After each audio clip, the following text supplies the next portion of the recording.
8 days back, my life was a series of peaks and valleys. Some moments were decent, others less so, but mostly it was a flat line of routine, long stretches of quiet, punctuated by sudden flares of action, not unlike military life itself. That's exactly how they tracked me down. You can walk away from the army, but it never fully walks away from you, not entirely. They began searching 2 days after someone took a pot shot at the French president. I read about it in the paper. A long-range rifle attempt in Paris had nothing to do with me. I was 6,000 miles off in California with a girl I'd met on a Greyhound. She dreamed of Hollywood. I didn't. So after 48 hours in Los Angeles, we parted ways. I boarded another bus, drifting up to San Francisco for a few days, then Portland for 3 more, and finally toward Seattle. The route passed near Fort Lewis, where 2 soldiers in uniform stepped off, leaving a day-old Army Times on the seat across the aisle. That paper is a peculiar institution. Started before World War II and still chugging along each week, packed with stale news and earnest guides, like the headline shouting up at me, "New regulations, updates for badges and insignia, plus 4 more uniform revisions coming. Rumor says the news runs a day behind because it's cribbed from old wire summaries, but if you read between the lines, you can sometimes catch a dry, cynical whisper. The editorials now and then show spine. The obituaries now and then hold your interest." That last bit was why I picked it up. Sometimes folks pass and you're glad or you're not. Either way, you want to know, but I never made it to the death notices. On the way, the personal ads caught my eye, mostly vets searching for vets, dozens of pleas all saying the same thing. And there, centered on the page in a bold, boxed inch, Jack Reacher call Rick Shoemaker, had to be Tom O'Day's doing, which later made me feel a bit transparent. Not that O'Day wasn't sharp, he had to be, having survived so many years. The man seemed eternal. 2 decades ago, he already looked a century old, a tall, thin, skeletal figure who moved like a folding ladder about to buckle. He was nobody's image of an army general, more a tweedy academic or a field anthropologist. His logic was solid, though. Reacher lives off the grid, which means buses, train stations, waiting areas, and diners, places where enlisted folks naturally gather who pick up the Army Times at the PX before any other rag and then leave it lying around like birds scattering seeds, and he could count on me to grab a copy somewhere, sooner or later. Because I needed to know you can leave the Army, but it doesn't leave you, not completely from what O'Day understood and could assume. He might have figured that placing the same ad for 10 or 12 weeks straight offered a slim but real chance, yet it worked on the very first try 1 day after the paper hit the stands. That's why I felt predictable. Rick Shoemaker was O'Day's man, probably his second in command by now. Easy to ignore, but I owed Shoemaker a favor. Something O'Day clearly knew. That's why he used Shoemaker's name, and that's why I'd have to answer. Predictable. When I stepped off the bus in Seattle, the air was dry and mild. The city felt caffeinated, with coffee flowing in heroic volumes, my kind of place, but also buzzing with Wi-Fi and handheld screens everywhere, which wasn't my style and made finding an old payphone on a corner a real chore. The salt-tinged air near the fish market carried the sharp scent of the ocean as I stood at the payphone, dialing a number I'd memorized years before, a direct, unlisted line to the Pentagon reserved for urgent matters. When you're short on change, it pays to have a backup. The operator connected me, and after a series of distant clicks and a stretch of silence, Shoemaker's voice came on. "Yes, Jack Reacher here," I said. "What's your location?" "We have systems for that, you know." "I'm aware," he replied. "Our screens show you in Seattle at a payphone by the market. But we like it when people offer the information freely. It sets a cooperative tone, gets everyone invested from the start." Invested in what? The discussion we're about to have. Is this a discussion? Not yet. Look straight ahead. What do you see? I glanced out. A wet street. To your left? Fish vendors. To the right? A coffee place across the intersection. Its name, I told him. "Go wait inside," he said. "For how long?" "About half an hour," he answered, and the line went dead. Seattle's obsession with coffee has always been a puzzle. Maybe it started because the port made importing beans easy, or maybe the local water just brews it better, who knows? The outcome is the same. A cafe on every corner, and if you drink enough of the stuff, you're out a small fortune each year. This particular spot fit the mold. Maroon walls, old brick, worn wooden floors, and a chalkboard menu cluttered with concoctions that had more in common with a dessert counter than a simple cup of joe. I ordered a medium black coffee, plain, and a slice of lemon pound cake, then took a seat at a small wooden table. The cake disappeared quickly, the coffee soon after, and right on time, 28 minutes later, a man walked in. He had to be Navy. The response was too fast for anyone stationed farther away, and his polished dark blue sedan confirmed it. The guy was around 40, built tough, dressed in civilian clothes, a faded blue blazer over a well-washed polo with khaki pants. Probably a senior chief, likely a SEAL, the kind who works on quiet assignments under someone like Tom O'Day. He scanned the room in an instant, assessing threats, sizing up the scene. His briefing must have been minimal, but at 6'5" and 250, I wasn't hard to pick out among the handful of petite customers. He came straight over. "Major Reacher?" "Not for a long time," I said. "Mr. Reacher, then?" "That works." "Sir, General Shoemaker would like you to accompany me." "Where to?" "Not far." "How many stars does he wear?" "Sir, the General." "How many stars? One, sir." "Brigadier General Richard Shoemaker." "Sir? When did that happen?" "Sir, his promotion." "When was it?" "2 years back, sir." "Does that strike you as unusual?" A brief hesitation, then. "I have no opinion on the matter, sir." "And General O'Day? How is he?" Another pause. "I'm not familiar with anyone by that name, sir." The blue Chevrolet Impala had police hubs and cloth seats, its polish the only thing that looked new. The man in the blazer drove me through downtown before merging onto I-5 South, retracing the bus route past Boeing Field and SeaTac Airport toward Tacoma. Neither of us spoke. We rode in a silence so complete it felt competitive. Outside, everything was a wash of green, hills, sea, and trees blending together. We passed Tacoma and slowed near where the uniformed women had disembarked, leaving their army times behind. Taking the same exit, the signs pointed only to 3 tiny towns and 1 massive military base. Fort Lewis seemed the logical destination, but technically we weren't headed there, not the way it used to be. We were aiming for what had once been McChord Air Force Base, now the aluminum-sided half of Joint Base Lewis-McChord, typical reforms. Politicians will pinch pennies anywhere they can. I expected some delay at the gate, a joint Army-Air Force checkpoint with a Navy car and driver, and me being absolutely nobody. We were only missing the Marine Corps and the United Nations to make it a full set. But O'Day's influence was such that we barely slowed.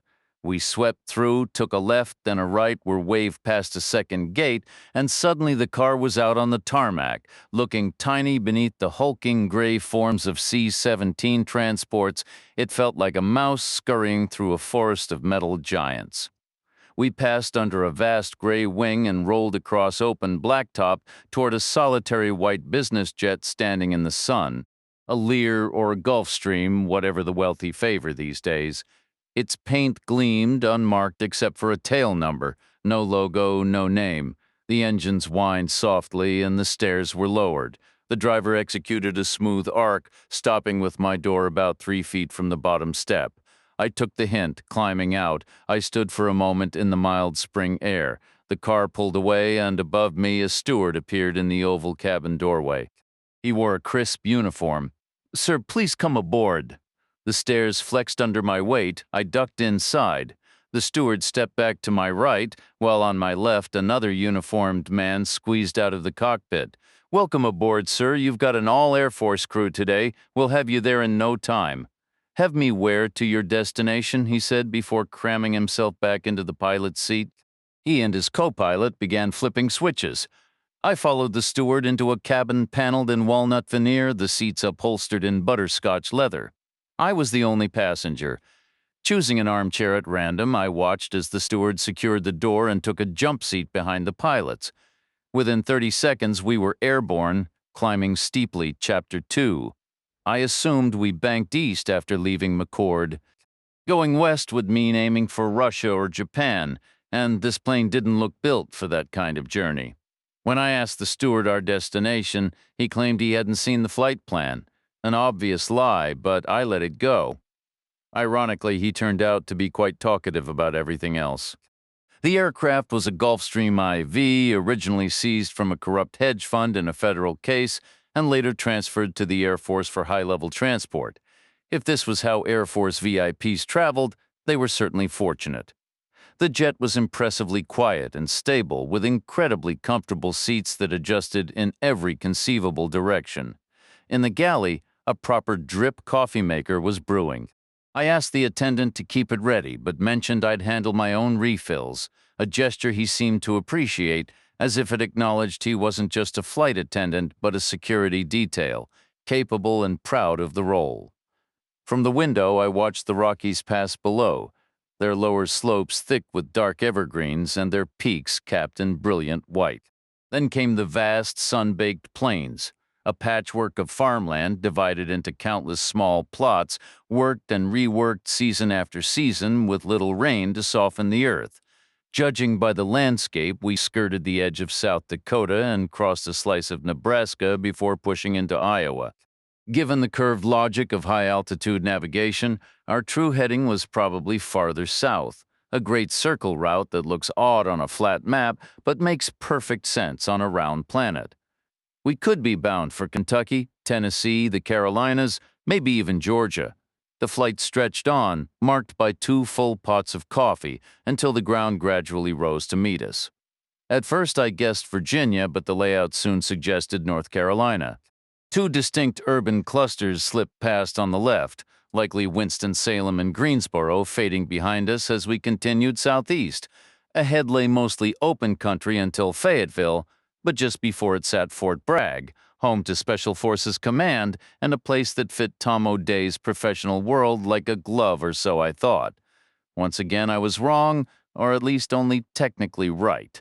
We touched down after dark at what had once been Pope Air Force Base, now absorbed by the Army and renamed Pope Field, a modest parcel within the sprawling expanse of Fort Bragg. Political reforms, I mused, always finding ways to cut costs. The plane taxied a long while, feeling small on runways built for heavy airlift squadrons, before finally stopping near a low administrative building. A sign read, 47th Logistics Tactical Support Command. After the engines whined down, the attendant opened the hatch and lowered the steps. "Which door?" I asked. "The red one," he replied. I stepped out into the evening and walked toward the only red door in sight. When I was about 6 feet away, it opened. A young woman in a tailored black skirt suit emerged, dark nylons, polished shoes. She couldn't have been older than her late 20s, with blonde hair, green eyes, and a heart-shaped face lit by a warm, welcoming smile. "I'm Casey Nice," she said. "Casey? What? Nice? Jack Reacher? I know I work for the State Department based in D.C. "No, here," she answered, which actually made sense. Special Forces often worked alongside the CIA, which in turn supported State Department objectives. Sometimes all 3 needed to be in the same room at once. Maybe she was a policy prodigy, a young genius assigned to coordinate things on the ground. "Is Shoemaker here?" I asked. "Let's go inside," she said. She led me to a small room with a wired glass window, furnished with 3 mismatched armchairs that looked worn and forgotten. "Let's sit down," she suggested. "Why am I here?" I asked. First, she began, her tone turning serious. "You need to understand that everything you hear from now on is classified. Unauthorized disclosure carries severe penalties. Why trust me with secrets? You don't know me.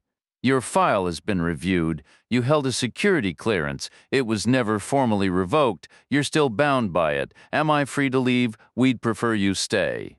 "Why? We want to talk to you. The State Department wants to talk." "Did you acknowledge the part about classified information?" I gave a slow nod. "What exactly does the State Department need from me?" "We have some responsibilities to fulfill." "Regarding what?" "An attempt was made on the French president's life in Paris." The French government is requesting international assistance to locate the shooter. It wasn't me. I was in Los Angeles. We know it wasn't you. Your name isn't on the list. There's a list? She didn't answer directly, instead reaching inside her jacket to retrieve a folded piece of paper, which she passed to me. It was still warm from her body heat and had a slight curve to it, but it wasn't a list. It was a summary from our embassy in Paris, likely from the CIA station chief laying out the basic facts. The distance involved was extraordinary. A balcony on an apartment building 1,400 yards away had been identified as the shooter's position. That's over 3/4 of a mile. The French president had been behind a podium flanked by thick, supposedly advanced bulletproof glass. No one else witnessed the shot, only the president himself. He reported seeing a faint, impossibly distant muzzle flash high up and far to his left, and then, after a noticeable delay of more than 3 seconds, a tiny white mark appeared on the glass, like a pale speck landing, an incredibly long shot. The glass held, but the sound of the impact triggered an immediate response, and the president was swarmed by security. Later recovered bullet fragments suggested a .50 caliber armor-piercing round was used, I said. I'm not on the list because I'm not in that league. 1,400 yards against a target the size of a head is an extreme distance. The bullet is in the air for 3 full seconds. It's like tossing a stone down a mine shaft, Casey. Nice nodded. The list is very short. That's why the French are concerned. They hadn't been concerned at first, that much was clear. According to the report, they spent the first day patting themselves on the back for maintaining such a wide security perimeter and for the performance of their glass. Then the gravity of the situation sank in, and the phones started ringing across the globe. Who on earth could pull off a shot like that? This is nonsense, I said. Casey Nice asked. Which part you don't care this much about the French? Not really. You'd make the right diplomatic noises and maybe have some junior analysts write a report. But this landed on Tom O'Day's desk, even if only for a minute. That means it's serious. Then you had a SEAL team on me in under half an hour, and you flew me across the country on a private jet.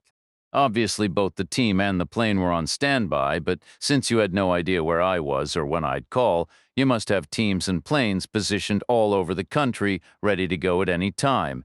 And if it's me, it's others too. This is a major, coordinated effort. It would create significant complications if the shooter turned out to be American. Why would they be? We hope they aren't.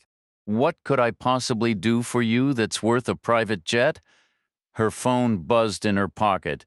She answered, listened briefly, and put it away. General O'Day will explain everything, she said. He's ready for you now. Chapter 3. Casey Nice escorted me up 1 floor to a room. The building showed its age, and everything inside had a temporary utilitarian feel. I was sure it was. A man like O'Day was always moving. A month here, a month there, operating out of bland offices behind vague placards like 47th Logistics, Tactical Support Command. It was a precaution in case anyone was watching, or, as he would insist, because someone was always watching, he'd survived a long career that way.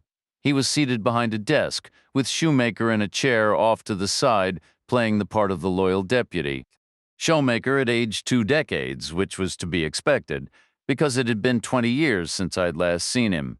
He'd gained weight, and his once sandy hair had faded to a dull gray. His face was flushed and sagging. He wore his ACU uniform, the star on his chest shining bright. O'Day hadn't aged a day, still looking every bit of 100 years old. His outfit was the same as ever, a worn black blazer over a V-neck sweater, also black, mended so many times the patches nearly outnumbered the original wool. That detail alone made me think Mrs. O'Day was still around. I couldn't picture anyone else bothering to pick up a needle for him. His long gray jaw worked up and down as he fixed me with those lifeless eyes beneath heavy brows. "Good to see you again, Reacher," he said. I replied, "You're lucky I didn't have somewhere better to be, otherwise you'd be hearing about it." He didn't respond. I took a seat on a metal chair that looked like Navy surplus, and Casey Nice settled into an identical one beside me. O'Day asked, "Did she explain all this as confidential?" Yes, I said, and beside me Casey nodded vigorously, eager to show she'd followed instructions to the letter. O'Day had that effect on people. He asked, "You read the summary?" "Yes," I said, and Casey nodded again. He said, "What's your take?" "I think the shooter knows what he's doing." "So do I," O'Day said. "Has to be to offer a guaranteed one-shot kill at 1,400 yards. Classic O'Day, Socratic method like they teach in college, all that back and forth meant to draw out what everyone already suspects." I said, "It wasn't a one-shot guarantee, it was a two-shot plan. The first round was meant to crack the glass, the second to finish the job. That first bullet was always going to fragment or deflect at best. He was prepared to fire again immediately if the glass gave way, a split-second choice, fire or walk away, that's skill." "Was it armor-piercing?" O'Day nodded. "They ran the fragments through a gas chromatograph. Do we have that kind of glass protecting our president?" We will by tomorrow.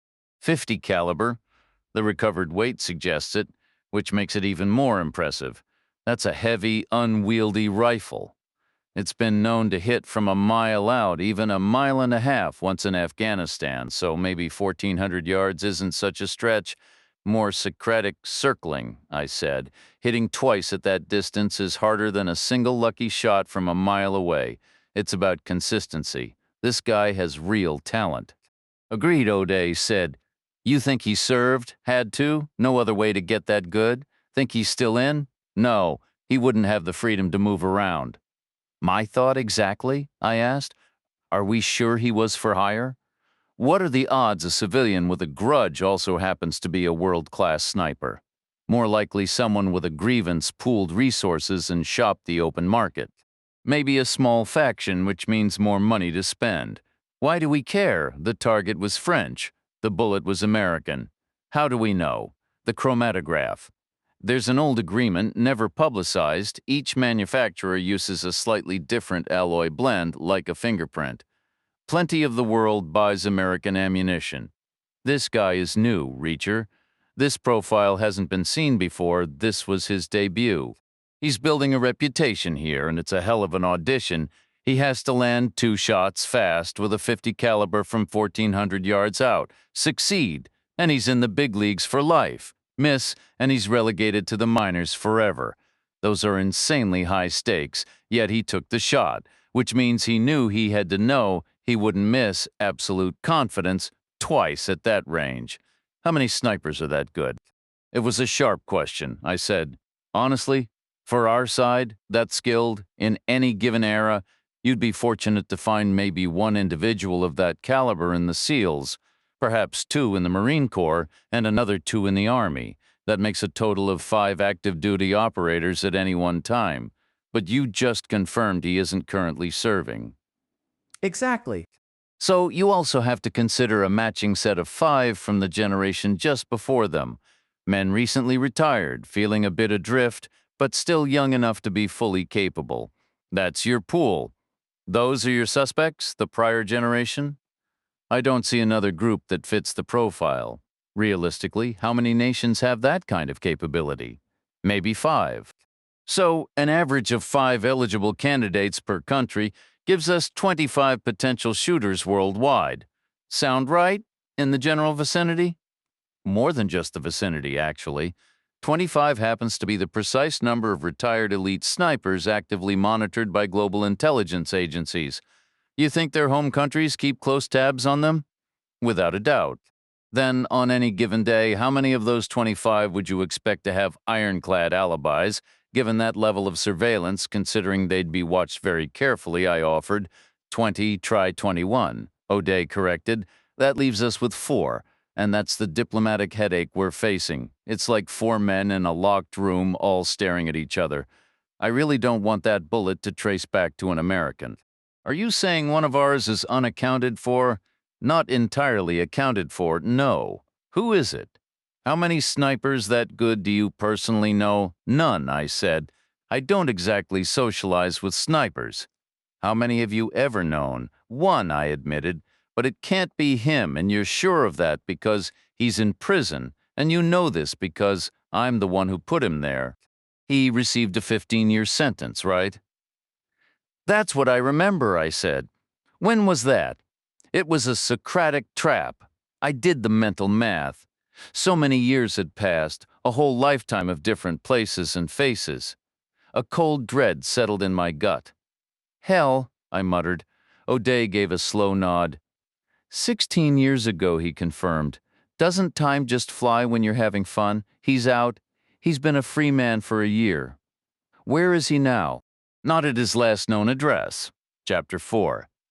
John Cott was the first child born to Czech immigrants who fled the old communist regime, eventually putting down roots in Arkansas. He inherited a lean, austere look from the old country that somehow fit right in with the local tough kids, and he grew up as one of them. Aside from his name and the sharp cut of his cheekbones, he could have been a distant cousin tracing back generations. By 16, he could pick squirrels out of trees at distances where most people saw only blurry leaves. At 17, he was the prime suspect in his parents' deaths. The county sheriff was convinced, even if the evidence was purely circumstantial.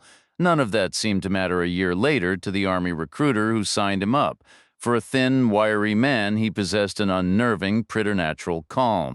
He could slow his heart rate into the low 30s and remain motionless for an entire day. His eyesight was almost superhuman. In short, he was a natural-born sniper. The Army saw it, too. They shipped him through a series of specialized schools before funneling him directly into Delta Force there. He paired his innate gifts with relentless obsessive work, becoming a star in the shadowy world of black operations. But unlike most Special Forces soldiers, the barrier in his mind between duty and everything else wasn't completely sealed. To drop a man at 1,000 yards requires more than skill and discipline. It requires a deep primal permission from the oldest part of the brain, where fundamental prohibitions are either upheld or discarded. The shooter has to truly, fervently believe, this is justified, this is your enemy, you are superior.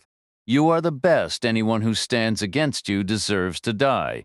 Most operators have a reliable off switch. Cott's was faulty. I first crossed paths with him 3 weeks after a U.S. Army Ranger sergeant was found with his throat slit in the tall grass behind a remote bar in Colombia. The investigation had a certain grim momentum, and all signs pointed in one direction. The bar served as an off-duty spot for a CIA-backed Special Forces team, a place to unwind between jungle missions targeting cartel operatives. This meant the list of suspects was incredibly short and utterly tight-lipped. I was with the 99th Military Police then, and the case landed on my desk solely because the victim was U.S. military. Had he been a local civilian, the Pentagon wouldn't have bothered with the plane ticket. Nobody said a word, yet their silence spoke volumes. I knew every man who was there that night, and I made each one walk me through it. They each offered up some small, seemingly insignificant detail. I pieced the scene together like a puzzle. One soldier was playing darts, another was nursing a drink at the far end of the counter. This one stepped out for a smoke at 11, that one called it a night at midnight. The guy in the corner was next to the guy drinking rum, not the usual beer. I mapped the entire evening in my mind, revising the sequence until it flowed without a hitch, except for Cott. He was just a blank space, a ghost in the room. No one had much to say about him, not where he sat, what he drank, or who he might have spoken to. He was barely a footnote. That could mean a few things. Maybe while no one in his unit was willing to point a finger, they also weren't going to fabricate an alibi for him. A strange code of honor, or maybe just a lack of creativity, a smart move either way. Made-up stories always fall apart, sometimes saying nothing says everything, so hypothetically even a heated, drawn-out argument with the deceased could simply vanish into that same empty air. It was a shaky case, built on circular logic involving a prized operator and a covert mission, but to its credit, the Army took a look. They rightly concluded we were getting nowhere without a confession. They let me bring Cott in for questioning.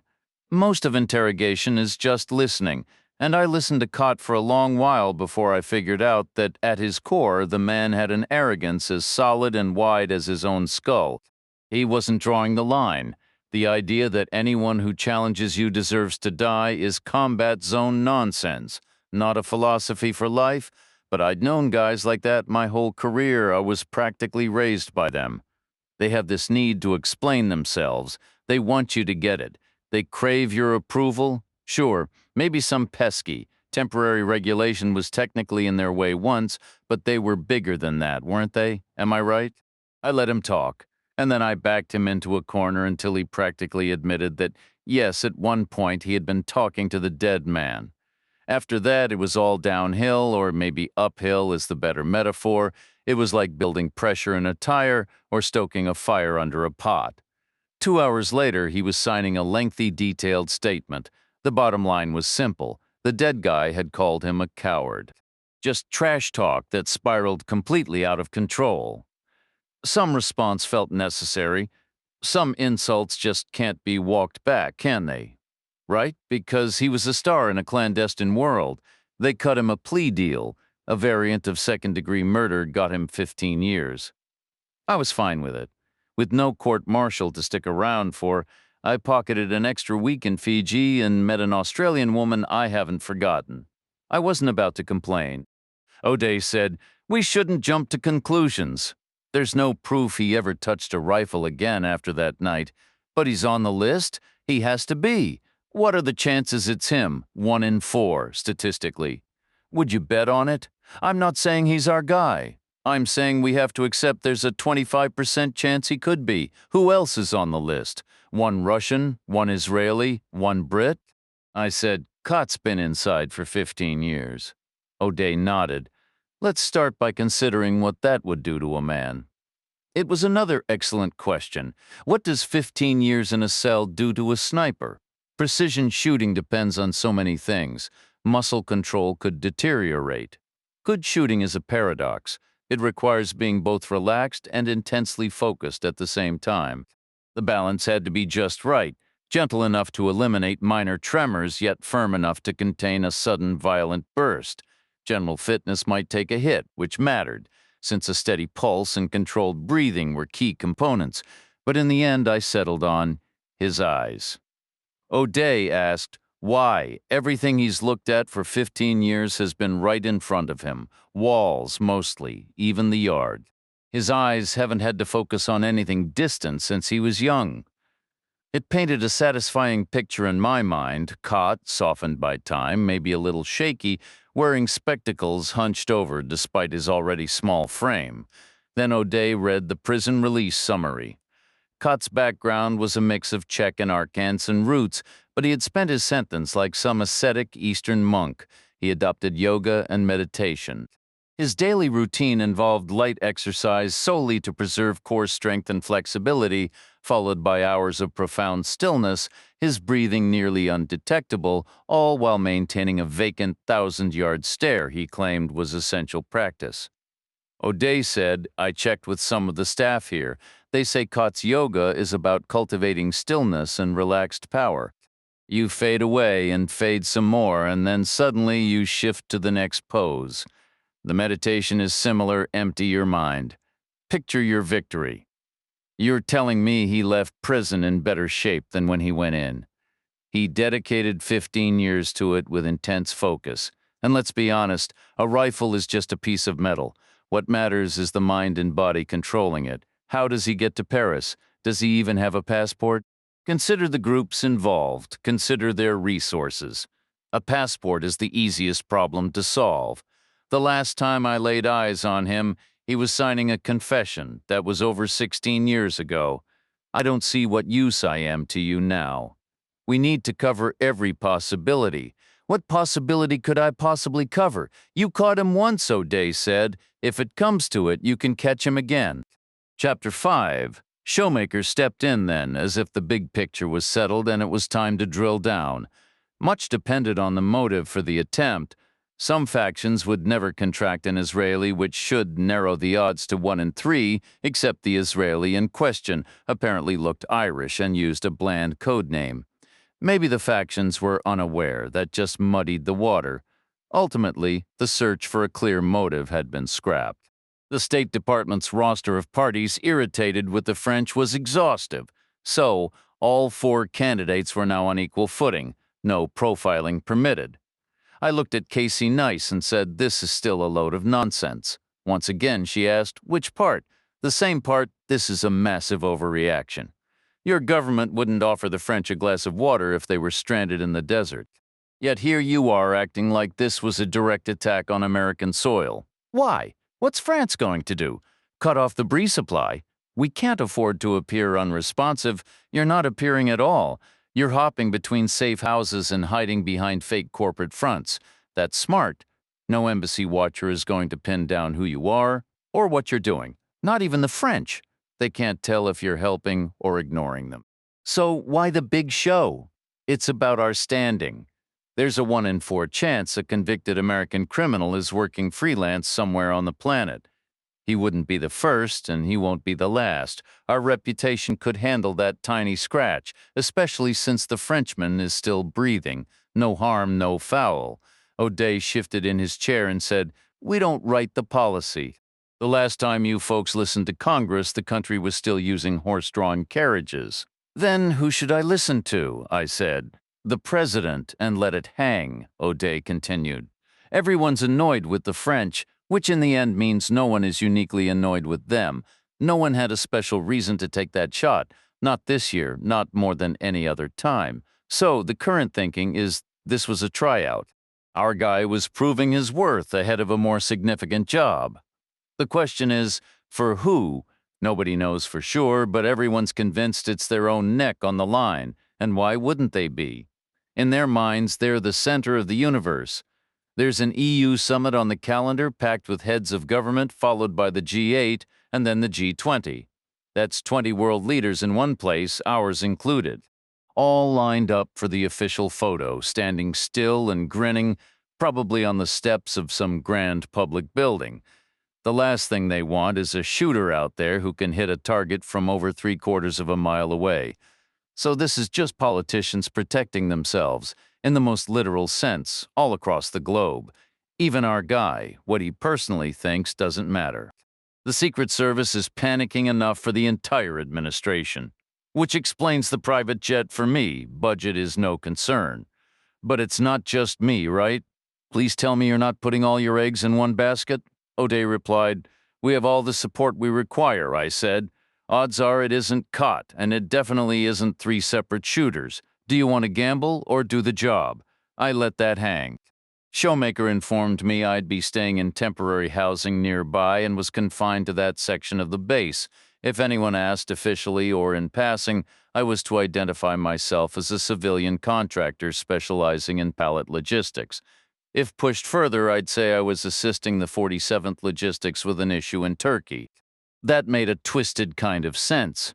Mention Turkey, and most would assume missiles, making the curious back off, and any hostile listeners misdirected. In O'Day's view, that was an outcome worth aiming for. I asked who's tracking the other 3. O'Day said their respective agencies in their own countries. The French aren't searching in France. They assume he went home to lay low. Maybe he's an expat? A Russian living in France, or an Israeli or a Brit, holed up in some old farmhouse or a villa by the coast. They might not have considered that possibility. Did Cott move to France? O'Day shook his head. He went back to Arkansas, and we had a surveillance drone over his property a couple of times that first month. Nothing raised any flags. Then the drone was reassigned and he became a lower priority. What about now? We got the drone back. His house is empty, no signs of life. Casey Nice escorted me to the quarters Shoemaker had mentioned, a makeshift little community built from repurposed 53-foot steel shipping containers. Each unit stood 8 feet high and 8 feet wide, with windows and doors cut into the sides, air conditioning, and hooked up water and power lines. Mine was painted a sandy yellow, probably shipped back from Iraq. I've stayed in worse. It was a mild spring night in North Carolina, not yet hot, but past the chill. Stars dotted the sky, veiled here and there by faint drifting clouds. We stopped at my metal door and I asked, "Are you in one of these?" Casey Nice pointed to the next row. "The white one?" she said. "If she was on First Street, I was on Second." I said, "Is this what you expected when you signed up?" "This is where the mission gets real," she answered. I'm content. It's probably not caught, I repeated. Statistically, the Russians train the most snipers, and the best, and the Israelis have a thing for 50 caliber rounds. It's likely one of them. But the yoga is what troubles us. Caught clearly had an exit strategy. He intended to get out and pick up right where he left off. Then she gave a slight, decisive nod, as if her task was complete, and walked away, leaving me alone. I opened the door and stepped inside. The interior looked exactly like what it was, a long corrugated metal box painted glossy white, divided into a living area, kitchen, bathroom, and bedroom, all in a straight line, like an old railroad apartment. The windows had internal blast covers that doubled as work surfaces when lowered. Underfoot was a plywood floor. I settled in, which meant pulling my collapsible toothbrush from my pocket, clicking it together, and standing it in a glass by the sink. I considered a shower, but a knock at the door interrupted the thought. I walked back through the narrow, boxy space and opened it. Another woman in a dark skirt, suit, and stockings stood there, this one closer to my age. She carried an air of authority. Her hair was a natural silver black, cut neatly but without fuss. Her face, once pretty, was now striking. "Mr. Reacher, I'm Joan Scarangello," she said. She offered her hand. I shook it. Her grip was slender but firm. Her nails were short, squared off, with clear polish. "No jewelry. CIA?" I asked. She gave a brief smile. "It's not supposed to be quite so transparent. I've already had visits from state and special forces. Figured the third piece of the puzzle would show up eventually." "May I come in?" The room was a tight rectangle, 8 by 8 by 13, with furniture anchored to the floor, a short sofa, and 2 compact chairs huddled together like a high-end camper layout. I took the sofa, she chose a chair, and we shifted until we were facing each other. "We truly value your assistance," she began. "I haven't done a thing yet, but I'm confident you will if it comes to that. Did the FBI shut down? Isn't locating U.S. citizens on home soil usually their territory? Cott might not be in the country at the moment. Then he's your responsibility, and we're handling it. That means securing the best support available. Anything less would be irresponsible. You have a history with him. I arrested him 16 years back. Beyond that, I know nothing." "The EU summit, then the G8, followed by the G20, she said, leaning forward slightly. "Heads of state all gathered in one spot, most of them on foreign ground. If one is taken out, it's a crisis. If multiple are hit, it's a global catastrophe. And as you noted, the shooter in Paris was prepared to fire twice. Why stop at 2, picture 3 or 4 leaders down? The resulting paralysis would crash markets, plunge us back into recession. People would suffer, conflicts could ignite, the entire system could unravel. Maybe they should call off the summits. The outcome is the same. The world requires governance. They can't manage everything by conference call. They could, for a couple months. But who's going to suggest that? Who blinks first? Us, in front of the Russians in front of us, the Chinese in front of anyone." She paused, letting the absurdity of the political standoff hang in the cramped air. "So this is all about macho posturing?" I asked. Joan Scarangello didn't miss a beat. "What isn't?"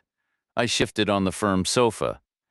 "Speaking of running the world, I don't even own a cell phone. Would you like one?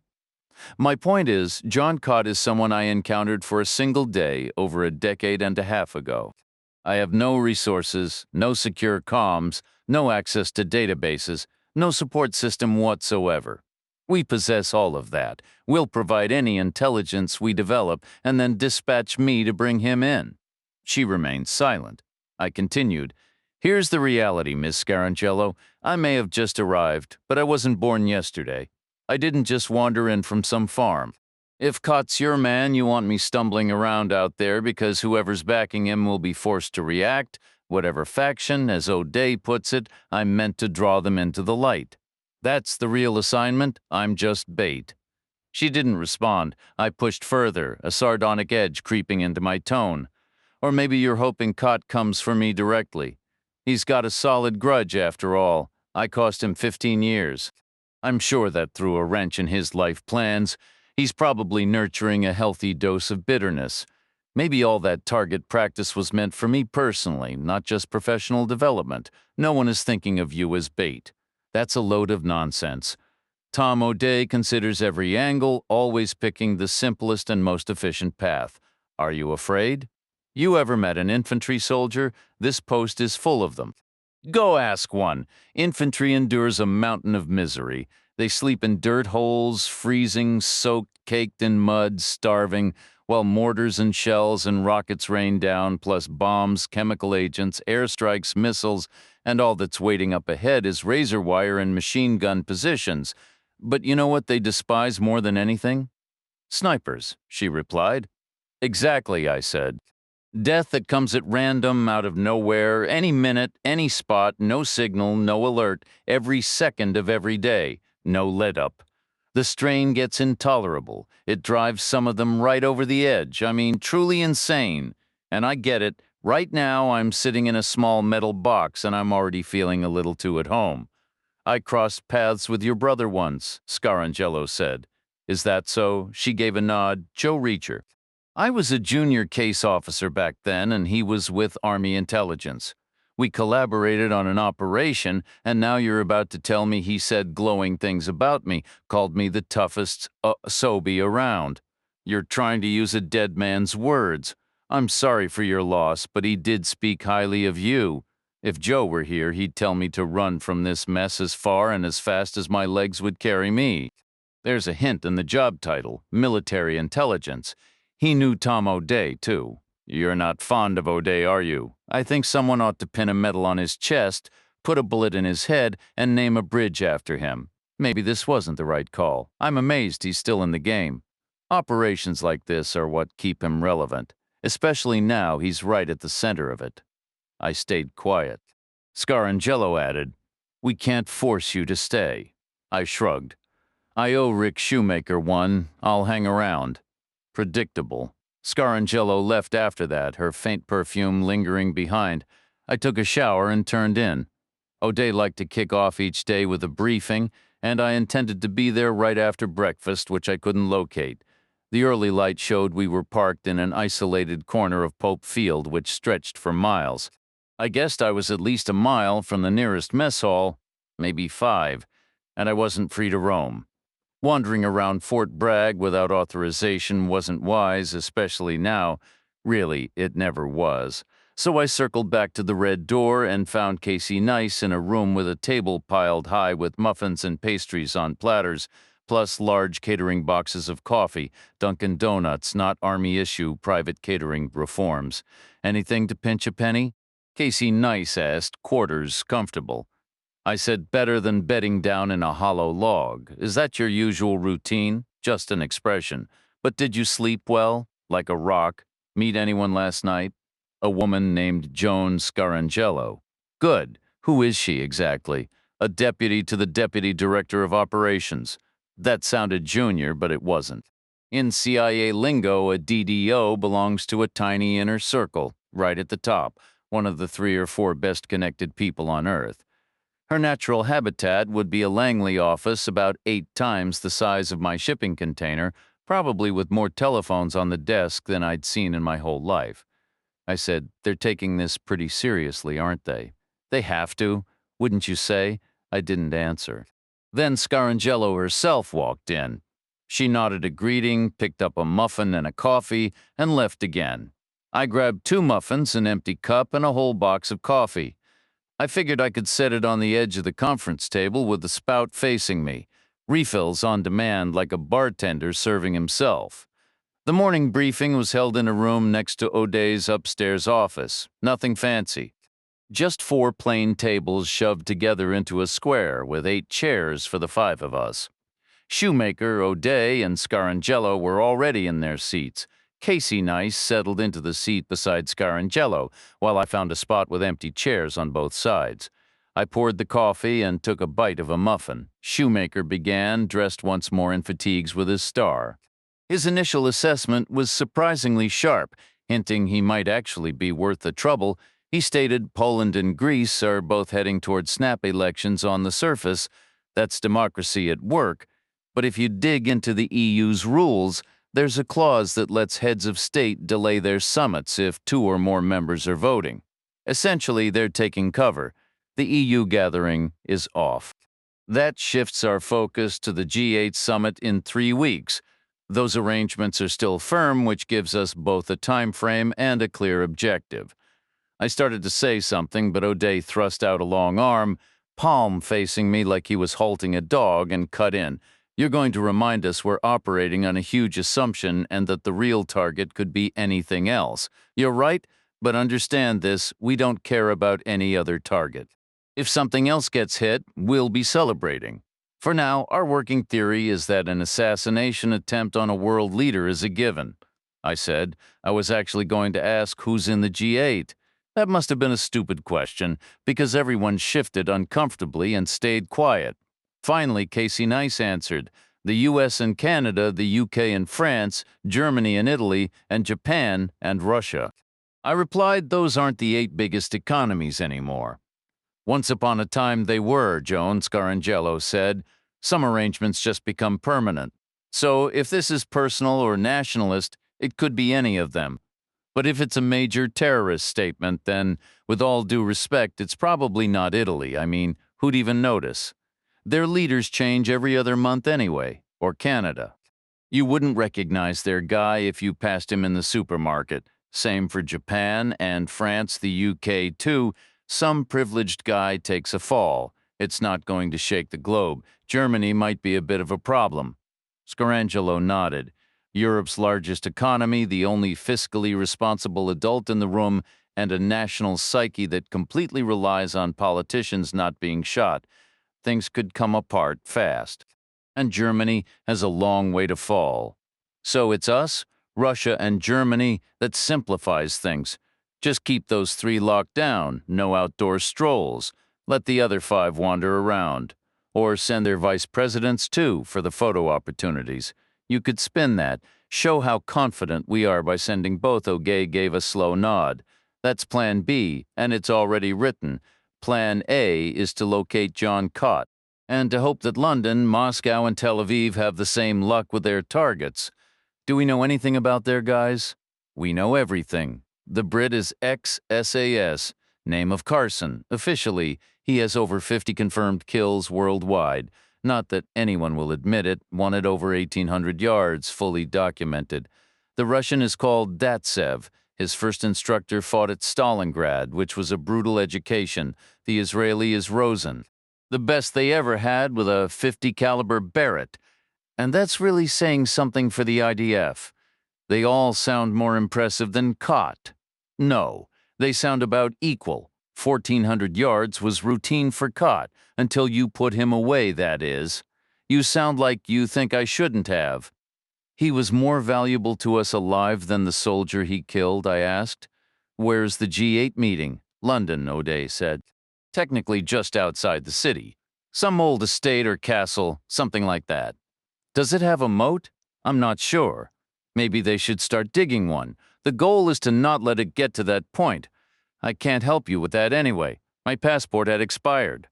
O'Day suggested I take it up with the State Department, but before I could respond, Casey Nice reached under her jacket, just as she had when she produced the embassy report earlier, and slid a slim blue booklet across the table.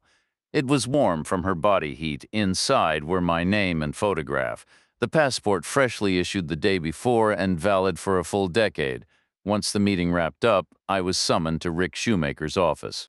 He wanted me to begin detailed tactical preparations for a trip to Arkansas.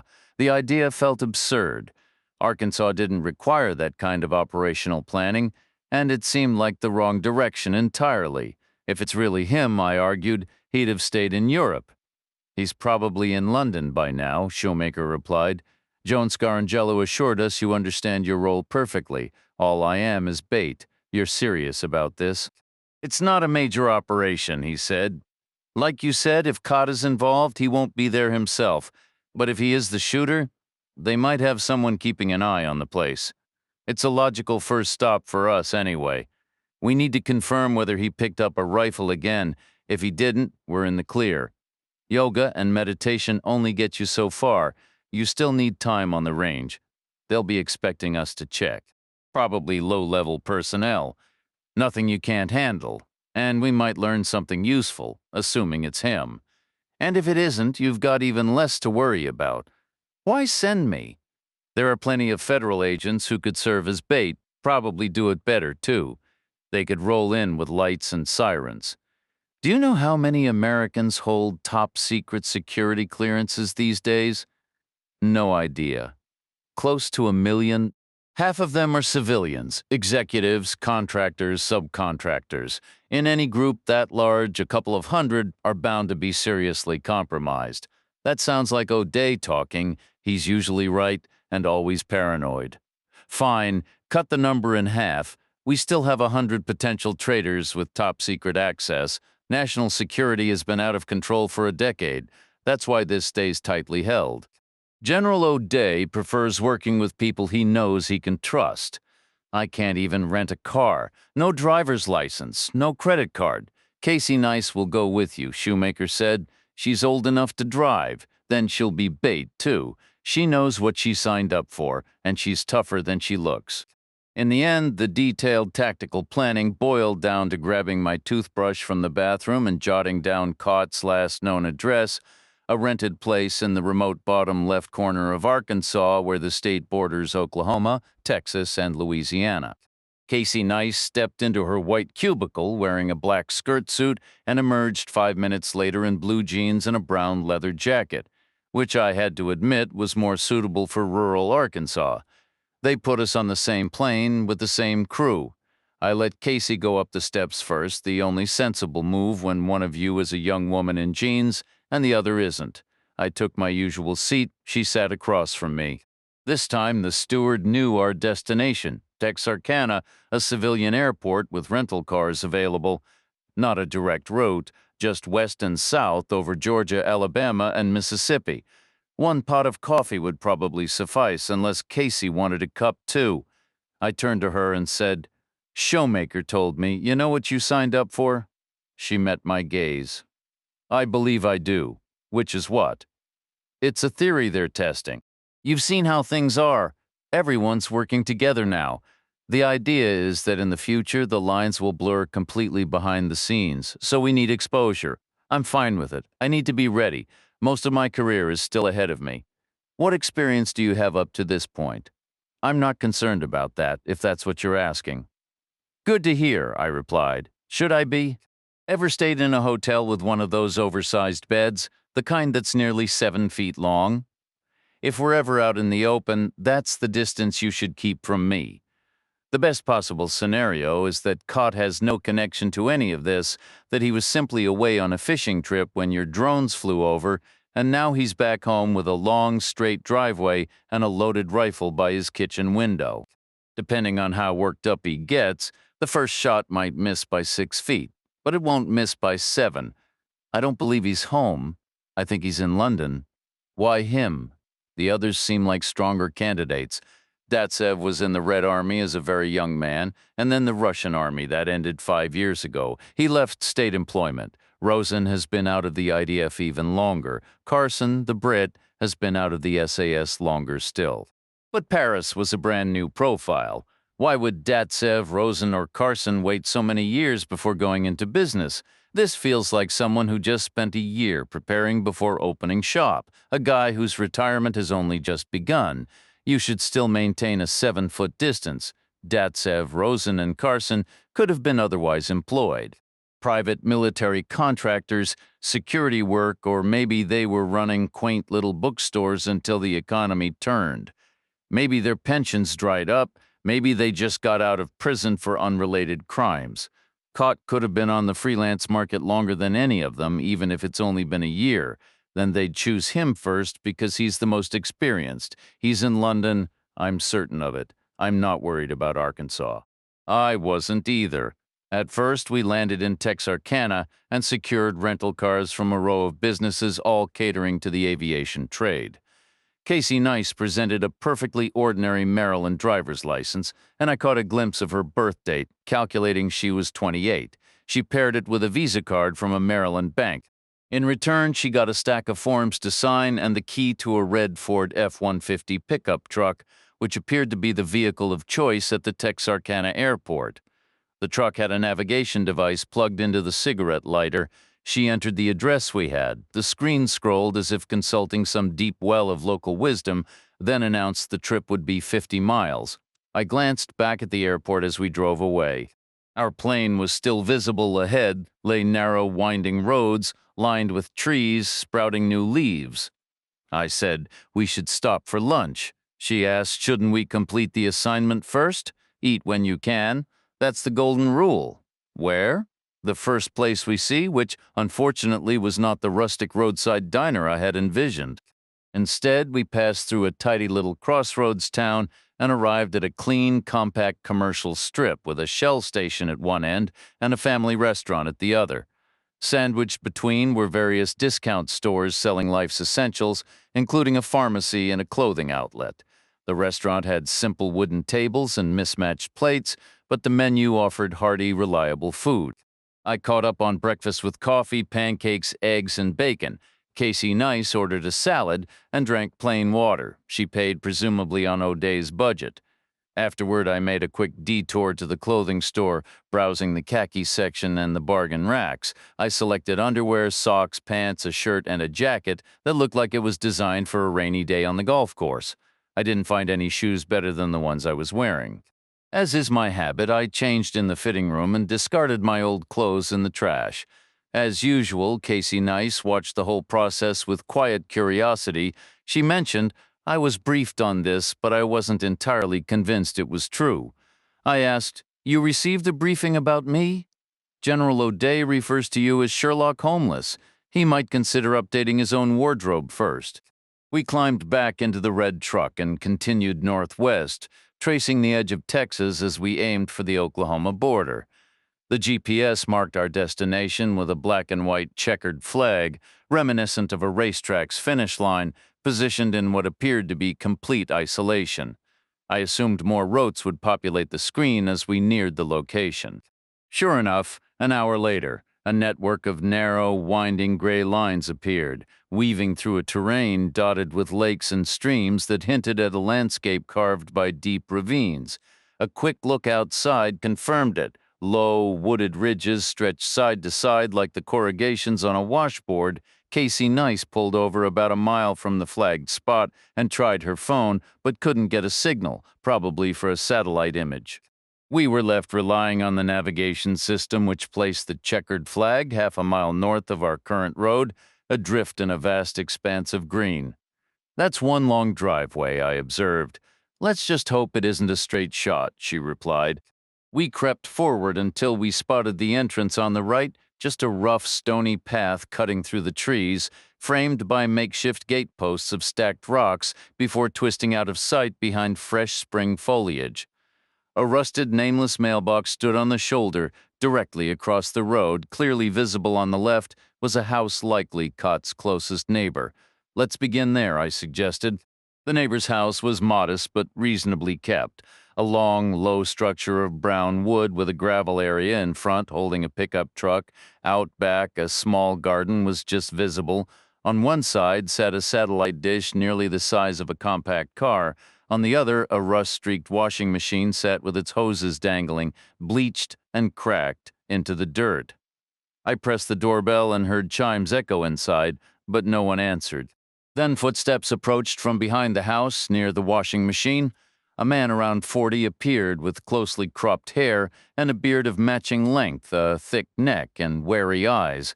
His face was otherwise ordinary, except for a missing front tooth, slightly left of center in his upper jaw.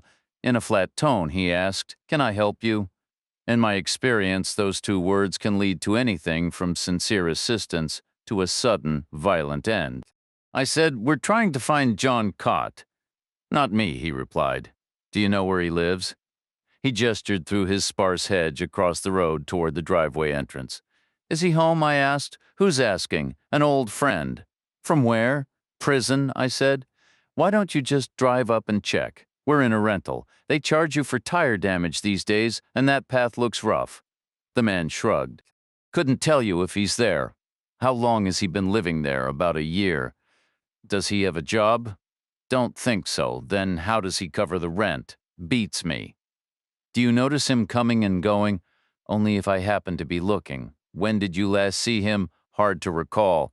Today, yesterday, not sure. I don't keep a constant watch. A month ago, 2? Can't say. I tried another angle. What does he drive? An old blue Ford pickup, he said. A real antique. Ever hear any gunshots from up there? From where? The woods or the hills? He gave a dry, knowing look. This is Arkansas. Does Mr. Cott have many visitors? I asked. Couldn't tell you. Any unusual folks hanging around the area? What sort of unusual? Foreigners, maybe. You're the first one I've laid eyes on in quite a while. I'm not a strange foreigner, I said. I'm neither of those things. Where'd you come from, then? He asked. There wasn't a good answer for that. My accent gave away that I wasn't Southern. Naming any big city would mean nothing to him. So I went with the truth. West Berlin, I told him. He stayed quiet. Marine family, I added. I was Air Force, he said, a flicker of disdain in his eyes. Never cared much for the Marines. Always struck me as a bunch of preening glory hounds, if you want my honest opinion. None taken, I replied. The man's gaze shifted then, sliding over to Casey Nice. He looked her up and down, slowly, deliberately, before saying, I'm guessing you've never done time. Only because they haven't been clever enough to catch me, she answered. A slow smile spread across his face, his tongue finding the gap in his teeth. Catch you doing what, little missy? You ought to get that tooth fixed. Casey said, her tone cool. You'd have a decent smile. And you should move that washing machine out of the yard. I don't believe it's a legal requirement. Are you mocking me?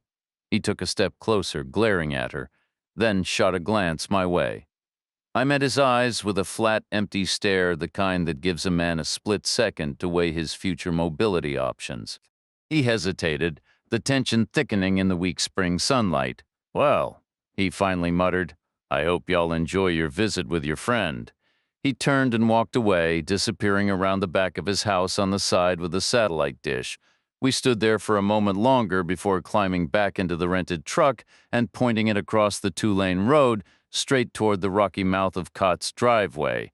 The path was barely more than a dry creek bed, but it had the virtue of not being straight. Not initially. It entered from the road at a shallow angle, then hooked sharply right to climb a small bank before curving left again to follow the line of a ravine ahead. It promised a tight hairpin turn, and beyond that, we couldn't see. Casey Nice was hunched forward, wrestling with the writhing steering wheel. You need to sit back, I told her. Actually, push your seat back. Why? Because if shooting starts, you'll need to duck down into the footwell. I don't know if this engine is iron or aluminum, but either offers decent cover, assuming the first shot doesn't kill you outright. That is, he's in London, she said. One of them is, the other 3 aren't. He's the best of the bunch. He's been locked up for 15 years with a plan. Either it panned out or it didn't. If it did, he's as sharp as he ever was, which was plenty sharp enough for Paris, or maybe he's even sharper now, ever consider that, which would border on supernatural, frankly. Is that the State Department's official assessment? You folks should stick to passports and visas. We crept onward toward the blind hairpin. We saw no signs of surveillance. No one seemed to be tracking our progress.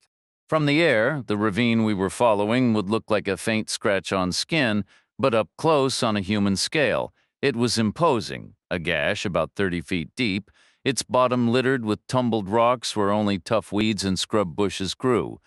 The trees began again at the tops of the banks. Their new leaves, still small and curled, were already thick enough to block the view. Maybe we should walk from here, I suggested. 7 feet apart? At least she slowed the truck to a jolting stop. There was nowhere to pull over. The track was barely the width of the vehicle. That was a good thing. If he's out getting groceries, we'll hear him come back, I said. He's going to honk when he finds this thing blocking his way. He's in London. Stay with the truck if you prefer. I don't prefer. Then you go first. She moved ahead as if she were selling encyclopedias. He won't shoot you. You certain about that? You haven't given him a reason to yet there. You do know something. I'll hang back about 20 yards, call out if anything goes wrong. I watched her go. She picked her way from stone to stone in the middle of the path, stepping carefully as though the dry stream bed held water and she wanted to keep her shoes dry. I trailed 20 yards behind, taking longer but slower strides, planting my feet as if climbing a slope even though the incline was gentle. She paused just before the hairpin turn and glanced back.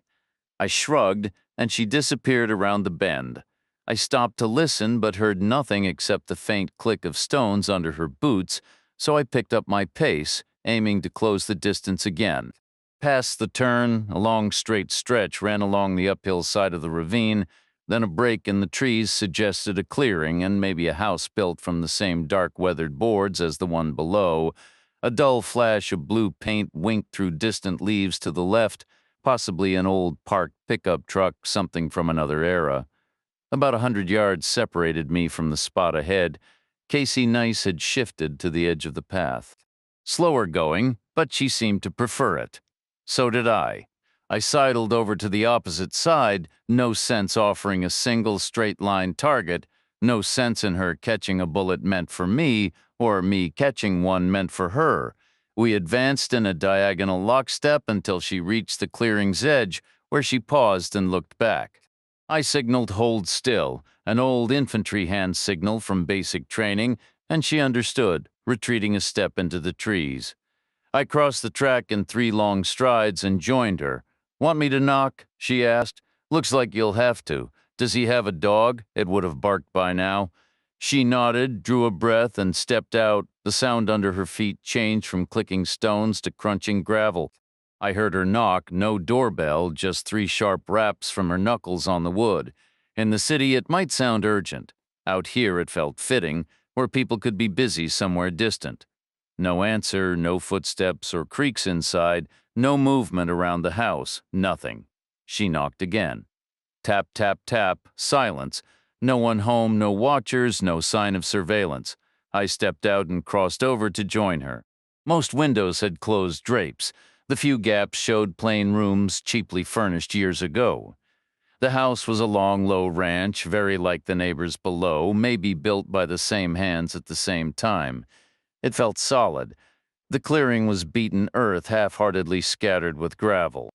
Last year's weeds were returning, thinner near the front door from foot traffic, and equally thin at the back along informal curving paths leading to where the blue truck sat. The truck was indeed a Ford, ancient and probably worth $100 cash, perfect for a guy fresh out of Leavenworth. It was stone cold and looked like it hadn't moved in a while, though. With a truck that old, who could tell? Casey Nice scanned for a spare key. There were none. No flower pots, no statues, no stone lions by the door. "Should we break in?" she asked. Then I noticed a third path, little more than a shallow depression with damaged weeds growing back smaller, leaves dark and bruised. It led past the old truck and up toward the next ravine. "Let's check this out first," I said. She followed me single file into the woods, weaving right and left, until we found ourselves at the eastern end of another ravine.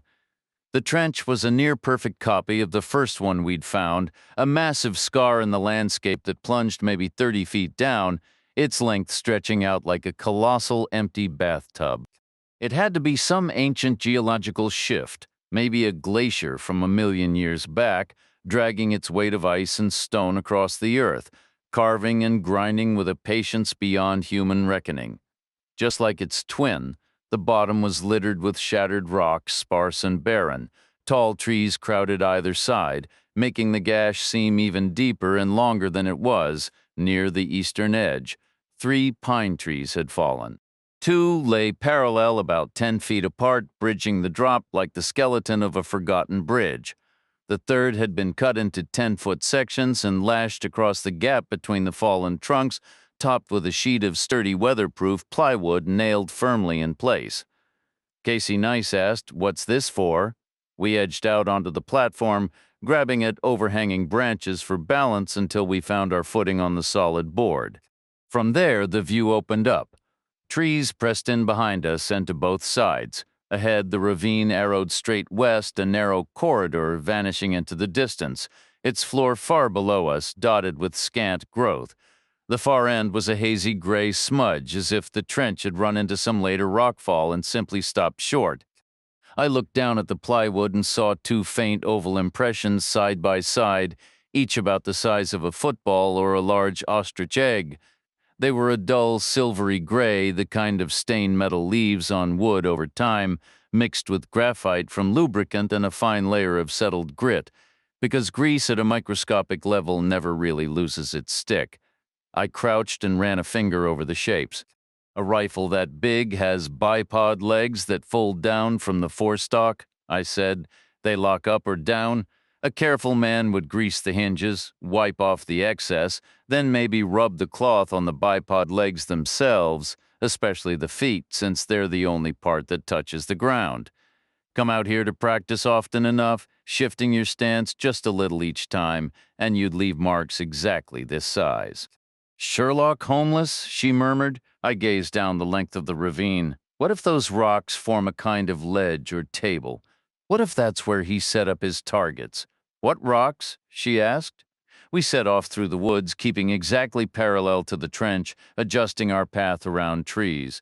I paced off comfortable 3-foot steps while she counted silently at first. By 1250, she'd started muttering the numbers aloud, her voice growing clearer and more animated as the tally climbed, only to taper off into a puzzled note as I finally drew even with the last of the tumbled gray stones, and she said 1,400 yards. Chapter 10. The rocks did look like the remains of some primeval collapse, and they did form a crude shelf, only about a foot deep and 4 feet across at its flattest point. But it had been enough. The ground was littered with shredded metal and powdered glass from countless beer cans and bottles. Flecks of white paper suggested paper targets had been used too. The rock face behind the shelf was pocked and cratered, blasted by hundreds, maybe thousands of rounds, I said. We need something to carry a sample in. Casey Nice asked. Like what? Just something small. I pointed to the area below the scarred rocks. We should collect some of this dust for the gas chromatograph. It's the only way to confirm whether these bullets match.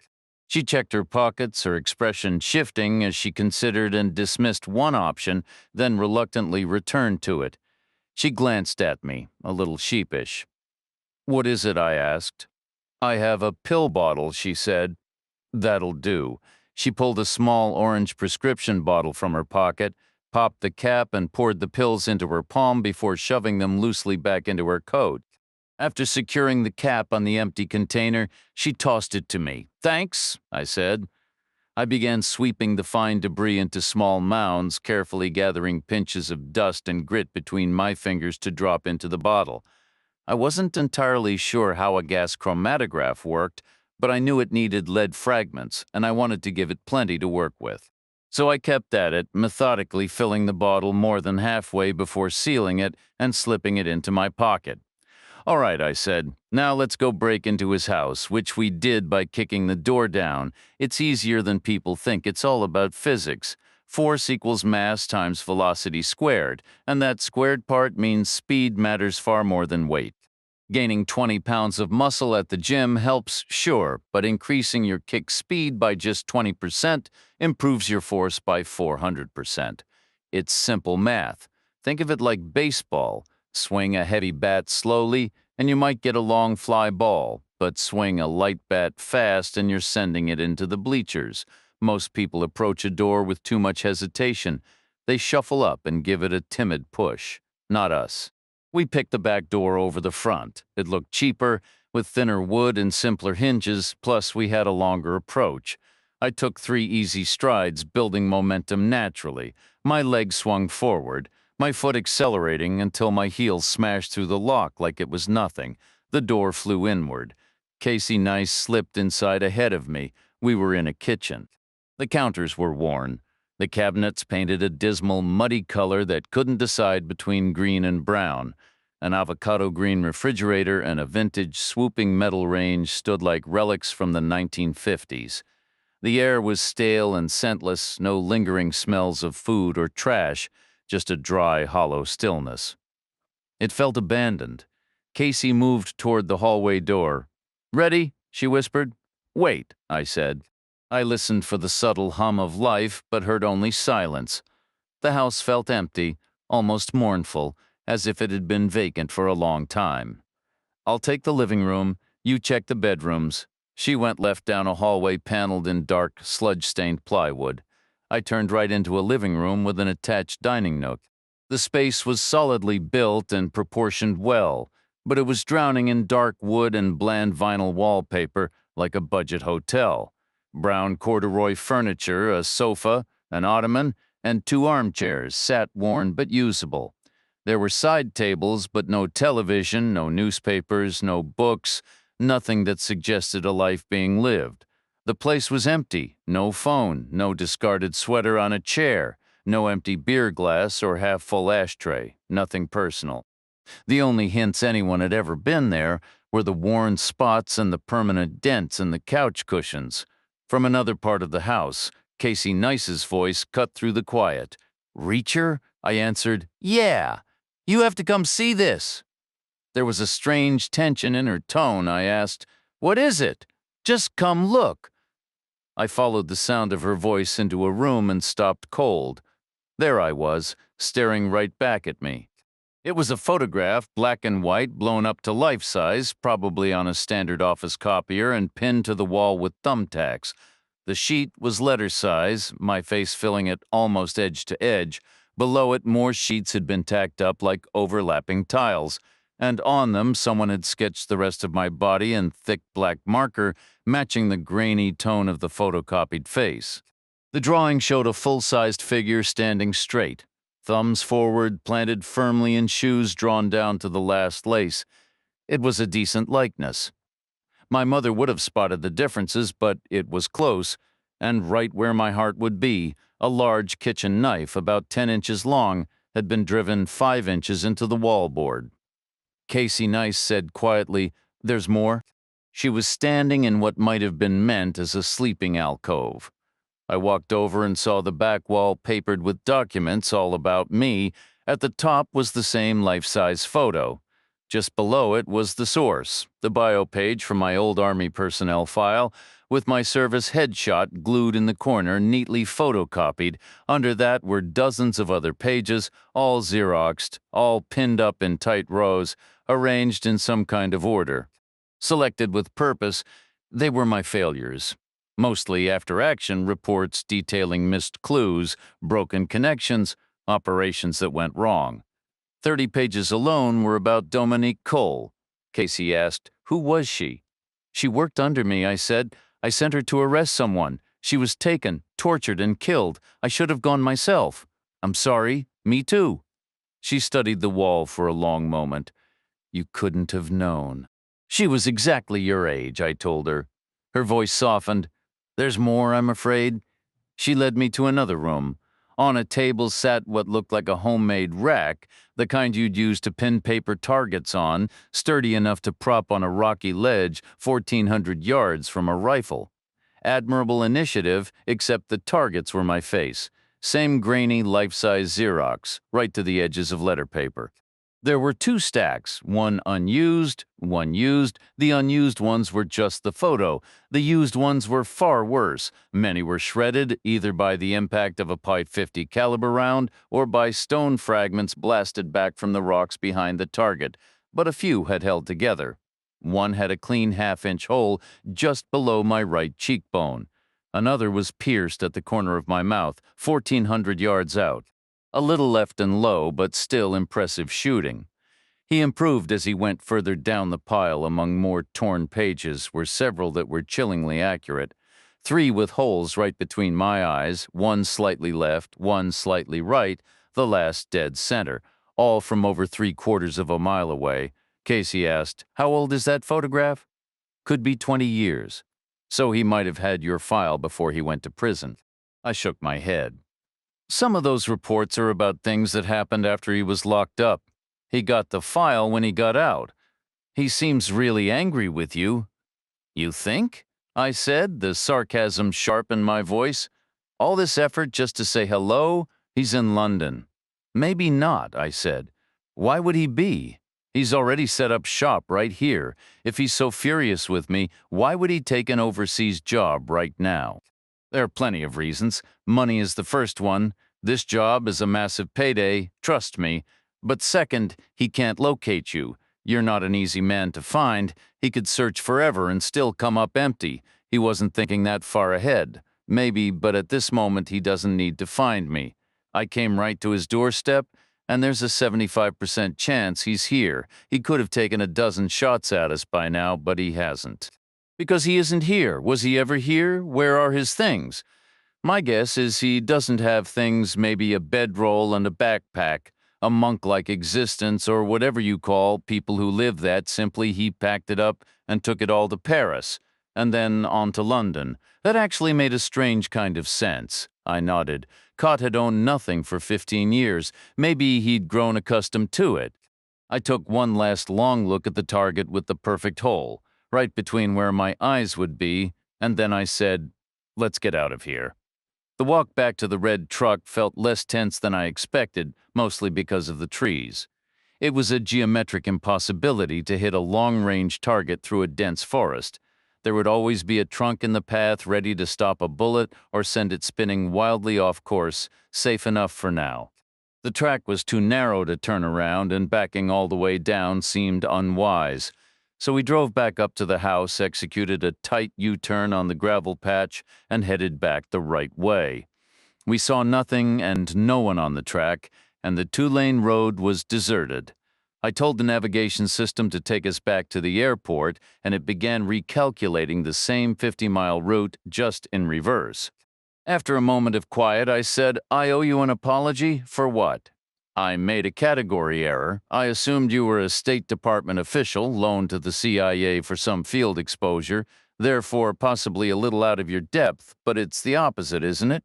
You're a CIA officer loaned to the State Department for exposure to passports, visas, and all that paperwork, which means you're not out of your depth at all. What gave me away?" "A couple of things, that infantry hand signal. You knew it instantly." She gave a slight nod. "Spent a lot of time at Fort Benning, and you were all business from the start. Didn't Shoemaker tell you I'm tougher than I look? I thought he was just trying to justify taking a crazy risk. And for the record," she said, a hint of dry amusement in her voice, "the State Department does a lot more than passports and visas. It handles all sorts of things, including the oversight of operations like this one. How this operation is O'Day and 2 CIA people. You and Scarangello. The State Department isn't involved. I am the State Department, like you said, temporarily and theoretically. Are you keeping your temporary and theoretical boss in the loop? Not completely. Why not? Because this is too important for the State Department. If it turns out to be the Brit or the Russian or the Israeli, then sure, we'll let State take the victory lap. But until we know that for certain, this stays a closely held project. Is that what you're calling it now? Top secret was already taken. It's headline news. How top secret can it be? By tomorrow, it'll be yesterday's news. The French are going to make an arrest. That should calm everything down." Who are they going to arrest? Some patsy or another. They'll find some guy willing to play the part of a wild-eyed terrorist for a few weeks in exchange for favors down the line. I imagine they're casting the role right now, which will give us the time and space we need to work. "It's 1,400 yards," I said, steering it back. "That's what matters, not which one is pulling the trigger. They'll need a perimeter. Call it at least a mile in radius, or they could hide in holes in the ground, which they might have to, sooner or later. But until then, we prefer a proactive approach. We need John Cott in custody. We certainly don't want to be the only team that doesn't get their guy. How are the others doing? You heard what O'Day said this morning. They have names, photographs, full histories. Is that all? They've got exactly what we've got." We drove back, returned the truck, and hiked to a wire gate where a golf cart met us and took us to our plane. 2 hours later, we landed at Pope, only to learn the situation had shifted entirely. The Israelis had located their man, Mr. Rosen, who had been vacationing by the Red Sea. Surveillance had missed his departure, but his alibi was now confirmed. Multiple staff members from bars and restaurants backed his story, placing him far from Paris. His name was officially off the list, which makes our task a bit more pressing, O'Day remarked during another of his preferred afternoon meetings. We were back in the same upstairs room, the tables shoved together, with O'Day, Shoemaker, and Scarring Jello already seated. Casey Nice and I arrived last, the hum of jet engines still faint in our ears. We reported what we'd found in Arkansas and handed over the dust and grit in an evidence bag, not the pill bottle. Shoemaker seemed disappointed there'd been no surveillance set up as a precaution. He'd really wanted the bait tactic to work. Then O'Day mentioned he understood why Cott was fixated on me. I replied, I'd like to know how he got my file. O'Day suggested probably a contact inside the system. It's a standard file stored in Missouri. He doesn't have friends in the bureaucracy. He didn't even have buddies in his unit. No one would cover for him. Then he bought it. With what? He'd just gotten out of Leavenworth. Then he goes and fires 1,000 rounds of .50 caliber in his backyard. At what? $5 a shot, even in Arkansas? Where'd that cash come from? We'll look into it. How you're not set up for that. Enough with the national security angle. This is a police matter now. He had a 1,400-yard practice range and a 1,400-yard kill shot. Coincidence? Or was that Paris balcony picked out long in advance? Did he train specifically for it? If so, this could be a conspiracy going back nearly a year. We need information starting with, who owns that apartment in Paris? Are you volunteering to play cop? I thought I was bait. You could be both. I never volunteer, basic soldier's rule. Maybe you should. You won't sleep well. Not after what you saw. There could be a dozen people out there still holding a grudge against me. Why would I care? None of them will ever find me. We found you. That's different. You think I'd answer an ad from Cott? You'd just leave him out there? It was a Socratic trap, I said. I'm not his parole officer. He countered, you're in good shape for your age, Reacher. Probably because your lifestyle keeps you active, walking mostly, I imagine. They say that's the best exercise. But my guess is it's not a burden for you. It's part of the appeal, right? Open roads, sunny days, distant horizons, or the city, with all its noise and lights, the hustle and bustle, a spectacle around every corner. You like walking, you enjoy the freedom. I asked, what's your point? It's not the same with a sniper out there. Joan Scarangelo stared right at me, challenging me to argue. O'Day added, especially a sniper so unhinged, he does yoga for 15 years and then sketches a picture on his bedroom wall. I stayed quiet. He said, what kind of police work would you do? He left his truck at home, so someone picked him up. Not a car service. He has no phone, and there's no cell signal out there. It was prearranged. Everything was, obviously. Which means people have been coming and going on that driveway for months. Someone had to have seen something. The neighbor claims he didn't. That's what he says now. He's been paid off and coached. You think so? I nodded. He had to admit knowing his neighbor. In Arkansas, not doing so would seem too strange. He was instructed to keep quiet about any visitors. The moment I brought up outsiders loitering nearby, he dodged the question.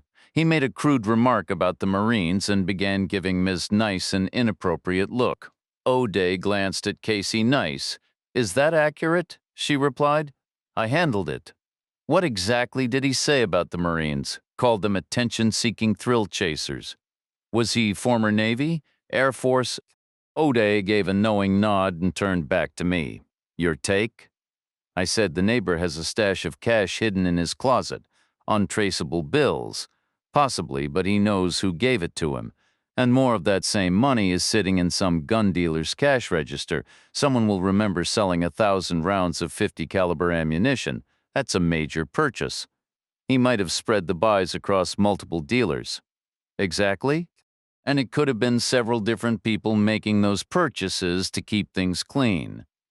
More people means more flights into Little Rock and Texarkana, more rental cars, more gas bought at local stations, maybe even speeding tickets or parking violations caught on patrol car cameras, more meals at nearby diners, more nights in local motels. All of that needs to be traced, along with whatever the neighbor actually knows. O'Day worked his jaw as if testing out responses, but finally just said, all right, I added, I can't do it.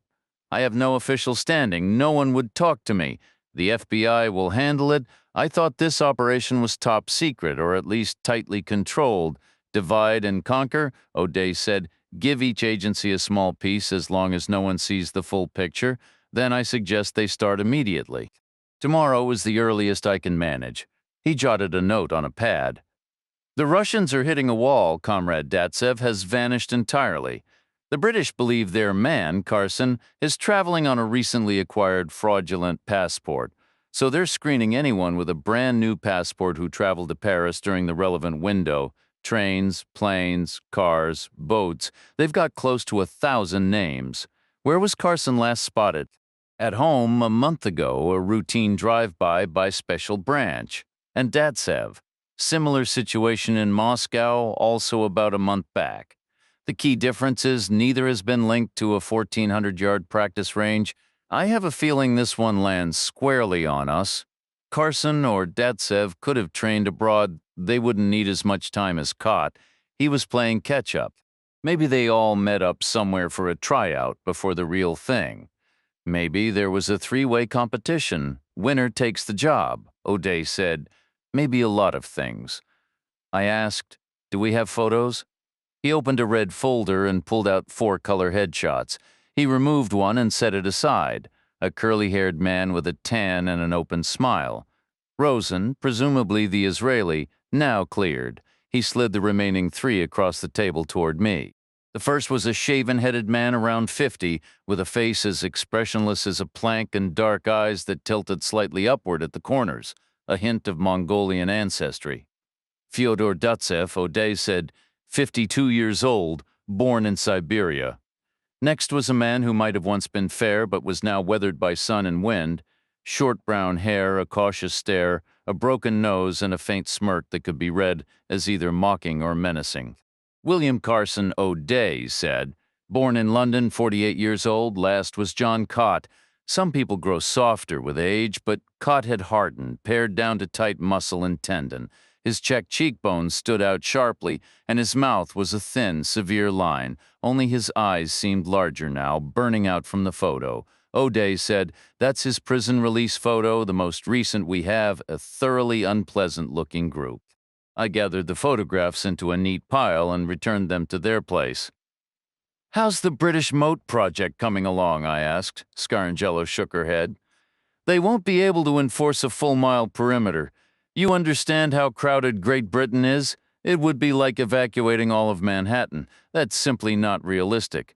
So what's the next move? O'Day leaned forward. You're heading to Paris when? Immediately. Am I going as bait or as an investigator? Consider it a dual role, primarily. We need fresh eyes on the crime scene. There's always a chance something was overlooked. Why would they share anything with me? I have no official standing here. Your name will open every door. I've made the necessary calls. Anything they would show me, they'll show you. That's the influence of O'Day, particularly under the current circumstances. He said it with a dry, almost weary confidence that suggested he'd had this same conversation 100 times before. I remained silent. Shoemaker picked up the thread. You speak French, correct? I do, and English. Enough to get by. What about Russian? Why do you ask? British and Russian agents will also be arriving. You're likely to cross paths. Gather whatever information you can from them, but be careful not to reveal anything in return. For all I know, they've received identical instructions, I pointed out. O'Day cut in, his tone decisive. We need a CIA presence on the ground. At his words, Casey Nice straightened in her chair. It was Joan Scarangello who spoke up. I'll go. Chapter 13. They provided the same aircraft, but with a new crew, 2 fresh pilots in the cockpit and a female flight attendant, all dressed in Air Force fatigues. I boarded directly from the shower, wearing the new clothes from Arkansas. Scarangello joined me 5 minutes later, also freshly showered and dressed in another of her sharp black skirt suits. She carried a small rolling suitcase and a handbag. It would be an overnight journey, 7 hours in the air across 6 time zones, landing us in Paris at 9 in the morning, local time. My usual seat had been converted, laid flat and pushed against the opposite chair, which was also flattened, creating a makeshift couch. The same arrangement was mirrored on the cabin's other side. Pillows, sheets, and blankets were provided. The result was two long, narrow beds separated by a slim aisle. It worked for me. Scarangello, however, seemed less certain. She was a woman of particular age and demeanor, and I suspected she would have preferred more privacy. First, we had to buckle into regular seats at a table for takeoff. We remained there afterward because the flight attendant announced meals were being served. The food did not match the surroundings. It was not the culinary equivalent of the cabin's butterscotch leather and walnut veneer, nor was it standard military issue. They were burgers, served in cardboard clamshell boxes, reheated in the onboard microwave until nearly unrecognizable, some off-brand product likely purchased from a shack near Pope Field's main gate, probably right next to the Dunkin' Donuts. I ate mine, then finished half of Scarangello's after she pushed it away. Then came the delicate operation of preparing for bed without awkwardness. I watched her eyes dart around the cabin, calculating angles, assessing the lighting, figuring out where I would be and what I might see. It was all very serious and procedural, which made the whole situation feel faintly ridiculous. Here we were, two government assets on a covert flight, about to engage in a silent ballet over who got to change into pajamas first. The gravity of our mission momentarily gave way to the universal human comedy of shared sleeping quarters. "I'll go first," I said. The bathroom was located through the galley at the rear, just ahead of the luggage hold where they had stored her bag. I used the facilities, brushed my teeth, and walked back to the sleeping area, choosing the bed on the starboard side. I removed my shoes and socks. I always sleep better that way, and laid down on top of the blanket. I rolled onto my side, facing the wall. Scarangello took the hint. I heard the stiff swish of wool and nylon as she left, and later the softer pad of her return, likely now in cotton. I listened to the rustle of sheets as she settled in. She made a small sound, a cross between a sleepy murmur and a light cough, which I interpreted as an all-clear signal. I rolled onto my back and stared at the bulkhead above me. "Do you always sleep on top of the covers?" she asked from the other bed. "Only when it's warm enough." "Do you always sleep in your clothes?" "Not by choice, but in a situation like this, options are limited." "Because you have no pajamas." "No home, no luggage, no possessions. We had a briefing about you earlier," she mentioned. I replied Casey Nice already filled me in. I shifted slightly against the wall to get more comfortable, and something pressed into my hip from my pocket, not my toothbrush, which was in the other side. I reached down and pulled out a small pill bottle, holding it in my palm. I squinted at the label in the low light. Out of simple curiosity, I expected to see allergy medication, maybe for spring pollen in the Arkansas woods, or perhaps pain relievers from some past ache. Instead, the label read Zoloft, which I knew wasn't for allergies, or pain Zoloft, if I remembered right, was for stress, anxiety, depression, serious stuff, prescription only. But it wasn't prescribed to Casey Nice. The name printed wasn't hers. It belonged to a man, Antonio Luna. Scarangello's voice cut through the dim cabin. "What's your take on our MS Nice?" I slipped the bottle back into my pocket. Nice by name, nice by nature. Too nice for this line of work? Are you worried she might be? Potentially, yes. She held her own in Arkansas. The neighbor didn't shake her. How would she have managed if you hadn't been there? Probably the same outcome, different circumstances, but she'd have gotten there. That's reassuring? Is she your protege? Scarangello shook her head faintly, the motion just audible in the dark. I'd never met her before this. She wasn't necessarily my first pick, but she was who State had available, so she fit the profile. I leaned back. World leaders face assassination risks constantly. It's part of the job. Security's tighter than ever these days. I don't get why everyone's panicking now. Our briefing suggested you're decent with numbers, then your briefing was off. High school arithmetic was my ceiling. Calculate the area of a circle with a 1,400-yard radius. I almost smiled in the darkness. Pi times radius squared. Roughly 2 square miles. Average population density in a major western city center. That wasn't math, just general knowledge. Around 40,000 per square mile, you're behind. It's closer to 50,000 now, give or take. Parts of London and Paris hit 70. On average, they'd need to lock down tens of thousands of rooftops, windows, and 100,000 people. Impossible. A skilled long-range shooter is their worst-case scenario, except for the bulletproof glass. Scarangello nodded, her pillow rustling. It covers the sides, not the front or rear, and politicians hate it, makes them look fearful. Which they are, they just don't want it showing. But a sniper changes everything, I asked. Was anyone certain the glass would hold? The manufacturer swore it would. Some experts had doubts. I nodded in the dark. I'd have been doubtful, too. 50 caliber rounds pack a serious punch developed for the Browning machine gun capable of taking down trees. Sleep tight, I said. Scarangello let out a soft, dry laugh. Not likely. We touched down in crisp spring sunlight at Le Bourget, which the flight attendant cheerfully called Europe's busiest private airfield. The plane taxied toward two sleek black cars parked alone. Citroens, I guessed, not quite limousines, but long, low, and gleaming. 5 men stood waiting, slightly windswept and bracing against the engine noise.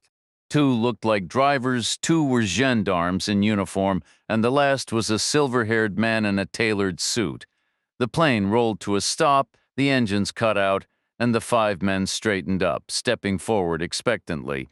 As the flight attendant worked the door, Scarangello rose and handed me a cell phone. "Call if you need me," she said. "What number?" I asked.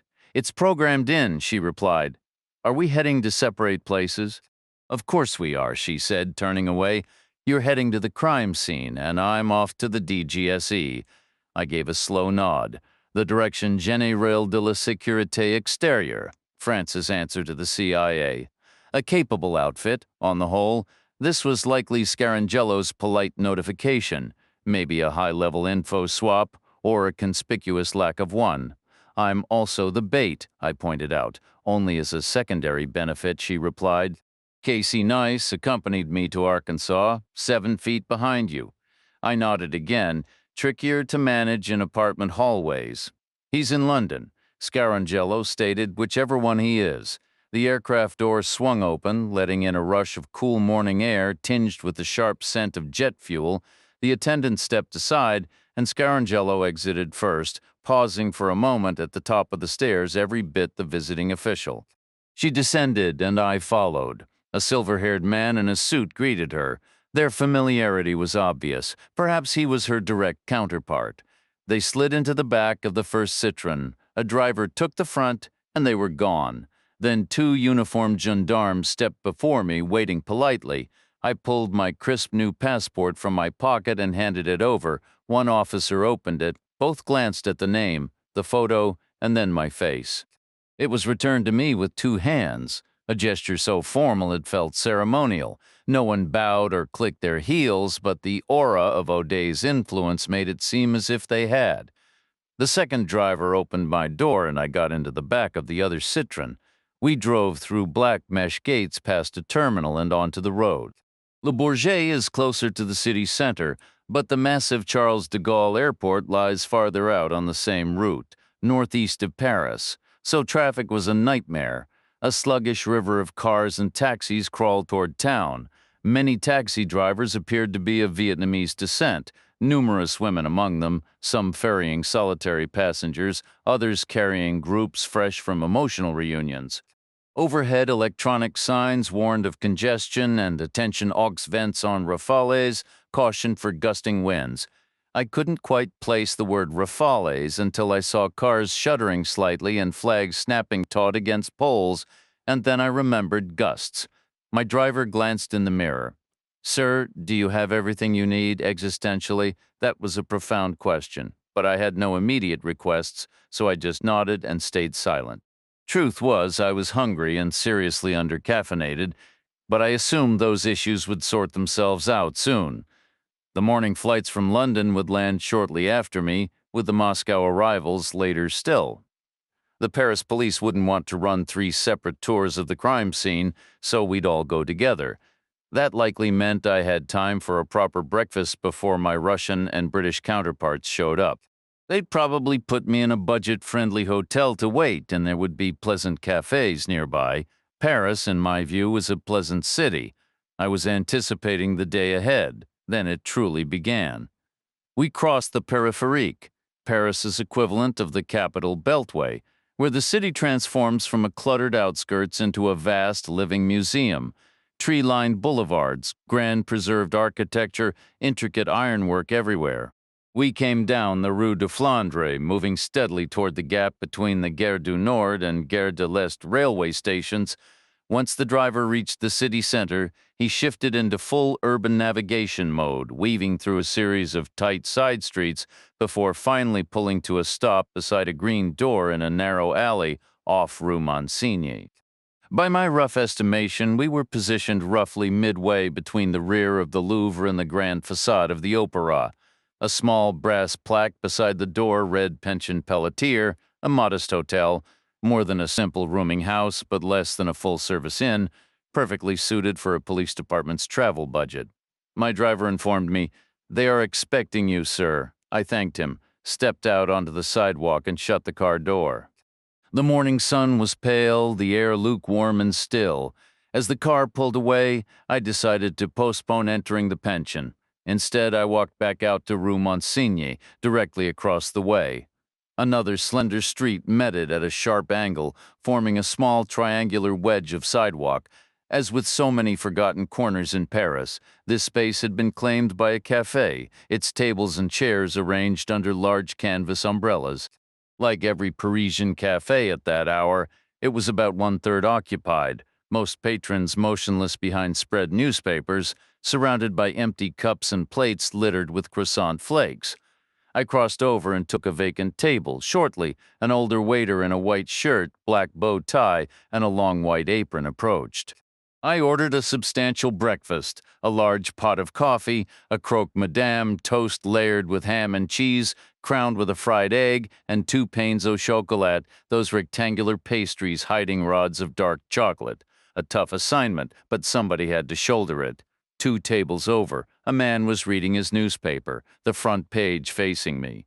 The headline confirmed what Casey Nice had predicted: the assassination scare was officially over. By tomorrow it would be old news. An arrest had been made. The suspect was in custody. The case closed. The world could breathe easy again. Though too far to read the details, I was certain the article would describe a lone fanatical amateur with a North African name, an unconnected crackpot posing no further threat. That narrative should settle public nerves, and that would buy us the time and space we needed. I ate slowly, sipped my coffee, and kept my eyes on the alley entrance. Occasional gusts of wind, the vents and rafales rippled through, making the umbrella above my table shudder violently for a moment before settling. A steady stream of pedestrians passed by, commuters heading to work, shoppers carrying baguettes, residents walking tiny dogs, mail and package carriers making their rounds. The waiter cleared my plates and brought a fresh cup of coffee. Eventually, a black Citroen, much like the one I had arrived in, eased into the alley and halted at the green door. The rear passenger hesitated briefly, undoubtedly receiving the same "They are expecting you, sir," before stepping out onto the sidewalk. He stood there, a man of average height, perhaps in his 50s, clean-shaven with neatly combed salt and pepper hair. He wore a plaid scarf and a tan Burberry trench coat. Beneath it I could see trousers of fine gray fabric, likely part of a Savile Row suit, and English shoes the color of horse chestnuts, polished to a high shine. This, I thought, had to be the Russian.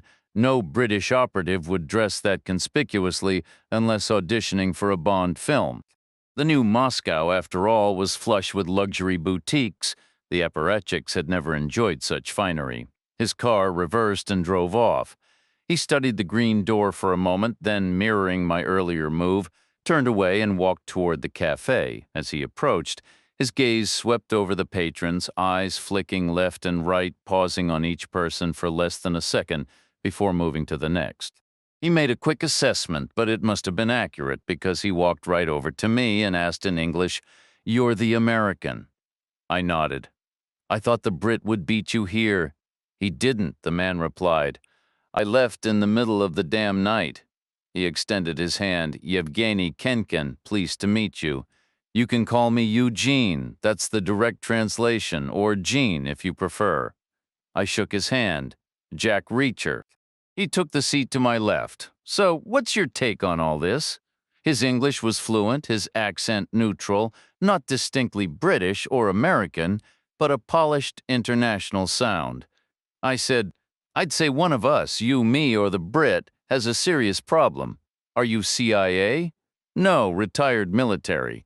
I busted our guy once. Are you FSB or SVR? SVR, he answered, referring to their Foreign Intelligence Service. Then he added, but deep down, we're all still KGB, old wine in new bottles. Do you know your man Datsev? You could say that. How well? I was his handler. He was KGB, I heard he was Army, Soviet, then Russian. On paper, maybe. That's what his pay stub said, when there were any. But a shooter that good? We found better uses for him, such as taking out targets we needed, removed.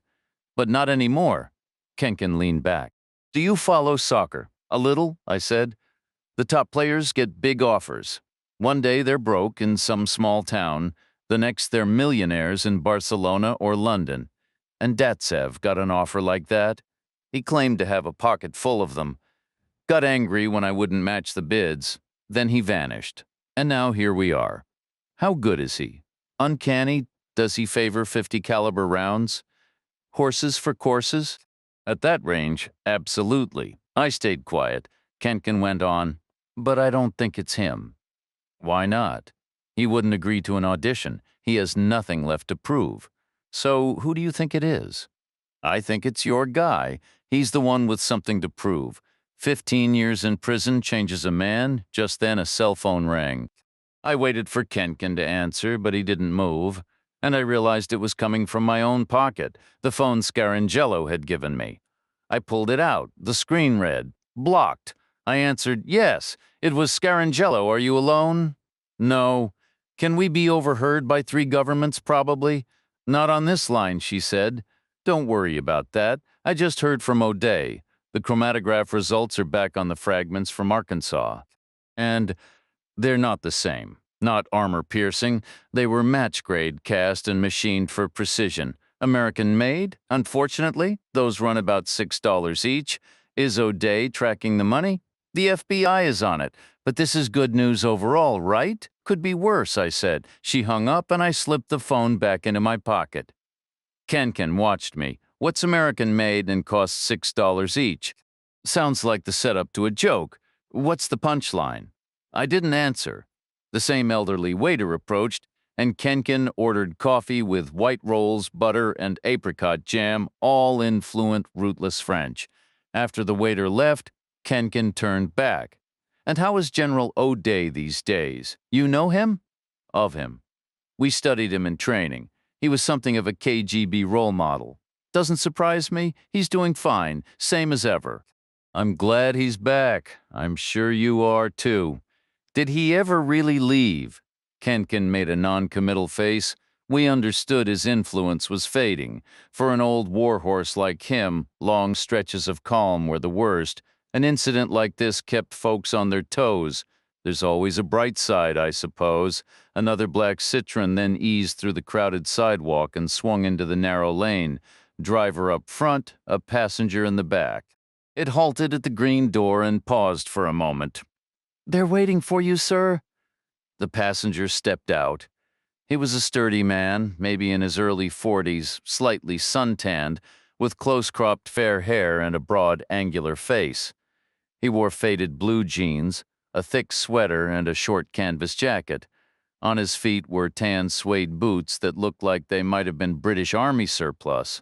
His car pulled away, and after a single glance at the green door, he turned and scanned the area ahead, left, right, before crossing Rue Monsigny and walking directly to our table. "Reacher and Kenkin?" "Right," he said. "You're well briefed," Kenkin replied, "knowing our names already." "We do our best," the man answered. His voice carried a trace of a Welsh lilt, a faint musical rhythm. He extended his hand. "Bennett, good to meet you." Don't bother with my first name, you'd never get it right. What is it? I asked. He responded with a rough, phlegmy sound like a miner with a bad cough. All right, Bennett it is, I said. Ma'am I 6? If you'd like me to be, they covered my travel. Things are pretty informal right now. You know your man, Carson? We've crossed paths. Where? Here and there. Like I said, it's all a bit loose at the moment. You think it's him? Doubt it. Why? Because the Frenchman's still breathing. My money's on your guy. Bennett took a seat to my right, facing Kenkin on my left. The waiter arrived with Kenkin's order and Bennett asked for the same. I requested more coffee. The old server looked pleased. The bill was growing. I hoped one of them was carrying enough local cash. I certainly wasn't. Kenkin looked over at Bennett. You familiar with the G8 location? Bennett gave a nod. By normal standards, it's secure, maybe less so with caught running free. I cut in. Might not be caught. You've got to stay flexible. Assumptions will trip you up here. My mind's so open my thoughts are practically spilling onto the pavement. I still don't buy Carson, maybe Datsev, Kenkin said. Then it wasn't any tryout, and we're spinning our wheels with all this speculation. Datsev wouldn't audition, he's too proud. If it was Datsev shooting, then it was just a hit on the Frenchman that failed because of the glass, which also means we're wasting time since the trail's been cold for days. The waiter returned with Bennett's coffee and bread, plus a fresh pot for me. Across the street, a police minivan slid into the alley and stopped at the green door. A single officer stepped out in a blue uniform and a kepi hat. He knocked and waited. After a minute, a woman in a housecoat answered, and a brief, muddled exchange followed. He's here for the 3 men, most likely. They haven't arrived yet, I'd guess. The cop stepped back, looking up and down the lane across Rue Monsigny, then tipped his hat forward and scratched the back of his head. His eyes eventually landed on us in a slow, delayed double-take. He thanked the woman and started toward our table. I watched him decide to play it cool, to act as if he hadn't been confused at all, and he walked up and announced in a gritty Parisian accent, the kind that lacked any charm, just a resentful, burdened whine, we have to go to the police station first. Bennett translated. He says, we have to go to the station. I understood, Kenkin said. I stayed quiet. Kenkin settled the bill with a roll of fresh euros that looked authentic enough, though I had my doubts. We rose from the table, stretching and brushing away the last of the crumbs before following the officer back across the street to the waiting van. The morning sun was climbing into a sky as clear and blue as a robin's egg, offering a brief, gentle warmth that vanished the instant a sharp gust of wind cut through, feeling like an icy hand on my neck. Kenkin's fine coat billowed around his legs before the wind dropped as suddenly as it had come, the warmth returning just in time for us to step into the cool shadow of the alley. We piled into the van. Bennett first, then Kenkin, then me with a light, almost giddy feeling, the kind you get when loading up to leave base for a bar or a club where you know there's a good time waiting. Chapter 15. The place we were taken to wasn't your typical police station. You wouldn't walk in to report a stolen bicycle or a missing pet. It felt more like an intelligence outpost accessed through an unmarked gray door tucked among other government buildings on the river's left bank. Not far from the Assemblée Nationale, France's equivalent of the U.S. Capitol, that plain door led down 2 flights of stairs into a low-ceilinged maze painted in shades of gray with gray linoleum underfoot. A DGSE facility, I assumed, and I couldn't help but hope the money they saved on decoration was being put to better use. We were ushered into what might have been a conference room, except all the chairs were gone. A long table held a neat row of 12 laptops, each screen tilted at the same precise angle, each displaying the same animated Police Nationale screensaver, little shapes bouncing slowly and methodically around the display, like some old arcade Pong game stuck in a loop. A woman entered behind us. She was petite but carried herself with a quiet authority, maybe in her mid-40s with soft, dark hair and observant eyes. Under different circumstances, I might have tried to strike up a conversation. Instead, she looked right past me and addressed the room in general. Everything is digitized now, she said. Start on the left and work your way right, you'll see what we have. so Bennett, Kenkin, and I huddled around the first screen. Kenkin tapped the touchpad with a well-kept fingernail, and the bouncing shapes vanished, replaced by a video already in progress. It was French network TV broadcasting the president's speech, an evening event. He stood at a podium before broad marble steps, brightly lit, with French flags behind him. The bulletproof glass panels flanking him were barely visible. His microphones were small black capsules on slender stems rising from the podium, highly directional, aimed at his chest and mouth, picking up little else. But the TV crew had mixed in ambient sound from other mics, so we could hear the low murmur of the crowd and distant city noise. The president was delivering the usual political optimism, talking about progress and France's potential in the new century, conveniently achievable, of course, through his own policies. At one point, he faltered over a word and glanced upward to his left, almost thoughtfully, before recovering and pressing on. 3 seconds later, he looked left again, this time at something much closer, stumbled once more, and then, just a couple of seconds after that, he was tackled and buried under a swarm of dark-suited agents with earpieces who swiftly carried him away along the ground like some large, hurried turtle. Kenkin tapped the touchpad again, rewinding to that first stumble, that upward glance. "There," he said quietly, "that's the muzzle flash." "It has to be," he said. Then, after a pause, added, "And there's the bullet striking the glass." We couldn't hear the actual gunshot on the recording. Maybe some high-end audio specialist could have pulled a spike from the soundtrack, but it wouldn't have told us anything new. Everyone already knew a firearm had been discharged. "Seen enough?" Kenkin asked. Bennett gave a nod, and I stayed quiet. Kenkin clicked the mouse, and a street map of Paris appeared. A red arrow marked A pointed to the front steps of Les Invalides, while another red arrow, B, was positioned some distance away, tucked into a maze of narrow streets near the Boulevard Saint-Germain. A thin red line connected them, labeled 1,273 meters, which translated to roughly 1,400 yards.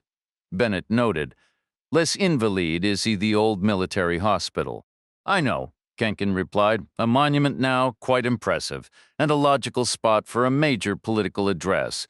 A location rich with emotional weight, with an open plaza out front, large enough to hold a respectable crowd but intimate enough to avoid embarrassment if turnout was low, with ample space for media trucks and satellite dishes. The Boulevard Saint-Germain location would be the apartment building.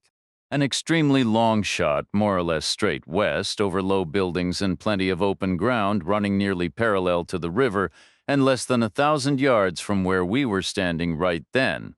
Awfully close to home for anyone connected to the government." Kenkin clicked an icon, and the next image was an after-action photo of the president's podium and its bulletproof glass panels.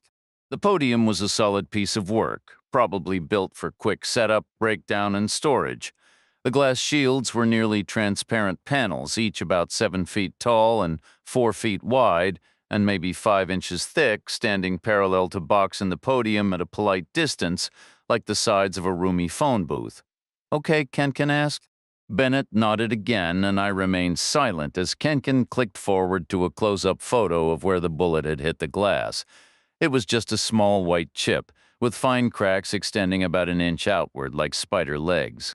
Kenkin clicked through a series of progressively magnified close-ups, all the way to a shot from an electron microscope that made the impact pit look like the Grand Canyon, even though the embedded data said it was less than 2 millimeters deep. The final picture returned to normal size, identical to the first, but it was set to animate using the same video tech you see on sports broadcasts, where they freeze the action and rotate it for a different angle. So the photograph spun until we were looking at the glass shield almost directly from the side. Then the viewpoint lifted slightly until we were gazing at it a bit from above. The shooter's perspective, I figured, through his scope from that apartment balcony 1,400 yards away. At normal size, the tiny white chip was almost invisible, but then a bright red dot appeared to mark it, followed by thin red lines measuring its distance from the edges of the shield. It was a little over 500 millimeters from the left side and a little over 700 millimeters down from the top. Kenkin seemed troubled by those measurements. He leaned in, staring intently, and said, "Do you see what I see?" Bennett said nothing, and I replied, "I don't know what you're seeing." Kenkin turned and scanned the room until he spotted the dark-haired woman.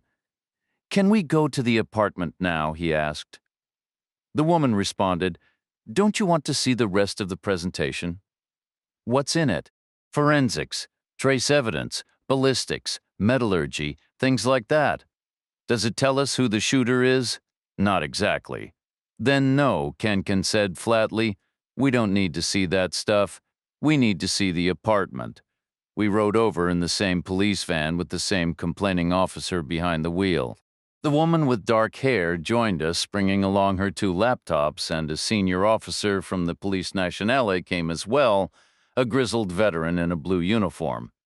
It was a quick trip from the 7th to the 6th arrondissement, straight down Boulevard Saint-Germain before turning onto the quieter streets near Rue Bonaparte. We stopped in front of a dignified, silent building that matched its neighbors. It was a substantial Beaux-Arts structure with tall carriage doors on the street level, which would open past a concierge's station into an interior courtyard. I knew the type. Each corner would hold staircases and those ancient, shuddering iron elevators. The air would carry the scent of waxed floors, distant meals, and dust, maybe the faint sound of a piano or a child's voice echoing, leading to grand but worn apartments filled with polished cherry wood, faded gilding, and threadbare carpets. The driver woke the concierge, who opened the large doors, and we parked inside the courtyard.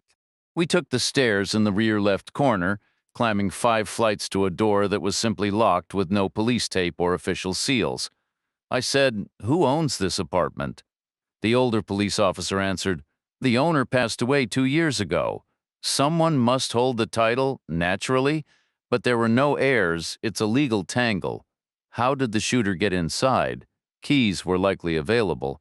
The concierge didn't notice anything." The old officer shook his head.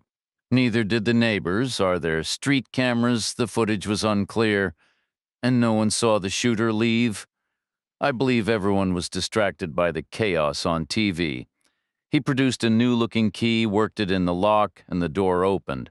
We entered a formal, high-ceilinged lobby that led into an equally grand hallway. The floors were worn black and white marble, undulating from generations of footsteps. The air was chilly and still. Tall double doors, some ajar, lined the hall, revealing dim rooms beyond. The officer guided us through a salon into a dining room nearly 40 feet long. A massive mahogany table, partly draped with a white sheet, stood with 20 chairs arranged along its sides. There was a huge tiled fireplace, spotted mirrors, marble busts, and somber landscape paintings in heavy gold frames. The far wall had 3 tall French windows facing west, each opening inward. The great table was aligned with the center window with marble-topped buffets near the others. It was a classic, symmetrical, and quietly pleasing space. Outside was a balcony running the room's width about 8 feet deep, with a flagstone floor and a low stone railing. A line of stone planters held powdery soil and the brittle remains of dead flowers. 2 iron bistro sets were placed against the outer wall between the windows. Beyond the railing, in the very far distance, you could just make out a side view of the front steps of Les Invalides, 3/4 of a mile away, a mere speck. Bennett asked, how was this location identified? The senior officer replied, "The president witnessed the muzzle flash, which gave us the general direction. A standard ballistics calculation followed, yielding 4 possible locations in this building. 3 were occupied by innocent families. This one was vacant. We found clear signs of recent disturbance here in the dust. We are certain this is the place." The dark-haired woman added, "All the details are in the briefing materials." "You really should have seen the presentation," the woman insisted. Kenkin gave a slow nod, his expression caught somewhere between regret and restlessness. "So where do you figure the shooter was positioned?" he asked. "We reconstructed it from the electron microscope data," she explained. "Armor-piercing rounds leave a distinct molecular signature at the point of impact that gave us the angle. From there, we calculated the bullet's velocity and trajectory, which pinpointed the range and the exact firing point. Our conclusion is he was seated at the center of the balcony, his rifle's bipod planted in the soil of that middle planter. The dirt showed impressions, and there were fresh scuffs on the stone. "Let's see it for ourselves," Kenkin said. We all filed out. 5 floors up, the air was crisp and the vista stretched over the city. The central planter was a substantial weathered stone trough, low and broad, its surface worn smooth. It looked exactly like the kind of spot a sniper would use. Given the gentle downward slope to the target area, a person of average height sitting behind it would have had a clear, steady firing lane right between 2 of the moss-covered urns lining the balustrade. "What's Datsev's height?" I asked. "About 1 meter 75. Kenkin replied. That translated to roughly 5'9", perfectly average. I glanced at Bennett and Carson, 5'9". Bennett confirmed, also average. It was funny, really, how utterly unremarkable all these supposedly elite shooters were in person. Kenkin himself, for all his fine clothes, didn't hesitate. He dropped cross-legged into the dirt behind the planter, ignoring his expensive coat, and squinted one eye shut. "Do you have any photos from this vantage point?" he asked, with the podium and the protective glass still in place. "Of course we do," the dark-haired woman said, a hint of exasperation in her voice. "They were in the presentation. You didn't watch." "My apologies," Kenkin said, not sounding very sorry. "Would you have them with you now?" "As a matter of fact, I do." She powered up a laptop, clicked through a few files, and then placed the computer right in the planter's soil in front of Kenkin. "This simulates the scope's view, we believe." It was a decent approximation. I crouched down to look. On the screen, the podium stood isolated in the secured square, looking small and abandoned. The near-side glass shield was a faint, obstructing blur. Kenkin shook his head. "I don't see the impact point." The woman leaned between us, a trace of perfume in the air, something floral and expensive. She clicked the mouse, and a bright red dot appeared on the image of the glass. Kenkin asked, "How tall is your president exactly?" Another click, and a generic figure appeared behind the podium, a stand-in for the French leader. The red dot hovered several inches to the left of the figure's throat. "There," Kenkin said, a note of triumph in his voice as he pushed himself up, brushing dirt from his sleeves. "I knew it. The shot was off, left and low." He stepped to the balustrade, Bennett and I falling in beside him. We looked out over the gray rooftops of Paris, past the orderly lines of pollarded trees along the boulevards, past the quiet buildings with their wrought iron balconies toward the distant pale dome of Les Invalides. Further still, the very tip of the Eiffel Tower broke the horizon. The city lay spread out, peaceful and utterly normal, a stark contrast to the precise clinical violence we were there to dissect. The sequence unfolded with a chilling, deliberate cadence, like the heavy ticks of a grandfather clock, 1 and 2 and 3. First, a brief, sharp spark of light far in the distance. Then, a sudden gust of wind that snapped every flag on the terrace. Finally, Kenkin's head exploded right beside my shoulder. I was already moving before his body hit the deck. The impact of his shattered skull smacked against me on its way down, leaving a gruesome smear of red and gray on the brand-new jacket I'd just bought. My first absurd thought was a silent curse about the ruined fabric. Bennett dropped down next to me, and then, true to his training, he simply vanished, one moment solid on the flagstones, the next gone without a trace. No names, no packed drill. The best operatives leave no record at all. The technician was on her knees, not screaming but groaning in low terror as she scrambled back toward the dining room on all fours. The old officer in the blue uniform remained frozen where he'd been standing, utterly exposed. I wasn't too worried for him. The shooter wouldn't stick around long, not in the heart of Paris. Kneeling, I peered over the parapet, trying to lock in the location of that distant muzzle flash. Closing my eyes, I saw it again, just to the left of the old hospital, placing it even farther away, likely in a roof window 6 stories up.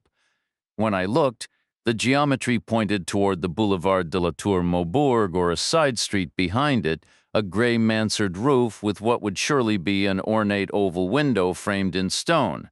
Roughly 1,600 yards, nearly a full mile, a 17-minute walk at a normal pace. Time to move.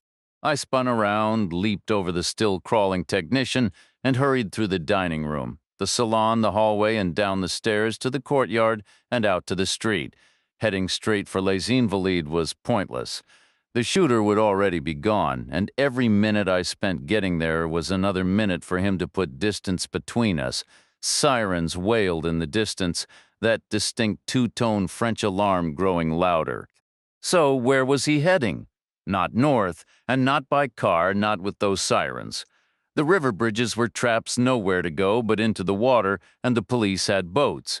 He'd come on foot, south or southwest, not southeast because that led to the Gare Montparnasse station, and public transit would be swarming with cops any second.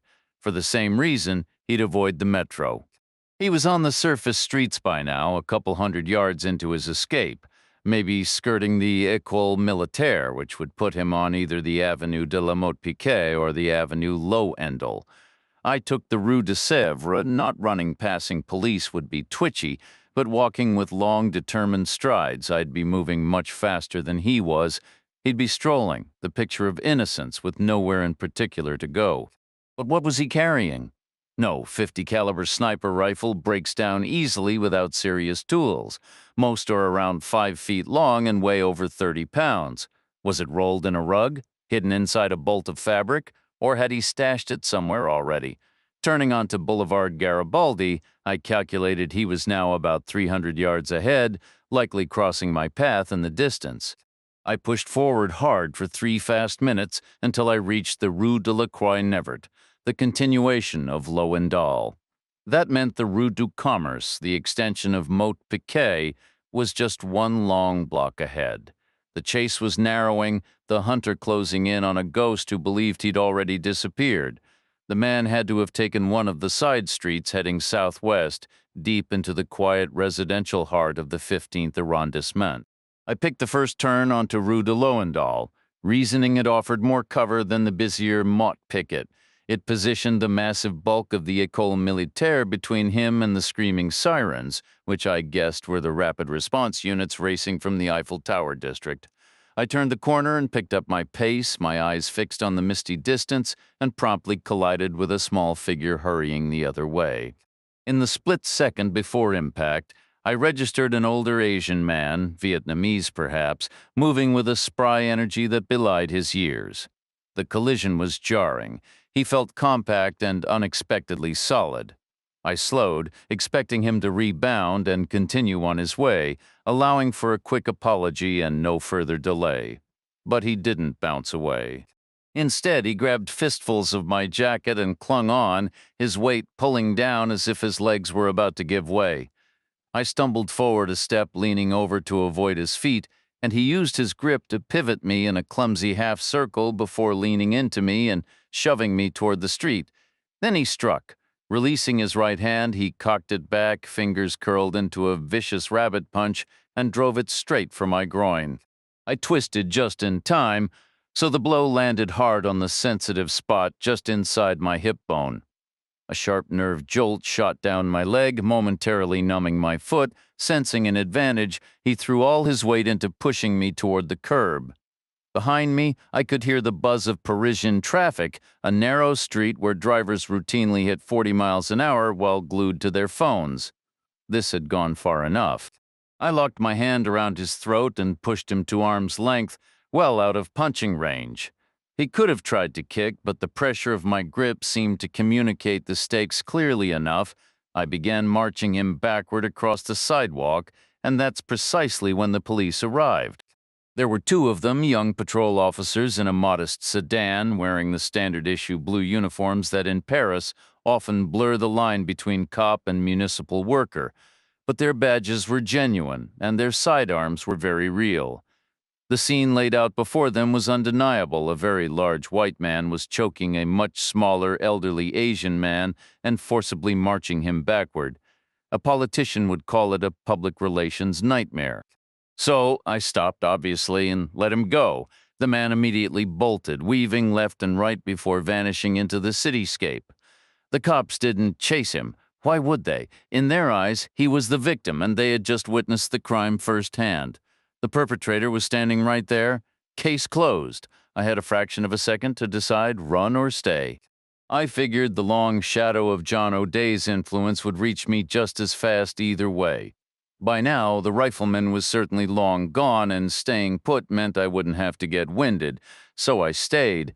They arrested me on the spot right outside a tabac for what felt like a laundry list of charges: assault, battery, hate crime, elder abuse, the whole ugly catalog.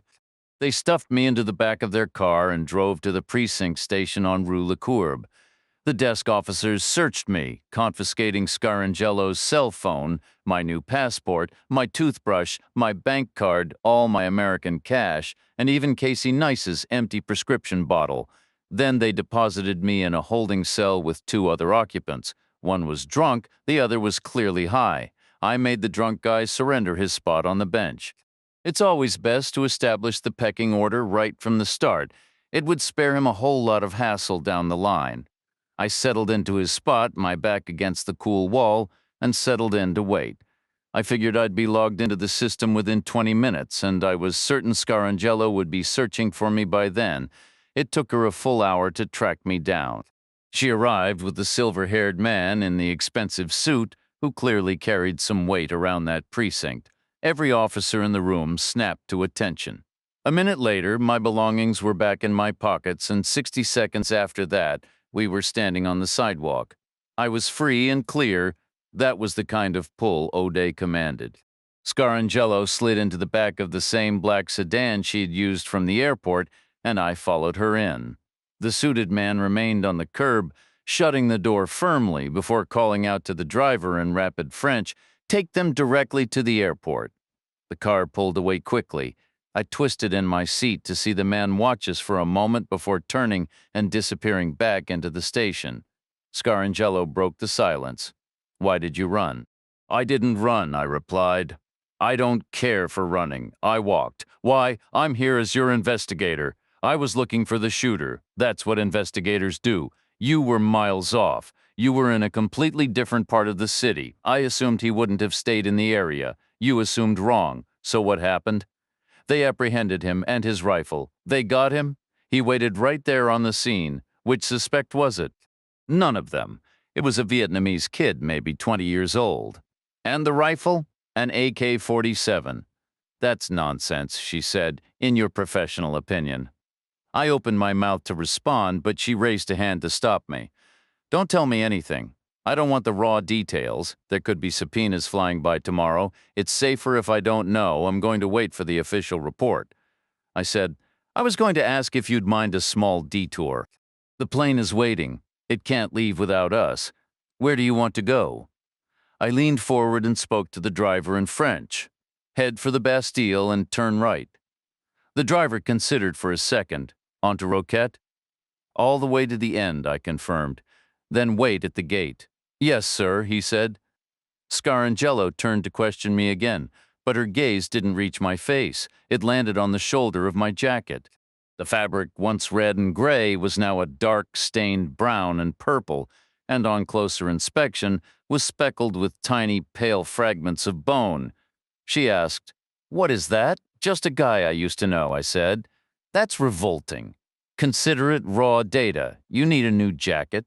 This jacket is new. You have to get rid of it. We'll go buy you another one right now. The plane is waiting. How long could it possibly take?" "This is Paris," I said. "Nothing in the stores is going to fit me." She asked, "Where are we going?" "There's something I want to do before we leave." "What?"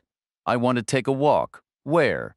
"You'll see." We crossed the Seine on the Austerlitz Bridge, hooked a left onto the Boulevard de la Bastille, and sped toward the monument itself, weaving through traffic with a fluid urgency as if we had a police escort.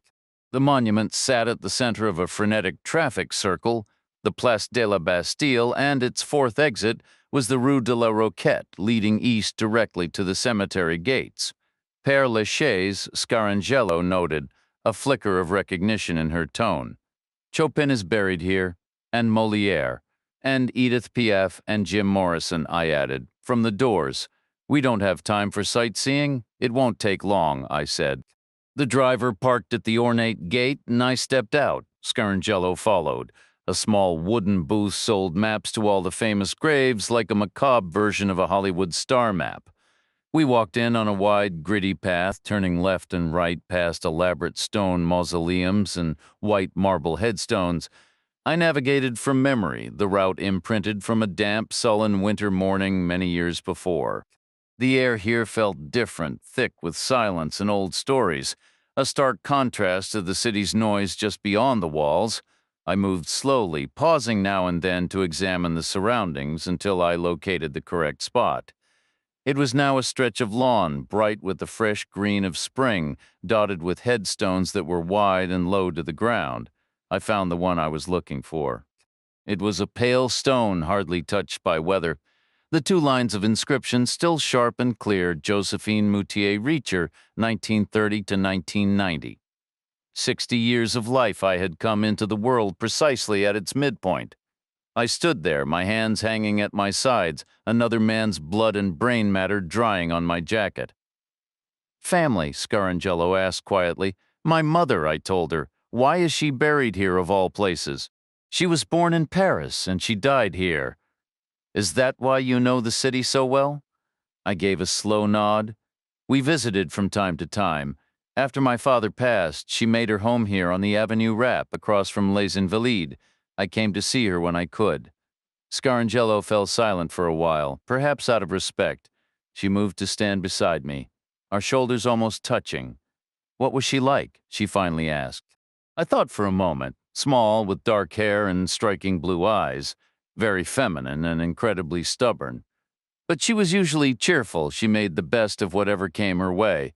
She'd walk into some shabby marine housing unit and laugh and say, "Oh, mes sweet home." She could never quite pronounce the H because of her French accent. Scarangello said softly, "60 isn't very old." "I'm sorry. We get what we get," I replied. She never complained. What happened? Lung cancer? She smoked heavily. She was French, after all. This is Père Lachaise Cemetery? I know. I mean, it's not easy to be buried here. It's almost an honor. Obviously, I said, a dry edge entering my voice. Otherwise, the place would be packed shoulder to shoulder with the departed.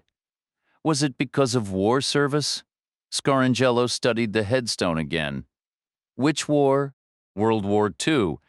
She would have been 15 when it ended. They were desperate times, I said. What did she do? Resistance work?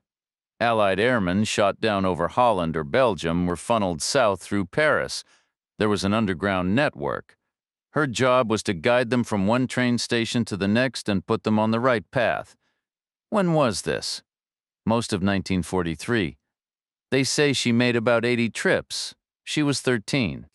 Desperate times, I repeated, the words feeling heavier now. A schoolgirl made perfect cover. She was trained to say the airmen were uncles or brothers visiting from out of town. Usually they were dressed like peasants or office workers. She was risking her life, her whole family's life, every single day. But she handled it. She got the job done, Scarangello said. That wasn't in your file. No one knew. She never spoke about it. I'm not even sure my father knew the full story. After she died, we found a medal tucked away. Then an old man showed up at the funeral and told us everything.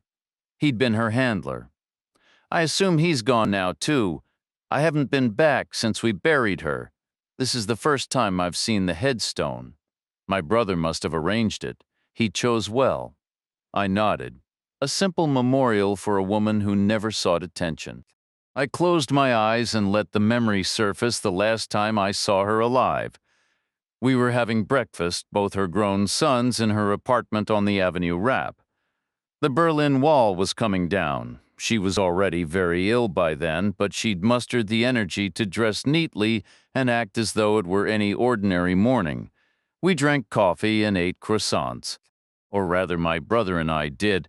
While she concealed her lack of appetite behind a stream of conversation, she talked about all sorts of things. People we'd known, places we'd lived, stories from over the years. Then she grew quiet for a minute, before delivering the same two messages she'd always given us. It was a kind of ritual. She'd done it 1,000 times. With effort, she pushed herself up from her chair, stepped behind my brother Joe, and placed her hands on his shoulders, all part of the familiar routine. She bent and kissed his cheek from the side, just like always, and asked him, "What don't you need to do, Joe?" Joe didn't answer. Our silence was part of it then. She said, "You don't need to solve all the world's problems, only some of them. There are plenty for everyone." She kissed him once more, then maneuvered behind me to press a kiss to my cheek. Her small hands spanned my shoulders, feeling the solid muscle, still amazed that her once tiny baby had grown so large. Even though I was nearing 30, she remarked, "You have the strength of two ordinary young men. What will you do with it?" I stayed quiet, as was our custom. She answered for me, saying, "You will do what is right." And I had tried, for the most part. That effort had landed me in trouble at times, and at other times earned me commendations of my own. As a small token, I had buried my silver star with her. It was right there beneath my feet in the Parisian soil, 6 feet down. I pictured the ribbon decayed, but imagined the metal still gleaming. I opened my eyes, stepped back, looked at Scarangelo, and said, "All right, we can leave now." Chapter 19. The airplane cabin was stuffy, so out of consideration for Scarangello's delicate state, I removed my battered jacket, turned it inside out, folded it, and tossed it onto an empty seat. We exited French airspace within 40 minutes, then cut diagonally across Great Britain, cruising 8 miles high before beginning the long journey over the remote North Atlantic, a great circle route.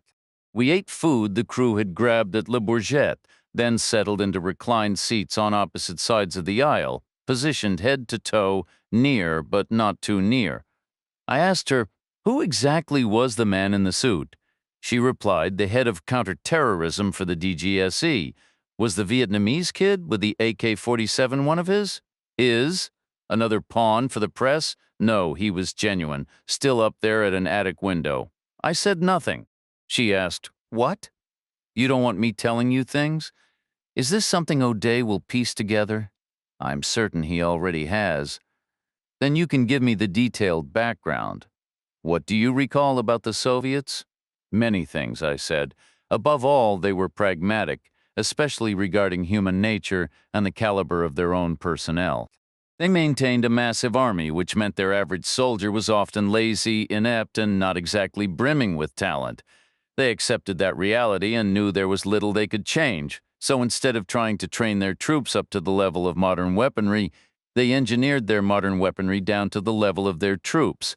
It was a genuinely radical philosophy. Okay, hence the AK-47. Take one example. What does a panicked soldier do under fire? He grabs his rifle, fumbles with the fire selector, and pulls the trigger. Our rifles go from safe to semi-automatic to full auto, neat, linear, and logical. But the Soviets knew that meant 99 times out of 100, their guy would panic and shove the selector all the way over, dumping a whole magazine on the first frantic, unaimed shot. That would leave him with an empty weapon at the very start of a firefight. Not ideal. So the AK selector goes safe, then full auto, then semi-automatic, not linear, not logical, but brutally practical. Semi-auto becomes the default, full auto requires a deliberate choice, okay? And they knew the rifle would get zero care or maintenance in the field, so they built it to work under virtually any conditions. Pull the trigger and it fires. We recovered AK-47s that had been buried for years, the wood eaten by insects, and they still functioned perfectly. Okay. And they understood their average soldier couldn't hit anything beyond a couple 100 feet anyway. Probably couldn't see that far either, so why waste resources on precision? The AK-47 prioritizes reliability first, second, and third. Accuracy isn't even on the list. It's a close-quarters tool, practically a long-range handgun across the street, maybe a city block away, or from one riverbank to the opposite shore. You're claiming the shot was impossible? Not a chance.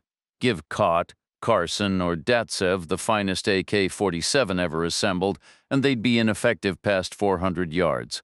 The bullet that killed Kenkin traveled roughly 1,600 yards, 4 times that distance. They wouldn't have even struck the correct building. Besides, the round itself is weak. It would have barely reached the target. They'd have needed to arc it upward at a steep angle, like tossing a slow, looping curveball up and then down, similar to a missile's trajectory. An impossible shot, even if by some miracle it connected, the bullet would have arrived with so little force you could have batted it away with a table tennis paddle.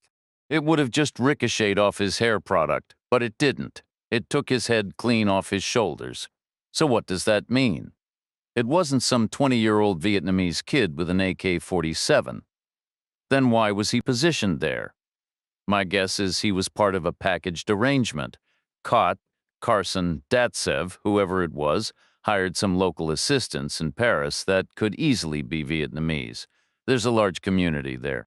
I'm sure most are honest, driving cabs or working hard, but there are undoubtedly some involved in gangs. They probably placed 10 or 12 on the street as a moving perimeter around the shooter to protect his escape. No question the old man who stopped me was one of them. He was creating a distraction. They put the kid in the attic as a decoy. They're initiating him. He's proving his loyalty. Get arrested, keep quiet, hold firm, and he's earned his place. I'd bet his gun didn't even have a firing pin, just to ensure he gets off on a technicality. Scarangelo was silent for a moment, then said, "It has to be Datsev, doesn't it? What possible motive would Cott or Carson have against Kenkin?" I replied. "I'm certain O'Day has a whole catalog of theories about that, but it turned out the Socratic method had its limits. O'Day, Shoemaker, and Nice had engaged in extensive debate, yet hadn't uncovered any universally accepted truths. They had gathered detailed reports from Paris, Moscow, and London, along with diagrams, photographs, video footage, and after-action reviews, scrutinizing the data repeatedly, but had drawn no firm conclusions. They were waiting to hear what I had to say. We touched down at Pope Field in the late afternoon, less than a full day after we departed, having regained the 6 hours we lost on the outbound trip. Scarangelo wanted to shower before we all convened, which seemed reasonable, so O'Day gave us 30 minutes. I spent that time in the shower as well, first rinsing Kenkin's residue from my coat, easy enough since the fabric was waterproof, so the mess washed right off. I kept at it until the water ran clear, then patted the coat dry with a towel. After that, I scrubbed myself down using shampoo and soap, then dressed quickly enough to grab something from the buffet room before the meeting started. The selection was sparse, but at least there was coffee, so I took a cup and headed upstairs. O'Day was in his usual place with Shoemaker right beside him. Casey Nice greeted me with a smile, and I took a seat. Scarangelo came in right after me, radiant from the hot water, her hair still damp, wearing another black skirt suit. O'Day began. "First, let's address the Vietnamese element." I said there's a first time for everything. He didn't crack a smile.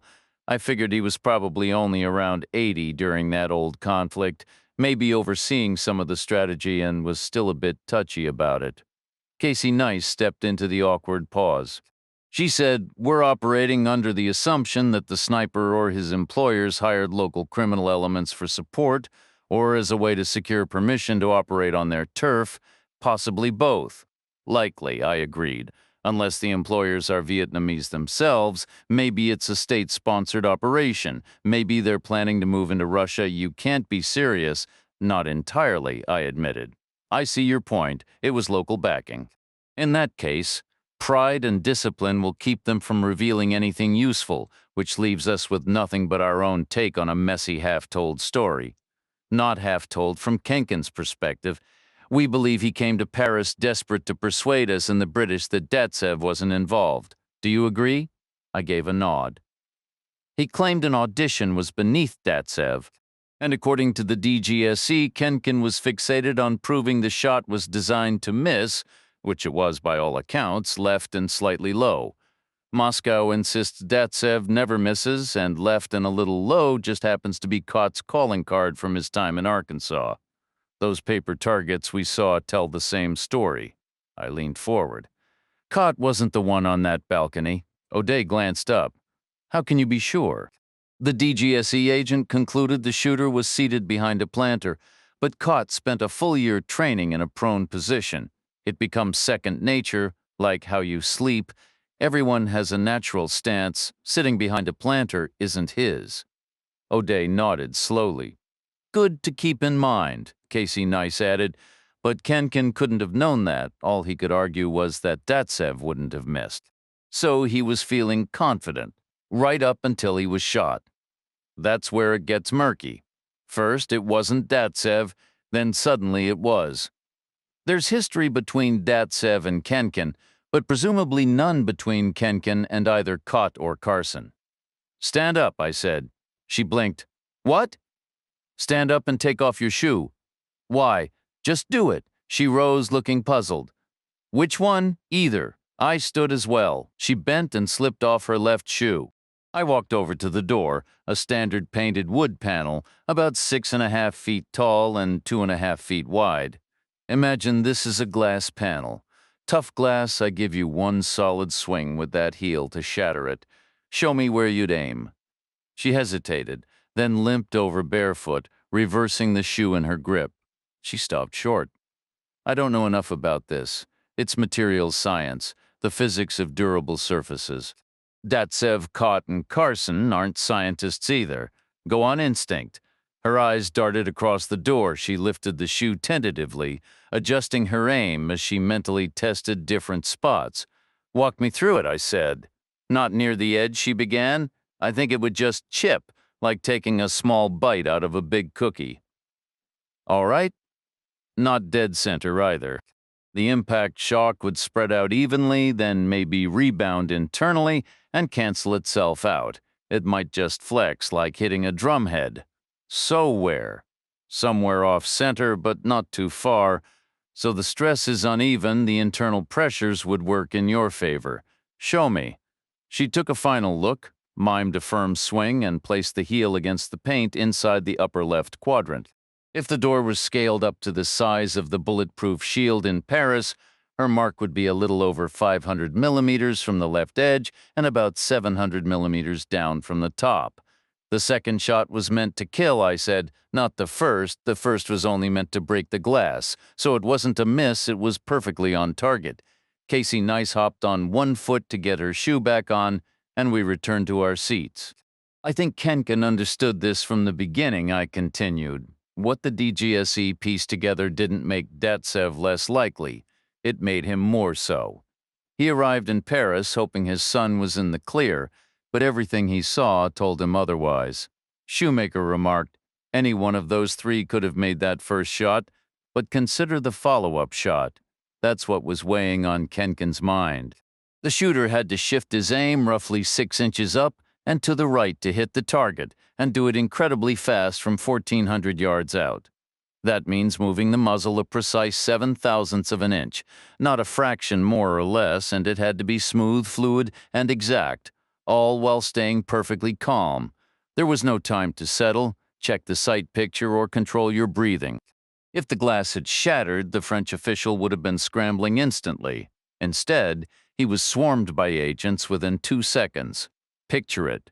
You fire, adjust the muzzle that tiny critical amount, and fire again, all faster than I can describe it. That would require almost supernatural skill, and according to Kenkin, Datsev was exactly that, supernatural. O'Day nodded slowly. All right, we're getting somewhere. So the shooter was Datsev. Kenkin was convinced of it. I was watching him closely. He was a tough old bird, but he had a softer side. He was grumpy that morning, having gotten up far too early, yet there was a lightness to him. At first, it was just a pleasant day out in Paris, someone else's headache, probably mine. He even bought my breakfast. Then the pieces started falling into place, and the day wasn't so pleasant anymore. Suddenly, it was his problem. He'd have to go back and deliver the bad news, and he really didn't want to. There was a definite bureaucrat in him, but then Datsev shot him and saved him the trouble. No, I said, Datsev didn't shoot him. Chapter 20, I continued. You really have to think about that second shot, and don't just take my word for it. Get on the phone and call our top 5 snipers, recon Marines, SEALs, Delta Force, wherever. I'm sure you could do that. I'm sure you have them all on speed dial. For that matter, I'm sure they all work for you, just like Datsev worked for the KGB. Shoemaker corrected, the KGB has been history for a long time. It's the SVR now. Old wine in new bottles. My point is, ask our best guys about that second shot.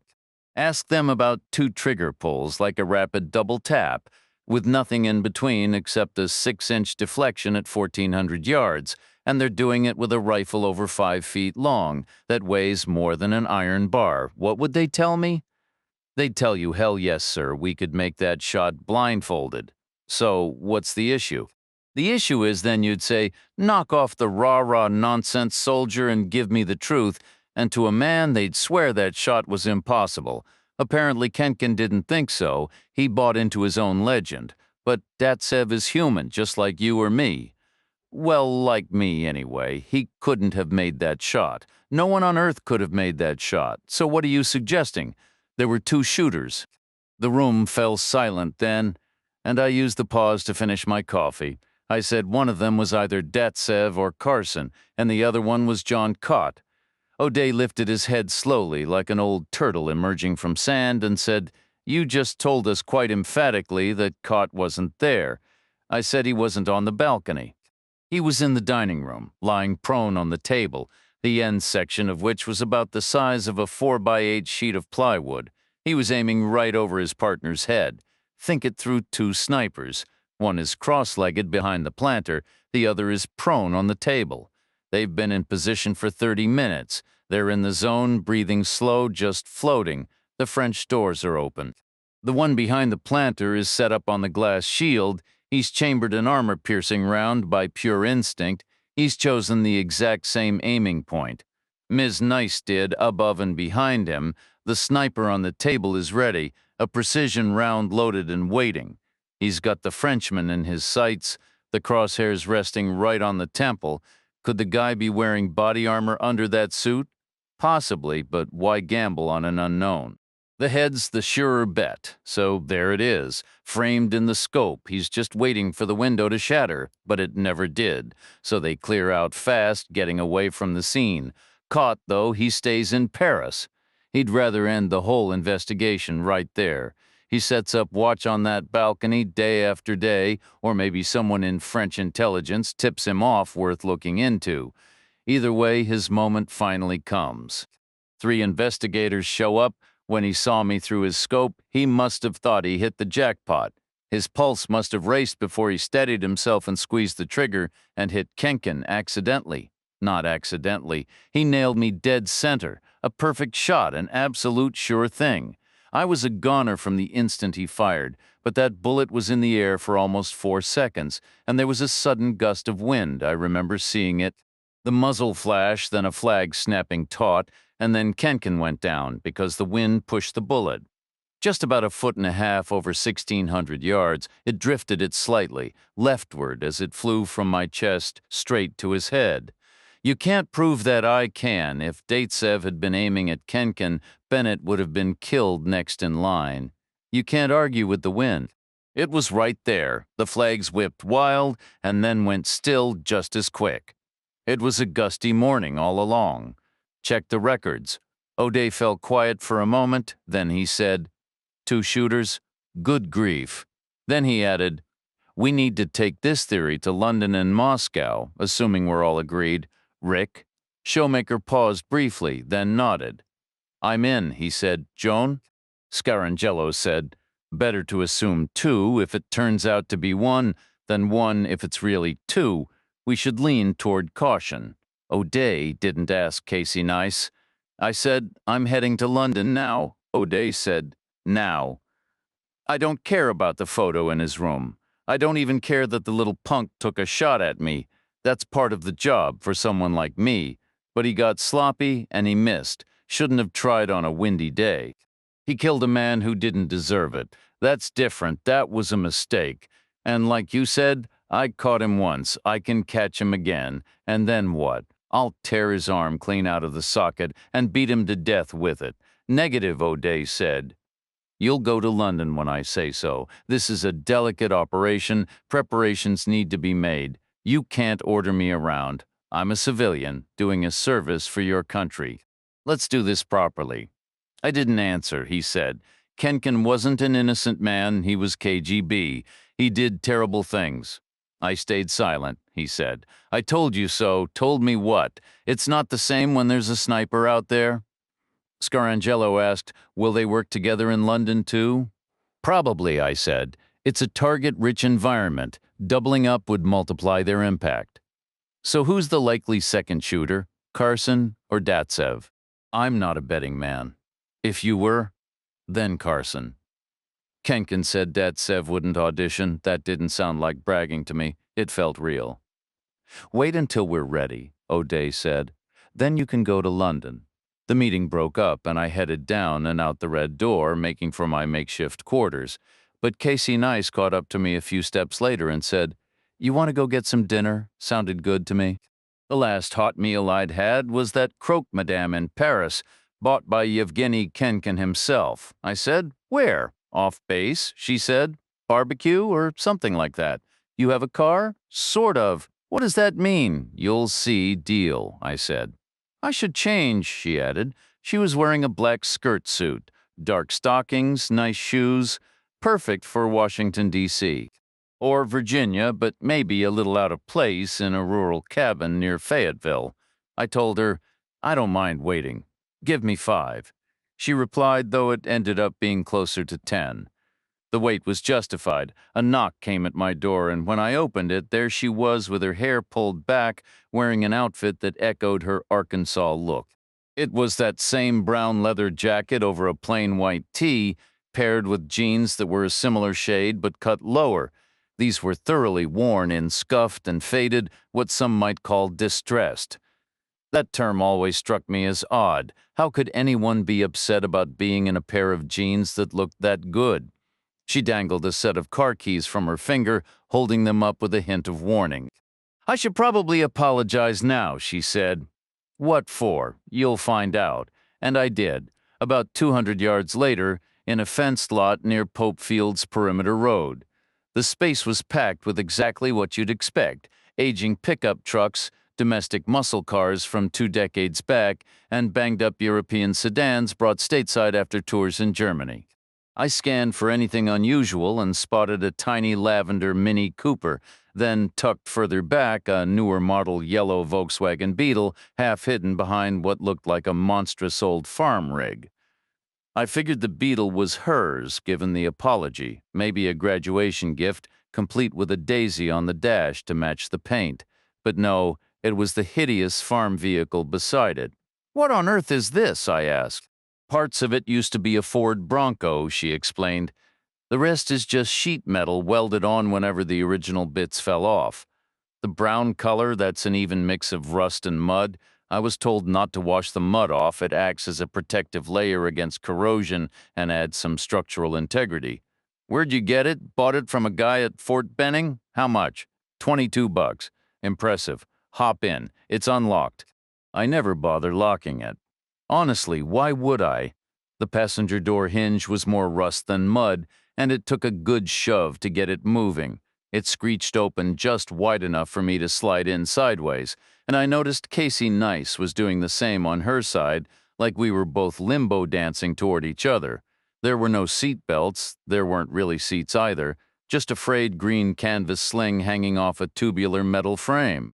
The engine eventually coughed to life after a series of pops and churns, settling into a wet, uneven idle. The transmission was slower than a cross-country mail delivery. She wrestled the shifter into reverse, and all the mechanical parts inside seemed to hold a meeting, taking roll call and debating whether to proceed. After a lengthy discussion, the truck finally lurched backward. She turned the steering wheel, which looked like a workout, then jammed the shifter into a forward gear. First, the reversing committee had to adjourn, approve the minutes, and clear the room. Then the forward crew clocked in, got settled, and began their own lengthy deliberation.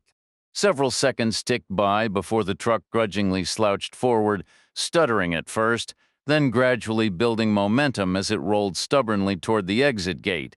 I said, you should have just stolen John Cott's old blue pickup. It would have been a major upgrade. This thing gets me from point A to point B, she replied. And what if you need to get to C or D? It's a nice evening. Walking is healthy. We rolled out through one of Fort Bragg's many side gates and into the civilian world, or at least a version of it tailored to the military. We were on a plain, two-lane North Carolina road lined on both sides with businesses catering exclusively to the tastes and budgets of service members, payday loan shops, fast food joints, used car lots, prepaid phone stores, dollar discount shops, video game exchanges, and every kind of bar and lounge you could imagine. The truck rolled on for another slow mile. The roadside diners and gas stations gradually giving way to stretches of empty land and dense pine forest, opening into a wide, quiet expanse ahead. We weren't moving fast, and the scent of overheated oil hung in the cab, but we were still making our way forward. Casey Nice took a right turn, steering us further into the isolated landscape, clearly aiming for a spot she remembered. As the trees closed in, she asked, "Does it get under your skin, knowing Cod is sitting somewhere celebrating all the times you've come up short?" "Not particularly," I replied. "It's all out there for anyone to see. It would eat at me," she said. "Face to face, I'm still ahead by one. He should be focused on that because of a sudden change in the wind. Some people are just born under a lucky star. You also made sure you were positioned upwind from everyone else." "That's true. Was that a conscious choice?" "It's instinct, which is probably just another way of saying it was deliberate." Ahead, strings of bare bulbs appeared, threaded through the branches leading to a rough clearing where a weathered shack stood. Mismatched tables and chairs were scattered across the packed dirt and gravel. Smoke curled from a metal chimney pipe carrying the rich, deep smell of barbecue. Casey Nice glanced over. "This work for you, my exact kind of spot?" I said. She wrestled the truck to a stop, stomping and pumping the brakes before turning onto the uneven lot. The engine coughed and rattled for a full minute after she turned the key off before finally going silent. We found a table under the open sky. The place had no sign out front and no printed menu. Your options were meat, either ribs or pulled pork with a side of plain white bread or baked beans, and a choice of 3 sodas from a cooler. They served it on foam plates with plastic cutlery, cash only, and our waitress couldn't have been more than 12. Perfect. We ordered ribs and bread for her, pork and beans for me, both with Cokes. The night was clear and cool, stars visible above the pines. The clearing was about half occupied. I fished the small plastic bottle from my pocket and set it on the table, the label turned away. "You should take this back. Ingesting pocket fuzz probably isn't part of any recommended treatment plan." She left it sitting for a beat, then reached into her own jacket and brought out a handful of pills. 7 this time, fewer than I'd seen before. She blew off a bit of dust, picked up the bottle, thumbed off the cap, and tipped them back in. I asked, "Who's Antonio Luna?" "A friend," she said. "I call him Tony Moon, someone from work. Just a guy I know, a guy who happened to have an empty prescription bottle right when you needed one." She stayed quiet. "Or maybe he pretends to have issues, gets the scripts, and passes them to you because you can't go through official channels." "Is this really your concern?" she asked, her tone tightening. "Not in the slightest," I said. She pocketed the bottle. "There's nothing wrong with me." "Glad to hear it," I said. Then our food arrived, and all thoughts of pills, real or otherwise, vanished. The beans were standard, the Coke was fine, but the meat was incredible. Here we were in an unnamed clearing in the middle of nowhere, North Carolina, and I couldn't think of a place I'd rather be. Casey Nice seemed to agree, smiling as she worked the meat from the ribs, licking her fingers. It was all good right up until her phone buzzed. She wiped her hands clean, answered, listened briefly, and ended the call. "We need to head back," she said, her expression turning serious. "There's been a development in London." Back at Fort Bragg, we found O'Day, Shoemaker, and Scarangello waiting for us in the upstairs room. What had happened in London was that someone had been killed. That in itself wasn't unusual. In a city of millions, people die every day from every conceivable cause. But this death wasn't from old age or illness or a common accident. This was a targeted execution, a single high-powered rifle shot to the head. Showmaker laid out the details. In London, a major Albanian crime boss named Karol Libor was living large and dangerously. He had built an empire on drugs, weapons, and human trafficking, which made him both incredibly wealthy and intensely paranoid. His security was airtight, every move was planned, every location pre-scouted, yet all that protection meant nothing when a .50 caliber bullet fired from nearly a mile off turned his head into a grisly mess across the armored Range Rover he was about to enter. Thoughts? O'Day prompted. Shoemaker leaned back, leaving the question hanging. Scarangello looked toward Casey Neese, who simply shook her head. I broke the silence. Cott and Carson are already on the ground in London. They're recruiting local muscle, but not with cash. This time, payment came in the form of removing a competitor. O'Day gave a slow nod. A rival who was nearly untouchable at street level, but look up. London's rooftops are crowded, plenty of vantage points 1,000 yards out. For a shooter like Cott, that's practically close range. Or Carson, I added. Or Datsev, O'Day countered. Carson is still your theory. We have to stay objective. Anything similar in Paris? Yes, though we didn't connect it at the time, O'Day admitted. About a week before the presidential attempt, an Algerian kingpin was stabbed to death in Montmartre. Looking back, the Vietnamese crews had motive. Casey Nice spoke up. Who gains from Libor's death in London? We're still piecing it together, O'Day said. Early intel points to two groups. A Serbian crew operating in West London and a traditional British outfit in the East End. MI5 confirms Libor was causing problems for both. Where's the G8 venue? I asked. East London. Then if they're sticking close, they're working with the local Brits. Scarangello frowned. For what exactly? Shoemaker cut in.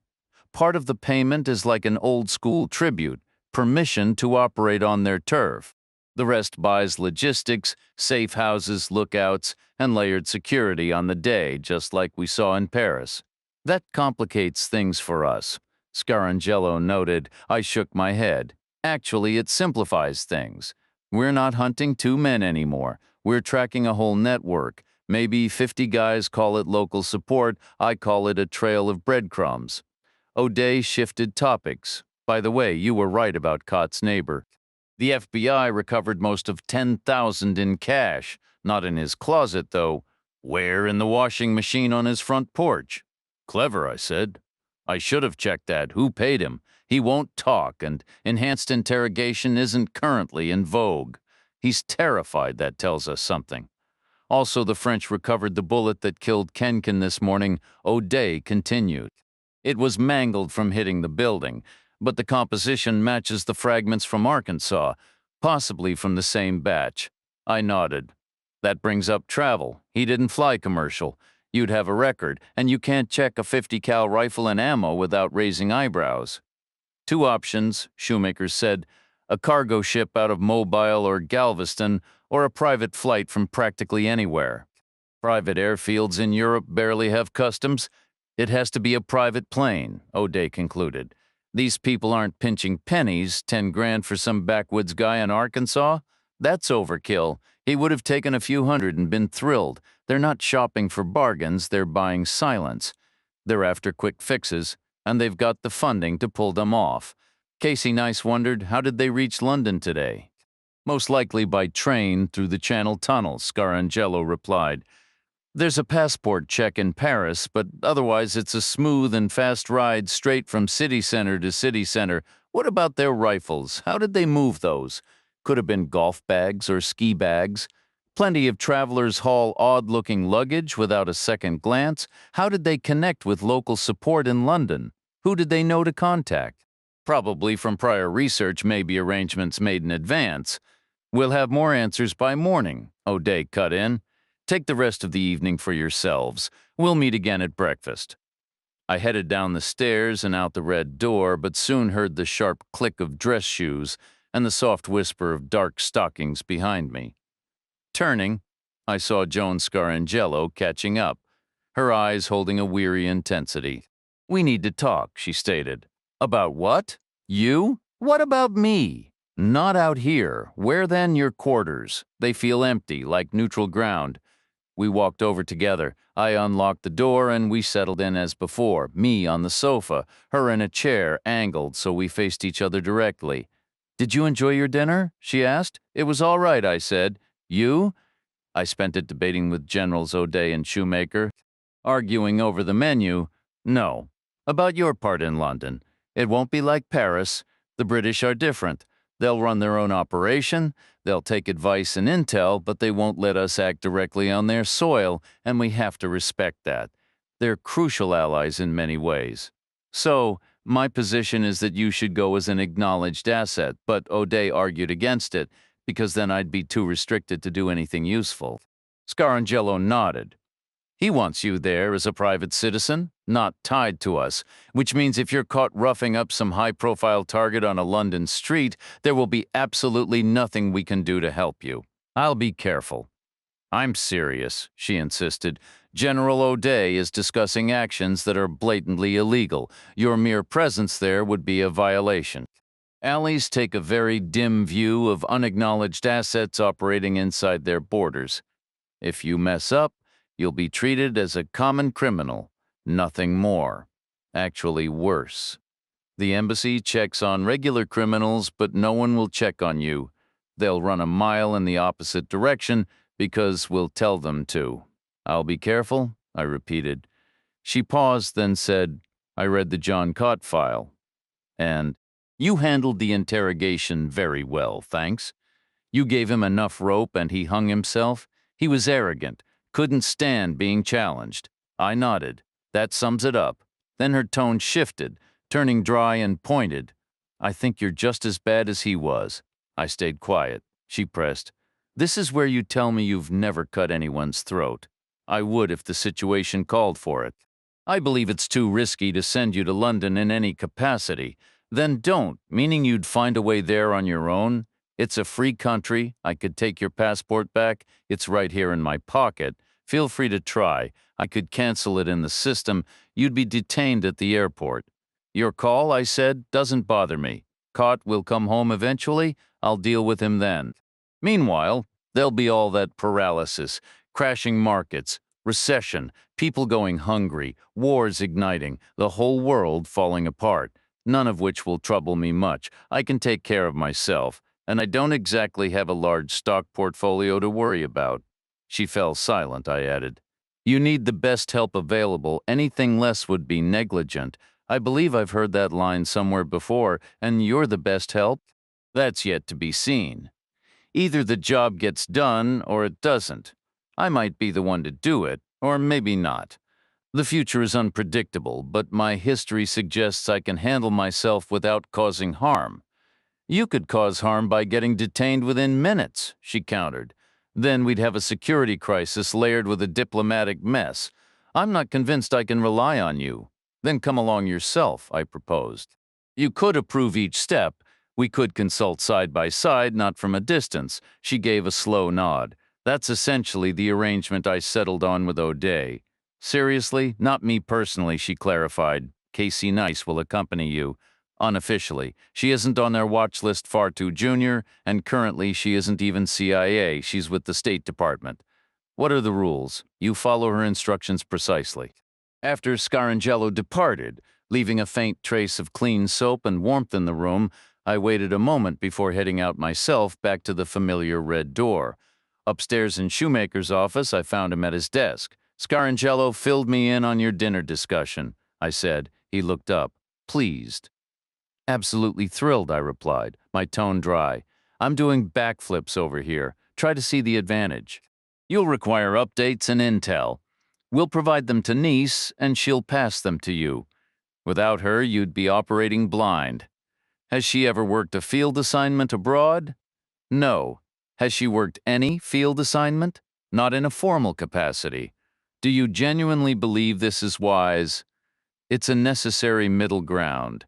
It gets you on the ground. You aren't obligated to obey her, but I am responsible for her safety. She understands the risks, and she's more resilient than she appears. You've mentioned that before, was I mistaken? I considered her associate Tony Moon and stayed silent. Shoemaker leaned forward. You can walk away, Reacher. You owe me nothing. The statute of limitations expired long ago. Using that angle was O'Day's notion, a psychological tactic, he called it. He argued it was the only approach that might work. Was he mistaken? Walk away if you choose, he repeated. There are hundreds of analysts and agents on this. The British are treating it with extreme seriousness. They already were. A G8 summit is the pinnacle event in the security world. They're fully engaged. You wouldn't be missed. You're one person. What possible difference could you make? Is this another attempt at psychological manipulation? I want you there, certainly. I want everyone there, a human barrier if it comes to that. Whatever it takes. Because if an American marksman turns the G8 into the G4, our nation faces profound consequences. Is that meant to appeal to my patriotism? Is this some basic manipulation course? Go speak with O'Day, he said. I did just that, stepping past the conference room to the adjacent office. O'Day was at his desk in his usual black blazer and sweater, head bowed. He lifted his gaze without moving his neck, as if it pained him. This ranks among the worst ideas I've ever heard, I stated. Even so, he replied, it's your clearest path to John Cott. I'll be funneling everything I learned to Ms. Nice. You'll have the entire government's resources behind you, and you need to close this now. You won't rest until he's dealt with. I'm resting just fine. Then set your pride aside. We've all read your file, of course. Those pages from Cott's bedroom wall, we know what they recount. Our MS Nice happens to be the same age as Dominique Cole was, the agent who was mutilated with a kitchen knife because you sent her to apprehend a madman. Yes, I said flatly. That's what those pages say. Are you superstitious? Everyone turns 28 eventually. There's no connection here. And you won't be sending her to make any arrests because there won't be any arrests. I want you in place, solely you, up close. And I want you to bring me definitive proof. Why, me? There are hundreds working this. If it were straightforward, undoubtedly one of them would succeed. But it won't be straightforward. That's the reality. It might slip right past all of them. That's what worries me. I need a final safeguard. I need someone I can trust, he said, which I took as another one of his psychological observations. The next morning, I met with Casey Neese. She'd already been briefed and was practically buzzing with energy. She walked me through the protocols. Our cell phones had built-in GPS, so they'd be tracking our every move. She'd be getting live updates through voice calls, texts, and emails. We had each other's numbers saved, along with Generals O'Day and Shoemaker for emergencies, all calls encrypted and untraceable. I asked, "Did they go over the rules of engagement with you?" "Yes," she replied. "Who told you?" "All of them, separately or together." "Separately?" "Did they all say the same thing?" "No. So whose version are you following?" She didn't hesitate. General O'Day's. Showmaker handled the logistics: phone chargers, credit cards, a stack of British pounds, hotel bookings, and our Delta tickets from Atlanta to London Heathrow. A company Gulfstream would take us down to Georgia, but after that we were flying commercial, just like any other travelers. Later we gathered in the conference room where O'Day had 2 last-minute updates. First was a photograph, a grainy still pulled from security footage at Paris's Gare du Nord station, time-stamped 50 minutes after Kenkin was killed. The image was slightly blurred, but clear enough to make out a man of average height, lean and tightly built, turned partly away from the camera. His sharp cheekbones gave him away. It was John Cott. His eyes were downcast, his mouth a tense line. Even from a frozen frame, his posture screamed discomfort, understandable, after 15 years in Leavenworth followed by a year hiding in the Arkansas woods. The Gare du Nord, one of the world's busiest rail hubs, must have felt utterly overwhelming. O'Day pointed out, "That's the concourse for the Eurostar." The London train departed 10 minutes later. We have to assume he was on it. Casey Nice asked, "Why isn't Carson with him?" O'Day reasoned they likely traveled separately, safer that way. Why risk both getting caught by the same bit of bad luck? Then he opened a file and spread out papers, MI5's gang assessment from London.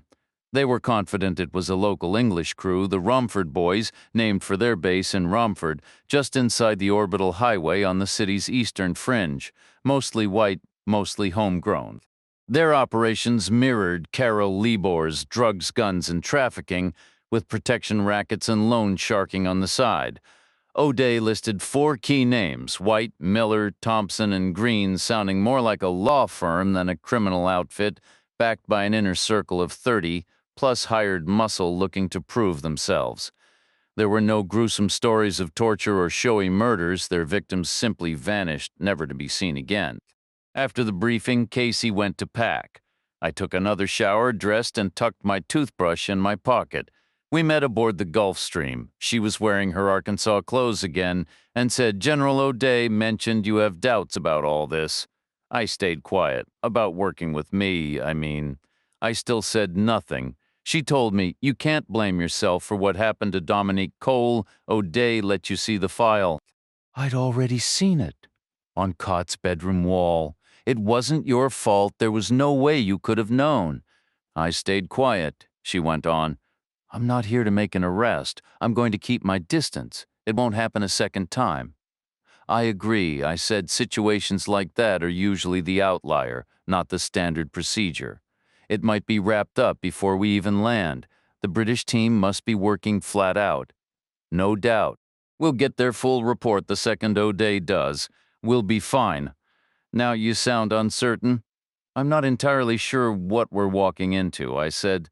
Neither am I. Nobody ever is, on any side, and that's a good thing. It means the advantage goes to whoever thinks fastest. That's all you need to focus on. We can't both be the fastest. True, I said again. I might end up a step behind. In which case someone will likely take a rifle shot at me, so you'd better stay about 7 feet back. What if I'm the one in second place and they start shooting at me? Same rule. 7 feet apart. At least then I'd have a fighting chance. The Atlanta airport was massive. We actually had to take a cab from the general aviation offices just to reach the main passenger terminals.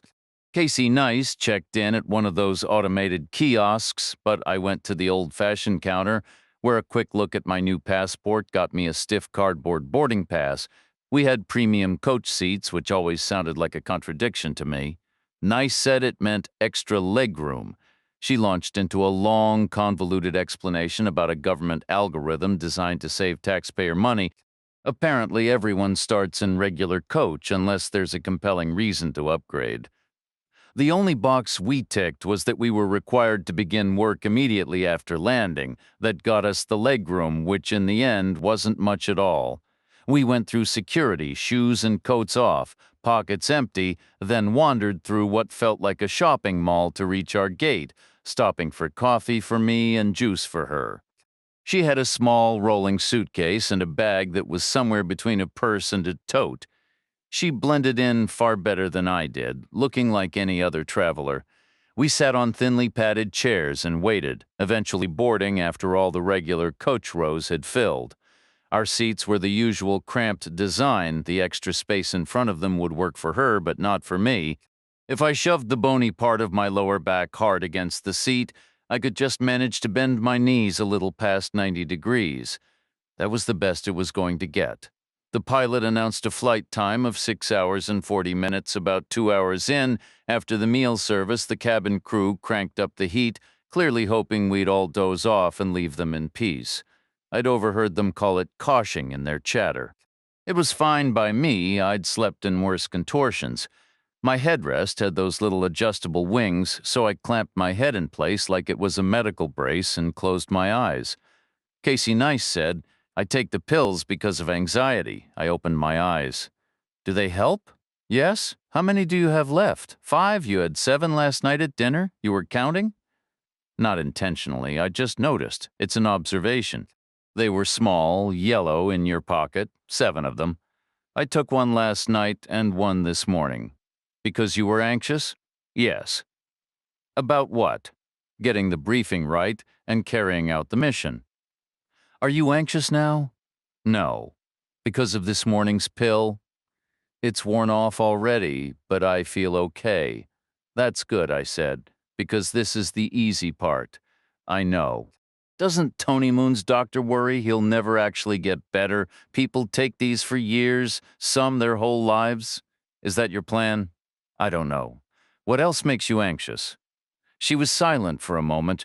She took a breath, then said, "It's the stakes. They're just so incredibly high. We can't allow it to happen again." Allow what to happen again? What happened on September 11th? How old were you back then anyway? Old enough for it to shape me, she replied. Those were my formative years. Is that when you made up your mind to join the agency? I knew I wanted to do something meaningful. In the end, the choice was made for me. I was recruited right out of college. Which college was that? Yale? I gave a slow nod inside my brace. Yale was practically a feeder school for the CIA, much like Cambridge for MI6. Any terrorist with a grudge could just scan the alumni directory or target a reunion event. I said, "You must be sharp to have gotten into Yale." She stayed quiet, I pressed. "Do you work hard?" "I do my absolute best." "Do you pay attention?" "Always. And you spent $22 on a car service." "What does that have to do with anything?" "It shows you're just a little unconventional. That's the fourth quality you need, and you've got all four: smart, hard-working, attentive, and able to think sideways. That's all we'll ever need. We had people like that on September 10th. "No, we didn't," I said flatly. "We really didn't. It was like our army in 1941, small and outdated because we hadn't needed it in so long. We had people doing things the old way, but we got better fast. Just like you did, it won't happen again. You can't promise that. I just did. You can't know it for sure. It's not worth losing sleep over. Just work hard, stay alert, and keep thinking creatively. That's all anyone can do. And remember, it's not just you. There are thousands out there just as capable, working just as hard. We could still fail." "Take a breath," I told her, "at least for the next couple of weeks. This situation isn't another 9/11. I know Scarangelo is painting a bleak picture, but what if she's wrong? If some politician gets taken out, half his country might throw a block party. They'd be buying beer and waving flags, could even kick off an economic boom. I'm sure that angle was considered, but I believe Deputy Assistant Scarangello's assessment reflects the consensus." "Is that what you call her?" "It's what she is." I shifted the subject. "Is your weapon waiting at the hotel?" "What hotel? Where we're staying? Or do you collect it somewhere else?" "There is no weapon. I'm unacknowledged. The government can't issue me a firearm. They can't issue you one either. So what are we supposed to do? Standard procedure is to acquire what we need locally by foraging." I tilted my head against the headrest, trying to ease the stiffness. "That might be easier than it sounds. The Rumford crew is probably keeping watch for Cott and Carson sooner or later. We'll brush against their outer perimeter, like touching the edge of a spider web.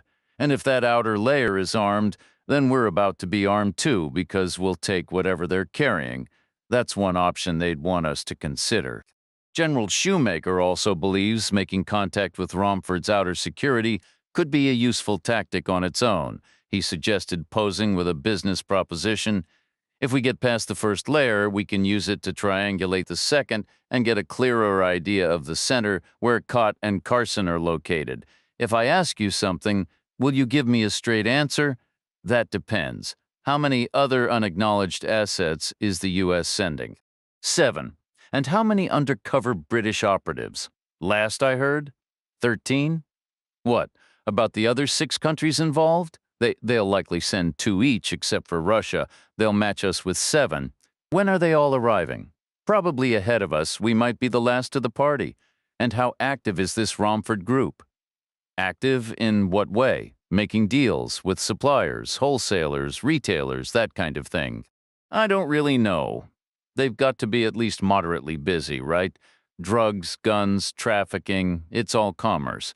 The business is always shifting, with someone new popping up offering a better deal on one side or the other.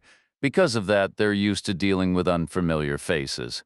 If a stranger shows up looking rough and talking a big game, it doesn't usually raise alarms, maybe not even by the second time.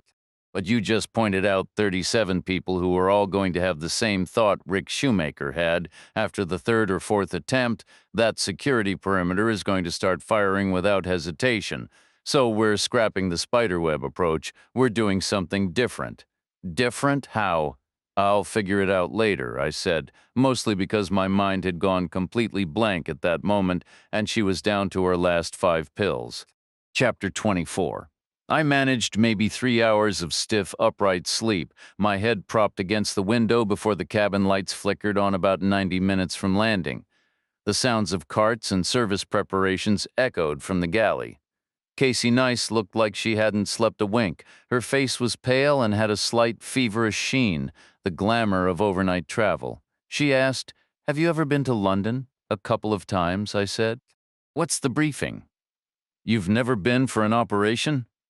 "Not for work. This isn't work. We're ghosts, remember? Officially, we're not even here." "Exactly," she replied. "I'm about to enter a foreign country and violate roughly 100 laws and international agreements. They tend to frown on that." Scarangello mentioned it. She was right, which makes the airport our primary obstacle. We have to assume they're on high alert. They're naturally suspicious anyway. Cameras and observation rooms are everywhere. They'll be watching from the second we step off the plane, starting right in the jet bridge, US and everyone else. They're looking for anyone acting nervous or shifty. This is their best shot to intercept people. It does us no good to get turned away at border control or detained for hours of questioning, so don't look nervous or shifty. Don't think about the laws or treaties. Think about something else entirely. Like what? What's the one thing you'd secretly love to do in London, however silly it sounds? You really want to know? I want you to picture yourself doing it, or heading straight there. That's your only reason for being here. You're going to grab a cab and go right to it. All right. Once we're past the airport, it gets simpler. Except that every single public space is covered by a camera. Most private ones, too, honestly. London holds about a quarter of the world's closed-circuit cameras, all crammed into one city. Avoiding them is impossible. We just have to accept it and keep moving. We're starring in a movie whether we like it or not, and the only thing we can control is leaving quickly before anyone bothers to review the footage. If we locate Cotton Carson successfully, a quick exit might not be necessary. We could get invited to Buckingham Palace for a medal. That depends entirely on what we do after we find them and how neatly we handle it. I'm sure the British appreciate a tidy job as much as anyone, but if it gets messy, they'll disavow us in a heartbeat. They'll face questions in Parliament, and with all the aggressive newspapers there, they'll need a scapegoat immediately. They'll insist they wanted a lawful arrest, a proper Miranda warning, and a fair trial all along. They'll label us illegal foreign mercenaries, murderers, actually. We'll be publicly condemned, and if it serves them, we'll be thrown to the wolves. So, all things considered, I prefer the fast exit plan. Besides, I have zero interest in going to Buckingham Palace anyway. Wouldn't you want to meet the Queen? Not particularly. She's just a person. We're all the same. Has she ever expressed any interest in meeting me? Don't think like that in the airport. You'll definitely get arrested. The idea that we might be mistaken for bombers seemed a bit dramatic, but then again, London was on high alert. Our morning arrival at Heathrow meant joining a long, slow queue of aircraft circling the city. For nearly an hour, we traced wide, lazy arcs over the urban sprawl, the Thames a silvery ribbon far below. Some passengers grew visibly tense, so close to the ground yet still airborne, while others were content to watch the famous landmarks, miniature and impossibly sharp in the clear morning light, slide past the windows. Finally, we straightened out. The landing gear locked down with a solid thump, and we settled onto the runway with a gentle sigh of rubber. Disembarking was a slow, shuffling process of stretched limbs and reactivated phones, of people digging under seats for lost items and wrestling bags from the overhead bins. We merged into the terminal as part of a weary, strung-out procession, all moving in the same direction at the same resigned pace, caught between fatigue and the urge to move faster. I kept my eyes forward, scanning the crowd ahead without turning my head, not wanting to draw any attention. The passport control line was long, but the wait was uneventful. Casey Nice went first, her documents perfectly in order. I watched the officer's lips form a question about her visit. "Vacation?" she said, then corrected herself with a slight smile. "I mean holiday," as if slipping seamlessly between two versions of English. My turn was quicker. My new passport received its first stamp without a single question asked. Her Majesty's Customs proved to be a ghost operation, a long march past vast expanses of one-way glass with no visible officers at all. Then we were through into the bustle of the arrivals hall, where the chill morning air swept in from the curbside doors. Signs overhead listed the options: train, tube, bus, or taxi. Heathrow sat far to the west, and our hotel was deep in the east, a cross-city trek that would make for a taxi driver's dream fare. But Shoemaker's cash, though generous, wasn't endless. We chose the tube, partly for economy, but mostly because I've always believed you can take a city's pulse underground. The echoing tunnels amplify every whisper of tension or fear, or else broadcast a reassuring, mundane calm. It was a long, rattling journey on hard plastic seats, with two changes through tunnels that felt barely wider than the cars themselves. I listened but detected no particular edge in the air, just the normal workaday strain of a Monday morning, nothing more sinister. We emerged at Barking Station into late morning sunlight. Casey Nice stood on the sidewalk with her rolling suitcase, looking a little rumpled and lost, like a tourist who'd been left behind. She guessed the hotel was still a good walk away. No cabs in sight. We were too far from the center. What we really need, she said, brushing a strand of hair from her face, is a town car. I don't think they have those here, I told her, but there was an alternative, a couple of worn-looking sedans parked outside a whitewashed storefront with a sign that read Barking Minicabs. I went in alone. A man behind a high plywood counter eyed me without interest. I asked for a car. No street hails, he said flatly, pre-booked only. We could lose our license. I'm not hailing, I said. I'm standing here asking, and I'm indoors. Has to be by telephone, he insisted, nodding toward a large sign on the wall that repeated the rule, complete with a number. Pre-booked only. Seriously, I said, my patience thinning. The bureaucratic dance was starting to feel absurd. We could lose our license, he repeated, as if it were a sacred mantra. I was weighing other, less polite options when I remembered the phone in my pocket. Sometimes the simplest solution is the one you overlook. Scarangello had handed me the phone back in Paris, and O'Day had it rigged with a GPS chip for the job. I pulled it out and punched in the number from the sign. For a moment there was nothing but dead air, the sound of satellites aligning and international switches flipping. Then a phone started ringing right beside me. The man behind the counter answered. I told him, "I need a car, of course, sir," he replied. "When would you like it?" "Right now. Pickup location. Right where I'm standing. Destination." I gave him the name of our hotel. "How many passengers?" "Two." "Your driver will be there in just a moment," he said. That was technically twice as long as I'd requested, but I let it slide. I ended the call and walked back over to Casey. Nice on the sidewalk after I filled her in. She shook her head. "Pushing like that was a mistake. They'll remember your face. A spot like this is probably on the Romford boys' payroll. You can bet they share information." The car that arrived was a beat-up, cramped, and grimy sedan, but it did the job, delivering us to a no-frills hotel with its own parking lot. The neighborhood was a jumble of businesses crammed into what must have once been a sleepy, far-flung village. You could still see traces of it if you looked hard enough, patches of weathered brickwork and one surprisingly grand old house now hemmed in by smaller modern buildings.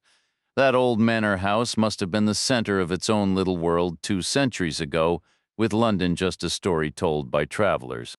Then the railroad came, and maybe it lost a field.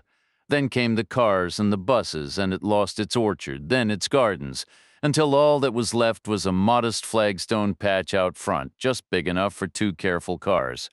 Our hotel, by contrast, was purely functional, built for efficiency. It looked like someone had taken standard military barracks and stacked them 4 stories high. We checked in, got our keys, and Nice headed up to drop off her bag. I found my own room, Spartan, but it had the essentials and no clutter. I washed my face, ran my fingers through my hair, and went back down. Nice was already waiting. "So what's the plan?" she asked. "We go take a look," I said. "At what?" "Where they're holding the G8. The guy at the front desk called us a pre-booked minicab, and it showed up faster than I expected.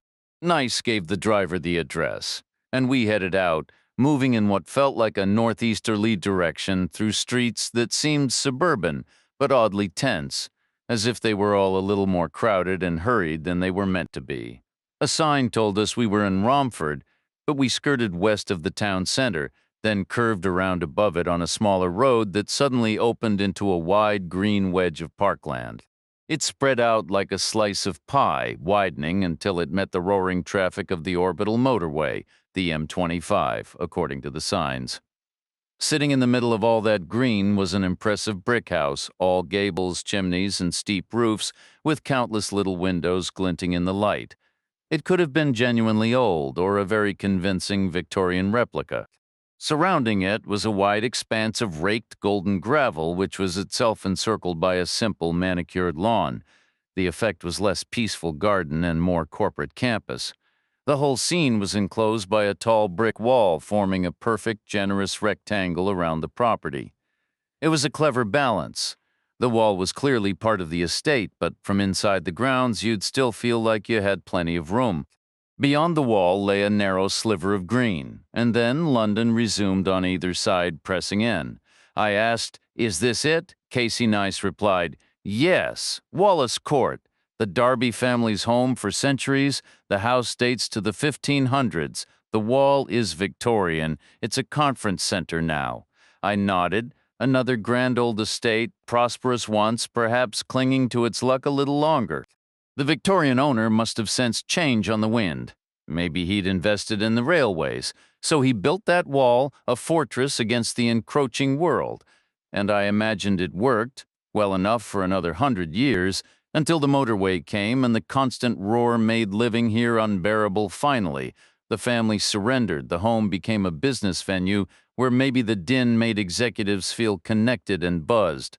I said, "Not your usual spot for a G8 summit." "Not at all," Casey agreed. "It was controversial. They usually pick somewhere remote. But the British insisted something about proximity to the old Olympic sites. Honestly, I don't think anyone fully understood the reasoning." We sat in the cab for an extra beat after it stopped. The calculus changes when there might be a sniper in the picture. Then we took a breath and stepped out for a better look. The wall stood about 9 feet high, solid, decorated, and buttressed. It must have cost a fortune, containing what seemed like 1 billion bricks, enough to build whole neighborhoods.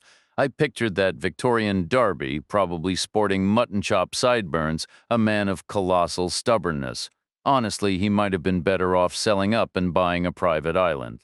The wall had a single gate at the front, ornate black iron with touches of faded gold leaf, perfectly aligned with the distant front door down a long, straight drive.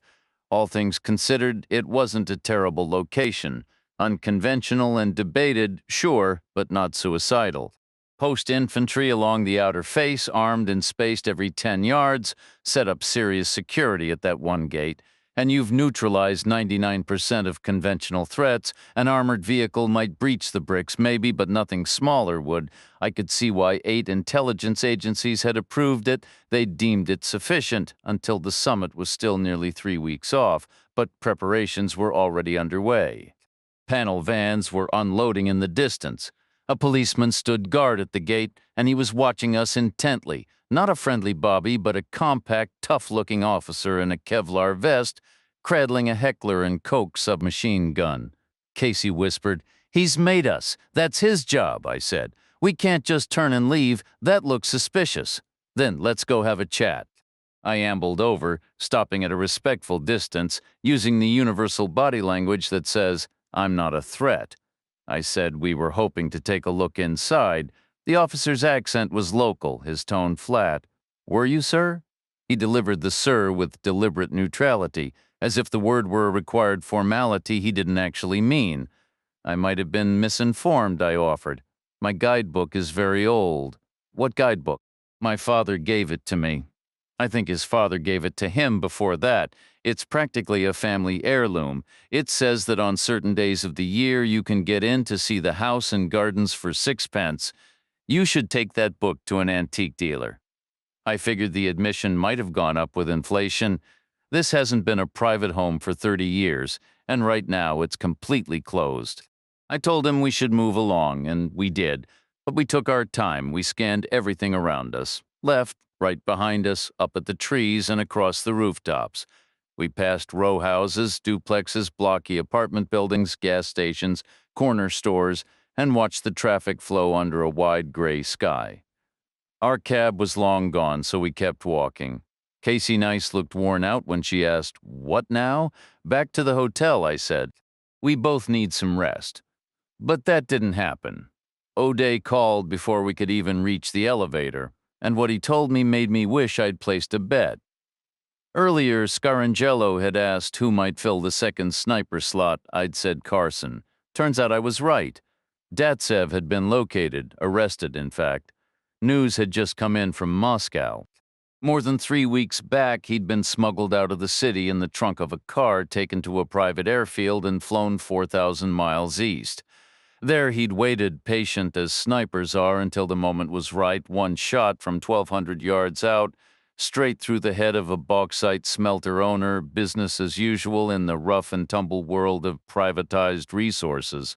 With that single trigger pull, his employer became the second largest aluminum player in the region, but coming in second wasn't enough. The top dog felt threatened and saw a chance to wipe out the competition, and he had friends in high places, all generously compensated. So, for once, the authorities decided to actually enforce the law. The weather helped. Spring in far eastern Russia isn't like spring in North Carolina or Paris. It's freezing, with late snow still on the ground.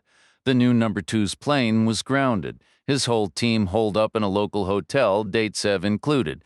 Some old-school KGB-style questioning got to the truth fast, and now Datesev was in custody. O'Day figured he'd be given a choice: go back to work for the SVR without complaint, or face prison. Not really a choice at all, if you know anything about Russian prisons.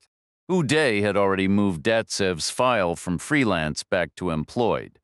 What came next was anyone's guess, but one thing was clear: Datsev wasn't in Paris for either incident, and he wasn't in London now. We ended the call still standing in the lobby. Casey Nice let out a slow breath. This just got harder. Carson's local, and Cott speaks English, too. "Need coffee?" I asked. "No." "Tea? Maybe decaf?" We crossed the street and walked half a block to a no-frills cafe, not a chain, nothing like those Seattle coffee shops, just a plain London spot with harsh fluorescent lights and laminate tables that felt slightly damp. I got coffee, she got decaf. Then I said, "Close your eyes." She gave a tired smile, shoes on or off. Think about what we saw walking away from Wallace Court. Picture it. What's the first thing that comes to mind? She shut her eyes. The sky, same here. It's a low-built area. Some 3-story row houses, a few 4- or 5-story apartments, but mostly 2-family homes, some with attic additions, which means, she said, opening her eyes, there must be thousands of upper-story windows within a 3/4-mile radius. Not thousands like Manhattan or Hong Kong. This is Romford, but a few thousand, sure. And a few hundred of those would be solid options. If you were running security, what would you do? I'd have to defer to the Secret Service. Pretend you are the Secret Service. I wouldn't change a thing. I'd tell them to keep doing exactly what they're doing. Which is what? Ever watch the president arrive at an event? I asked. Sure, came the reply. An armored limousine pulls into a blocked-off street, then disappears inside a big white tent connected to the building. The flap closes behind it. The president is never out in the open. He's protected in the car, and he's protected inside that tent, at least from a sniper.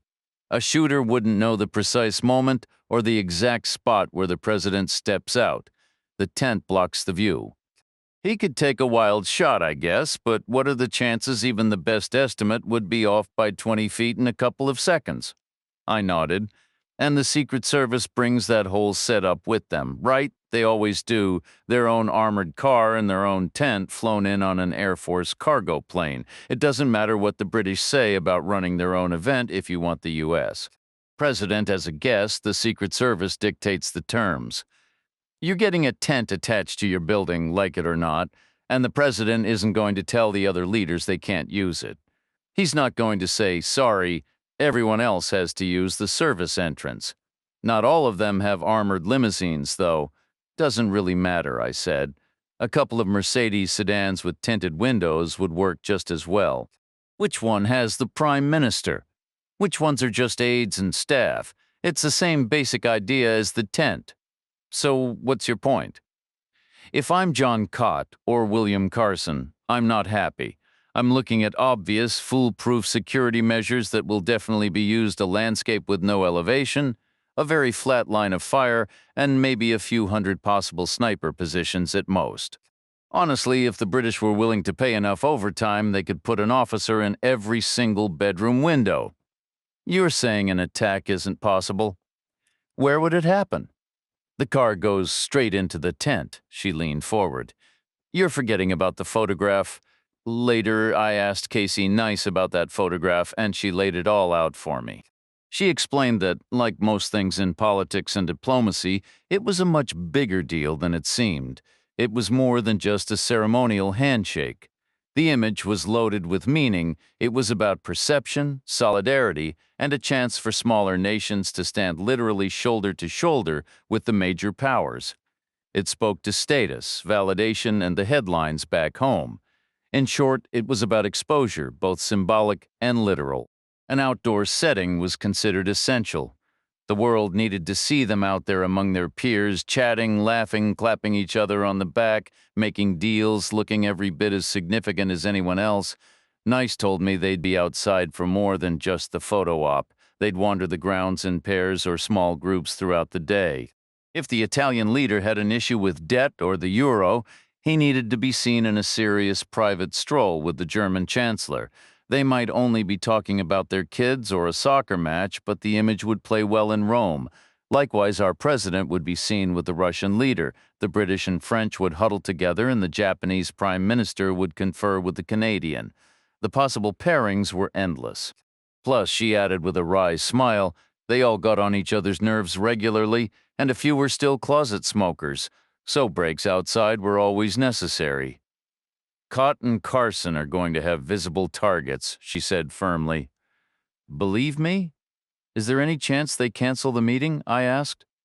None, she said flatly through the foggy cafe window. I watched a black panel van roll to a stop outside our hotel.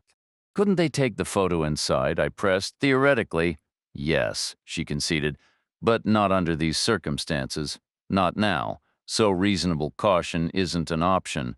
Not if it looks like cowardice. That's insane. That's politics, she said, her tone shifting from earnest to quietly sarcastic. The world needs the theater of seeing them boldly conducting business. And let's be honest, some of them have elections looming. A strong photo op is cheaper than a campaign ad. This kind of coverage is essential, she said.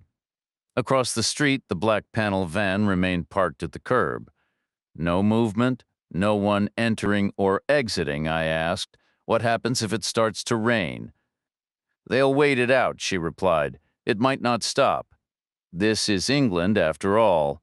It's not raining now. Should I check the forecast? I declined with a shake of my head. Hope for the best, but plan for the worst. Is the outdoor photo location confirmed ahead of time?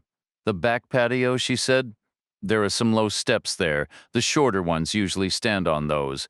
The rear of the house overlooks the highway. That's preferable to facing the city. Plenty of cover on either side? Are they using armored glass? Wouldn't help, she answered. Those panels are for a single speaker at a podium. They're useless with a crowd of 8 people moving around. I nodded, imagining the scene.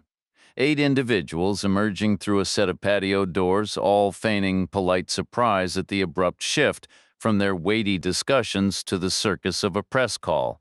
Oh, must we? Well, let's be quick then. There would be a show of reluctant smiles, a bit of playful shuffling, as each tried to appear humble and avoid the front.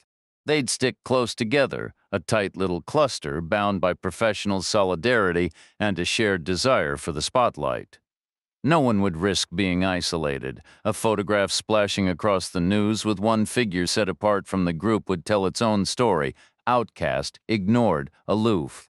So they would huddle, And once they decided the cameras had enough candid footage, they'd arrange themselves on the steps, square their shoulders, and hold perfectly still, no blindfolds required. The black van was still waiting. I changed the subject. "How are you holding up with the medication? I have 5 left, so you're feeling all right?" She gave a small nod. "Pretty good. Because we've mastered the brief, and our initial phase went well. Because I can see a path forward now. The problem feels like it's narrowing. Cott and Carson will want to inspect the back patio and the lawn that immediately eliminates about 60% of the building options. We have a general idea where to find them. A ballpark at least. The van hadn't moved, I pressed on. What if we encounter an unexpected obstacle? What kind of obstacle? Anything. Will you be able to handle it? I think that would depend on what. She was silent for a long moment, considering carefully. I'd be okay if it didn't break our rhythm. You mean we need to handle any problem quickly and decisively? Yes, she said, her voice firm. If we hit a roadblock, we go through it and keep moving. We can't afford to get distracted. I can see the way now, and I don't want it to disappear. The black van sat a silent witness. "All right," I said. "Let's head back to the hotel," Chapter 27. The van at the curb was pointed away from us as we approached. It was roughly the size and shape of a compact SUV, but the rear was all solid sheet metal, just a windshield, a driver's window, and a passenger window, nothing else. It was painted a flat, unmarked black, and it was spotless. Waxed and polished to a mirror finish, it reminded me of the SEAL vehicle back in Seattle, which raised an interesting question. Who uses large black vehicles and maintains them in showroom condition? Only 2 possibilities: limousine services and law enforcement. And limousine services don't use windowless panel vans. Tour buses, maybe, but passengers generally like to see outside. Then again, this was London. For all I knew, the city was in the grip of some bizarre cultural shift, a sudden collective obsession with automotive detailing. Maybe the trend would reach America in half a year, like a delayed wave of Beatlemania. Every other car I'd passed had been caked in grime, but this one gleamed. Casey Nice murmured, "Police? They'll let us know soon enough," I replied. We kept walking toward the van, and as we neared, both front doors swung open in a swift, practiced motion. 2 men stepped out. The one on the sidewalk turned slowly, while his partner hurried around the front bumper, a choreographed move, polished by repetition. Both wore dark suits beneath black raincoats. Both were pale, their skin chapped from a long winter. They were a little shorter than me, but solidly built, with thick necks and large knuckled hands. They moved to block our path. "Can I help you?" I asked, echoing that neighborly tone from Arkansas. The man who had pivoted on the sidewalk spoke first. "I'm going to reach slowly into my pocket to show you official identification. Do you understand?" It was a clever distraction. Our eyes would follow his slow movement while his partner could have been doing anything, maybe even assembling a weapon from scratch. But if they'd wanted guns, they would have had them ready. "Understood," I said. He glanced at Casey. "Miss," she gave a slight nod. "Go ahead." He withdrew a worn black leather wallet, flipping it open to reveal 2 yellowed plastic windows. One held a printed version of the Metropolitan Police badge. The other displayed an ID card. He held it out, his thumb covering the photo. "Your thumb's in the way," I pointed out. "Apologies," he said, shifting it. The picture matched his face. Above it, the words Metropolitan Police were printed. "We have some questions for you." "What kind of questions?" "We need you to get in the van." "Where will you be sitting?" He paused, thrown for a second. "In the back of the van." "I don't care for the dark. There's a wire screen up front, plenty of light." "All right," I agreed, which seemed to catch him off guard. He hesitated, then nodded. He and his partner stepped forward. We stepped back, turning slightly and moving off the curb into the street. We waited politely as the one who'd come around the hood moved to open the rear doors. He turned the handle, pulled the right panel wide, propped it, then repeated with the left, creating a wide chute. The cargo area was spotless, bare black metal, waxed and polished with ribbed flooring and stamped walls for strength. Just as described, a heavy wire grill separated it from the front seats. There were no interior door handles. As the man straightened from propping the left door, I pushed off my back foot, twisted at the waist, and drove my elbow hard into the bridge of his nose. His legs gave way, and his head jerked back, hitting the door with a dull clang. I didn't wait to see him fall. I was already spinning the other way, shoving Casey Nice aside and driving my elbow toward the first man. He was big and looked tough, but that was about it. Maybe he'd coasted too long on intimidation alone. Maybe it had been years since anyone actually tested him. When an elbow comes flying at you, the right move is to turn into it, letting it land on the thick part of your arm. It hurts, it might go numb, but you stay upright. This guy did the opposite. He flinched back, chin lifted like he could avoid it, a choice that never works. My elbow caught him square in the throat, moving like a pipe at close to 30 miles an hour. Speed changes everything, whether you're swinging a bat or breaking down a door, and the throat just a collection of fragile cartilage and tiny bones. I felt them give way under the impact. I pivoted back toward the other man, but he was already slumped against the open door, blood running from his nose, dazed and done, so I turned again. The guy I'd hit was flat on his back in the gutter, gasping and clawing at his neck. I knelt, checked him quickly, no weapon. Same with the other one, not even a pocket knife.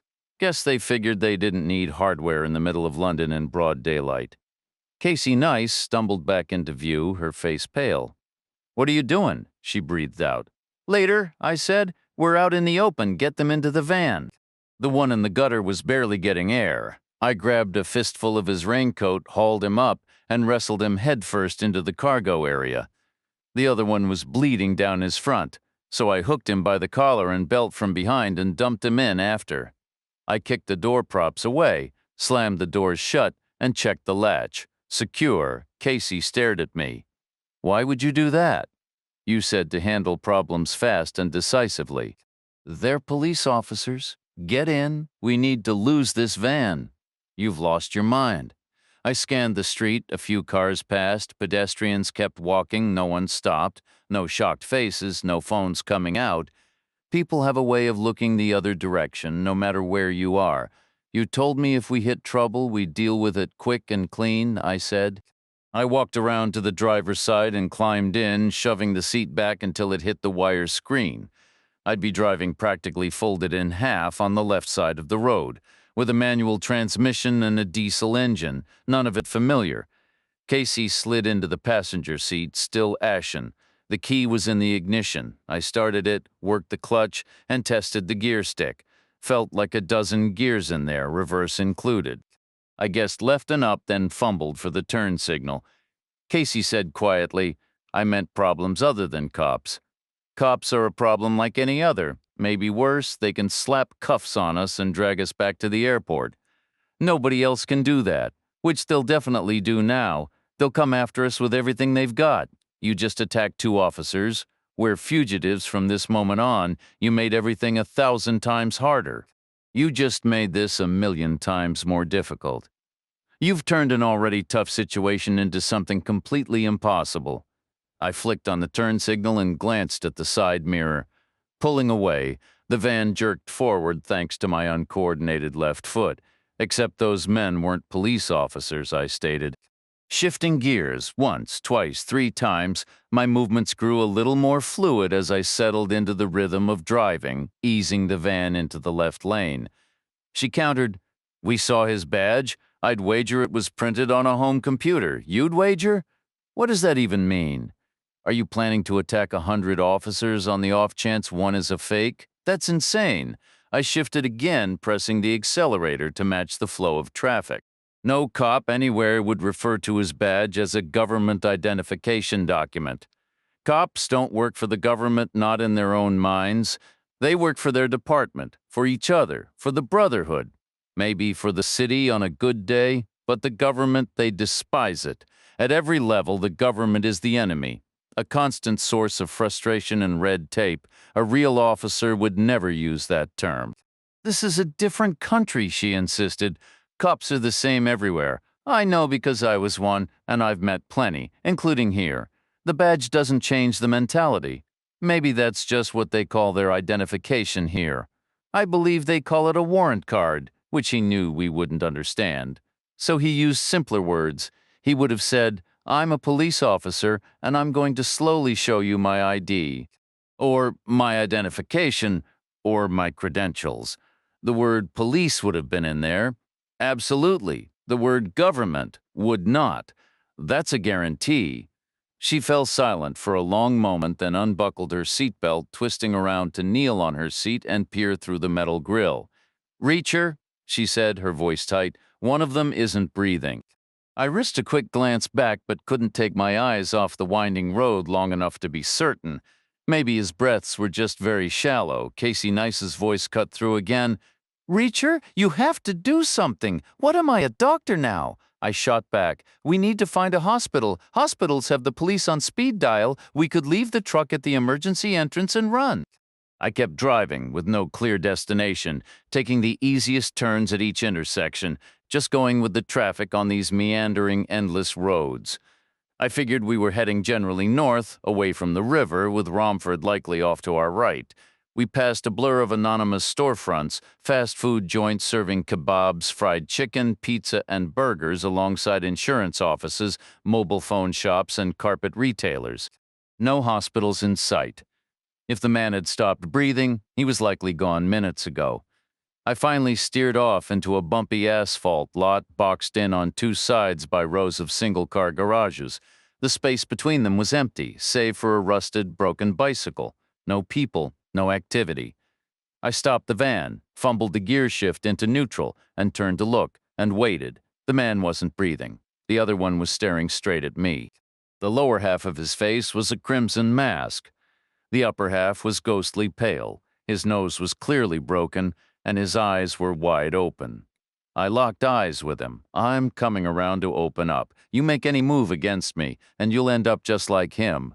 He didn't answer. "Do you understand me?" "Yes," he mumbled, tiny bubbles of blood forming at the corners of his mouth. I opened my door and climbed out. Casey Nice mirroring my movements on her side, walking to the rear. I turned the handle and swung the doors open. The man who was breathing was on the left, the one who wasn't was on the right. Cautiously, I reached an arm inside as a test. No reaction. I found a wrist on the right and checked for a pulse. Nothing. Leaning further in, I knelt and felt for the carotid artery in his neck. The skin was still warm. I eased his collar down and slid my fingers behind the angle of his jaw, holding them there for a long moment just to be certain. My eyes scanned the area as I waited. The man had a double-pierced ear and a small tattoo visible just above his collar line. It resembled a leaf caught in a breeze. He was gone. "We need to check their pockets," I said, "both of them." I shifted to start with the one who was still breathing. She replied, "I can't do that." "Do what?" "Go through a dead man's things. It feels wrong." "Why? It's unsettling. Do you mind handling both?" "Not at all," I told her, and moved to the living man first. His pockets held surprisingly little, and what was there raised questions. By the time I'd finished checking his pants, I was certain he wasn't law enforcement. For starters, he carried an enormous wad of cash, hundreds, maybe thousands of British pounds, rolled together and slick with use. Cops are public employees, they aren't broke, but they live on salaries, budgets, and maxed-out credit cards. Plus, he had no communication gear whatsoever, no cell, no radio, unthinkable for any officer on duty. I pocketed the money and handed his ID wallet to Nice. "Take a look at this." Then I turned to the dead man and found an identical haul, more cash and another ID wallet. I kept the bills and passed the second wallet to Nice. She'd already dismantled the first. "You were right," she said. "This is fake. The plastic is intentionally scuffed, and the discoloration looks like highlighter ink. The ID card is from a basic word processor, and the badge is a low-quality image printed off some website." I glanced back at the tattoo. Maybe it wasn't a leaf after all. What kind of tough guy inks a delicate leaf on his neck, unless he had a secret passion for botany, which seemed unlikely? "Watch this," I said. I leaned in, loosened his tie, and worked it free from his collar. After undoing the top buttons of his shirt, I folded the fabric back like some disco dancer from decades past. The tattoo wasn't a leaf. It was an ornate swirl. the kind of decorative curl that graces the first letter of a formal script. It formed part of a two-word name arched across his upper chest, right where a necklace would rest. Romford Boys, so other inmates leave them alone if they end up inside, I explained. I shut the doors again and tested the handle. Secure. Casey Nice stayed quiet. What? I asked. It was too big a gamble. What if you'd been wrong? It was just a hunch. It was people avoiding eye contact because they know what's good for them. Maybe they're accustomed to it. Maybe in that neighborhood, black vans only mean one thing: how folks vanish without a trace. She didn't answer, and there were only two of them. If we were being pursued as unacknowledged foreign agents, Special Branch would have taken the job. They'd have brought half a dozen tactical teams just to justify their budget. Plus, they love a spectacle. We'd have been outnumbered 50-1. The street would have looked like a war movie. It's not like the films anymore. Nobody's wandering around in trench coats. When did you figure it out? They should have used a sedan, and they should have claimed they were MI5. You expect all sorts of nonsense from those characters. We climbed back into the front seats, and I reached over to pop open the glove compartment. Inside were two prepaid cell phones, still sealed in their drugstore packaging, each with a set number of minutes, effectively untraceable if bought with cash, which they undoubtedly were. Thorough security all around. Clearly, the Romford Boys ran a disciplined operation. Any move they made was a potential weak point, even collecting two unsuspecting strangers from a budget hotel. Anything could have gone wrong. We could have ended up in a scuffle, and an honest officer might have cruised past at the worst possible time. That's why we left the weapons and burner phones behind, less for a prosecutor to latch onto, less evidence for the record. I swung the wheel left, then up, bouncing over the rough blacktop until we were back on the road. After heading south for a mile, we turned east toward Romford. I enjoy a little trash talk as much as anyone, and I was looking for the perfect spot to make our statement. I wanted the van to be discovered after a solid day of worry, and I wanted to see who came looking, all from a safe, hidden vantage point. So we set those three pieces in motion and drove around until we found a location that fit the bill: a cracked concrete lot behind a small grocery store. Behind the lot stood the rear of a guest house, which had been converted from a pair of old townhomes and featured plenty of windows. Casey Nice pulled up a map on her phone and surveyed the area. It looked good. The guest house sat on a busy north-south route with easy turns east and west nearby, she said. But they'll have watchers in there for sure. They obviously did at the cab company, probably in exchange for a break on their protection money, maybe a big discount. The driver who took us to Wallace Court must have called it in right away because Wallace Court was already on their radar, I replied. This place isn't... And they think they've already got us pinned down anyway. They won't start searching again till they find this van, so we're clear for now. We made one more loop and stopped about 100 yards short of the lot entrance. I told Casey Nice I'd meet her on the corner. She pointed out. There could be a camera in the parking lot. I said, I'll keep my head down. That might not be enough. You stand out. We'll be out of the country before anyone reviews the footage. She didn't answer, just stepped out and walked away. I knew every surface we'd touched, and I wiped them all down with the dead man's tie: outside handles, inside handles, steering wheel, gear shift, stalks, seat latch, seatbelt buckle, glove compartment. I tossed the tie into the gutter, shrugged my coat down off my shoulders, and pulled the sleeves over my hands. Driving like that through the last short stretch, I parked in a random slot near the supermarket's loading door. I killed the engine, pulled the key, hit the lock, and walked away, hunched slightly and staring at the concrete under my feet. Nice was waiting on the corner. We walked another block and turned onto a wider, busier street, 4 lanes clogged with buses, trucks, and bumper-to-bumper traffic. We found the guest house's front door right where it should be. Inside, the lobby might have been fresh and clean 30 years ago, but those days were long gone. We asked for a room at the back, claiming we were worried about noise from the road. We added that the airline had lost our bags and was supposed to deliver them later. I paid cash from the dead guy's roll, got a big brass key, and we headed upstairs. The room was chilly and a little damp, but the window was large and gave us a perfect view. The lot lay about 45 degrees below us, the van clearly visible with its rear facing our direction. Casey Nice took a seat on the bed and I pulled a chair from the dressing table, placing it well back from the window. I didn't want anyone glancing up to see two pale faces pressed against the glass. It's always better to stay deep in the shadows like John caught in Paris, perched on that dining room table. We settled in to wait, something I'd done countless times before. Waiting is a huge part of law enforcement and of military life in general, long stretches of quiet punctuated by sudden bursts of action. I was used to it, and as it turned out, Casey Nice was good at it too. She stayed alert, which was what mattered. She rested easily, not staring fixedly, but keeping her gaze steady enough to catch any movement. She stepped into the bathroom, and for a moment I found myself wondering if she might be taking pills, but I kept the thought to myself. When she came out, she asked the question I'd been expecting. "Do you feel bad about that man?" she said. I played dumb. "Which man?" "The one who died. You mean the one I killed in cold blood?" "I guess so. Some tough guy he turned out to be, but do you feel bad?" "No," I said. "Should I?" "Do you?" "Maybe a little you didn't start anything with him."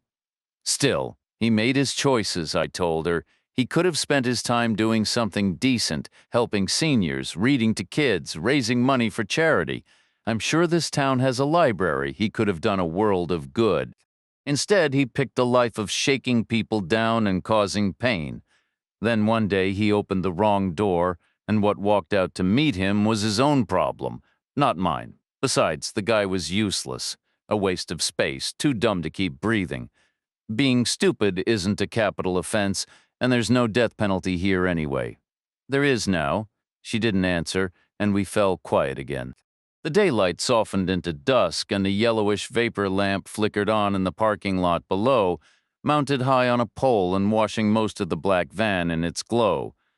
Cars came and went, and every driver who passed stole a glance at the van before quickly looking away.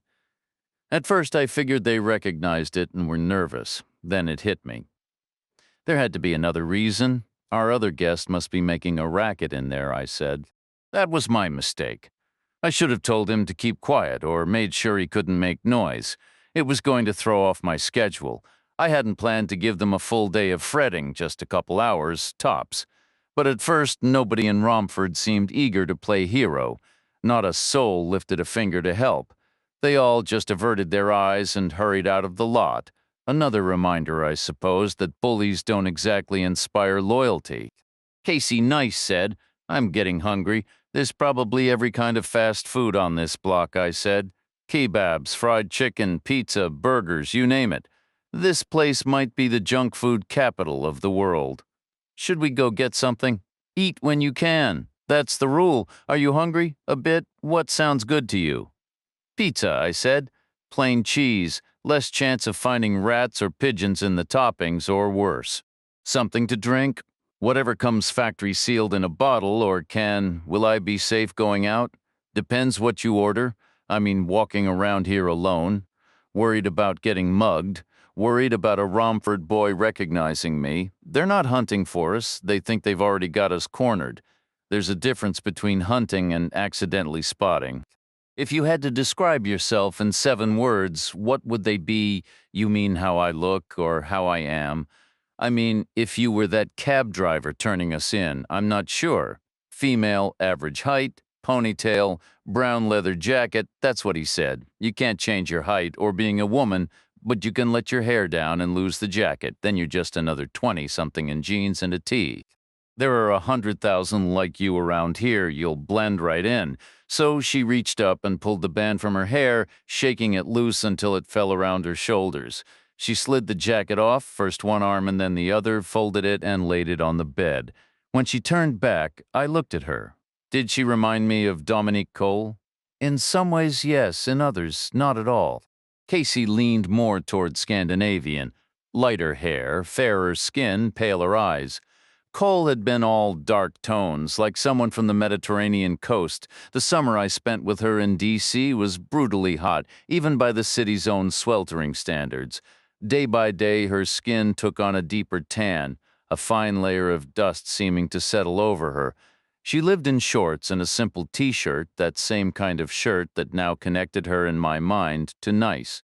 Cole's had been olive drab. Nice's was plain white, but beneath that thin cotton, both were young women at their physical peak, lean, toned, moving with a fluid, almost elastic grace. On the surface, they could have been sisters. Inside was another story. Where Nice held back, cautious, Cole had been all boldness, utterly certain of her own strength, ready to take on anything. In the end, it hadn't kept her safe. "Be careful," I told her. Nice just said 10 minutes, and then she was gone, her footsteps fading down the hall. I stepped back from the window briefly, slipped my hand into the jacket she'd left behind, and felt the orange prescription bottle. 3 pills remained. Chapter 29. Alone again. I kept watch over the small supermarket lot. The same scene played out again and again. A car would pull in, the driver would step out, notice the black van and freeze for a second, a flicker of alarm before quickly looking away and hurrying inside. Minutes later, they'd return and speed off. 10 minutes passed. No sign of Nice. The sky behind the parking lot lamp deepened to full darkness, a thin night mist settling in. A sheen of dew coated the van, which occasionally shuddered and rocked. The guy trapped inside was getting restless, probably desperate for a bathroom break. 15 minutes gone, still no Nice. Then a different driver arrived, a young man, maybe 20, with a greased-down pudding bowl haircut. He parked, got out, glanced at the van, and didn't walk away. Instead, he took a hesitant step closer, tilting his head to listen. He moved nearer, peering sideways through the driver's window, then craned to look straight through the windshield. He pulled out his phone. Some low-level hire, eager to impress, he listened again, likely to the trapped man dictating a number, and dialed behind me. A key turned in the lock. Casey Nice walked in, balancing 2 stacked pizza boxes on her fingers, a thin plastic bag with cold sodas swinging from her other hand. "Everything okay?" I asked. "So far, so good," she replied. I nodded toward the window. "Kid just made a call." She set our dinner on the dresser and looked out. The young guy was talking on his phone, then bent to read the van's license plate aloud. He held the phone away, shouted a question through the gap in the driver's door, pressed his ear to the same crack for the answer, probably getting the trapped man's name, and repeated it into the receiver. Nice asked, "Why doesn't he just break the window or force the door?" "You think he knows how?" I said. Judging by his look, I'd guess yes. Not that I should stereotype. My bet is whoever's on the phone told him not to. This is a harsh business. These aren't heroes. They messed up. They're not worth damaging a vehicle over. Someone will show up with a spare key. How soon? 5, maybe 10 minutes. Fast enough. They don't care about the guys, but they'll want to hear what went wrong. I got up and opened a pizza box, plain cheese on a thin crust, blistered here and there from the oven, smaller than the massive pies you usually find in America.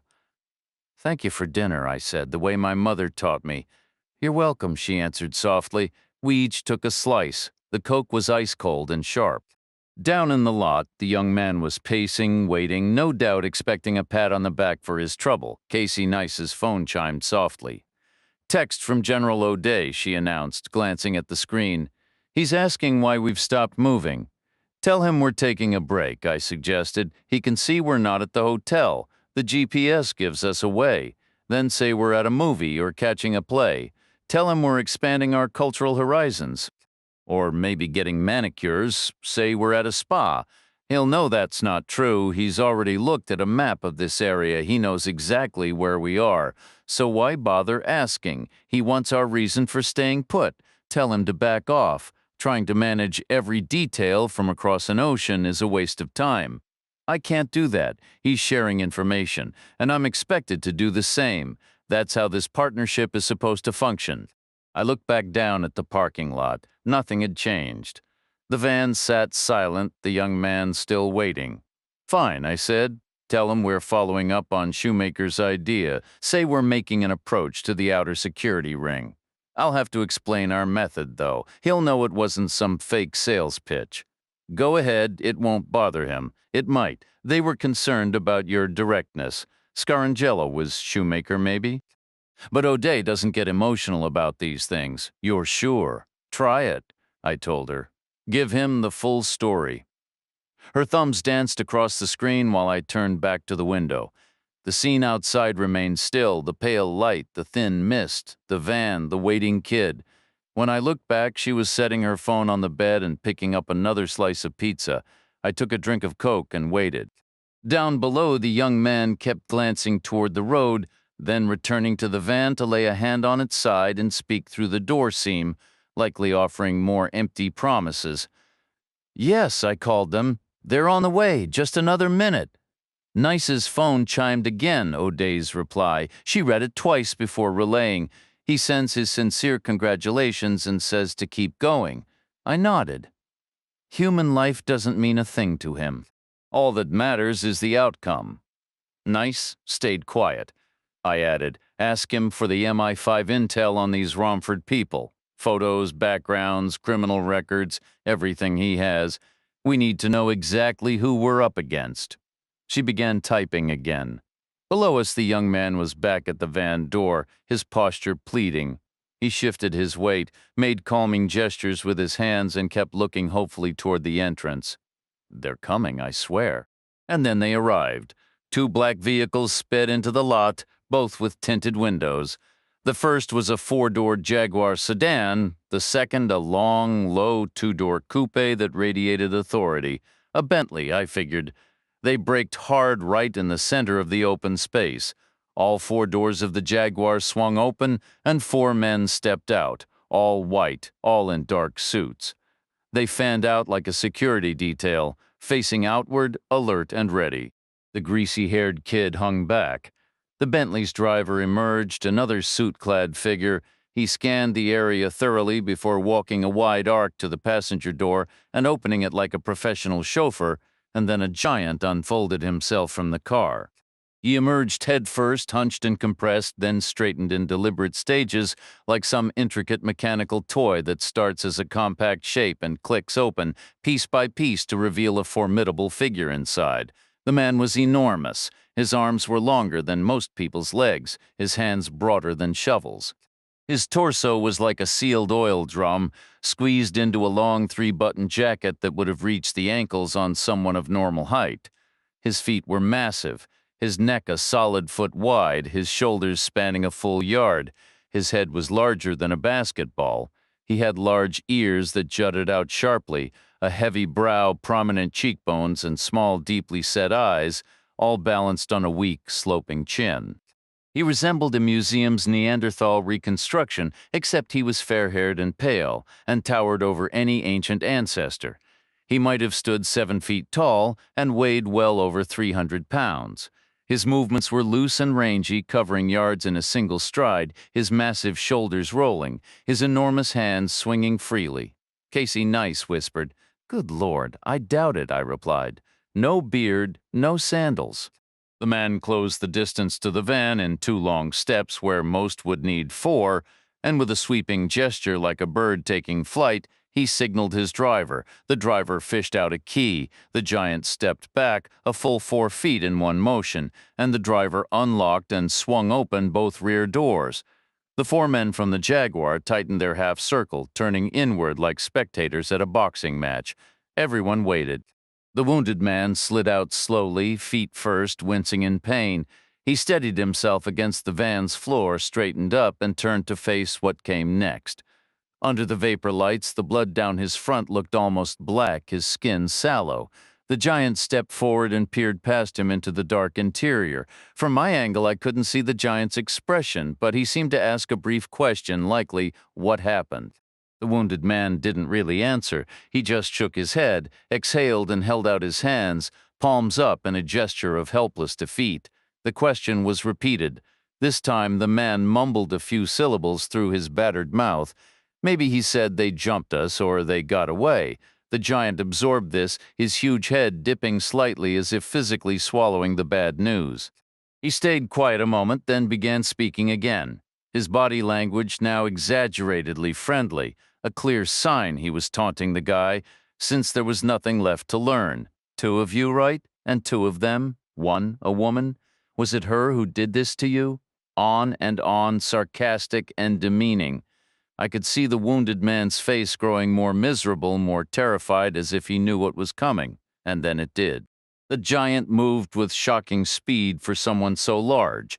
His right hand clenched into a fist the size of a bowling ball, his waist and shoulders twisted, and he drove a straight punch into the center of the man's already ruined face. The impact sent him flying backward against the van's left door. He bounced off and crumpled face first onto the concrete. "Charming," I muttered. Not exactly the leadership style they promote at West Point. The man on the ground didn't move. The greasy-haired kid stared, mouth agape. Casey Nice stared too, then her phone chimed with another text. She looked away from the window. "General O'Day is sending the MI5 data now. We'll have it in a second," she said, swiping to another screen. Below us, the giant stood still for a beat, then jerked his head toward the Bentley. His driver scurried to hold the door.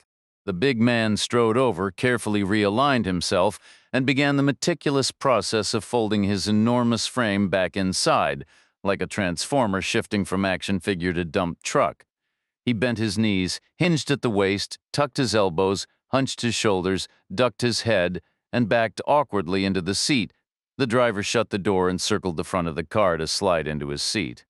The Bentley reversed, turned, and pulled away. Two men climbed back into the Jaguar to follow it, while the other two heaved the conscious man over, hoisting him by his armpits and knees before stuffing him back into the rear of the van. They slammed the doors, locked the handle, and pocketed the key. One of them stepped out and handed the kid a crisp pink banknote. Looked like 50 pounds to me. Then they both got in the front, backed up, and drove off after the Jaguar.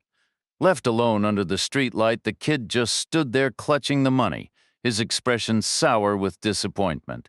He'd probably hoped for a nod of approval, maybe a pat on the back, some hint he was now part of something bigger. Instead, he looked like he was thinking he could have made the same lousy 50 pounds by snatching some old woman's purse. Casey Nice's phone chimed with a soft, metallic ping. "It's the email from General O'Day," she said. The message was empty except for a link. She tapped it, and a dense document slid onto the screen. We sat side by side on the bed, our shoulders touching, as she held the phone between us, and we started to read. The header was a dry academic mouthful about organized crime activity in and around Romford, Essex, written in what I assumed was the British Intelligence Service's stuffy formal style, very Cambridge University, like something out of Yale, but with more tweed, nothing like West Point, and honestly nothing like the real world either. The opening paragraph offered a disclaimer, then a weak reassurance. Nothing was proven, no convictions existed, but all the information was considered reliable. It went on to hint that the lack of proof was due to witness intimidation, and without spelling it out, what I took to be bribes paid to local cops. The second paragraph kicked off with a blunt statement. Crime in Romford was completely controlled by a tight-knit local group long known as the Romford Boys. The tone turned slightly sheepish here, as if the Cambridge-educated analyst was embarrassed to use a street name in an official report. Then came a rundown of their operations, exactly what O'Day had summarized. Smuggling and selling drugs and illegal guns, running prostitution rings that relied on human trafficking, operating protection rackets across most local businesses, and loan sharking with outrageous interest rates. Their annual take was estimated in the tens of millions of pounds. The bios began in the third paragraph. At the top was Charles Albert White, called Charlie. 77 years old, born on a local street, he'd left school at 15 on the public dime. He had no official employment history, owned his home free and clear, and was married with 4 grown kids who all lived elsewhere in London and were thought to stay out of their father's business. A surveillance photo embedded in the document showed a heavy-set, round-shouldered old man with thinning gray hair and a plain face dominated by a bulbous, ruddy nose. Below Charlie came a 3-man council. Thomas Tommy Miller, 65, William Billy Thompson, 64, and then a much younger member at 38, Joseph Little Joey Green. Little Joey was the giant, no doubt about it. His photo was cropped a full inch taller than the others, as if the camera itself had to strain to fit him in the frame.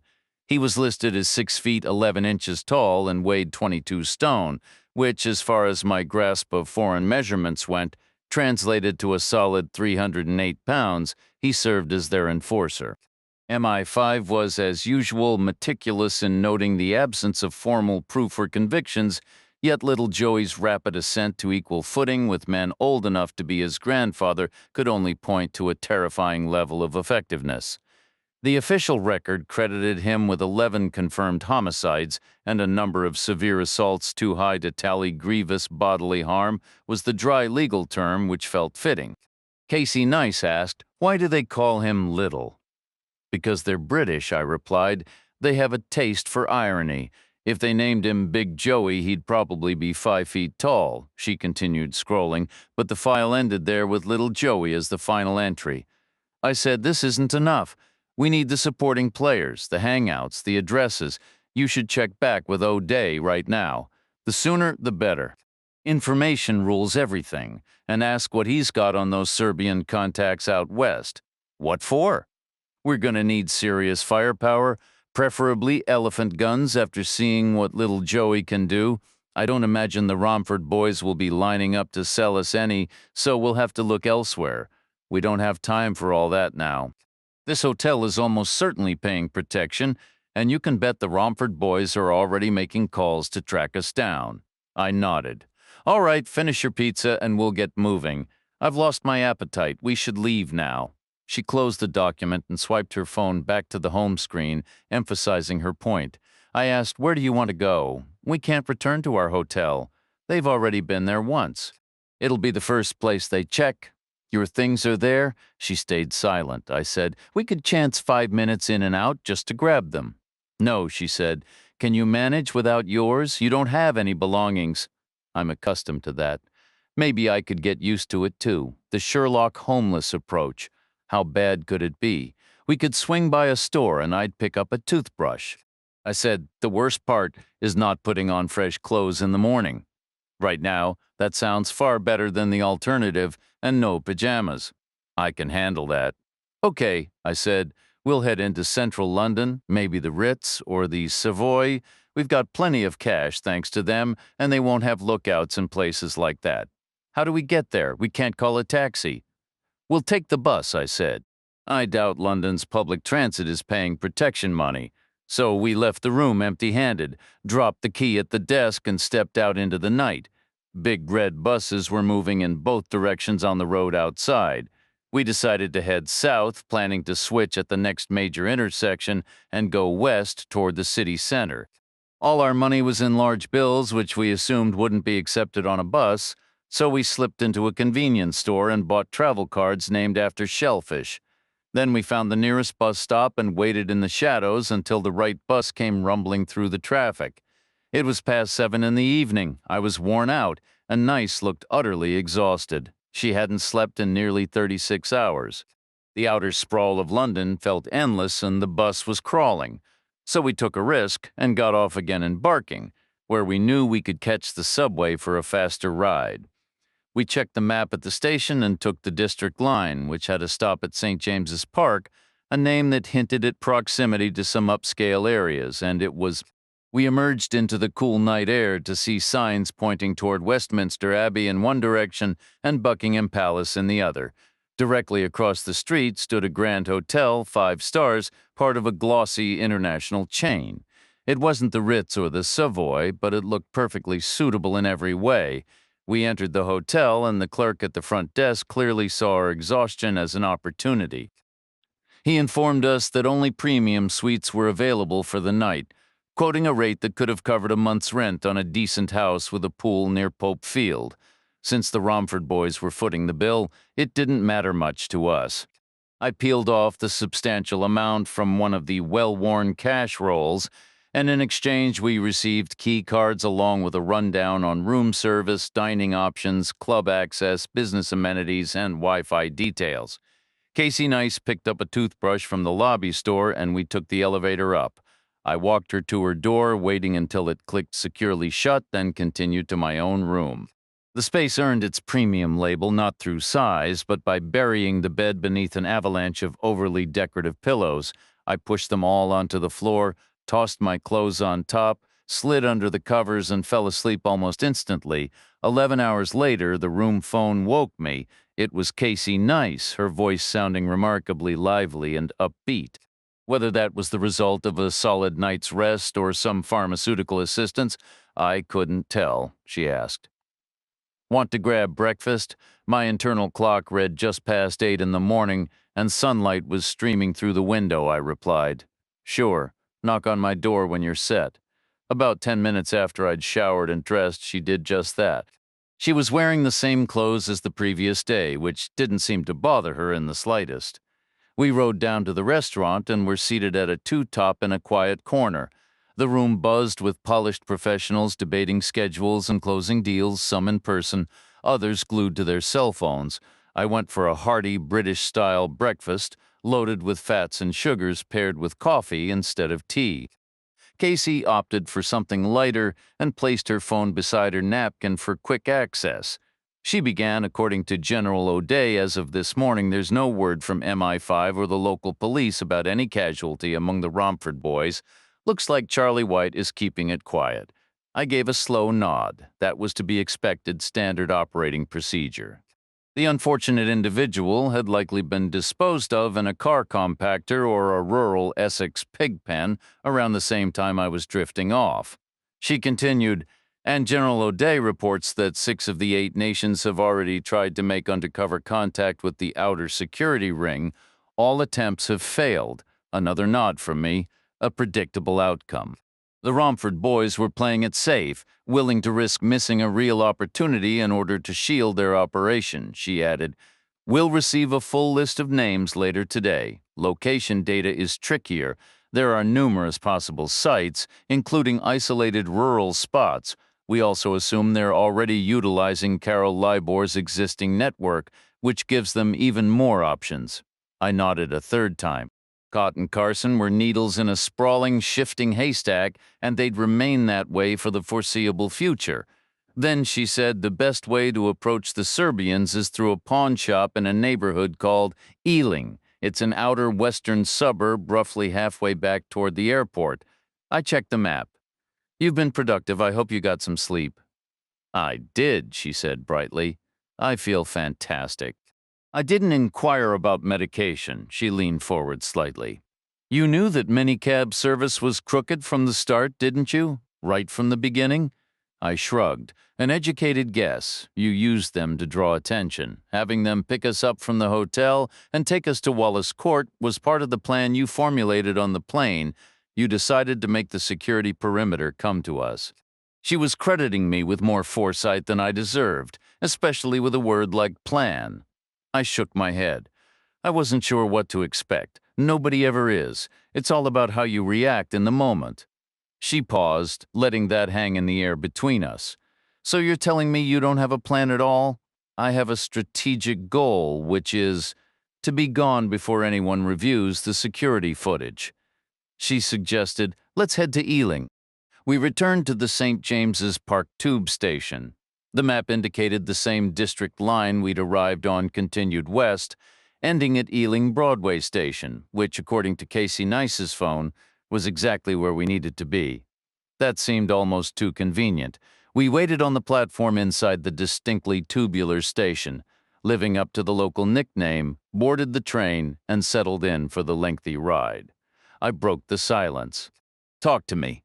What should I talk about? Start with where you were born, where you grew up, the name of your childhood pony. I never had a pony. A dog then, usually. Sometimes we had a couple. Did they have names? Why does that matter? I just want to hear you talk. She relented. I was born in downstate Illinois. I grew up there too on a farm. The dogs were usually named after Democratic presidents. I asked, where was I born, West Berlin? You mentioned that to the man in Arkansas. And where did I grow up? All over the globe, according to your file. Can you hear that in my voice? You sound like you're from nowhere in particular. Exactly. That's why you'll do the talking at the pawn shop. Your accent is perfect.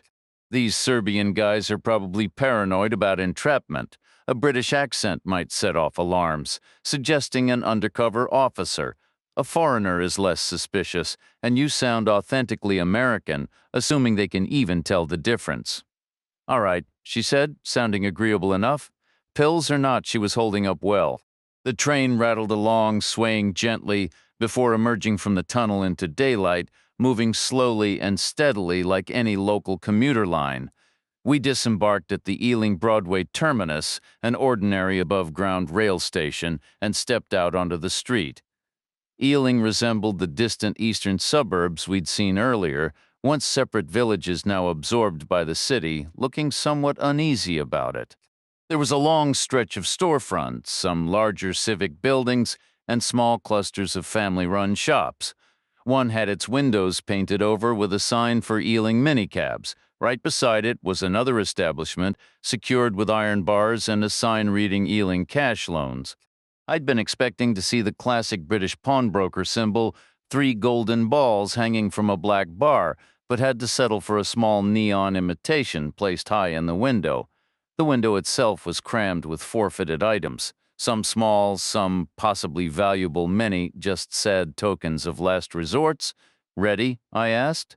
As ready as I'll ever be, she replied. I opened the door, letting her enter first, before following her inside. The place was nothing like the shadowy, atmospheric pawn shops from the movies. It was a bland, rectangular room painted a grimy off-white with laminate surfaces everywhere and harsh fluorescent lights overhead. The layout was a horseshoe shape with waist-high counters on 3 sides, featuring glass panels displaying haphazard collections of unredeemed pledges. A man stood behind the counter at the 11 o'clock position. He was of average build, maybe in his 40s or 50s, with a dark complexion and stubble, wearing a thick, rust-colored sweater that looked hand-knitted with bulky needles. He was hunched over, polishing what might have been a bracelet with a cloth held between his thumbs. He turned his head to the side like a swimmer taking a breath and looked at us with an expression that was neither welcoming nor particularly concerned. We stood there for a long moment, understanding that the silent stare was the only welcome we would receive. I stayed back while Casey Nice moved forward. "Do you mind if I look around?" she asked. That got his full attention, thanks to her choice of words. She said I, not we. It was clear I wasn't a customer. I was nobody, maybe her driver. The man behind the counter didn't speak, just gave a quick upward nod that came off sideways in the cramped, low-ceilinged room. The gesture felt fitting, partly an invitation to go ahead, partly a warning that what we saw was all there was. I didn't move. Nice began to wander, leaning down now and then, pressing a finger lightly against the glass as if to mark an item for closer inspection before moving on unsatisfied. She went from one end to the other, then all the way back again, before straightening up and saying, "I'm not finding what I'm looking for." The man in the sweater stayed quiet. She tried again. A friend of mine from Chicago said this is where she came. For what, he asked. He definitely wasn't English, not French, Dutch, or German either. Russian, Ukrainian, Polish, no, Serbian seemed a safe bet. Casey Nice replied. My friend had some worries about her safety. You know, being in a foreign city for the first time without the kind of protection she'd have back home, you American? He said. Yes, from Chicago. This isn't a gym, lady. We don't teach self-defense here. My friend mentioned you sell certain items. You want a gold watch? Take a couple. Maybe you can trade them if things get rough. She didn't buy a watch. What did she buy? Nice. Held her hand out low, slightly behind her, and snapped her fingers. My cue, I figured. The driver. The help. The bagman. I stepped up, pulled out the dead man's roll of cash, and pinched it lightly between my thumb and forefinger. I tapped it upright against the glass counter and left it there, a thick, greasy cylinder packed tight with paper money, sour to the smell. The guy studied it a long time, flicked a glance at me, then turned back to Casey Nice. Who's he? My protection, she said, but his piece didn't make it through airport security. There are laws here. There are laws everywhere, and yet the same things slip past. He looked again at the money. Go wait in the cab office next door. Someone will drive you. Drive me where? We don't keep that kind of merchandise here. Cops search us all the time. There are laws. So where is it? He didn't answer. Pulling out his phone, he dialed and muttered a short, fast sentence in a language that wasn't French, Dutch, German, Russian, Ukrainian, or Polish. Serbian still topped the list. He ended the call, waved us off, and said, "Go, they'll take you." We left, and they took us. In the minicab office next door, a man was already coming around the counter as we walked in. He looked like a slightly younger, heavier, cleaner-cut version of the pawn shop guy. Same dark stubble, same vibe, a cousin maybe, or just another guy from the same old village. He led us to a Skoda sedan parked at the curb, a taxi. We climbed in the back. He got behind the wheel. The engine turned over. He hit the gas, and as we picked up speed, the door locks clicked shut automatically. Asking where we were headed was pointless. We wouldn't get an answer. The silent driver was all part of the show. Not that it really mattered. We knew the general direction, if not the exact address. We were moving north, that much was clear. We didn't need the name of some rundown estate up ahead. We could already picture it well enough. We could be heading anywhere, really. Maybe a storage unit tucked away in some forgotten industrial park on the outskirts of town, or a big empty structure near a confusing knot of side streets, or perhaps a genuine barn. Way out in the country, a solid hour's drive north of the city, the Skoda's diesel engine rumbled, suggesting we were in for some distance. I leaned forward to check the fuel gauge, full tank. Outside, the traffic crawled, the suburban scenery dragging on until the massive arch of the soccer stadium slid into view. Wembley, so we were still pushing north, but not for long. Soon we turned, looping almost back on ourselves, and I caught a sign for Wormwood Scrubs, the name of a famous London prison, which told me all I needed to know about the neighborhood we were approaching. We didn't go that far, though. The streets grew darker, more neglected, but we turned off the main road before the worst of it, taking a sudden left, then another, through a gate in a high brick wall. We rolled straight into a cavernous brick building that might have been a streetcar depot a century ago, or some kind of factory from the days when cities actually made things. Now it was an auto shop, specializing by the look of it in quick, cheap fixes for the local minicab trade. The place was littered with stacks of part-worn tires, all coated in gray dust, and every car I saw was a battered sedan just like ours. One was up on a hoist, its dented panels cut away, all presumably being patched up to whatever bare minimum standard kept them on the road. "We could lose our license," the guy embarking had said. I figured there were more ways to lose it than just taking the wrong fare. We stopped in an empty service bay as if waiting for an oil change. Our engine echoed loudly off the walls. A man emerged from the shadows behind us, walked across the concrete floor, and hit a large green button. A chain-driven security shutter began clattering down over the entrance, slicing the daylight away until it was gone completely, leaving us in the dim glow of bulbs hanging from the high rafters. Our driver killed the engine, got out, and opened Casey Nice's door, either out of some old-world courtesy or simple impatience. Nice stepped out, and I did the same on my side, stepping over scattered tools and air hoses to clear space behind the car. The man who'd closed the shutter walked back, and two more emerged from a boxed-off office. We found ourselves in a loose circle, outnumbered 4-2. They were all cut from the same cloth. Not young, not old, all dark-haired, unshaven, solidly built and watchful. There were no mechanics around, no men in oil-stained overalls, sent away, I assumed, while the real business happened. One of the two from the office seemed to be in charge. He looked us over and said, "We need to know who you are," Casey Nice replied. "We're Americans with money, looking to buy something from you. How much money?" "Enough, I'm sure." "You're very trusting to come here," the guy said. "We could just take your money and give you nothing. You could try. Are you wearing wires? No. Can you prove that? You want me to take my shirt off? Because that's not happening." He didn't answer, but his mouth twitched, getting a little wet as if the idea held a certain appeal. I said, "You're welcome to check our passports first. Then you can decide for yourself whether British authorities would ever use foreign nationals for an undercover operation." After that, we'll look at the cash and then we'll see the merchandise. That's the order, is that so? The man replied. Pretty much, I told him. He fixed me with a hard stare, and I held his gaze without flinching. Probably his first staring contest of the day, and one he wasn't going to win. Staring is easy. I can do it all day without blinking, if I have to. It stings a little sometimes, but it gets the job done. The trick isn't to actually look at them. You focus about 10 yards past their shoulder on nothing at all. It gives your eyes this vacant, glassy look that tends to make people nervous, makes them wonder what's going on behind that empty expression. Finally, he said, "All right, show me the passports." I went first, handing over my stiff blue booklet. It was practically new, but unmistakably real. He flipped through the pages, rubbed the paper between his fingers, and studied the photo.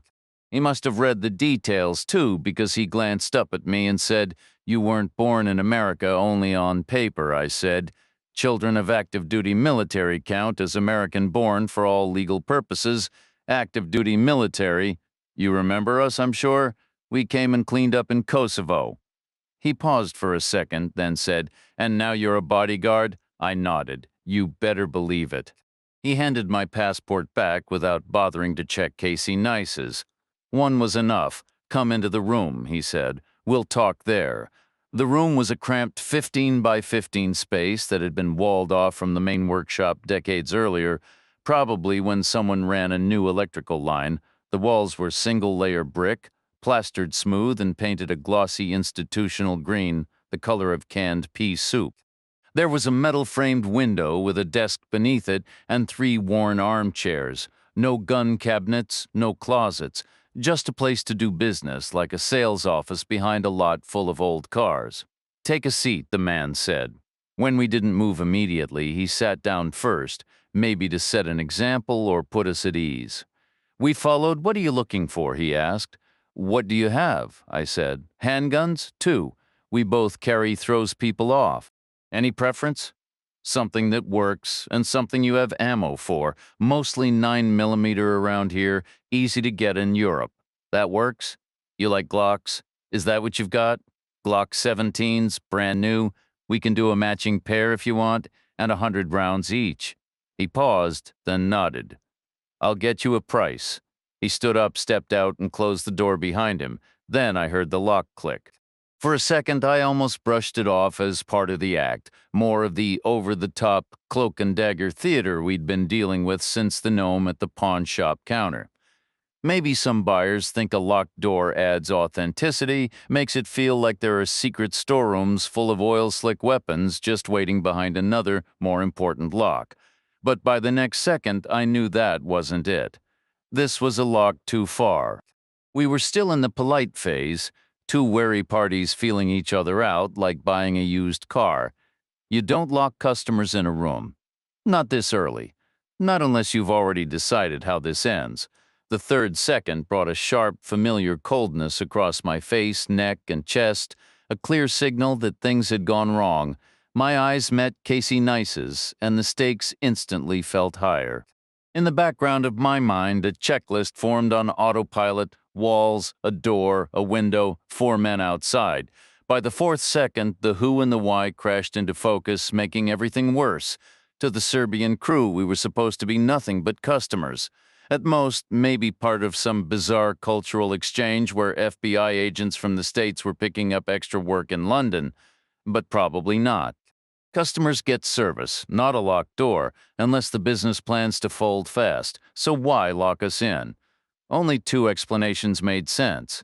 I turned over the first one in the 5th second. Maybe the Romford boys had put a general alert out on us, complete with descriptions and a bounty across their whole network. Maybe Charlie White had swallowed his pride and picked up a direct line, like some mob version of the Oval Office hotline, to call in favors from anyone willing to sell. Or, as I considered in the 6th second, there was the second possibility hinted at in O'Day's own words after that failed barbecue dinner. A Serbian group in West London and an old-school English crew in the East. Carol Lebor was a thorn in both their sides, MI5 had said. In both their sides. That could mean this was a co-production, a temporary alliance, a one-time truce for shared aims, shared benefits, and shared information, with Cott and Carson tucked away safe. All of London would be covered east to west like the whole district line. What's the price for that kind of coverage? A steady hand, a 5D caliber round, and probably a whole lot of cash. Again, O'Day's words came back. These people are throwing money around. They're not looking for value. They want easy solutions, and they've got the budget to make it happen. But whether they were hired hands or equal partners, they'd locked us in for a reason, to keep us here until a predetermined event, which would almost certainly be the arrival of a third party, the claimant, the vested interest, the prisoner transport. Little Joey, no doubt, arriving mob-handed in his Bentley with more Jaguars and at least one plain black van in tow. For us, not a good picture. Nice said, we walked right into this, didn't we? We've got some time, I replied. How much? Hard to say. But London's big traffic is slow, and we're clear on the other side of town. They'll need to get a small convoy together. That's 10 minutes right there, even if everyone's on the ball. Then they'll have to loop north in a wide arc or cut straight through the city center. East End, Westminster, Paddington could be an hour, maybe more like 90 minutes. To do what? Whatever needs doing. Can you kick the door down? The door was a solid piece of aged wood, fitted tight into its frame. From the outside, maybe, I said. Probably, but not from in here. What about the window? The window wasn't an original Victorian piece, looked like a 1930s replacement upgraded with modern materials, low-maintenance aluminum or some kind of galvanized metal, strong enough to hold those big panes of glass they put in for extra daylight. Big enough, in fact, for an average person to climb through the window appeared completely ordinary. I replied, yes, I believe we'll need to break it. Where does it go? She answered herself by leaning in, pressing her nose to the pane and looking left and right. Beyond lay nothing but a plain brick wall. It's an alley, she said, long and narrow. I think it's sealed at both ends. We'd be boxed in unless we could climb through another building's rear window and exit through their front. Don't think about all that right now, I told her. So when should I think about it? First, we wait 5 minutes. We might be wrong. Maybe it was just overeagerness. Maybe he'll return with a price. We waited the 5 minutes. The man did not return with a price. On the other side of the door, the workshop was silent. No automotive work was happening, a situation I had completely misread. I had assumed the mechanics were sent away to keep the weapons deal confidential, but it was our capture that was meant to stay quiet. Missed signals, missed links, risks turning sour. My mistakes, Dominique Cole, I said. We need to take a full inventory of this room, Casey Nice asked. What are we searching for? Everything. Once we know what we have, we'll figure out how to use it. We didn't have much in terms of obvious sizable items. There were 3 armchairs, a desk, and a desk chair. The armchairs looked like relics from a corporate lobby 3 decades past, possibly Danish or Swedish design. They had short wooden legs supporting a basic upholstered form, the nubby fabric worn flat and shiny with age. The desk was even older, a traditional oak piece with a knee-hole drawer and 3 more in each pedestal, the bottom ones deep enough for files. The desk chair resembled a dining chair, no wheels, no arms, no adjustment features. No lumbar support, no ergonomics, just 4 solid legs, a hard seat vaguely molded by past occupants, and a straight back. No phone, no lamp, nothing on the walls, no leftover cutlery from rushed meals, no power cords, no chargers, no letter openers, no paperweights. The knee-hole drawer held 3 tarnished paper clips, a single pencil shaving dust trapped in the corners, and nothing else. 5 of the other 6 drawers were equally empty, but the deep left-hand drawer contained a sweater, a musty old thing likely discarded on a warm day and never reclaimed. It was off-white wool with thin denim patches at the shoulders and elbows, a medium from a brand I didn't recognize. We stepped back, Casey Nice said. What did you hope to find? I said. An armored division would have been lovely. Short of that, a couple of Heckler & Koch MP5s with extra magazines would have been handy. Even a book of matches would have been helpful. We have nothing. We have what we have. What are we going to do? So I explained the plan and we practiced it meticulously, repeatedly, until we began to execute it. I grabbed an armchair, digging my fingers into the soft fabric, and lifted it in front of my face, holding it upside down at an angle, leading with the short wooden legs. I took 2 long steps and hurled it at the window. The legs smashed through the glass with a tremendous crash, the bulk of the chair rebounding off the central frame, tumbling onto the desk and landing sideways on the floor, noise upon noise. Casey Nice moved near the window while I picked up the desk chair and positioned myself by the door to wait. There was no sense in us going out the window, as I had said. The alley led nowhere. We needed to draw the 4 men back into the room, and they came human nature. A sudden loud crash, clearly the sound of shattering glass. What else would they do? The door flew open, and the first man started to step inside, the one who'd been doing all the talking. I didn't wait. My hand clamped onto the back of his neck, and I shoved him hard toward the window where Niece was waiting. I'd told her earlier, "Handle the first one. Find the sharpest piece of broken glass, wrap your hand in something thick, and go for his eye." I hoped she was doing exactly that, but I couldn't look. I was already swinging the desk chair like a battering ram straight into the second man's skull. This wasn't some bar fight from an old movie. It was deliberate, like a lion tamer driving a stool into a beast's face, all my weight focused into the narrow end of a chair leg. Mass times velocity, just like physics, just like baseball. I was aiming to crack his head open, maybe even drive a piece of bone straight into his brain. Whether I succeeded would be a question for the coroner later. Either way, he dropped like a sack of bricks. He was the one who'd driven us here in the Skoda. I let the chair fall and stepped right over him, moving toward the next 2. 2 against 1 never worried me. I'd told Nice not to sweat it. Just make sure the first guy stays down, I'd said. If the glass doesn't do it, hit him with the desk drawer. Hard don't stop until he's quiet. The third man had frozen after seeing what happened to the first 2, and the fourth bumped into him from behind, a moment of clumsy hesitation before they snapped back into focus. These weren't amateurs. They retreated fast, putting distance between us, eyes scanning the room, no guns in their hands yet, which was a relief. London wasn't like other cities. Guns here were for special occasions. Knives were more common, and I've never liked knives, but neither had drawn one. Not yet, anyway. The workshop floor was vast, bigger than a basketball court, cluttered with tools, hoses, and half-repaired cars under the harsh electric lights. The security shutter was still sealed shut. The 2 men fanned out about 20 feet apart, then turned to face me. The third guy ducked left and grabbed a tire iron. The fourth went right and snatched a wrench off a bench. One of them had come out of that boxed-in office earlier. The other was the one who'd shut the security gate. They took a step toward me in unison, balanced on the balls of their feet, arms loose, eyes locked on mine, blank, unwavering. They weren't the worst I'd ever faced. Hard lives, probably some military or guerrilla background, enough nerve to muscle in on guys like Charlie White and Carol Libor and carve out a shady living in a foreign city. They wouldn't faint if I shouted boo. In my head, I could picture little Joey's Bentley weaving through traffic, but I figured I still had time.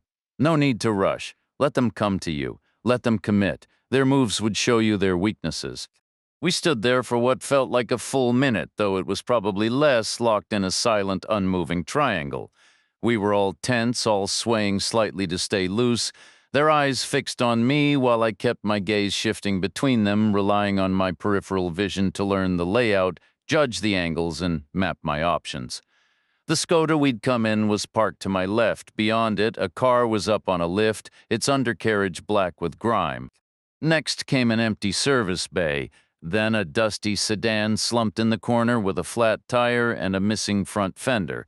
Across the open space were racks of parts and stained cardboard boxes, stacks of tires, some new with stickers, most worn, a wheel balancer, oil funnels, drums stuffed with greasy rags, and a sad pile of rusted-out mufflers waiting to be hauled off. Behind me was more of the same clutter, plus that enclosed room where I'd just heard a soft, muffled whimper. Male or female, I couldn't tell, and I didn't look back. Then the fourth guy made his move. His wrench was a serious piece of steel, maybe 18 inches long with wide jaws on both ends, the kind meant for heavy-duty work, maybe a suspension bushing or something. Honestly, I knew next to nothing about cars. I'd picked up some of the terms, but never really learned what they meant. He held the wrench like a hammer, raised it up, and took a step toward me. This was the moment his buddy should have rushed me while I was distracted, but he didn't. Teamwork clearly wasn't their strong suit. Every man for himself, fine by me. 2 against 1 is manageable, but why work harder than you have to?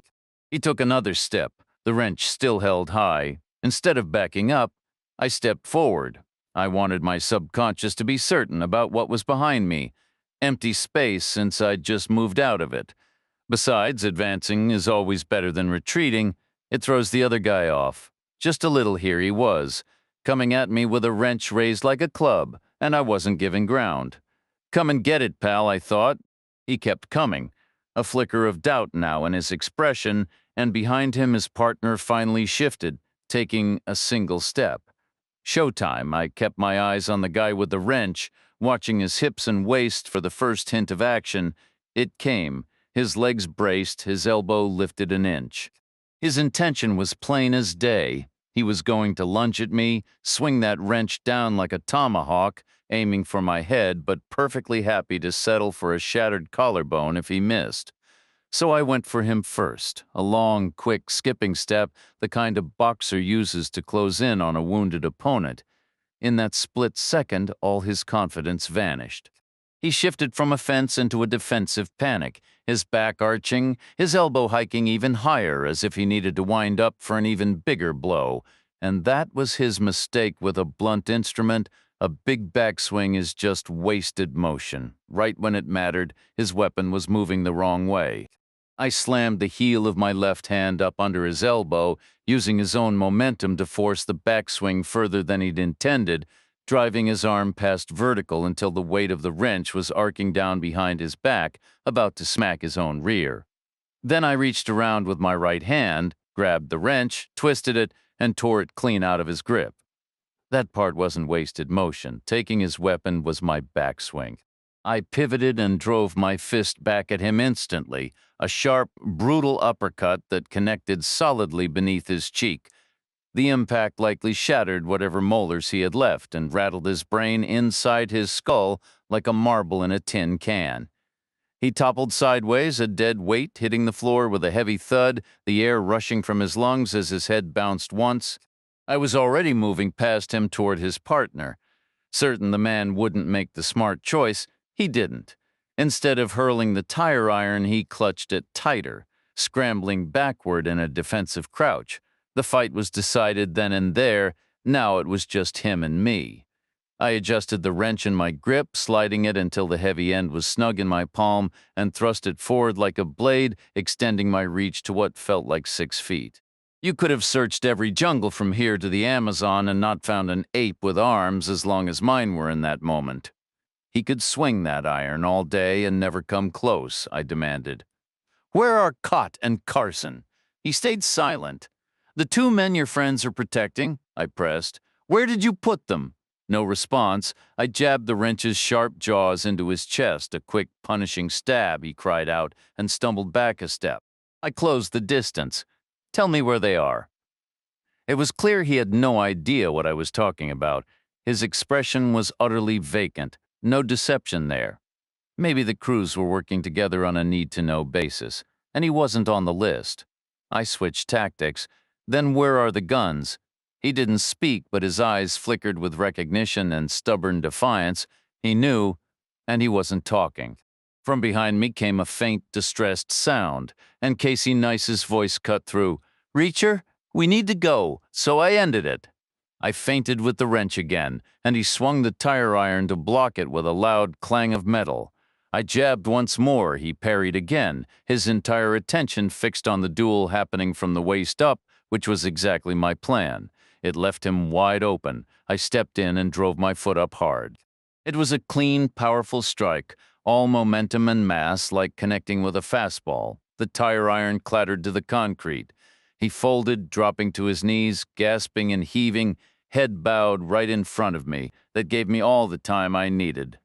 I chose my angle and swung the wrench against the side of his head, a controlled, non-lethal blow like a practice swing, and he crumpled onto his side, out cold. Then I hurried back to the partitioned room to check on Casey Nice. The first man was sprawled on his back, a long, vicious splinter of glass buried deep in his eye socket. He was definitely gone. The total slack stillness of his body was unmistakable. There wasn't much blood, just a stalled trickle on his cheek like a crimson slug, mixed with a thick, clear fluid that might have been the contents of his eyeball.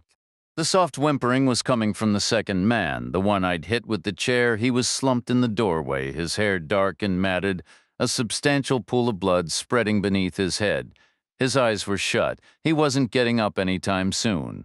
Casey Nice was braced against the desk, her posture caught between trembling and determination. I recalled asking Shoemaker if she had any field experience. Well, she did now. I said, "You all right?" She took a breath. "I think so. You handled it." She didn't reply. I said, "We have to toss this place." She glanced at the wounded man. "We need to call for an ambulance." "We will, after we search. We need weapons first. That's why we're here. They won't be here. It was a setup. How many safe houses do these people even have? I think the weapons are right here." I questioned the last guy, and he started sweating bullets. "We're running out of time." I pictured little Joey in his Bentley crawling through downtown traffic, stuck at red lights in a sea of brake lights. Or maybe he wasn't. Maybe he was already flying down the highway. "We'll make it quick," I said. She replied, "We'd better. We began with the boss's pockets." My thinking was, if he had a key, it might give us a clue about what kind of lock we were hunting for and where to find it. A safe key looks nothing like a door key, which looks nothing like a locker key. You get the idea. But all he had on him was a single car key. It was a worn, greasy thing on a cracked leather fob stamped with Ealing taxis and peeling gold lettering. Maybe it belonged to one of the beat-up sedans scattered around the shop. He also had some cash, spoils from whatever deal went down, which I pocketed for our funds, and a cell phone, which I took nothing else useful. We'd already tossed the office area, so we moved out onto the main shop floor. In the far corner was a restroom that was basically a giant petri dish of germs, offering nothing but the basics and a serious health hazard. No secret panels, no hidden doors in the walls, no trapdoor under the grimy floor. The rest of the space was one chaotic open area jammed with cars and clutter, just as we'd seen earlier. A visual mess, but noticeably empty of obvious hiding spots. No extra doors in the walls, no closets, no suspicious crates, no locked cabinets, nothing tucked inside the stacks of tires. "No guns here," Nice said. "It's a repair shop. What you see is what you get." I stayed quiet. She pressed. "We need to leave." I thought about little Joey again in that Bentley, probably already through the city by now, speeding west on some open road. "We have to go," she repeated. "Hold on," I said. "For what? No large crates, no locked compartments. What a joke," I said. "The head guy wouldn't drive some junker. Why would he?" Carol Libor had a Range Rover. The Romford boys roll in luxury rides. You think the Serbians would settle for less? They wouldn't want to look like second-class citizens, so why was this guy carrying a key to a piece of junk? Because they fix junkers here. That's the business, or their cover story. It's not the boss's job to hold keys for customer cars. I walked back to the office, fished the key from the guy's pocket, and returned. It was a simple metal key with a plastic head. No bulky modern fob, no battery, no security chip. Just a key. I scanned the room. I started with a dusty sedan slumped in the corner, its tires low and a front fender missing.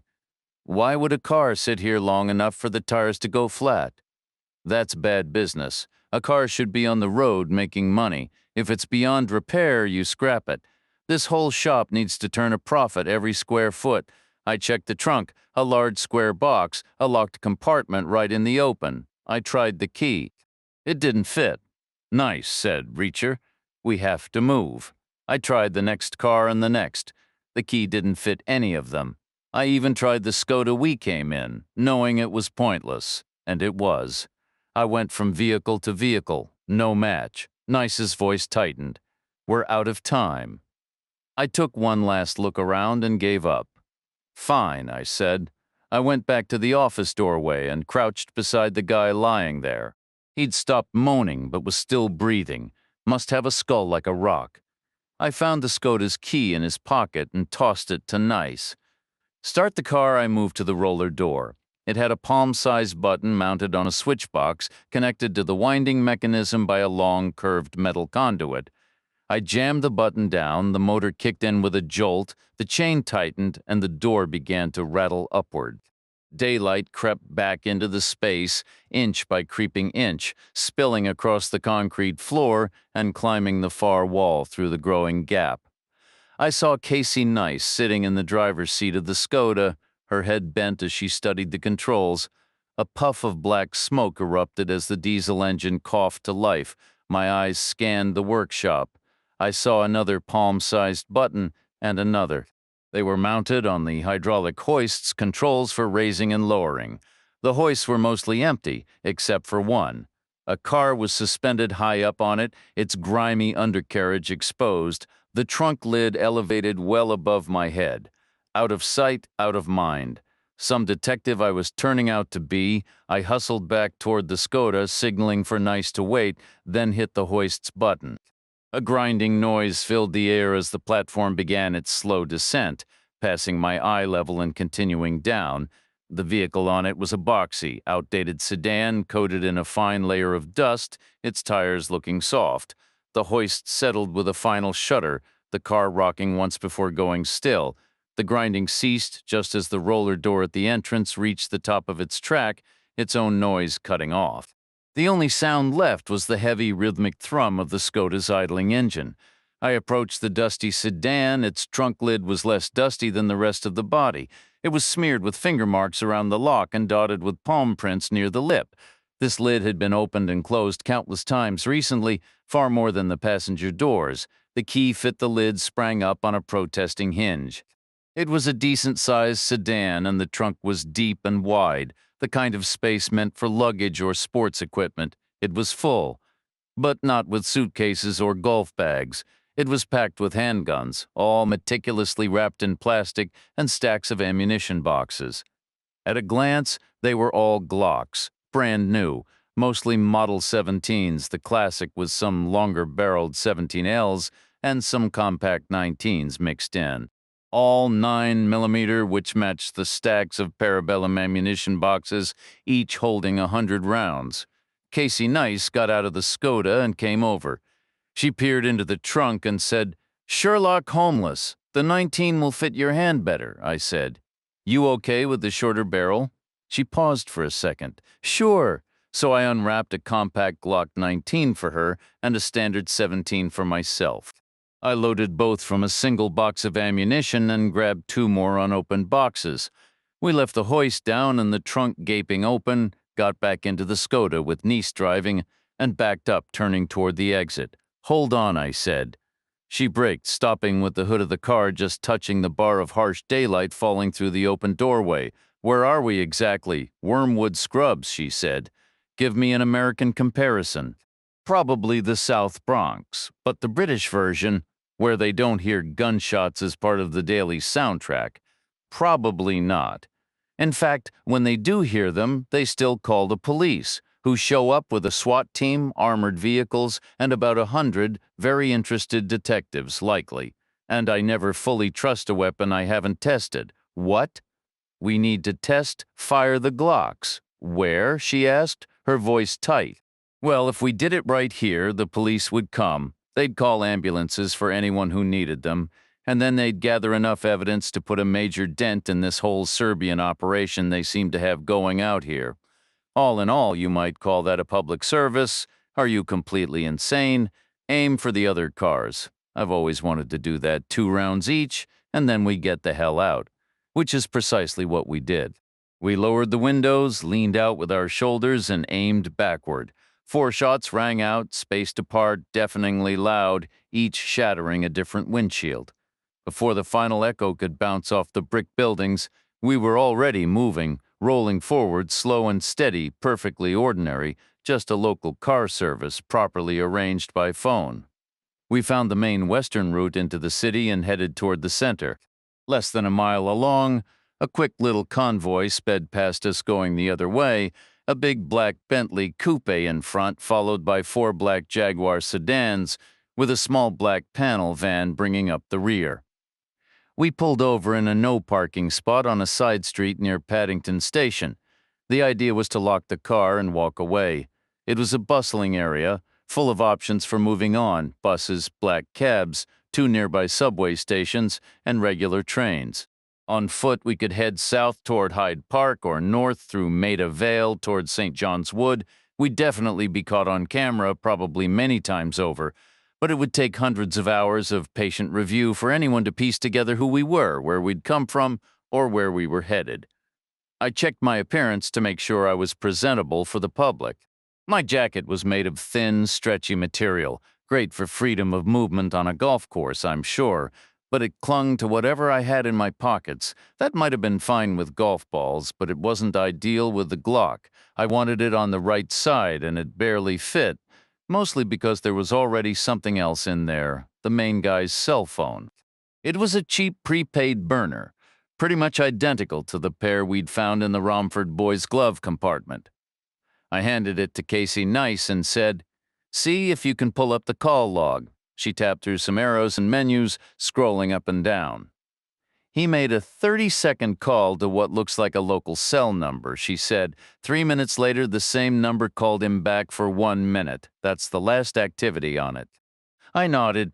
The APB on us probably went out overnight, and all the local players got briefed first thing this morning. So the Serbian guy calls Romford and says, "Hey, those people you're looking for, I've got them locked up." But maybe he was only talking to some lieutenant who said, "We'll call you back," then went to tell Charlie White the news. Charlie White calls back himself and makes the arrangements. Would a minute be long enough to arrange all that? All they needed was an address. I'm sure Bentleys come with GPS. Hell, even our pickup truck back in Arkansas had satellite navigation. Okay, though I never heard the phone ring. She navigated the menu again. It's set to silent. I nodded once more. So that's how it went down. I should give this Romford number to General O'Day. Don't you think MI5 could trace it? Right to a cash purchase at some pharmacy. Doesn't help. What pharmacy? Their version of CVS. Started as an herbal medicine shop way up north in a place called Nottingham. Probably founded by some guy who looked just like the one who built the wall around Wallace Court. MI5 could still track the phone to a physical location, only if it's turned on, and it won't be for much longer. They'll ditch it as soon as they hear what happened at Wormwood Scrubs. They'll know we have their number. They've probably already heard. I took the phone back from her. Let's find out. I squinted at the keypad, found the redial button, and pressed it with my thumbnail. The number flashed across the screen. I hit the green call button and raised the phone to my ear. The ringtone started, that classic British 2-beat purr, sharper and more urgent than the laid-back American sound. I waited. The phone rang 6 times before it was picked up. The man on the other end had clearly used the delay to check the caller ID, because his first question was already loaded and ready. A deep voice with a London accent demanded, "What's happening over there?" "We've seen about 100 coppers drive past us already." I said, "Where are you?" "3 streets over," the voice replied. "Little Joey?" I asked. "Who is this?" "I'm the one who took out your man last night in the van. I saw your little display of temper. Where are you right now?" "Right behind you." I heard movement on his end. "Just kidding," I said. "Who are you?" "I'd call myself a challenger, Joey, but that would be underselling it." "No, you're a dead man walking. Not yet." "You're mixing me up with your own crew, or the Serbians. They definitely took some hits. That's for sure. They told me they had you locked up tight. Nothing good lasts forever. What do you want?" "John Cott and William Carson," I said, "and I'm going to find them. Your smartest move is to stay out of my path. Otherwise, I'll roll right over you. You have no idea what you're dealing with." "About what?" "You have no clue how much trouble you're in." "Really?" "Honestly, I'm feeling pretty good right now." I'm not the one losing men left and right. That's you, Joey. So maybe it's time for a little common sense and grown-up thinking. Don't you agree? Cut Cott and Carson loose and I'll leave you alone. They already handled Loibor for you and I'm betting you've been paid. What's in it for you now? Nobody messes with me. As declarations go that one's not holding up too well, is it? I'm already messing with you, and I'll keep on messing with you until you let Cott and Carson go. Your call, pal. You're a dead man. You said that already. Just saying it doesn't make it true. There was no reply. The call cut off. The line went silent. I imagined the scene on little Joey's end, a minion sent to dispose of the burner phone, the battery tossed in one trash can, the phone body in another, the SIM card snapped into pieces and dumped somewhere else. A burner burned on my end. I wiped the phone on my shirt and tossed it onto the back seat. Casey Nice asked, "Do you think he'll listen? Will he actually cut them loose?" "I doubt it," I said. "He's clearly used to getting his way. Backing down now would probably make his head explode." I tucked my Glock deep into my pocket. It fit well enough without anything else crowding it. Nice watched me and did the same with her smaller firearm, her pocket tighter, but her gun more compact. I heard the short barrel click against the pill bottle she kept with her. "You should keep your pills in a different pocket," I told her. "You don't want to get tangled up if you need to move fast." She hesitated for a second. She didn't want to take the bottle out. She didn't want me to see.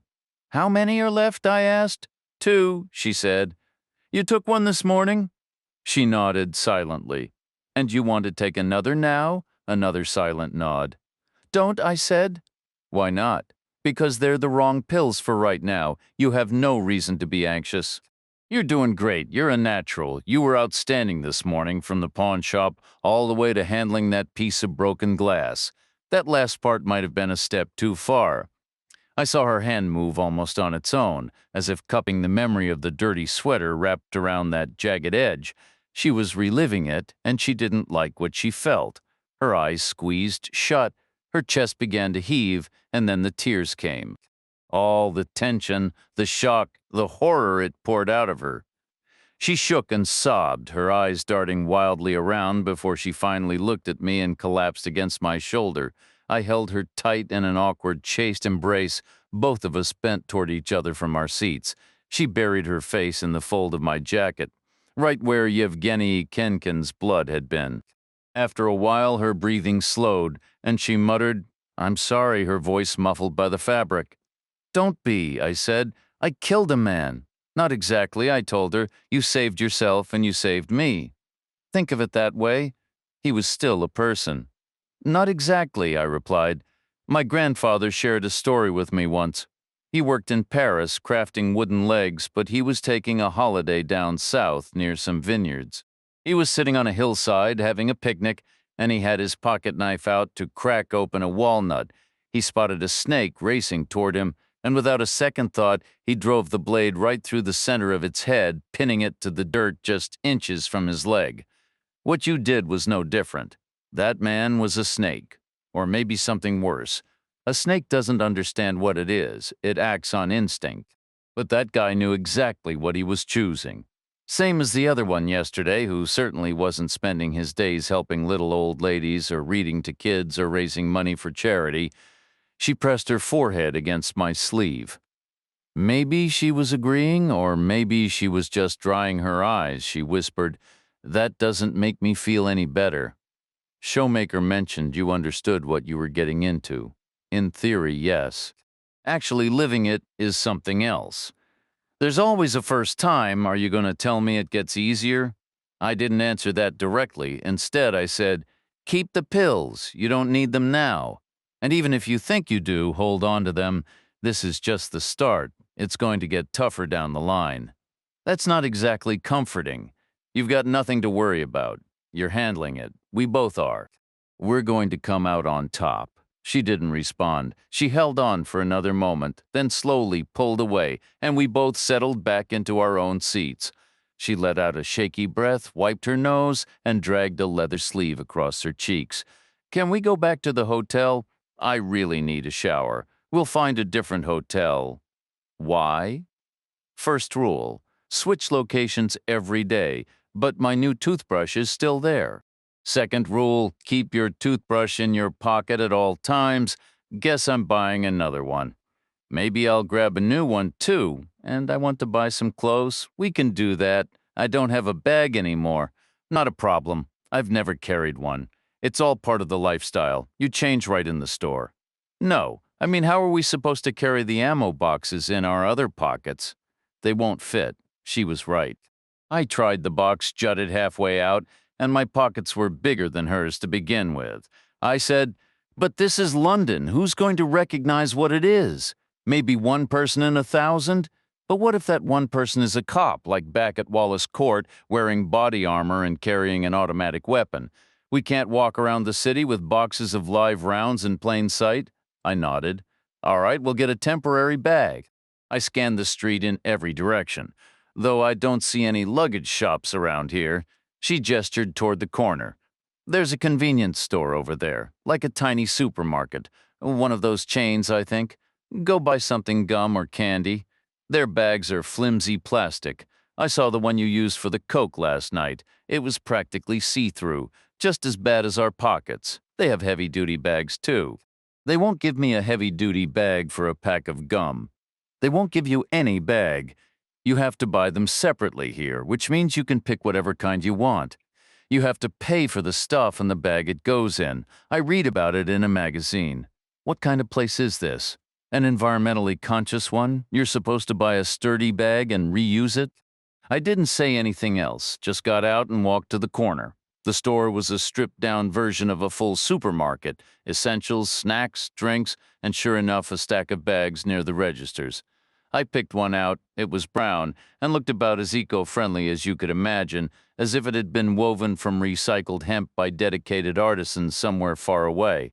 The canvas tote had the grocery store's logo faintly stamped on it, likely with some kind of vegetable-based ink. Carrot juice, maybe. It looked like the whole design would wash right off in a downpour, but the bag itself was decent. Rope handles and a sturdy, boxy shape when opened. I wasn't interested in gum or candy, so I asked the cashier if I could just buy the bag by itself. She didn't even bother with a reply, just gave me a look that said I was an idiot. Slid the tag across her scanner with a digital beep and announced £2. Fair enough, back in a trendy California shop, this thing would have cost $50.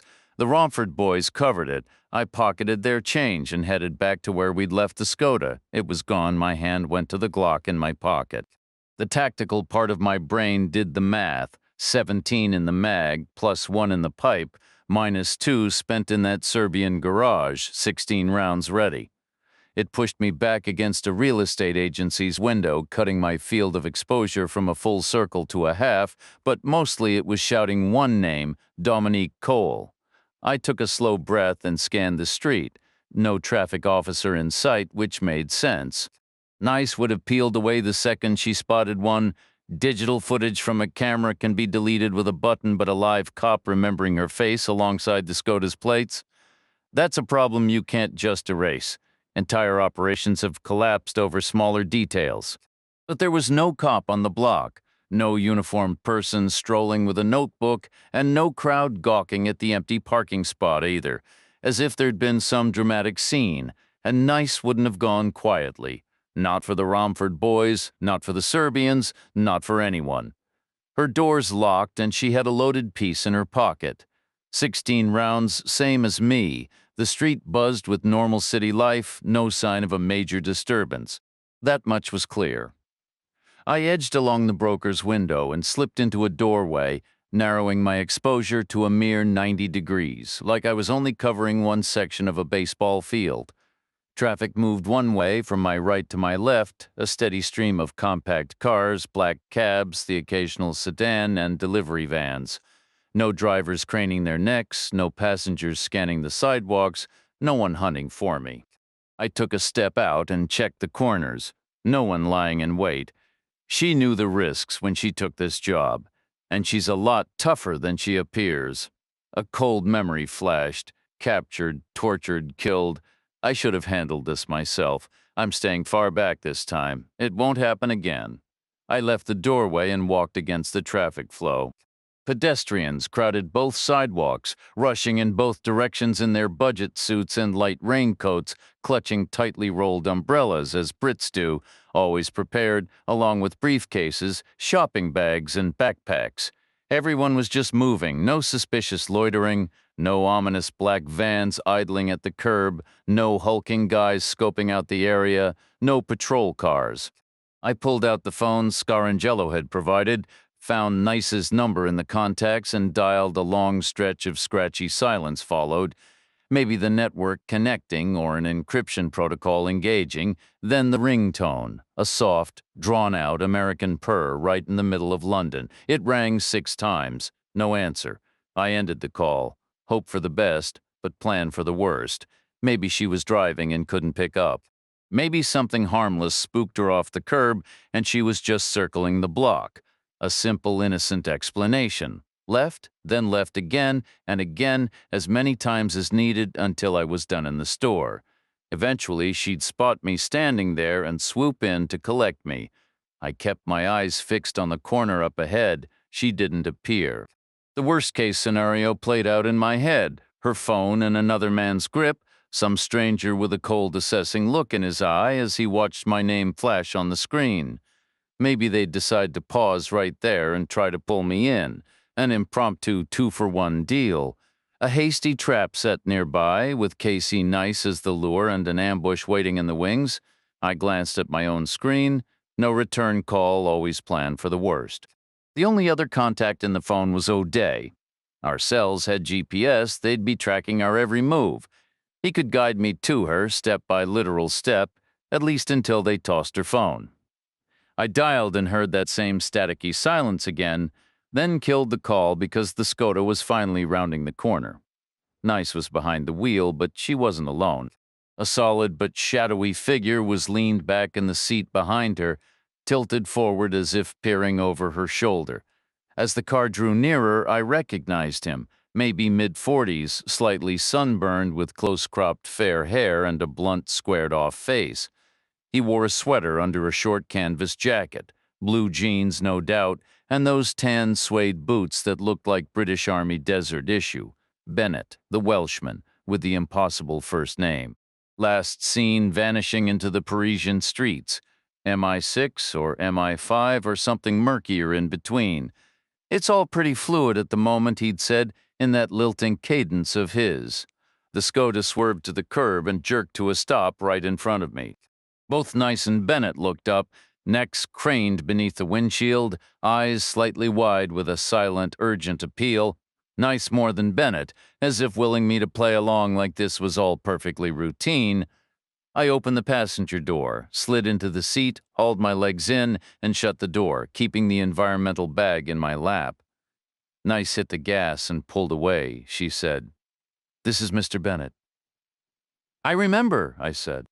"We've met," Bennett added, speaking to her. "Not me. Back in Paris, where a lucky gust of wind saved his skin," I said. "So now you're admitting you were there? Not in writing? Why hijack my ride? You had me worried for a minute." "There's a traffic warden 2 blocks over. They use automated cameras now, better to avoid that kind of paperwork." "What do you want? Pull over," he said. "Anywhere you like, we'll move if we see company." Nice slowed, hunted for curb space, and ended up half in a bus stop, technically illegal. But Bennett didn't seem bothered. I asked again. "What do you want?" he said. "I'd like to ride along for a day or two." "With us? Obviously. Why? I've got a roving assignment at the moment, which I take to mean I should check in on the other 36 undercover operatives in London and attach myself to whoever's making the most headway. We're not ahead. Nobody is, frankly, but at least you're having an adventure." "Not so far. You're making some kind of progress, are we?" "Don't be modest. Are you wired? Care to frisk me?" "I will." Nice said, glancing back. "If I have to. There are protocols. Says the unacknowledged asset operating inside an ally's territory with 2 recent homicides trailing behind her." I said, "You can pin both of those on me." "Unlikely," Bennett replied. "How do you explain Wormwood Scrubs? You took 1, she took 3. I don't buy it. You should have moved the bodies. The pattern was too neat. I'll credit the glass shard to Ms. Nice alone. I'll give you yesterday's crushed throat, though. Call it a one-all draw, a tie in your parlance. What do you want? I said a third time. Relax, he answered. There are no wires for NHI cases. Casey Nice asked, which are what? No humans involved. We're not very interested, but they are. That's the core issue, the real complication. Now you've got two separate groups gunning for you. How Minimal is not very interested, from our perspective. We'll observe and document, but we won't intervene directly. Written documentation, unfortunately, it's unavoidable. Then, as far as anyone knows, we were never involved. He asked, involved where? Anywhere, I replied. Modern surveillance suggests otherwise. We track movements, you understand. GPS is a marvel. How do you think I located you just now? Parked miles from where the incident occurred, in a vehicle that isn't yours, all on such short notice. Our phones have encryption, I said. He gave a dismissive smile. Really, now? Really, what? Consider why your government tolerates our presence. Why us, and not another ally? What unique value do we provide? GCHQ, I answered. He nodded in confirmation. You're equivalent to the NSA, your signals intelligence hub, but frankly more advanced than the NSA in certain respects, which is somewhat awkward to admit. You require our capabilities. That's the foundation of our arrangement. You're conducting surveillance on us. No, we're enabling cooperation, he corrected. We collect information and share it appropriately. Sometimes we might assess the clarity of communications, purely from a technical standpoint. CIA channels are supposed to be impenetrable. The CIA operates under that assumption. You've deciphered their encryption. I believe we were the ones who provided it to them, not directly, of course. It was undoubtedly an elaborate operation. I'm fairly certain that violates protocol. And I'm fairly certain it occurred a long time ago. So, did we perform a civic duty with the Serbians? You damaged their operation, but you didn't eliminate it. It's like severing one tentacle from an octopus. Not that we're unappreciative, mind you. Fighting a seven-limbed creature is marginally easier than fighting one with 8. You want us to do more. Both factions are now targeting you. That could create certain opportunities, in my view. A few more reductions in their ranks would not be met with disapproval in certain quarters, with you along for the ride, strictly as an observer. Some of these individuals hold British citizenship, and as Ms. Nice reminded us, there are regulations to consider. Will you provide any assistance? Do you require any? We requested a list of potential locations. Bennett acknowledged this. We intercepted that communication. We haven't received a response. Compiling locations is complex. It's even more so now, because we must account for Karol Libor's assets, and as of this morning, the Serbian network's resources.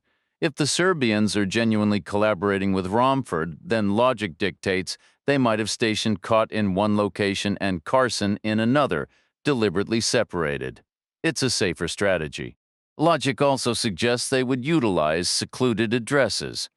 The countryside around London is largely open, gently rolling at most, not ideal terrain for approaching distant, isolated farmhouses that may contain one or two of the world's top 4 freelance marksmen. I would still like that list, I insisted. All right, we'll authorize its release today. You'll receive it once it clears O'Day's desk.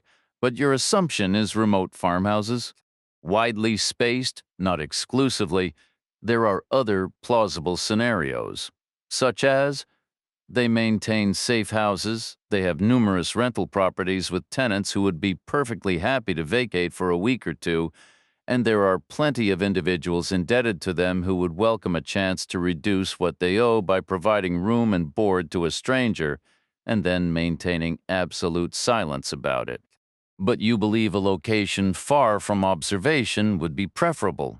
Initially, yes, it seems much more secure, but ultimately it's a balance, isn't it?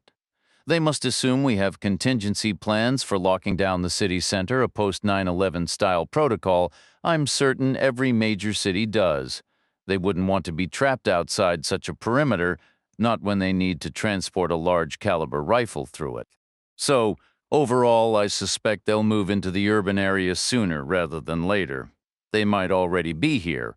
We identified several hundred possible vantage points overlooking Wallace Court, which we are currently scrutinizing with great care. But what if they're hiding somewhere we missed?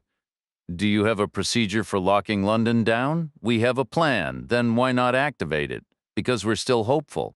That's a line from a press conference. The goal is to resolve this fast. Another political soundbite. Politicians approve our funding. So what exactly are you offering? We'll take you to little Joey's home. He's the linchpin. Watch the activity around his place. See if you can spot a pattern we've missed. You're admitting you can't. The movements we've tracked so far don't add up to anything logical. Then maybe little Joey isn't your man. Charlie White is too old and too removed to be hands-on. Tommy Miller and Billy Thompson are only a decade younger and have become administrators. Modern gangs are about finance, tax planning, legitimate ventures. Little Joey Green is the only one still in the field, believe me. If guards are being swapped or supplies are moving, it's flowing through his property. Except you haven't seen it. Not yet.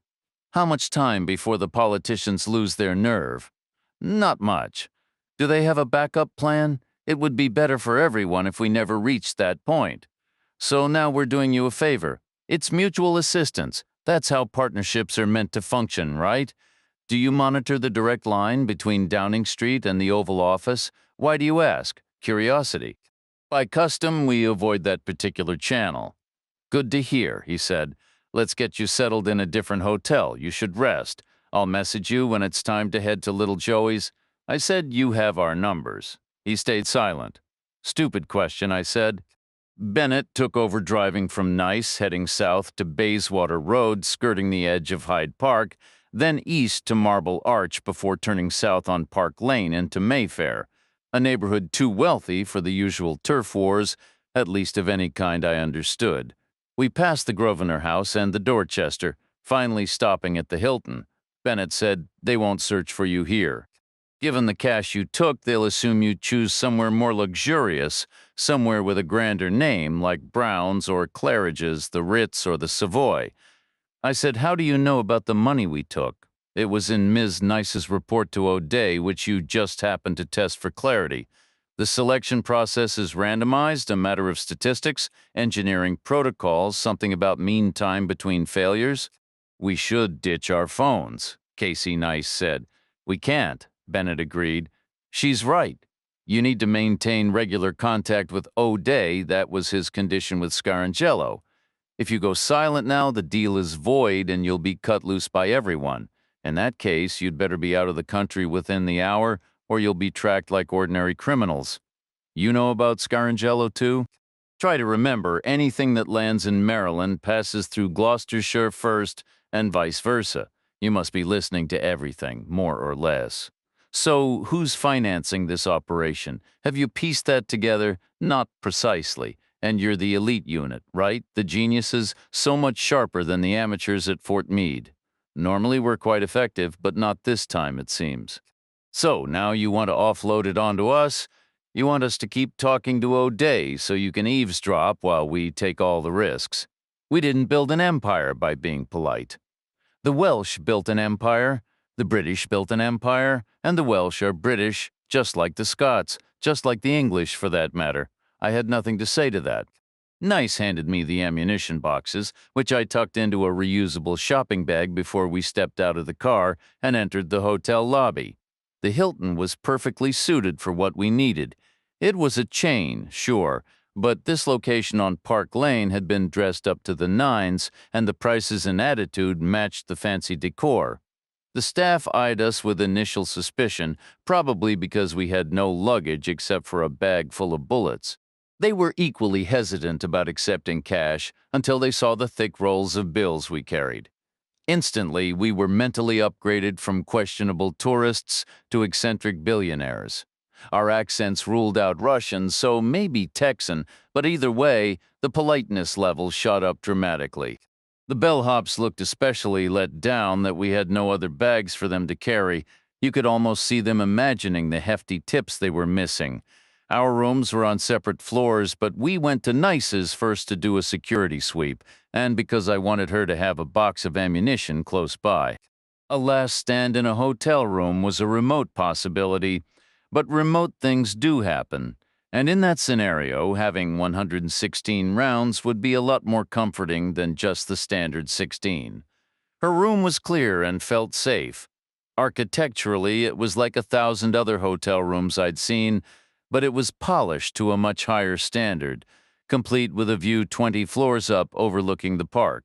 I placed her box of 100 parabellum rounds on the nightstand, gave the space one final scan, and turned to leave. She said, "I still have 2 left." "I feel better now?" I asked. "Walk me through when Bennett got into the car." That's exactly what he did. Just climbed right in. I spotted him across the street on the sidewalk, dialing his phone and then listening like anyone would. At that moment, he was just some random guy. But then my own phone started ringing. I answered, and it was him. He crossed over, slipped into the seat behind me, and said General O'Day had given him my number, which General Shoemaker had confirmed. He told me we should pull away from the curb and drive around the block because we were in a no parking zone and there was a traffic cop right behind us. "So you moved?" He seemed completely legitimate. Knowing both generals' names made me think he was on our side. "What's your take now?" "Maybe not entirely legitimate, but still probably on our side." I nodded. "That's about where I landed, too." "Did you buy everything he said?" "I think there was some embellishment, unless he was being recklessly open about a program that must still be highly classified, especially on the British end. Someone would definitely react if their biggest secrets were being discussed out in the open like that. Some guys do get recklessly candid. They grow to despise the deception, but sometimes there's no reaction because it doesn't actually matter. People like that aren't security risks. Putting everything out in the open can be the same as saying nothing at all. Are the British hacking our signals? Are they not? Both ideas are floating out there under the spotlight, which doesn't help us figure out what's true. So are they hacking our signals? Consider what he didn't exaggerate. Which was what? He admitted straight out they were getting nowhere with the activity at Little Joey's house and hitting dead ends tracking the paymasters online. And that's poor performance. Nobody's perfect. But the British are excellent at this kind of work. They pioneered most of it. I don't buy there's a huge gap between them and the NSA. They're at least equals. We have to admit that. Maybe they're even a little better. They're a subtle people, deep down in the best sense, generally good card players, and they're tough when they need to be.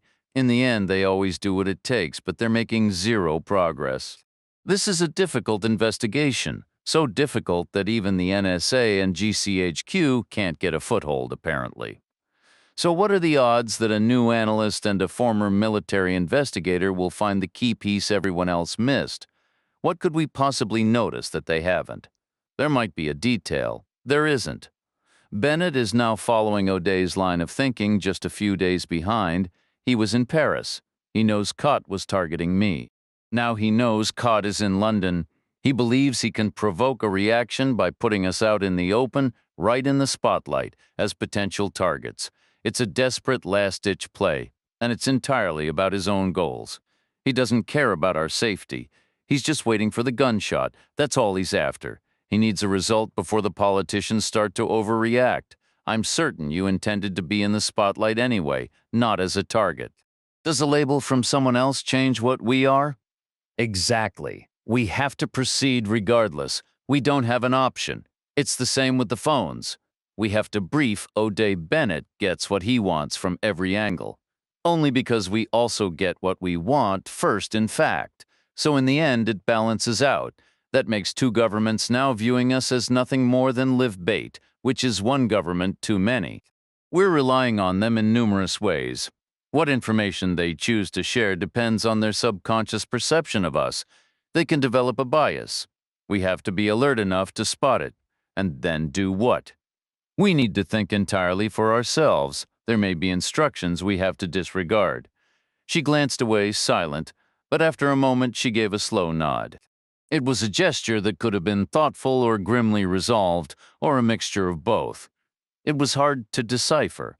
I asked, "Still feeling confident?" She replied, "We have to do it anyway." That's not what I asked. Should I still be feeling confident? There's no need to feel nervous, at least not about which agency might let you down, because they all will eventually. That's really going to improve my mood. I'm not trying to improve your mood, I'm trying to get us on the same page, which is where we need to be. No one is going to betray us. Would you bet your life on every single person you know? Some of them, yes, but not all of them. No, it's the same principle, she said. That thought bothers you, I said. It bothers you more, shouldn't it? You know your biggest error? I'm sure you're about to tell me. You should have joined the Army, not the CIA. Why? Because all this stress you're carrying comes from feeling like national security rests solely on your shoulders. That's an impossible weight. You feel it because you don't trust your colleagues. Not all of them. You don't have faith in them. That leaves you isolated. Everything falls to you. But the Army is different. Whatever its flaws, you can trust the soldier next to you. And believe in them. That's the foundation. You would have been far more content. She was quiet for a long moment, the distant sound of London traffic, a faint hum through the window. Then she said, I went to Yale. You could change paths right now. I'll take you to a recruiting office. Right now, we're in London, waiting for a message from Mr. Bennett. Think about it for when we get back. She said, maybe I will. The text from Bennett arrived 2 hours later. I was alone in my room, which was identical to Niece's, but several floors higher, with a view facing the opposite direction. My window looked out over Mayfair's affluent rooftops, a landscape of gray slate and red clay tiles with elaborate chimney stacks. The American embassy was nearby, just to the north, but it wasn't visible from my angle. I was on the bed, my phone charging on the nightstand when it vibrated once and the screen illuminated. Lobby in 10. I called Nice on the room phone, and she confirmed she'd received the same alert. I waited another 5 minutes, then slipped my reloaded Glock into my coat pocket and headed for the elevator. Nice was already waiting in the lobby, and Bennett was outside, seated in a car at the curb. The vehicle was a standard-issue Vauxhall, a domestic GM model, freshly cleaned and painted a deep, nondescript blue. It had that unmistakable government fleet look. I figured the old Skoda was already scrap metal or ash by now. Evening was settling in, the sun a low orange disk hanging above the park. I slid into the back while Nice took the passenger seat beside Bennett. He pulled out into the flow of traffic with a sharp acceleration. What's the destination? I asked. He was quiet for a beat, focused on navigating a tight, fast loop around Hyde Park Corner to reverse direction, a maneuver as chaotic as any Parisian roundabout. Once settled on the northbound route, he finally answered Chigwell, which is where exactly. Think of it as the step up from Romford, where you move when you start doing well for yourself, very suburban in parts. Large homes, plenty of breathing room between them. Walls, gates, that sort of thing, greenery and open areas, and that's where little Joey's set up. In a custom-built place of his own design. We passed countless homes of various styles before reaching Joey's neighborhood. The drive was a crawl, stuck in the sluggish exodus of commuters heading out of the city. Every intersection was clogged. Bennett, however, seemed perfectly patient. I suspected he was content to let the daylight fade completely. We wound through some older districts, then pushed further out, tracking a northeasterly course. A brief stint on a motorway, one off-ramp to the next, and we entered Chigwell. The streets here were almost comically picturesque in the dusk, the kind of scene designed to soften the hardest heart. Substantial homes of warm red brick stood behind iron fences or stone walls like scaled-down estates. Mature trees and landscaped shrubs framed driveways holding late-model luxury cars, their chrome details catching the last slivers of sun. Are we planning a front door approach? I asked. Bennett shook his head. No, it's a bit more intricate than that, and geographically it certainly was. We left the car on a crushed stone lot behind a pub, bypassing the entrance entirely. There was likely an unspoken agreement with the owner. No towing, no questions asked. We turned left, then right onto quiet, tree-lined streets. We were undoubtedly being watched from behind lace curtains, but the British tendency toward cautious discretion worked in our favor. We were just 3 people out for an evening walk. The last of the sunset bled away, leaving a dark sky. We passed a long wooden fence, And just before another began, there was a narrow gap, the entrance to a public footpath. It was a straight, tight corridor of packed weeds and dark gravel board fences rising on both sides, exactly 3 feet apart. We proceeded in single file, Bennett, then Nice, then me. About 150 paces later, we emerged into a small gravel clearing. In it stood a neatly painted green garden shed, larger than it first appeared. 2 words were stenciled in white above the door, Bowling Club. Behind it stretched an immense, perfectly manicured square of lawn. A different kind of bowling, Nice observed. Quite a popular sport, Bennett said. Hence the massive facility, I added, my tone shifting to dry sarcasm. Must need to seat the whole league at once for those really bitter rivalries. Nothing says friendly competition like a grudge match in a garden shed. There are many other clubs, Bennett replied, ignoring my jab, all of them larger. He crouched, retrieving a shiny new key from beneath a stone. It took a little jiggling in the lock, but the door eventually swung inward, releasing a wave of damp, musty air that smelled of old wood, stored wool, and mildewed leather. He kept the door open with one hand, gesturing us inside with the other. I asked, "What's in there?" "See for yourself," he replied. Inside, the space was cluttered with bowling club equipment pushed to one side, creating a clear path in front of the windows overlooking the perfectly manicured lawn. Arranged along that open strip were 3 kitchen stools, each positioned behind a massive set of night vision binoculars mounted on sturdy tripods. Bennett explained. We had some strong winds last winter. Nothing catastrophic, but one neighbor lost a fence panel and another had a 20-foot pine tree come down. By pure chance, that opened up a straight view from this shed right to little Joey's place. Lucky for us, since we can't get any closer, we figure his nearest neighbors are either on his payroll, loyal to him, or too scared to talk. So this shed is your surveillance space for Joey. You work with what you've got. You sit here for hours with your back to the door. Take it up with the carpenter who built this place half a century ago and the key under a rock. That's a budget decision. Someone higher up suggested sharing 1 key instead of cutting 10 so they could afford a new computer. No video feed. Oh, they'll spend on that kind of tech. These binoculars wirelessly upload high-definition footage around the clock. It's monochrome, but crystal clear. Does the bowling club know you're here? Not exactly. Good, I said. Telling some nosy committee chair would be like publishing our plans in the local paper. Nice added, what if they come into play? Bennett shrugged. We changed the lock. This one's ours. They'll think their keys are faulty, call a meeting, debate spending club funds on a locksmith, make long speeches about it, and by then either it won't matter anymore or we'll have swapped the lock back and left quietly. I asked, how good is the view from here? Take a look, he said. I moved inside, sat on the middle stool, and peered through the binoculars. Chapter 38. The technology in those lenses was impressive. The image wasn't the usual green, grainy mess, but a sharp, silvery, almost liquid picture with stunning detail. About 400 yards away, at a 45-degree angle, stood a house. I could see the front and one side through the gaps in an iron fence mounted on a low brick wall, broken up by brick pillars every so often. The overall effect was stately, and it clearly hadn't cost as much as the ridiculous setup at Wallace Court.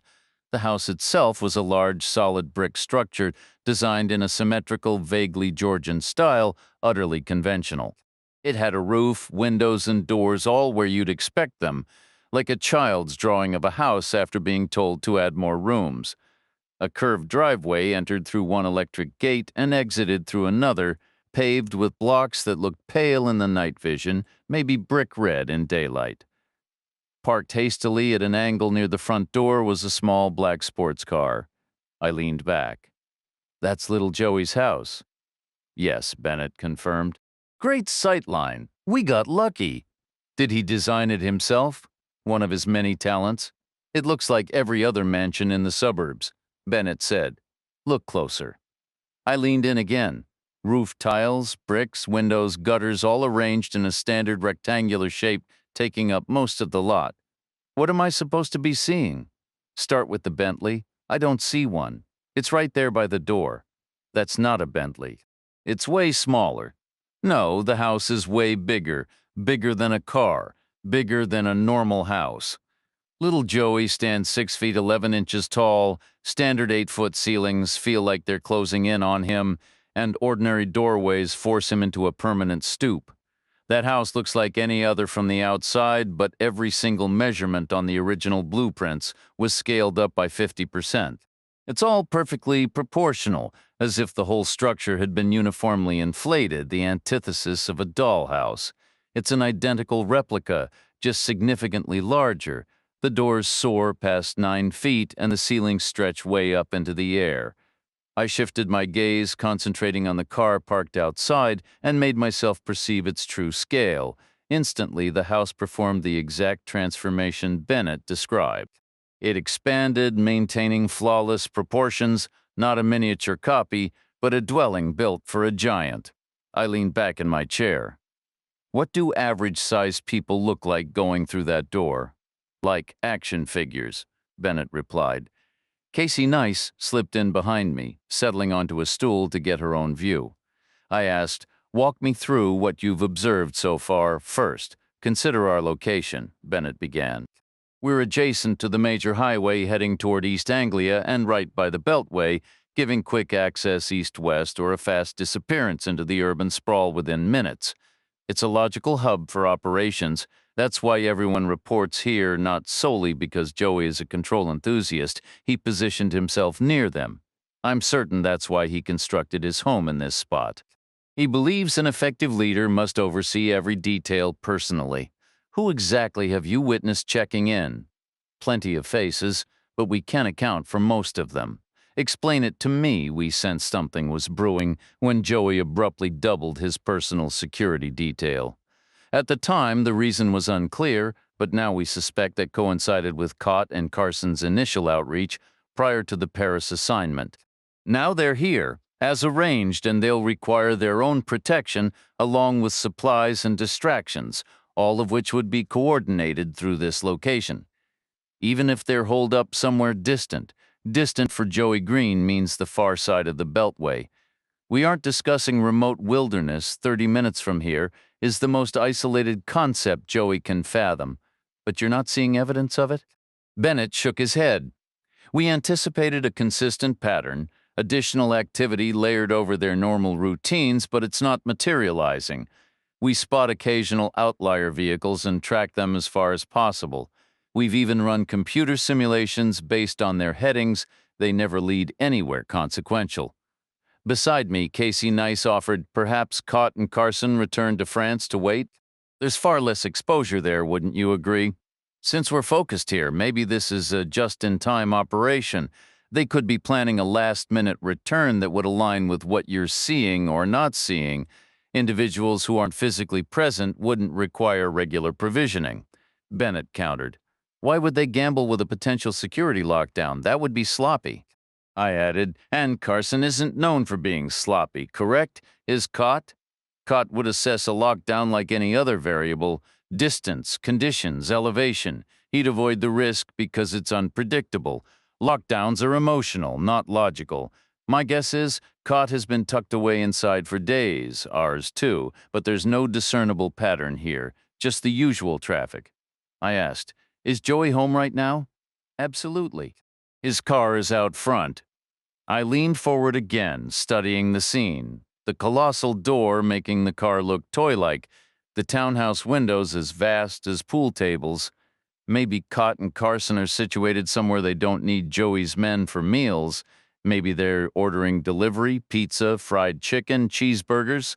This neighborhood seems to have endless options, or perhaps they're both on a health kick, and maybe they have no interest in company.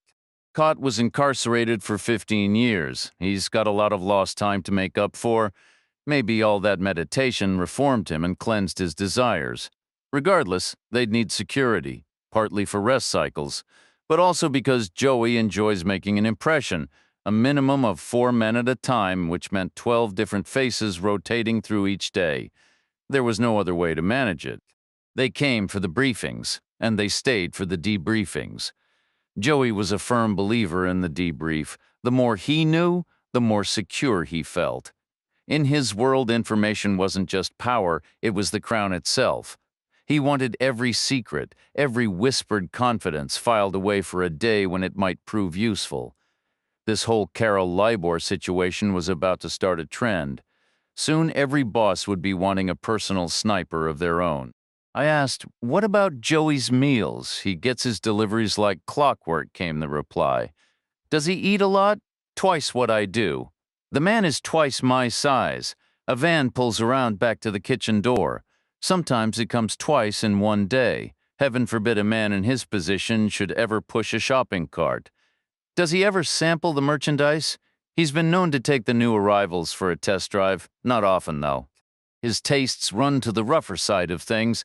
It's bad for business if the fresh faces show up to work bruised for their first few weeks, so mostly he visits the other end of the pipeline. He finishes off the ones who are all used up. Any noticeable uptick in that lately?" "There are always peaks and valleys in these matters." Beside me, Casey Nice spoke up. "Why hasn't he been arrested?" "The last time someone testified against the Romford boys, you were still in diapers," he said flatly. I kept my gaze fixed through the binoculars. The scene was dead still, a photograph. "So, what's the working theory?" I asked. "Some of us think this cooperation with the Serbians might have roots going back a month. Maybe that first approach from Cott and Carson was a joint venture from the start. If that's the case, stashing them with the Serbians makes perfect sense. Safer, we're saturating East London for obvious reasons while they're tucked away in the West. Classic misdirection. But then Joey misses his debriefings," I pointed out. "That's the theory's main flaw. We think he might tolerate not knowing their secrets. You can't miss what you never had, but the idea of the Serbians getting that information instead. That might be a bridge too far. Which emotion wins out? Greed or paranoia?" The Behavioral Psychology Subcommittee is having a lively debate about it right now. The what? The Behavioral Psychology Subcommittee. Any other brilliant ideas? The standard in-house view is that we know a safe house exists somewhere. The problem solves itself the moment we find it.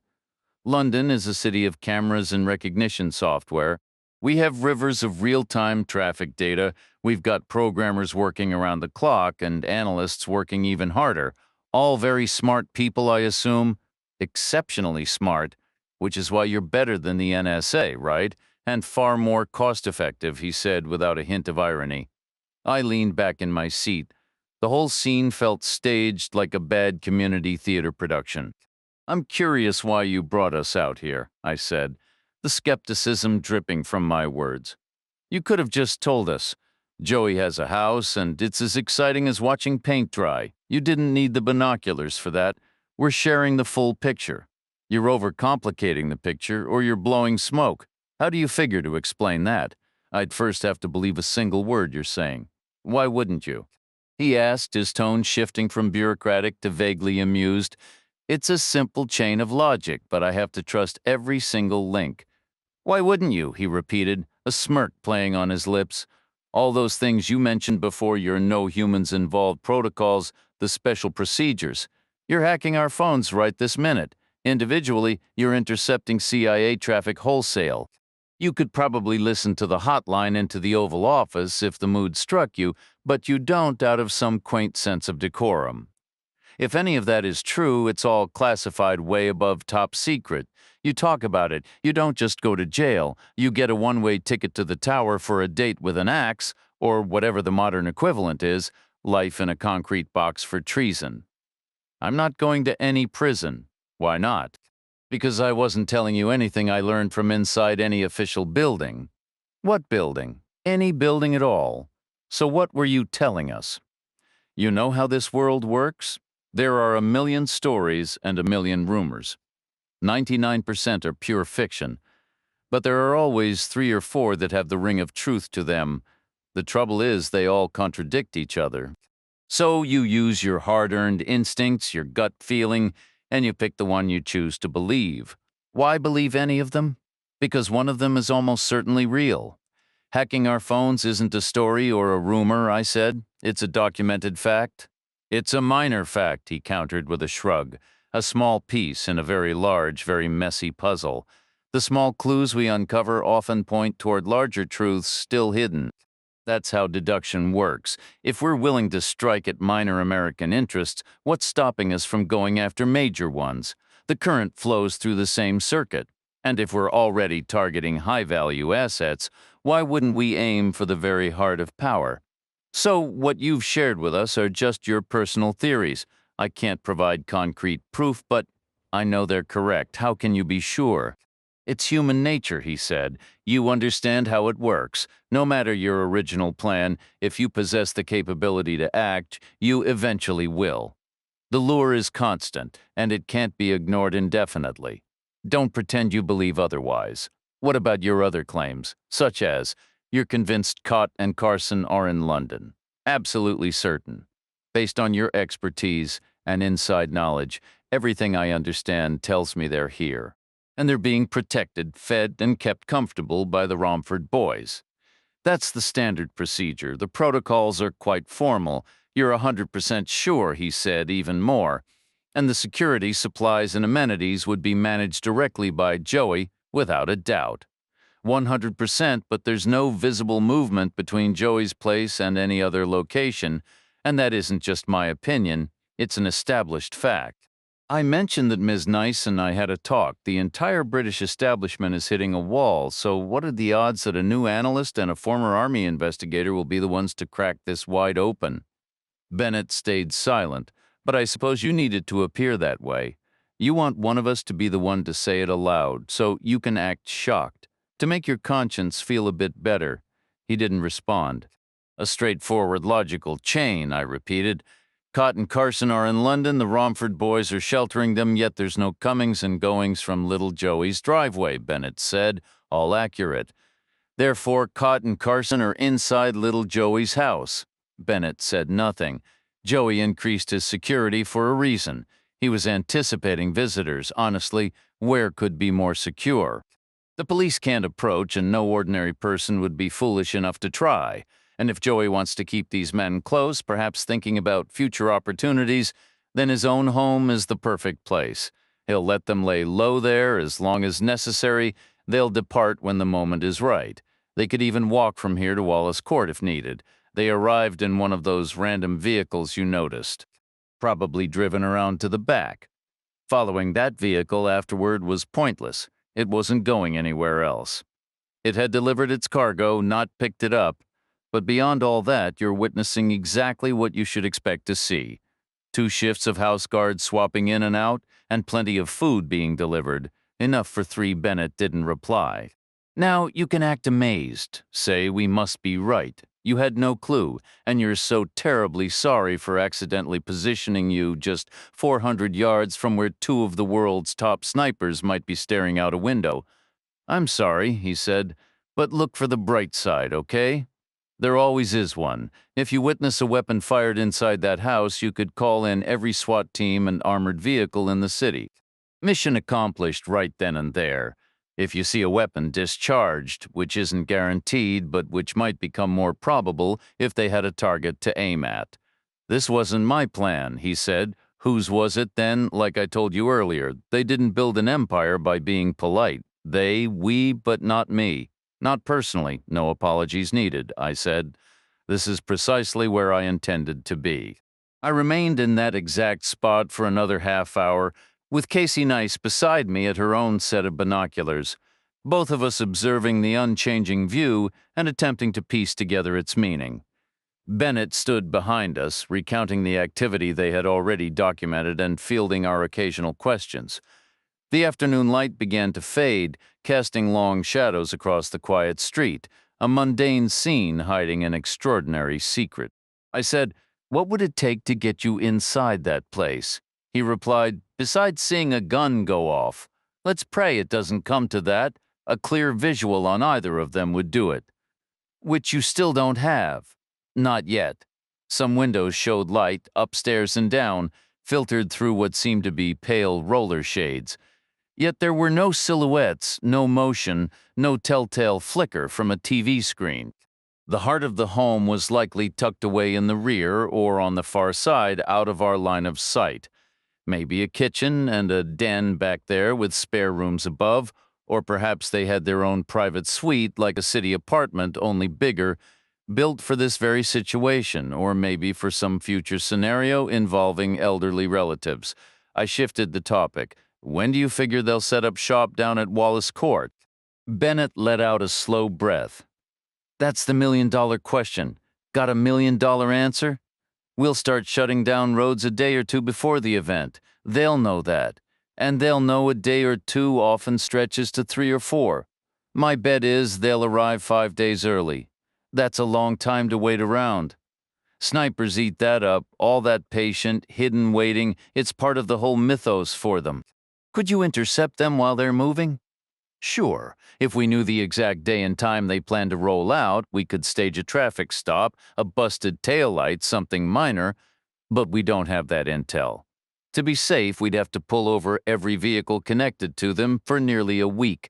After a few stops, Charlie White would start making calls. He's got local politicians and some cops in his pocket, we believe. Might be amusing to watch. Honestly, we'd have upstanding citizens swearing that sure, Charlie might deal in guns and run girls, but he's no terrorist. I leaned in. Who's this we you keep mentioning? We could. We think. Bennett's tone turned evasive. The operational lines are a bit blurred right now. Why is that? We want this wrapped up fast. Sounds like a politician talking, one who's willing to deal. He can sweep obstacles aside with a signature, ease certain restrictions. In fact, he'd roll back regulations to the Stone Age if he could. An attack like this on home soil wouldn't just be a disaster, it would be a profound embarrassment. Then why not just cancel the event? That, he said flatly, would be even more embarrassing. I moved on. How many possible firing positions did you identify near Wallace Court? Your Paris incident adjusted our calculations. That was a 1,600-yard shot, and it was perfect, except for a wind shift. So if we draw a circle with that radius from the rear patio and lawn, we're looking at roughly 600 locations. Nice chimed in. Meaning you'd need to search 120 per day to guarantee finding them. Is that feasible? Not a chance, Bennett admitted, and we're also worried about the M25. That would be the ultimate last-minute setup, wouldn't it? Picture a tall commercial van pulled over on the shoulder, a custom shooting platform inside, a discrete port cut into the paneling and high-powered scopes. They could cover the entire target zone from there, I asked. Can't you shut down the motorway? The M25? Impossible. It would gridlock the entire southeast. We're considering closing the shoulder and the inside lane for fake construction, but even that's a huge request. The traffic flow on that road is unpredictable, like chaos theory in action. A butterfly has a bad day in Dartford, and 200 people miss their flights at Heathrow, 40 miles away. I leaned back, setting the binoculars down on the cool metal ledge between us. The night air felt suddenly heavier, thick with all the things we couldn't control. So you're telling me we should hit them before they ever step out of Joey's place? That would be the ideal scenario, in my opinion, and based on your intel, they're likely holed up there for the next few days at least. It's an educated guess, but you know the saying, strike while the iron's hot. I heard Casey Nice take a sharp breath beside me. Not tonight, I said. Bennett raised an eyebrow. Too early? Do it right the first time? No second chances? When do you want to move? We'll let you know. We have your number. Bennett locked up the bowling club and slid the key back under its rock. We retraced our steps out of the gravel clearing, down the narrow path, and through the quiet streets until we reached the pub. Our Vauxhall was waiting patiently behind it, untouched and with plenty of room to pull out. Where to now? Bennett asked. I said, we need to find a 24-hour pharmacy. What for? Toothbrushes, and maybe some toothpaste. Then what?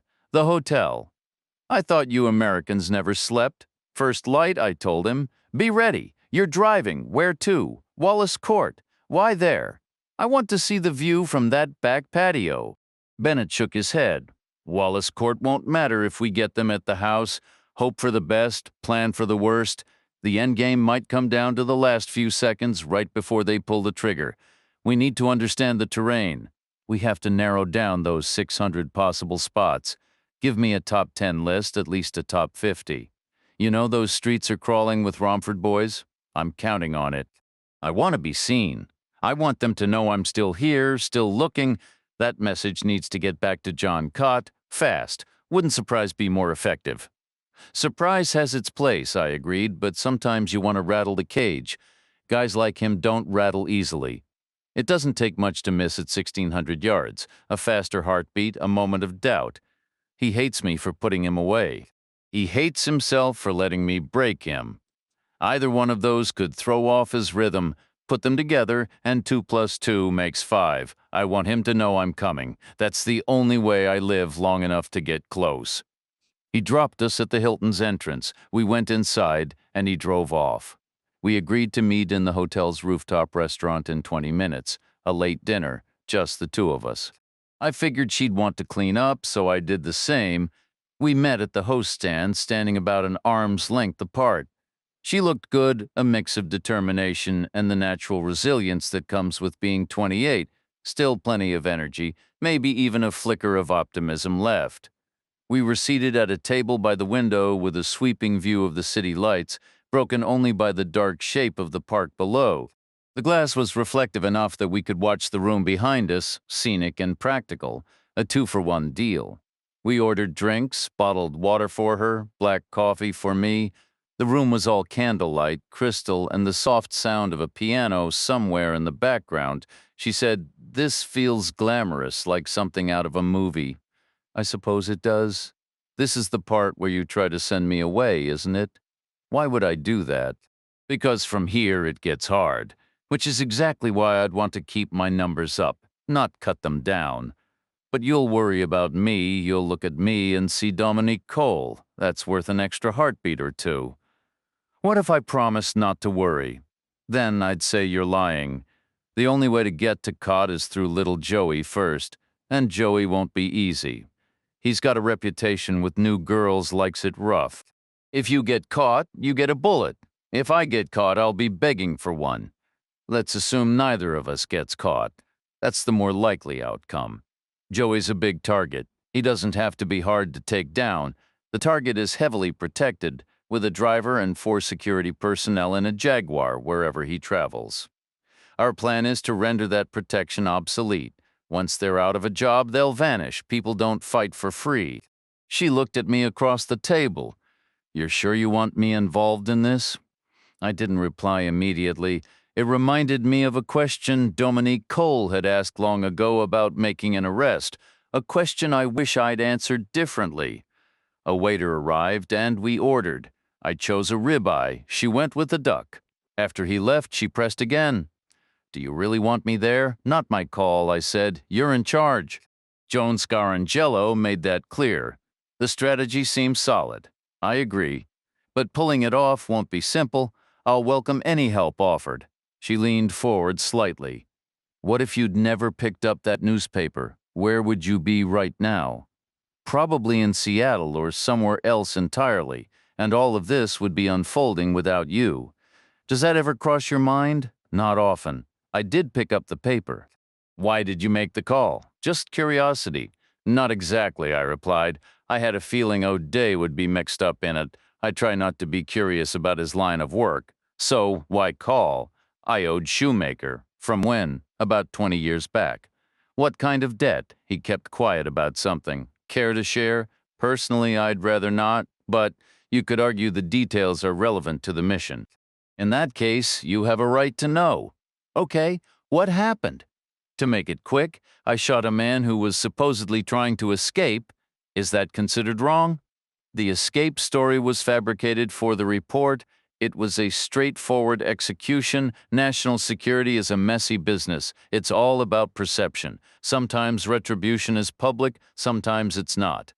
Some traitors get trials, others meet unfortunate ends in bad parts of town, looking like victims of random crime. And General Shoemaker knew. He saw it by accident. Did he protest? Not in principle. He understood. He was military intelligence. Ask anyone from that era. The CIA operated the same way. It was a pragmatic time. So how does that put you in his debt? I shot the guy's associate too. Why? A bad feeling. It turned out to be justified. The man had a concealed weapon. And his apartment was a gold mine of intel. He was the primary contact. The agency cleaned house because of it, making arrests up and down the network. But an inquiry panel wanted absolute confirmation I'd seen the gun first, a legal technicality. The truth was, I hadn't. And Shoemaker never gave me up. Now you're fighting his war. That's a steep payback. Seems disproportionate. That's how favors work, like in those gangster films. Someone says one day they'll call in a marker. You don't get to negotiate. Besides, maybe it started as Shoemaker's fight, but it's mine now. O'Day was right, it's a big world, but I can't spend my life looking over my shoulder, so Cott gets a rematch. Do you want me with you? Only if you choose to be. Ethically, you should know. This favor is a nudge. O'Day wants an executioner, not arrests and trials on any level. Do you want me there? I turned the question back to her.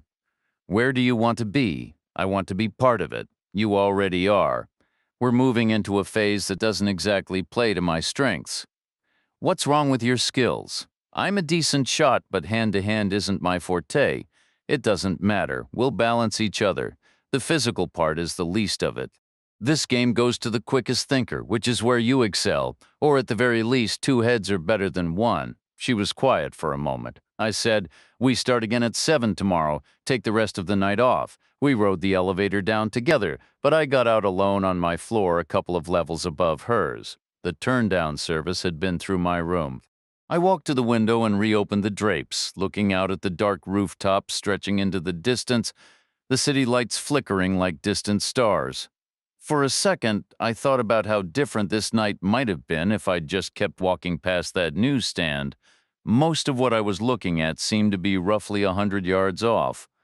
That comfortable middle ground you get in a packed city, an easy view, a kind of automatic focus. I lifted my gaze a little and tried to imagine doubling it. 200 yards, then 400, then 800, and one last push to 1600. Suddenly, I was peering into the far, far distance. If Romford were Mayfair, we'd be checking 10,000 spots. Cole had asked, will you let me make the arrest? I told her I wanted her to. It was a reward, really, or a mark of respect, a kind of compliment, like a medal earned in the field. A privilege she'd worked for. She'd done all the heavy lifting, had all the insights, made every breakthrough, so the reward fit. And in the quiet language of our world, it meant something because we were up against a big enemy, not in size. I don't remember him that way. Years later, I stuck a chisel in his brain, and he wasn't a large man, but in power, in prestige, and reach. Absolutely huge, a real long shot, especially for a woman back then. And that was part of it, too. It was a long time ago. Recognition mattered, and she'd earned it. She did the work, had the ideas, cracked the case. She was thorough and sharp. Didn't save her in the end. I undressed and got into bed, but left the curtains open. I thought the city's glow might settle me and the dawn could help me rise. At 7:01 the next morning, we were headed to Wallace Court in Bennett's car, no longer an anonymous blue Vauxhall, but an anonymous silver one. Otherwise exactly the same, like a rental. We took mostly the same route, just faster because morning traffic was flowing the opposite way into the city, not out. Rush hour, but not for us. Bennett looked worn out. Casey Nice seemed all right. We didn't talk, nothing to say. No doubt Bennett figured I was wasting his time. Possible, even probable, but there's always a percentage chance. Right? Maybe a chance to avoid ever saying, if I'd known then what I know now. People say that a lot. My mother said it constantly.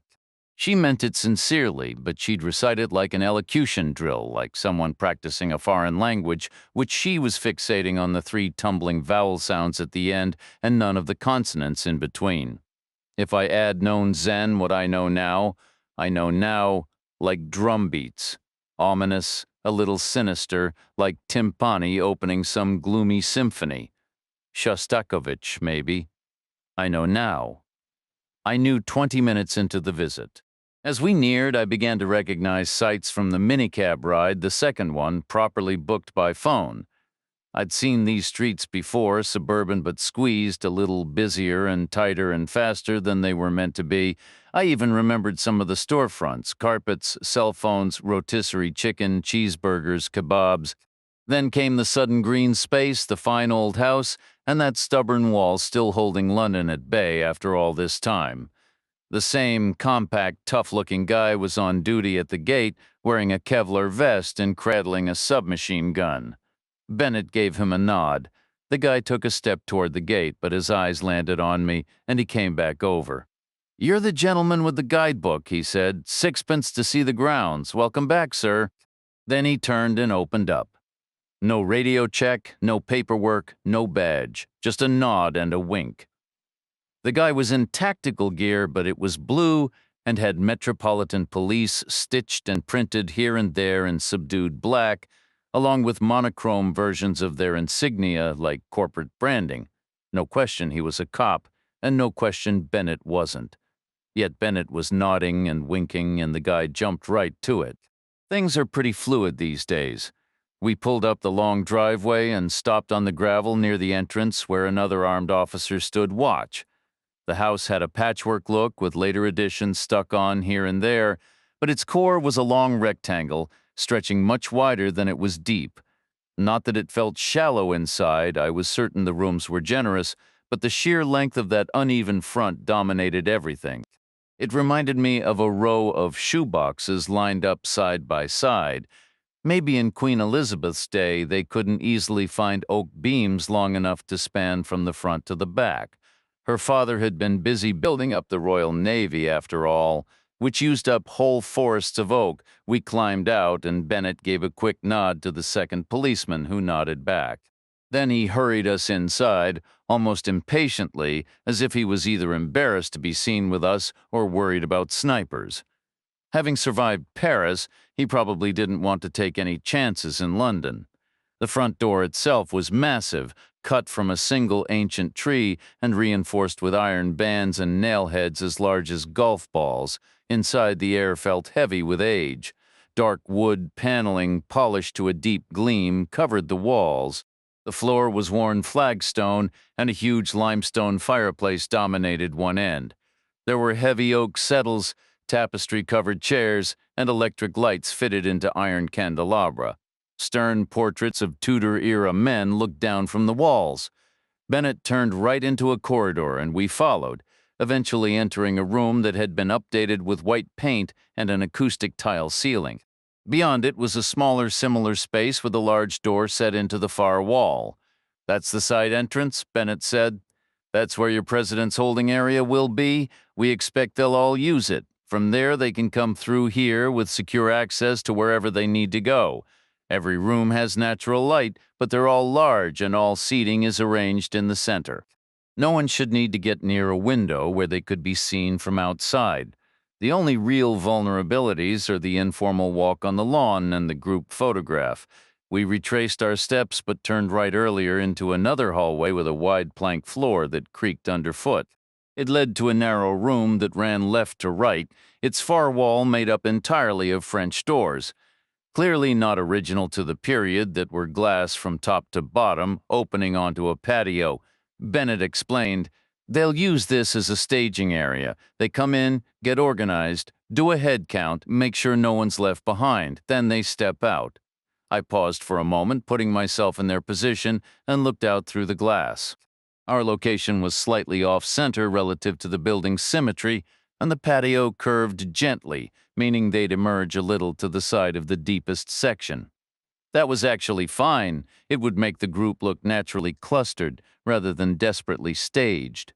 It also meant the shallow steps down to the lawn were a bit closer, giving the shorter leaders less ground to cover to keep up with the taller ones.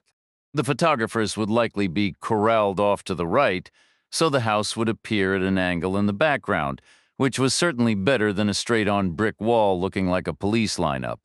I rested my hand on the door handle and reconsidered my earlier cynicism. Maybe their laughter and apparent bewilderment at shifting gears so fast wasn't entirely an act. Think about it. In the tent, through the side door, moving along secure routes, kept away from windows. These men lived under tight security every minute. Stepping out onto an open patio might genuinely feel strange, even unsettling. He stepped out, moving slowly, his head held high, his gaze fixed on nothing in particular, or maybe on another man just as nervous. Then he came to a stop, facing forward, chest out, wearing a smile, perfectly still. The sky stretched overhead, vast and indifferent, while the horizon held its secrets. It's a different feeling entirely when there might be a sniper out there. I pushed open the door, stepped into the chill of early morning, the air damp and sharp, and stood motionless. Under my feet, the patio was paved in a medium gray stone, worn smooth by years and weather. I moved to the very center of that paved space, stood straight, faced front, then pivoted halfway to the left and stared in that direction before turning back to the right. Slowly, I walked forward to the edge of the steps leading down to the lawn like a diver poised at the end of the board, hands clasped behind me, chest out, head high as if posing for a portrait or maybe facing a firing squad. Ahead lay a wide expanse of lawn, then the rear wall, followed by a patch of scrubby common land, a safety fence, and finally the M25 motorway roaring in the distance, what looked like 8 lanes of relentless motion. Right then, I scrapped Bennett's idea about using the motorway. No just-in-time delivery here. It wasn't a workable location. The traffic was both fast and dense, a river of heavy vehicles with massive trucks dominating the inside lane, barreling along like immense bludgeons cutting through the air. Trees beyond the shoulder thrashed wildly in their wake. A parked truck would be battered by the slipstream. A platform built high inside would shudder and rock almost constantly with unpredictable peaks of vibration. At about 3/4 of a mile away, even a tremor the width of a dime could mean a shot missing the house entirely. Not a smart spot. Dismissed. But what if a parked truck just dropped off 2 guys to move forward on foot? Pointless. There were no viable firing positions between the house and the motorway. None at all, unless you counted propping a ladder against the back wall and aiming over it, which would no doubt be discouraged by some tough, Kevlar-vested security, so the area directly ahead was clear in that sense. The pizza slice shape of the property was a plus. It meant the safe zone wasn't just straight ahead, it curved around generously to both sides, from roughly 10 o'clock all the way around to 2 on a clock face. That same wedge shape also meant the streets flanking us weren't parallel, they fanned away to the left and right like spines in a handheld fan. Good at first glance, because the farther off a house was, the more extreme the angle of any line of sight would become, maybe even eliminating some buildings from consideration altogether. A sniper can't easily hang out a window and aim nearly parallel to the glass like riding side saddle, but on second thought it was almost too good. That same angle exposed us to just as many side windows as front ones. You win some, you lose some. I scanned everything visible, starting on the north side, then the south, from about 800 yards out to 1,600 thousands upon thousands of windows, most winking back the dawn sun in a ragged linear sequence with shifting pink reflections jumping from one street to the next, as if the whole neighborhood had been laid out by ancient astronomers for some solar ritual. In the end, I decided the south side was worse, denser, and on balance with taller buildings.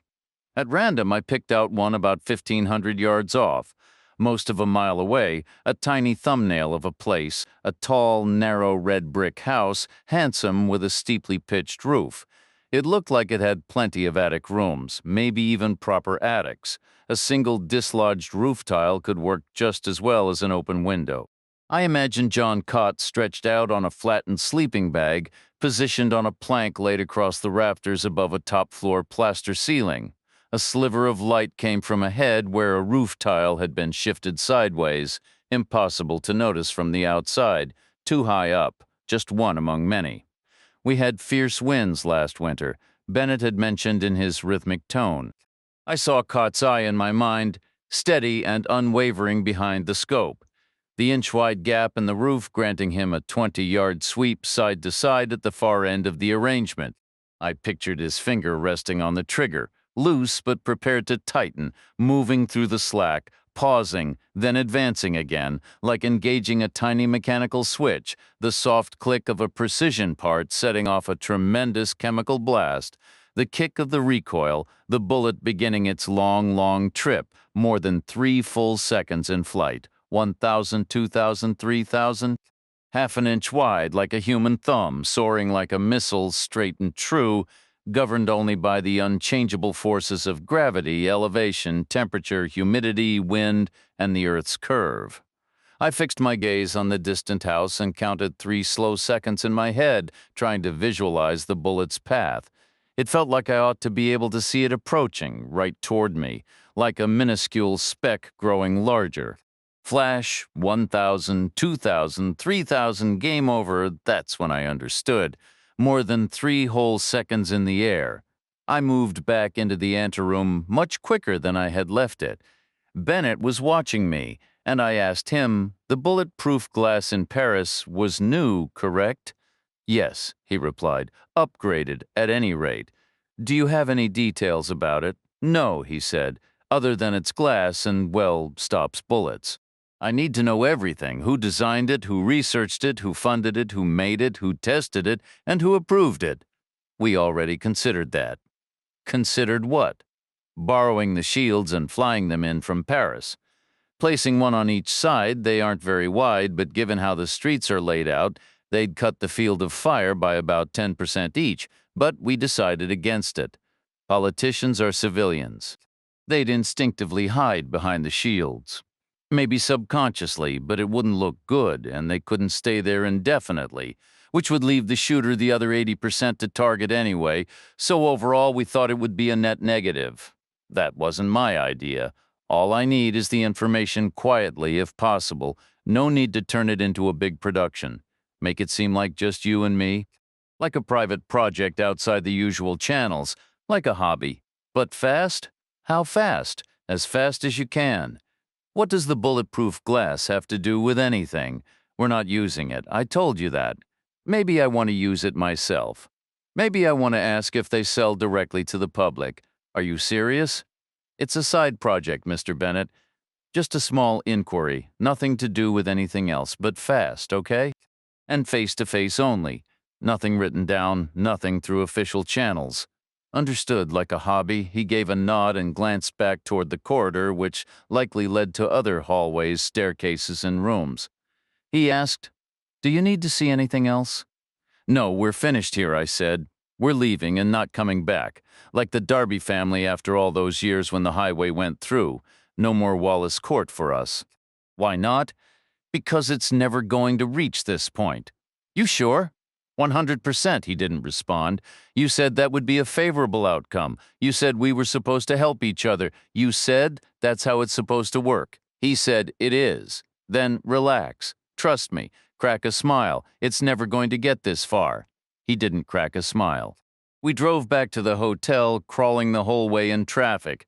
Maybe the height of the morning rush, an hour or so after sunrise, or maybe just past the worst of it, but bad enough all the same. The vast city continued to draw crowds, though the pace had slowed to a crawl. It took us 2 hours to return to Park Lane, with most of that time spent sitting in traffic, somehow even more frustrating than Los Angeles. Bennett handed his keys to the valet as if it were the most ordinary thing in the world, and the 3 of us took the elevator up to the rooftop restaurant, hoping breakfast was still being served. We settled into a booth tucked behind a support column. The view was mostly blocked, but it offered more privacy. Bennett was absorbed in his phone for a long while, explaining he was arranging for materials to be delivered, detailed government maps, an architect's blueprint from the zoning office, and 3 separate aerial images. One was from a satellite, another from a sightseeing helicopter that had conveniently strayed off course, and a third from an unspecified source which he insisted had to be an American drone, despite official denials of any operating in Britain. His team would upload everything onto a secure tablet and bring it to the hotel. Then his tone shifted, turning coldly practical. "We can't risk collateral damage, not in that neighborhood. A handful of people on that street are just ordinary citizens going about their day. It's unfortunate, really. We could have resolved this ages ago, planted an explosive, and written it off as a gas main failure. After he left, Nice and I stayed behind. I nursed a coffee while she picked at a piece of toast. She looked at me and asked why the sudden fascination with bulletproof glass. Just a hunch, I replied. Should I be concerned? Not at this point. It doesn't alter our immediate plans. Do you think Bennett will actually get that information for you? I believe so. Why does he owe you now? Did I miss something? It's a soldier-to-soldier understanding. You ought to try it sometime, might improve your outlook. Is he with the British Army? Consider that fluid concept he keeps mentioning. It points to a special combined unit, an elite all-star team pulled from various agencies. Now, who do you think would lead something like that? They'd all be fighting for the position. Exactly. Their egos would shatter if they weren't in charge, but whose ego would explode the most violently? Who brings the heaviest firepower to a petty squabble? I'm not sure. The SAS. They barely tolerate their own officers. They'd never take orders from an outsider. The simplest solution is to put them in command, which is clearly what happened. And it was a smart move, because they genuinely believe they know best. Plus, they feel personally invested. Carson, the renegade Bennett, wants him just as badly as I want caught. So Bennett is SAS without a doubt. What's our next move then? We need to get inside Joey's house. Inside it. Ideally, I'd lure them out, but that's a tactical puzzle no one has ever fully solved. We studied it in training. It's easy enough to ensure they never leave, but that's not the goal. How do you make someone willingly walk out into the open? Nobody knows. I remember my father wrestling with that same problem when we were kids. He'd include us in those discussions, asking for our ideas afterward. My brother Joe once suggested building a massive device like a giant subwoofer to blast them with infrasonic waves, extremely low frequencies at high volume, because he'd read that modern humans have a low tolerance for that kind of thing. What did you suggest? Keep in mind, I was younger than him. What was your answer? I said. We should set the house on fire. I was absolutely certain modern humans have a low tolerance for being burned alive. I figured they'd come running out eventually. Are we going to set Joey's house on fire? It's definitely on the table. What are the alternatives? They all involve tricking Joey into coming out alone and handling him beforehand. If we do that, the group back at the house would be left without clear leadership, making them easier to manage. We could use that to our advantage, meaning we'd be facing a weaker opponent. Exactly, but we'd still be in a fight. No risk, no reward. You claimed they wouldn't keep fighting without pay. Since they're out of work now, you said they'd just vanish. Hope for the best, prepare for the worst. So which is it going to be? It'll be exactly what it always is. And what's that? Somewhere in the messy middle? The tablet arrived an hour later, delivered by Bennett's team. The device itself was sleek and cutting edge, while the couriers looked exactly how you'd expect, deceptively ordinary, yet not entirely. One man, one woman, both well past their early days in the field, both calm, professional, and clearly capable. Neither seemed bothered by what must have felt like a glorified errand run, team players through and through. Only the best for the top brass, apparently. They mentioned that for something this sensitive, a signature would usually be required, but Bennett had waived it this time. They explained the tablet needed 2 passwords. The first was the name of the prisoner I'd shot during an alleged escape attempt. The second was Ms. Nice's mother's social security number. Both were case-sensitive and offered only 1 attempt. No second chances with this British software. Then they left. We took the tablet to Nice's room. It was like a laptop sliced in half, just a screen, blank and waiting. Nice asked. You remember the name, right? I remember both, I said. But I'm betting the password is the first one. The primary subject, the target, right? Him? Unless you count the other guy as also trying to escape? Technically, only the second man was running. The target was already down. He never saw me coming. Which one did the investigation focus on? Officially, the second. Did people discuss the case much? Not if they valued their careers. It involved the killing of an American on U.S. soil. But if they had talked about it, what would they have called it? Like a case name, the John Doe thing. Definitely the first guy, the target. And Bennett's British, with that dry humor, so his escape attempt line was probably sarcastic. That points back to the target. The first guy, that's the name we use. First name or last has to be last. This was the U.S. Army, right? Or a code name. He had a code name. Two, actually. One from us, one from the Iraqis. She looked at me. Do you ever wake up in a cold sweat over it? Over what? That operation? Not really, I said. But if you did, what name would haunt you? Like, I shouldn't have done that to so-and-so, you think it was wrong? It wasn't exactly volunteering at a community garden. You sound like Scarangello. We need to get you out of that mindset and back into uniform before it sticks. What was his name? I shifted gears. Tell me about your mother. What about her? You know her social security number by heart? I handle all her paperwork. She's not well. I'm sorry. It's a brain tumor. Inoperable. Her thoughts get tangled. I manage the insurance, the disability claims, all of it. I probably know her details better than my own. I'm sorry, I repeated. She must be young, too young for this. Any siblings? No, she said quietly. It's just me, I asked. Would most people know their mother's social security number? I don't know. Did you know yours? I doubt it. Do you get to visit her often, as much as possible? Downstate Illinois is a long haul. That's a lot of flights. It keeps me occupied, and you probably worry when you can't be there like now. There's nothing I can do. When was she diagnosed? 2 years ago. I'm sorry, I said for the third time, the words feeling inadequate. She replied, that's just the way things are. When did Tony Moon begin seeing a doctor?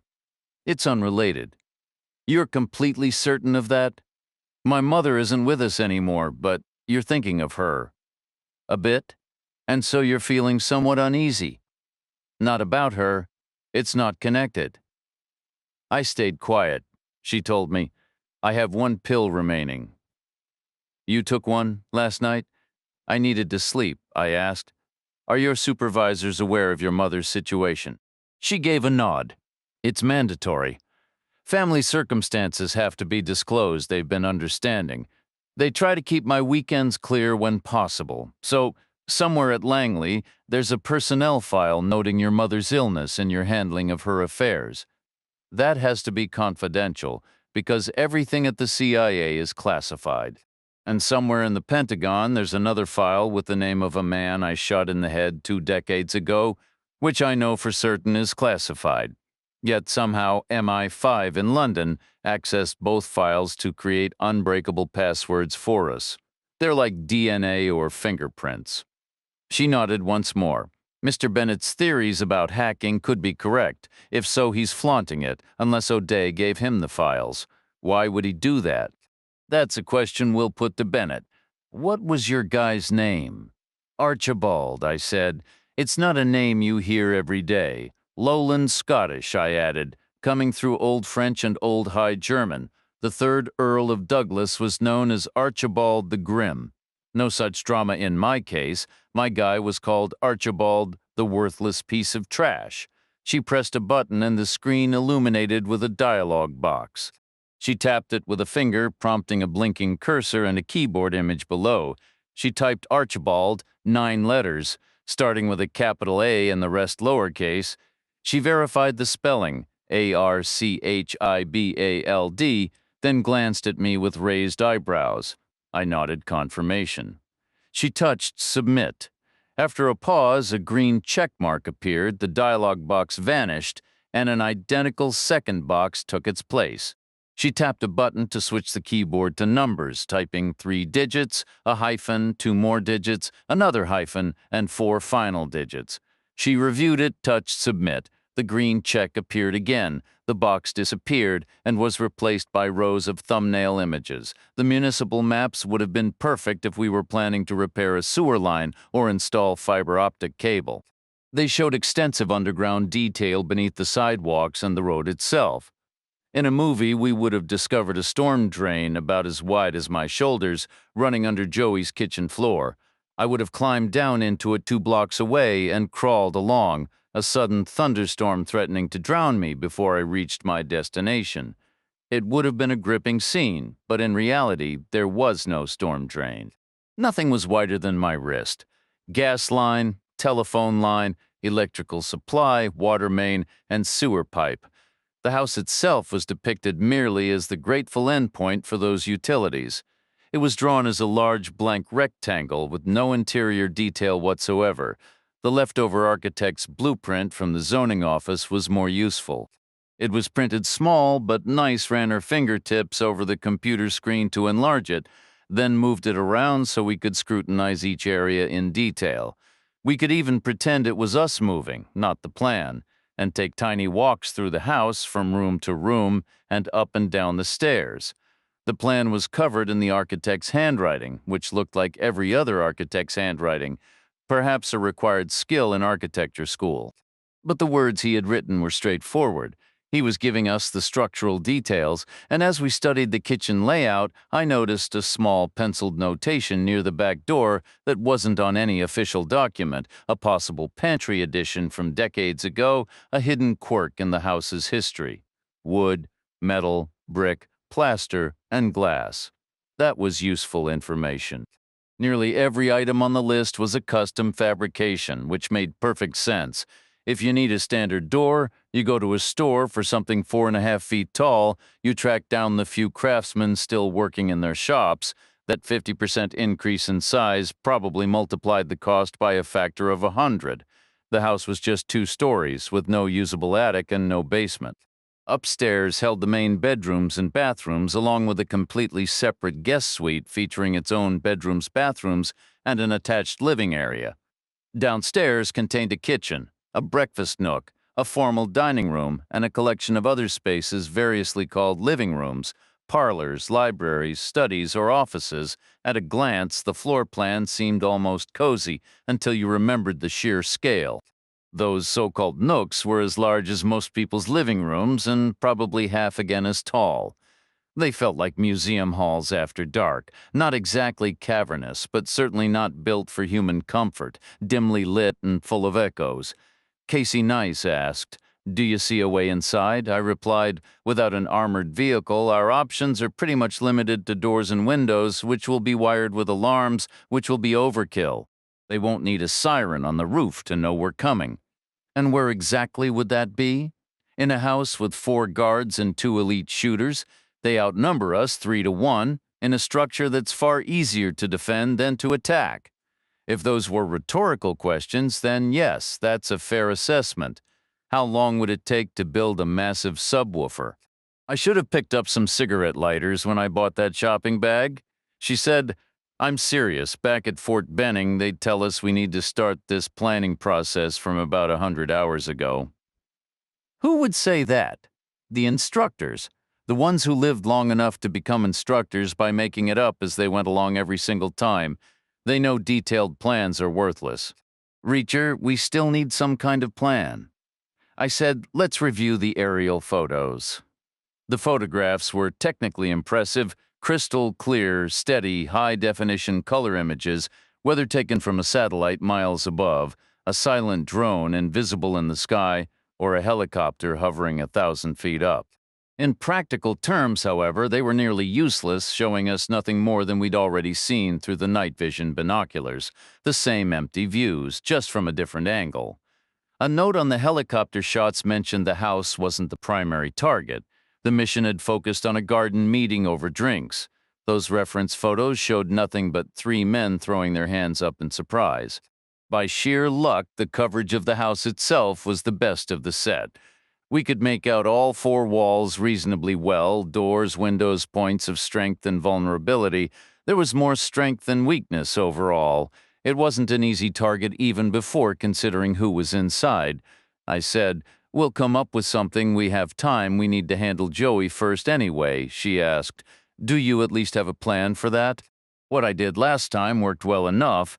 Imagine if we'd been waiting in that parking lot behind the small grocery store, hidden in the shadows. We wouldn't have missed." "You want to try that again?" "I don't want to." "Feel free to suggest a better idea." "Would it even work a second time?" Good point. Probably not with someone at Joey's level. He might get suspicious. We'll have to appeal to his sense of elaborate courtesy. We need to find someone he can't ignore. Like who? Old Charlie White would be the obvious choice, but I expect he's taking extra precautions now, so we should probably look at either Tommy Miller or Billy Thompson. That might even stir up some internal conflict, a little infighting over the spoils. In that scenario, all three of the remaining leaders might converge on the location, each trying to keep tabs on the others. That would give us a chance to create a genuine leadership crisis for the Romford organization. Joey remains the primary target. He will be, but if other opportunities present themselves after he's handled, we should be ready to adapt. I need to run this by General O'Day for approval. Go ahead, but first send a message to Bennett. Ask him about the security details for Miller and Thompson. Are they comparable to Joey's or different? Make sure he understands why we're asking. She picked up her phone, her thumbs moving quickly across the screen. I heard the soft swoosh of her first message sending a faint, almost silly sound before she kept typing. Her focus absolute. She was undoubtedly drafting a full report for O'Day. He inspired that kind of thoroughness in people. My mind drifted back to the topic of bullet-resistant glass, and I asked her, "Did you inform O'Day in advance that we were going to Wallace Court this morning?" "It's right here in the first section of my update," she replied. "No, I mean, did you tell him beforehand that we planned to go?" Her typing slowed and her speech followed suit as she managed both tasks at once. "No, not ahead of time. I wasn't certain we would actually go through with it. Honestly, I wasn't completely sure of the reason ourselves, so a detailed after-action report seemed more practical." "All right," I said. She resumed her rapid typing, and I waited. Finally, she stopped, reviewed the text, and sent it with that same soft swoosh. I asked, "Do we have home addresses for Miller and Thompson?" "They weren't in the background files," she answered. "Text Bennett again, then. I'm certain he'll have that information." The next hour was consumed by messages, a back and forth with Bennett and O'Day, gathering information and building a clearer picture. It turned out Miller and Thompson also lived in Chigwell, just a few streets apart from each other and not far from Joey's place. No tactical reason, it was simply where Romford's successful people ended up. On paper, their security setups mirrored Joey's. Each had a personal driver and a team of 4 bodyguards working in 3 daily shifts. Miller drove a new black Range Rover, while Thompson had a new black Range Rover Sport. To many, they were just as impressive as any luxury sedan. All 3 lieutenants were supposedly treated equally, at least that was the official story. But Bennett hinted that the personnel assigned to Miller and Thompson were second tier. Little Joey got the best of the bunch, partly because he was Little Joey and partly because Miller and Thompson were seen more as administrators, essential, but not on the front lines. That created a completely different situation between the two of them. There was no obvious difference. Either would be a similarly vulnerable target. "Relatively speaking, I guess," Casey Nice remarked. I said, "We're going to need a vehicle." "General Shoemaker provided us with credit cards. We could rent one. Not the best plan. It leaves too much of a trail." "Maybe Mr. Bennett could lend us one of his.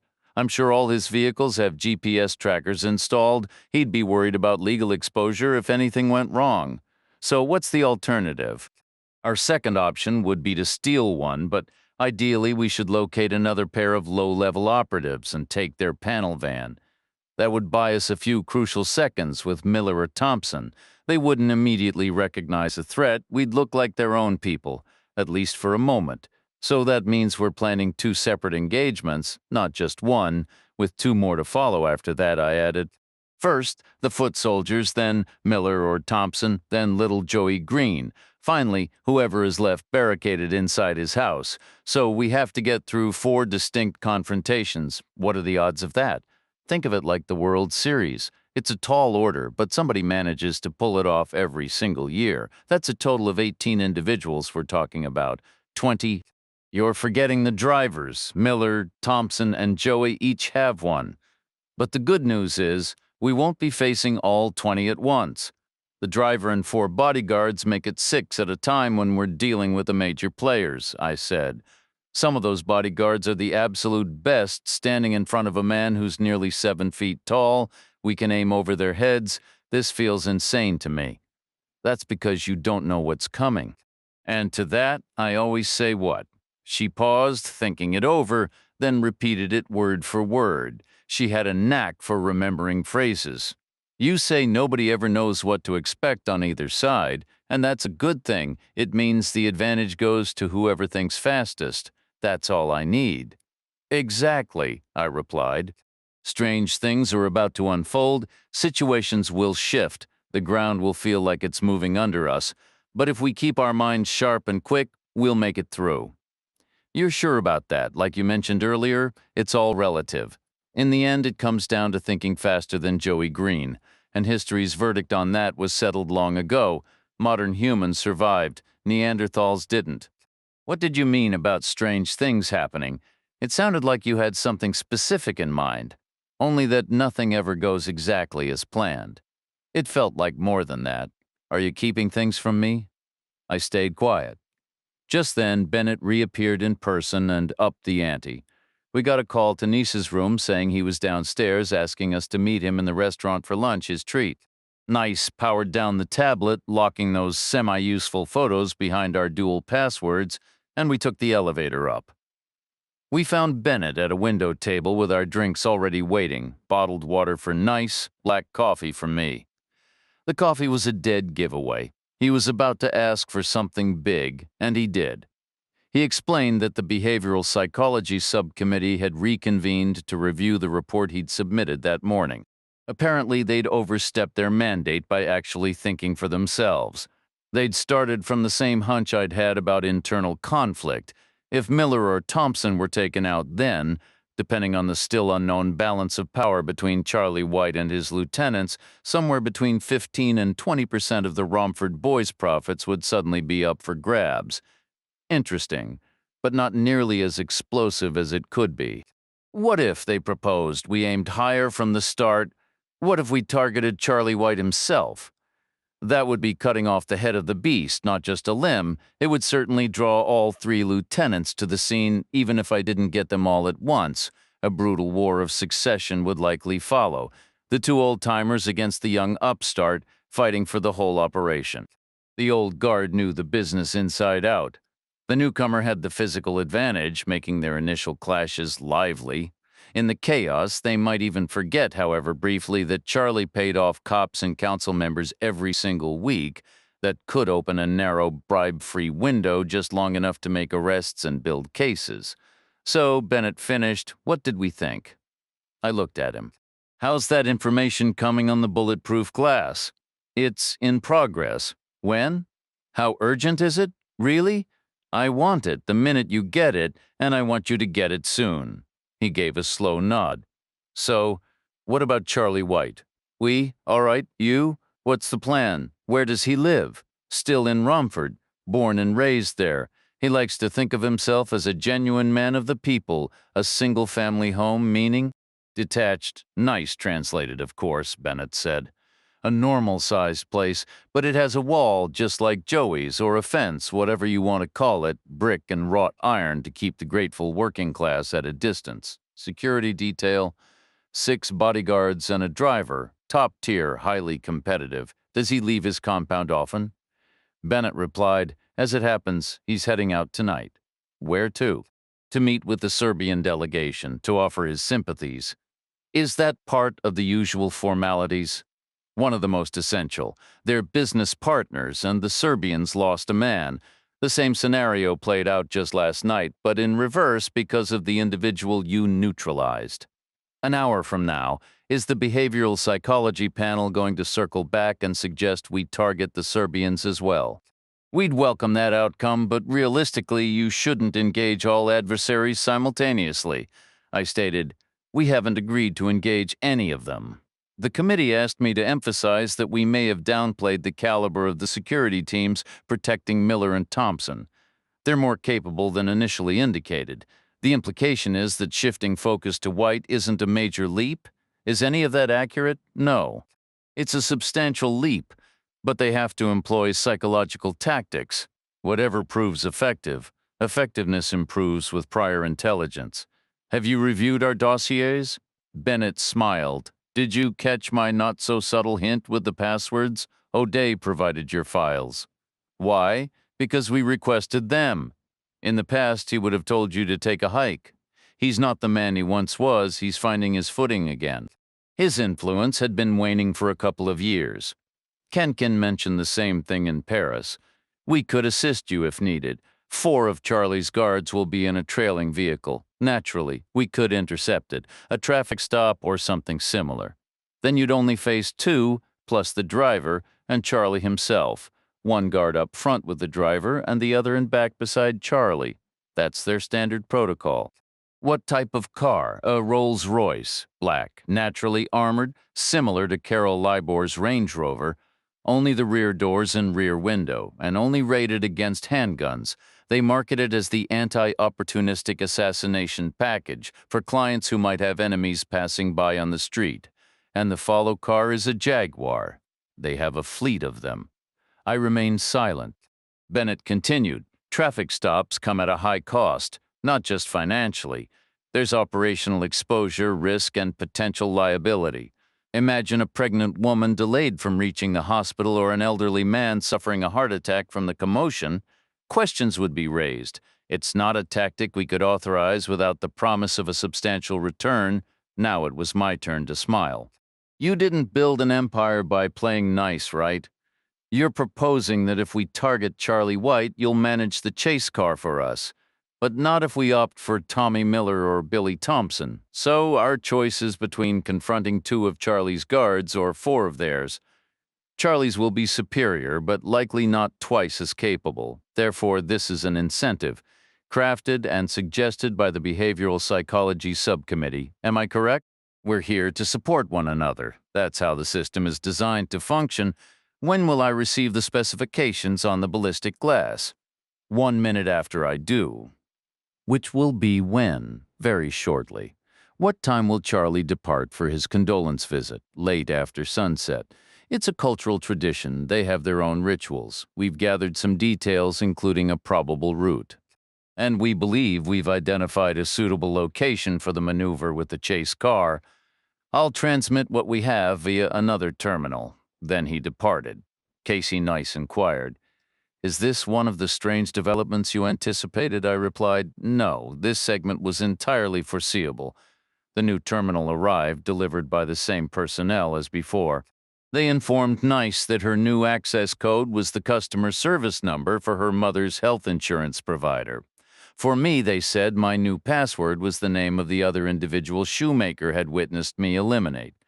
After they departed, we once again hauled the computer up to Nice's room, input the private credentials, and watched the screen populate with a lengthy array of files and folders. The bulk of the data was a dense, seemingly random collection of background intelligence, meticulously compiled over decades and then processed through various computer models in an attempt to forecast future actions from past behavior.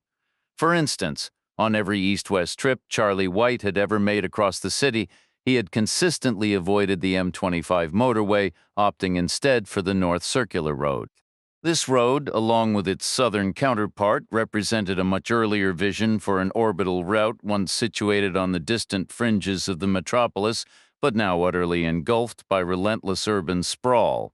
The data indicated old Charlie took this slower circular path 85.7% of the time. The remaining 14.3%, he was driven directly through the city's core. The analysts interpreted this as a strong, meaningful preference. Personally, I thought it just proved Sundays still existed. When downtown was deserted, a direct route was the obvious choice. On weekdays, giving the congested center a wide berth made more sense. With 7 days in a week, 100 divided by 7 gives you that magic 14.3. Of course, in today's world, the distinction between a Sunday and a Tuesday is pretty blurry. But Charlie was from an older generation. You know what they say about old habits? Perhaps in his mind, London on a Sunday was still a quiet ghost town, and the land where the M25 now sits was nothing but farmland. I glanced over and asked, "What's today? Friday?" Nice, replied Bennett, covering all bases, had prepared for both potential routes. He labeled the direct path through the center as option 2 and the northern arc along the North Circular as option 1. In the grand scheme, the distinction was almost academic. Both roads inevitably converged far to the west, like the hands of a clock meeting at the 9 o'clock position. This junction was the logical, almost laughably obvious spot to position an intercept vehicle, killing two birds with one stone, which is precisely what Bennett had arranged. An aerial photo of the intersection revealed a surreal expanse of blacktop, a standard crossroads bloated to monstrous proportions yet perfectly symmetrical, reminiscent of the uniform sprawl around Joey's place. Charlie White's home was marked by a pushpin on a digital map, and another pin denoted his destination, an address in Ealing for a meeting with his counterpart, a summit. A photograph showed the location, a substantial, handsome red brick mansion that wasn't quite suburban. It wasn't a million miles from a place like Chigwell in style, yet it was worlds apart in every other sense. The street was perhaps 30 years older than Joey's neighborhood, but it existed for the same fundamental reason. Successful people need somewhere to park their success. Charlie's current Rolls-Royce had its own dedicated file, complete with photographs. The car was massive and aesthetically challenged, featuring those odd rear-hinged suicide doors, but it commanded undeniable presence. The data showed that 93.2% of the time, Charlie sat directly behind the driver with a bodyguard beside him in the back and another up front next to the driver. For the remaining 6.8%, this formation shifted to a diagonal arrangement with the rear guard sitting behind the driver. No discernible pattern explained the switch, which didn't surprise me when relying solely on machines. They lacked basic common sense. The obvious answer was that Charlie's usual driver was a shorter man. In a right-hand drive car on the left side of the road, maybe Charlie felt exposed sitting next to the curb when stopped at lights or crawling in traffic. Sitting behind his shorter driver, closer to the center of the road, felt safer. This worked fine until the regular driver needed a day off, forcing Charlie to sit behind a taller replacement. This probably happened for a mandatory 25 days a year, which works out to exactly 6.8% of the time. It was a simple matter of ergonomics, not espionage. I told Nice I have to find a really sharp knife. All right, she replied. We covered 11 blocks along Piccadilly, and then the full stretch of Bond Street. We spotted plenty of knives, but they were all wrong. Some were solid silverfish knives, others were delicate pearl-handled pocket knives meant for cleaning pipes. None would work for what I had in mind. Then we stumbled into a high-end hardware store. It was packed with sturdy tools, many with dark-stained wooden handles. I saw a linoleum knife with a mean hooked blade. I bought 2 of those, plus a roll of silver duct tape. The guy at the counter tossed everything into a brown paper bag and didn't charge me for it. Next, Nice wanted some new clothes. We turned onto Oxford Street to complete our little city square, and she chose a store at the dressing room. She handed me her jacket. You don't need to check, she said. I still have 1 pill left. She came out 5 minutes later in her new outfit, put her jacket back on, and we headed for the exit. On the way, we passed the escalator to the menswear section. Taking her hint, I went up. I replaced everything except my pants. Nothing else would fit. The new coat was a definite step up from the Arkansas golf jacket, bigger pockets, and it didn't outline a Glock quite so obviously. Still, ditching the old one felt lousy, like saying goodbye to a friend. It had Kenkin's blood on it and had soaked up Niece's tears. We walked down through Grosvenor Square past the U.S. Embassy, aiming for the back of our hotel. My guess is Bennett will offer us a government car tonight. I said, we'll take it, but we ditch it the first chance we get. Why? I don't want to be tracked. Would they do that? Absolutely. They have to cover themselves, and they'll need to file a report tomorrow, 20.2% of the time. I was just standing there scratching my head wondering what the plan even was. Why did you buy 2 of those knives? I didn't. I bought one for me and one for you. For what?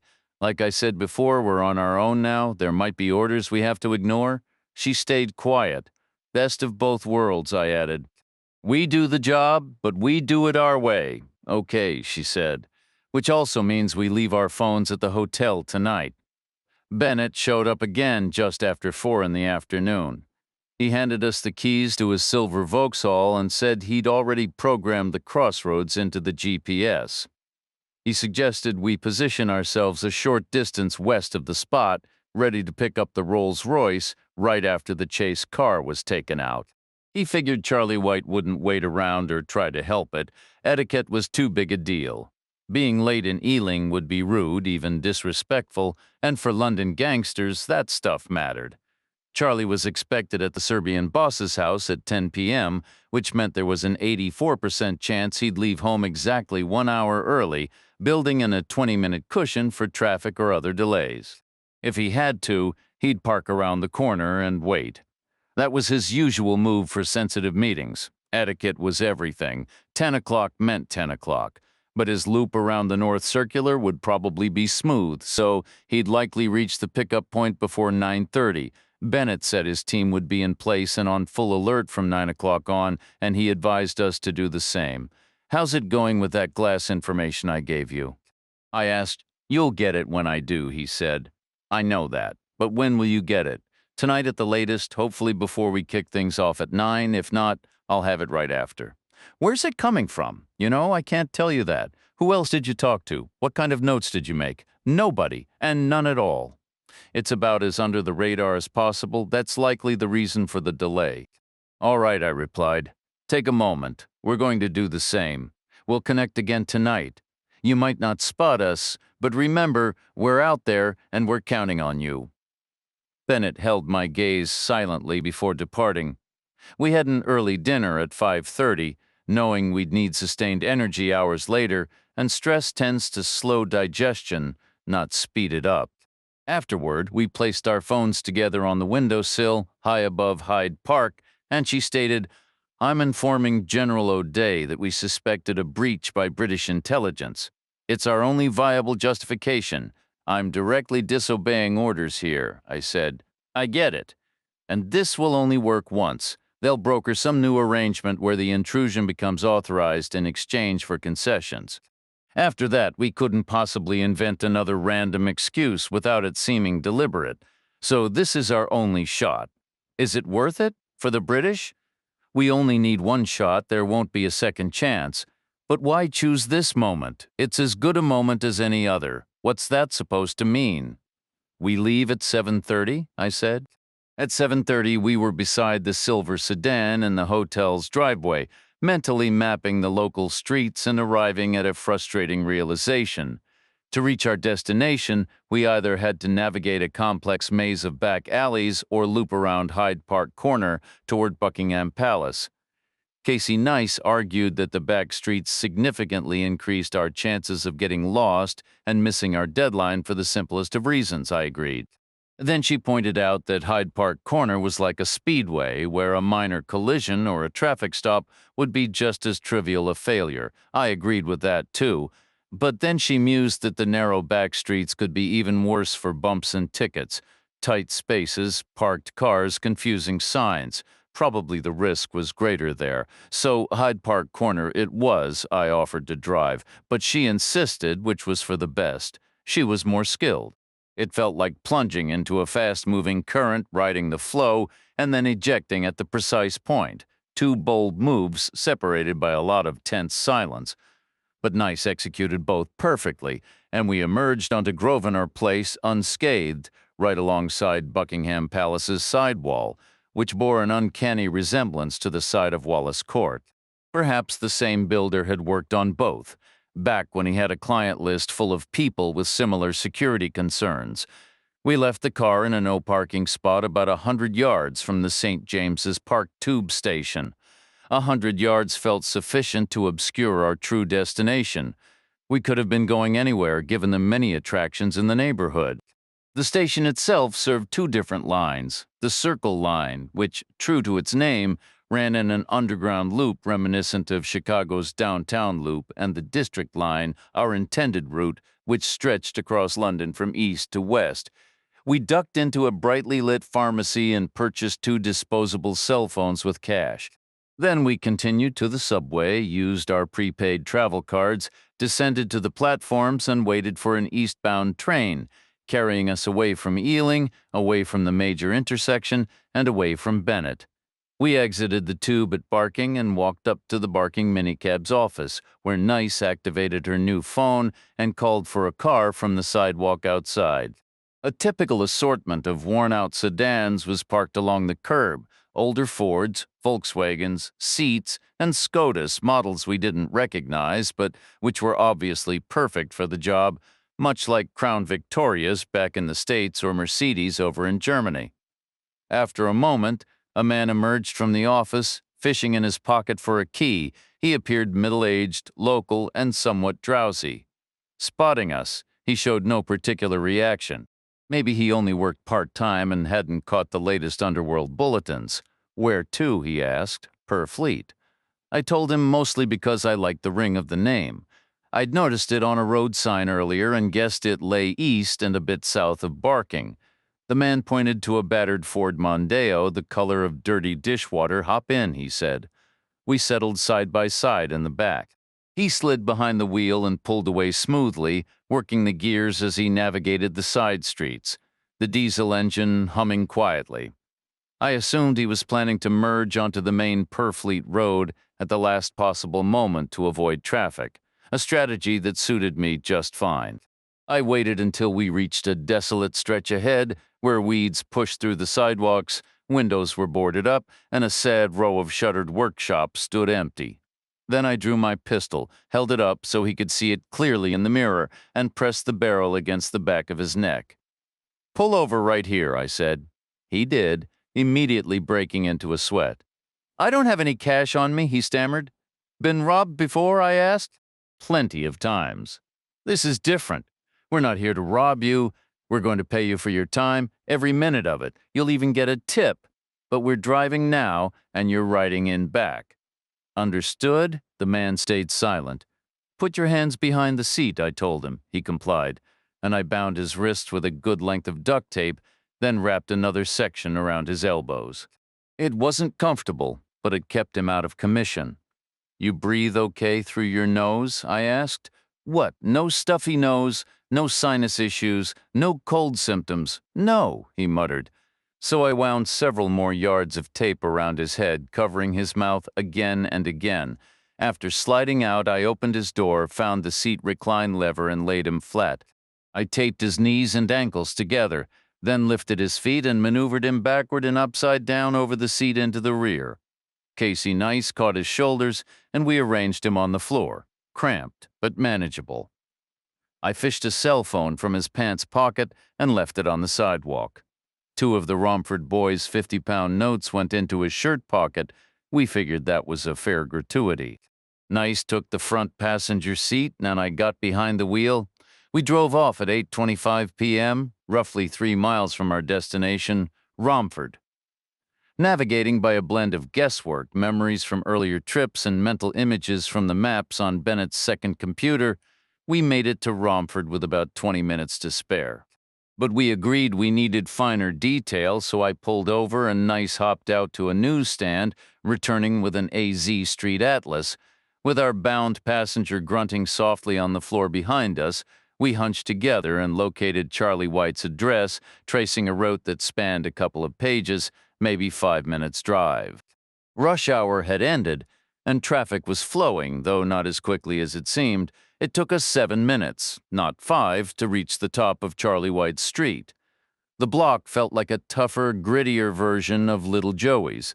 The houses were a generation older, their chimneys slightly taller, their brickwork a bit more polished by time, but at its core, the setup was the same. The neighborhood was a fortress of walls, fences, and gates lined with expensive late-model cars. 2 houses down on the left, behind a fence identical to Joey's, a mix of red brick knee walls, tall pillars, and black wrought iron twisted into intricate, licorice-like shapes, sat a black Rolls-Royce and a black Jaguar parked nose to tail. Both electric gates, crafted from the same ornate iron, were shut tight. The Rolls was positioned ahead of the chase car, which made a certain kind of sense, at least in terms of the phrasing. With an 84% probability he'd depart exactly 1 hour prior, we had 5 minutes.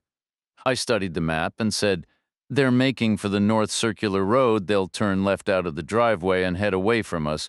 We need to be positioned at the opposite end of this street." Nice asked, "Do we chance a slow pass or a loop around the block?" "That's why we're in a minicab. We can crawl by like a driver searching for an address, then turn around and park, waiting for a fare. It's a believable cover. These types usually have their own drivers. Not all of them, only the so-called working-class legends." I reversed slightly, made the turn, and drove with exaggerated slowness, peering conspicuously out the side window as if Lost Charlie's house was a substantial, ornate old structure built in an era when skilled bricklayers cost less than the bricks themselves. The front garden had been completely paved over into a shallow, curving driveway that entered one gate and exited the other, winding over flagstone and gravel between concrete urns and angel statues, some holding aloft pans of water for the birds. I turned around 2 houses later, pulled to the curb, and settled in to wait. In this world, etiquette was everything. 10 o'clock meant 10 o'clock. Therefore, 1 hour before meant 9 o'clock precisely. And at 8:59 on the dot, Charlie's front door opened. He emerged looking just like his photo, 77, bulky and round-shouldered with thin gray hair, an unremarkable face, and a nose the size of a baking potato. He wore a black suit, black tie, and a black raincoat. Behind him came a shorter, older man I took for the driver, followed by a stream of 6 younger men, all plainly dressed, shaved-headed, and of a useful, imposing size. 4 headed for the Jaguar. The other 2 trailed toward the Rolls-Royce, now directly behind Charlie himself, because the driver had hurried ahead to open the door. It was an awkward dance. The Rolls featured rear-hinged suicide doors, the handles seamlessly paired with the driver's conventional front door. Charlie had to pass his driver, then stop and wait for the door to be opened before reversing direction to get in, but they managed it eventually. Charlie settled into the back seat. The driver closed his door, then circled to slide into his own. The 2 guards climbed in on the opposite side, one in front, one in back. At exactly 9 o'clock, the gate began to swing open. I was operating on 2 crucial assumptions. The first was that the short older man driving the Rolls fancied himself something of an artist behind the wheel. Perhaps he was a veteran wheelman from the old days, adaptable to any scenario, whether a frantic getaway after a bank job or the silent, dignified chauffeuring of the top man. He might even secretly indulge his boss's obsessions like maniacal precision and timekeeping, especially when a sensitive destination lay ahead.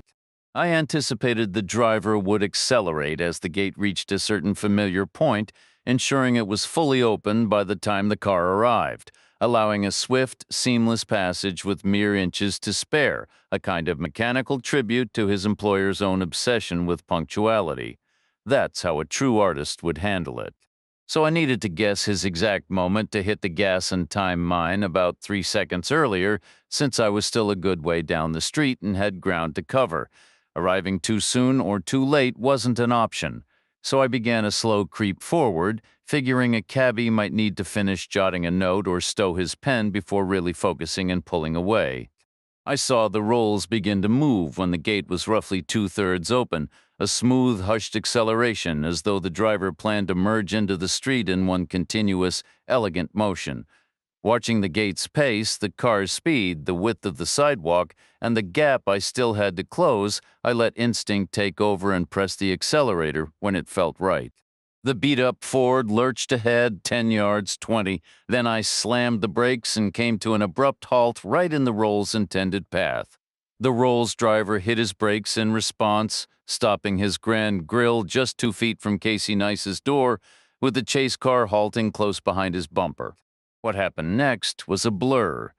Casey slid out through the narrow gap and moved left, her weapon drawn like the federal agent she was, while I scrambled around the hood from the opposite side, gun also out, heading right toward the bodyguard side of the limo, toward those twin-door handles set side by side in the middle, ready to be grabbed together and flung open simultaneously. My second crucial assumption was that modern cars automatically lock the doors, but only after reaching a preset speed, something I was certain hadn't happened here. Not yet. Gripping the Glock between finger and thumb, I seized both handles and pulled. The door swung open.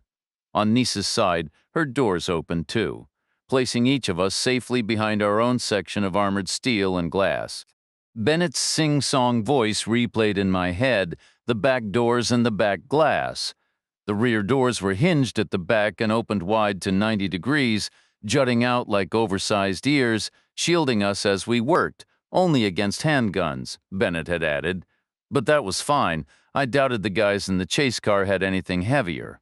Not that I expected them to fire anyway, too much danger of hitting Charlie.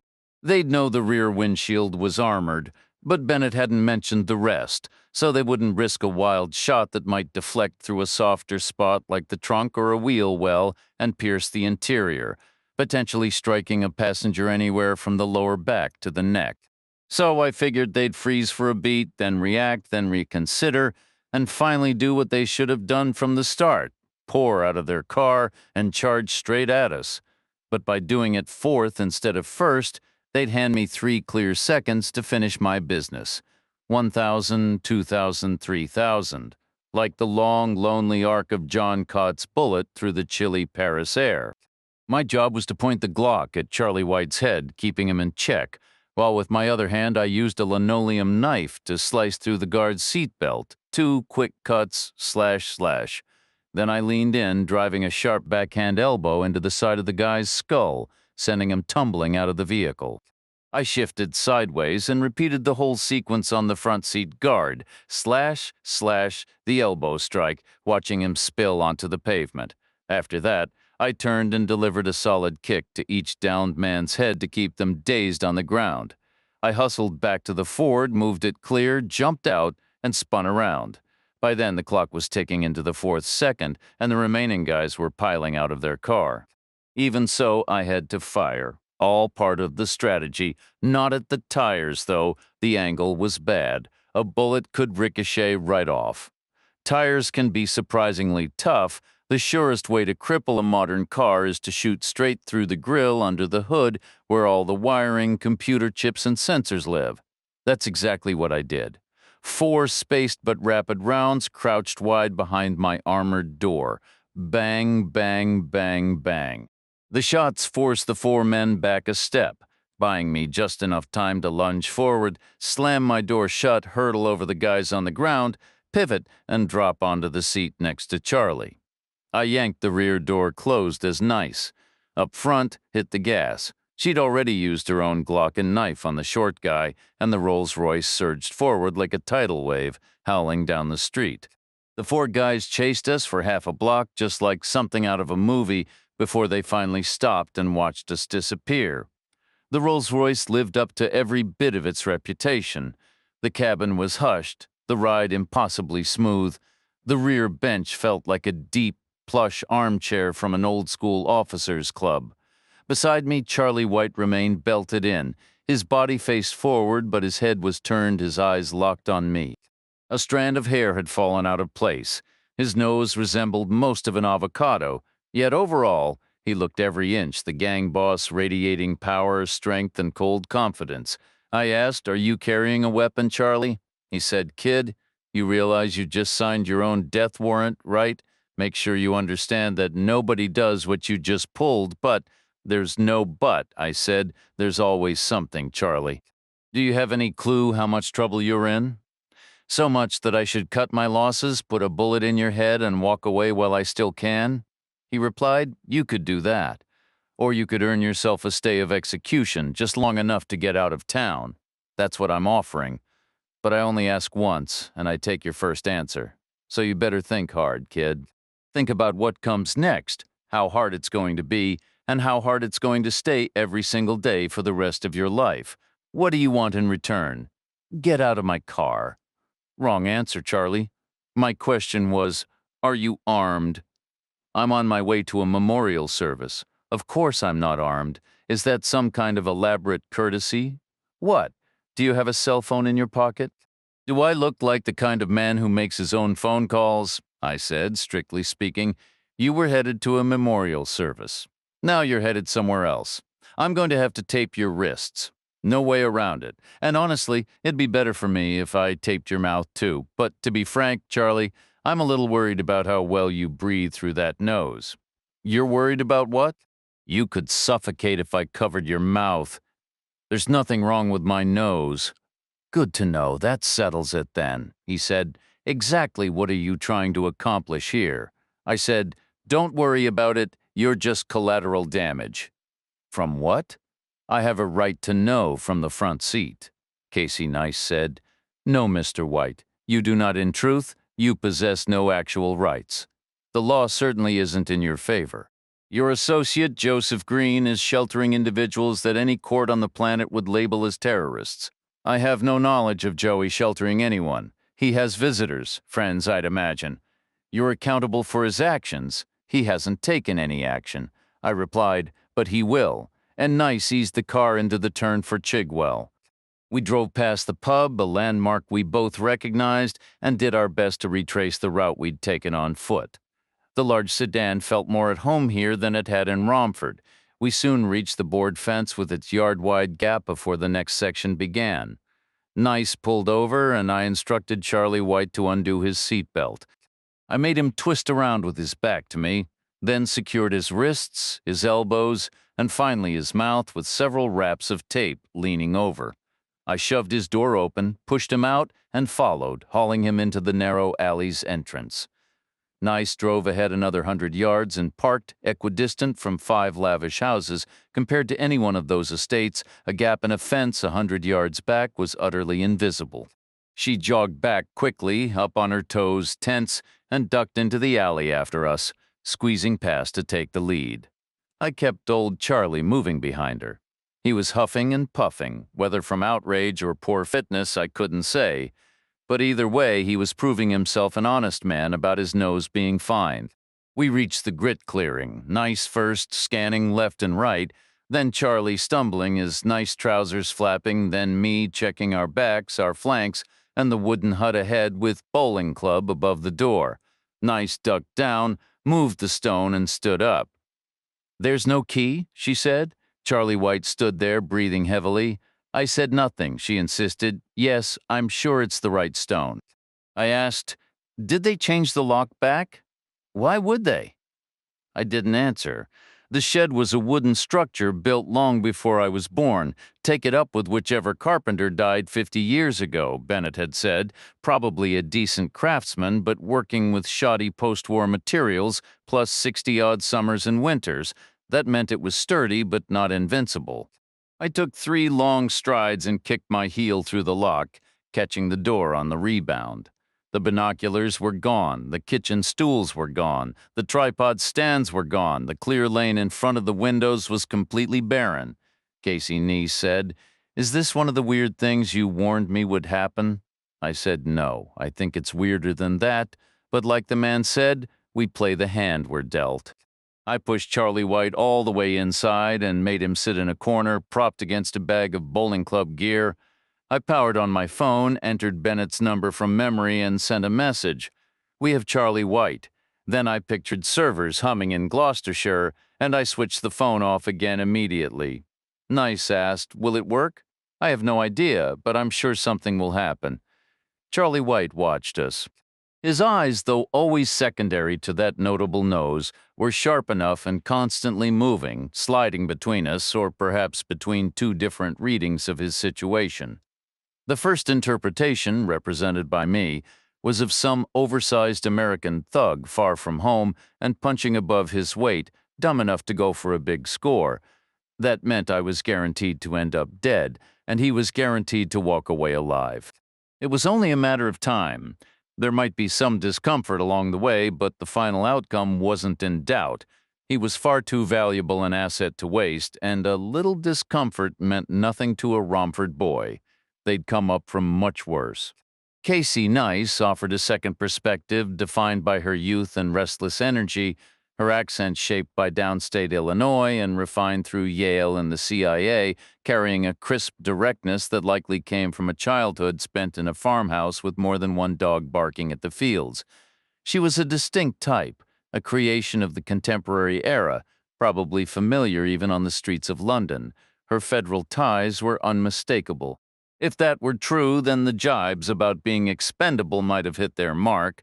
Another way of saying we were just pieces on a board. Charlie White would never willingly see himself as a pawn, yet even knights and bishops get sacrificed when the game demands it. The true kings were the world's governments, with their alphabet soup agencies and covert teams. That had to be Nice's world. What else could explain her? She was part of some vast international play, one that, for a change, didn't revolve around London or Charlie White, stripping away his usual assurance of making it out alive. A pawn isn't a high-value token. Charlie was wrestling with the uncertainty when Nice broke the silence. "Check," she said. Bennett should have answered by now. I powered my phone back on, watching it search for and lock onto a signal, then deliver everything I'd missed. A single text from Bennett. It read, "Where are you? Most urgent new information. Repeat, extremely urgent new information. Must discuss immediately." No punctuation, no niceties. Chapter 48, we had gone to great lengths to stay off the grid, and now we were being asked to broadcast our location directly to the British. Casey Nice said, "I think we have to respond." I stayed quiet. She pressed on. "You've been pushing him for intel on the glass. Now he claims to have it. You need to hear this. It has to be important. Just look at how he's writing." "Or he's faking it," I countered. "Maybe he's furious we vanished. He's in command. He's supposed to know our every move. This could be his way of reasserting control. He's a brother soldier. Read the message." Would he deceive you that blatantly? They didn't build empires by playing nice. "Your decision," she said. I rested my finger on the power button, hovering without pressing, then reconsidered and passed the phone to Nice. Her thumbs were faster and smaller, I told her. "Tell him to come alone." I wasn't certain how long Bennett would have lingered at that massive intersection in West London, but he likely caught on early that the plan had derailed, so he might have already packed up and headed home. If so, he could reach Chigwell in maybe 20 minutes, or it could take 40 if he'd stubbornly waited until the very end. There was no way to tell. The only practical route to the bowling club for someone on foot was the narrow, yard-wide path. Sure, there were probably old service easements across the neighboring properties for maintenance equipment, and if a SWAT team descended, they'd use helicopters right on the green. But if Bennett was coming alone, he'd walk. Charlie White was still observing us, his doubts lingering. I spent most of the time staring out the windows, but without night vision or magnification, the view was limited. Just darkness, vague tree shapes, and the faint glow from Little Joey's street about a quarter-mile off. I could barely distinguish his large house. Nice perched on a lumpy canvas bag, both hands buried in her jacket pockets, one likely wrapped around the grip of her Glock, the other perhaps curled around her prescription bottle. Part of me wanted to joke that tonight probably wasn't the night to quit the Zoloft, but I held back, figuring she'd want me to treat the situation with gravity. And maybe pills were the furthest thing from her mind. I certainly didn't want to bring it up. Maybe she was just trying to keep her hands warm. The air had turned sharply cold. It had been a decent day, but the temperature plummeted after sunset, leaving a brittle chill in the quiet clubhouse. After a quarter of an hour, I slipped outside, pulling the splintered door shut at my back. I moved across the gravelly ground to the farthest edge of the clearing, which offered me an angled sightline to where the alley opened up near the bowling league's headquarters. It was the best vantage point I could manage. I had no intention of waiting in the alley itself, nor did I want to be exposed on the street.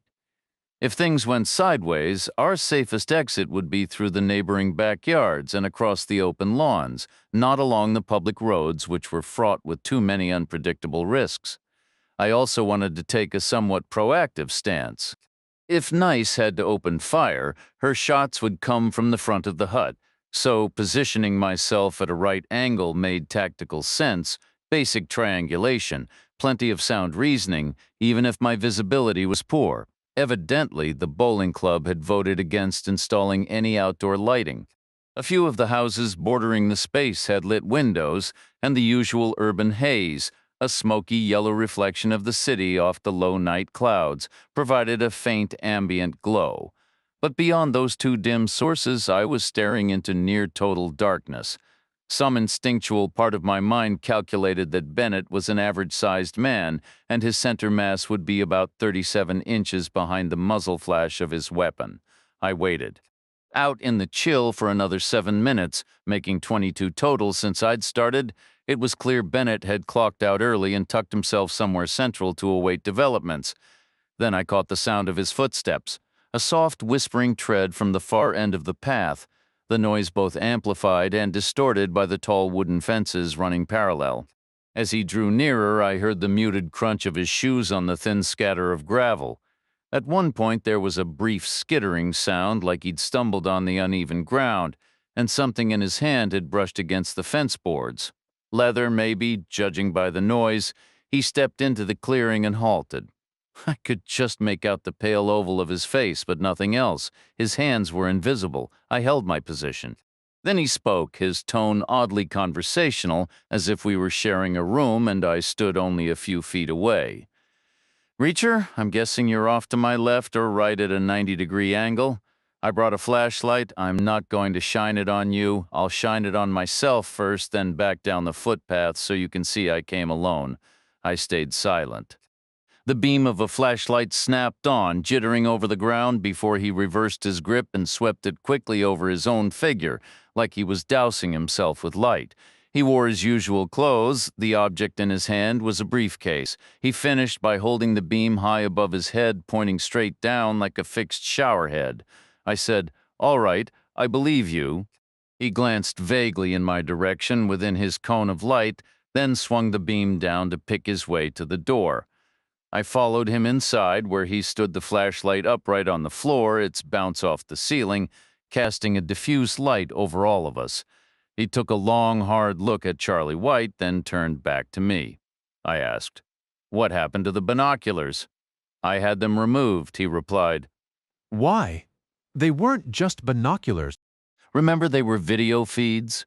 Think about it throughout history, who usually ends up in less trouble.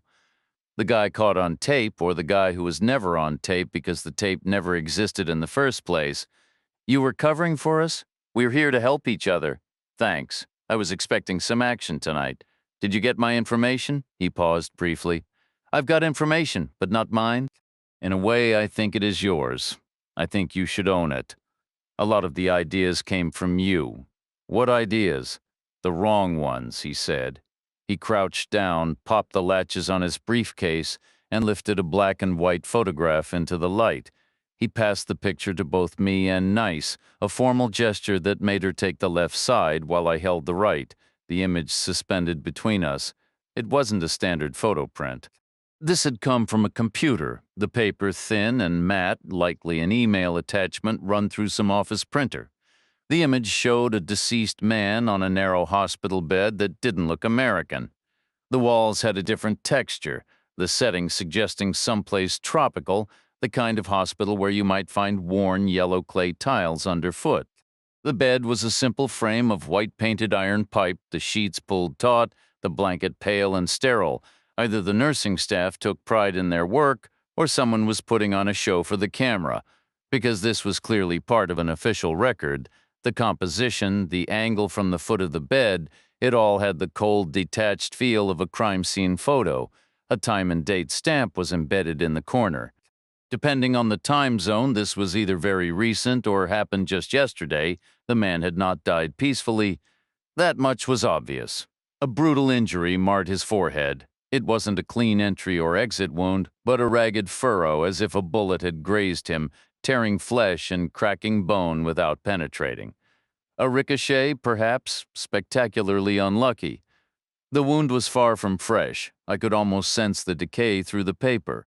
I'd seen injuries like it before. My estimate put it between 12 and 20 days old, and it showed no signs of healing. It had likely turned septic early, becoming a festering mess. The infection would have brought a raging fever, leaving the man wasted, shivering, sweating, his skin growing taut over prominent cheekbones, until some indifferent clerk snapped this final picture for a file. Rest in peace, wherever you are.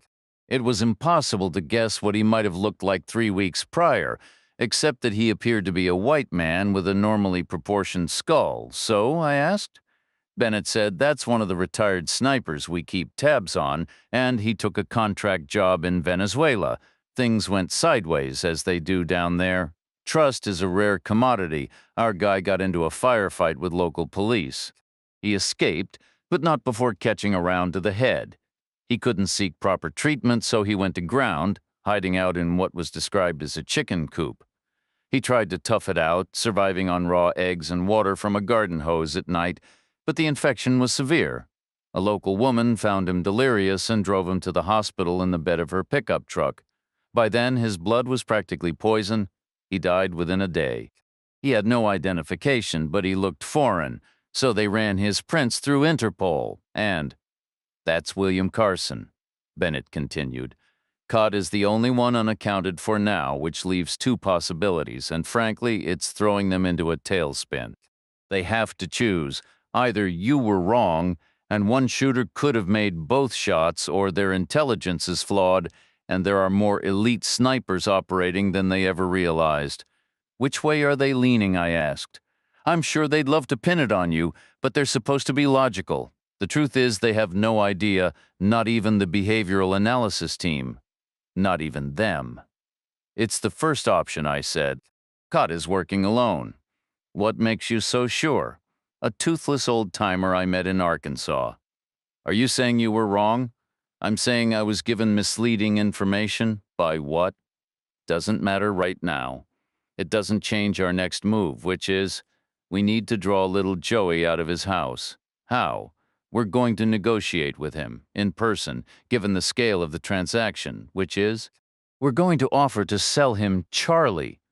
Like a ransom? I shook my head. It was like setting a price tag. The only thing anyone knows is that Charlie was taken by unknown parties, which means we can quietly sell him off, and Joey can extract whatever information he needs by force with no one ever finding out. It's already settled. Joey now has the account details, the passwords, and he knows where all the secrets are hidden. That makes him the new boss, no questions asked. Do you think he'll buy it? Are you serious? I mean, will he follow the reasoning? It's instinctive, like rats to food. He'll come running, which is exactly what we want. Why weren't you more shocked about Carson? Just a hunch. About what?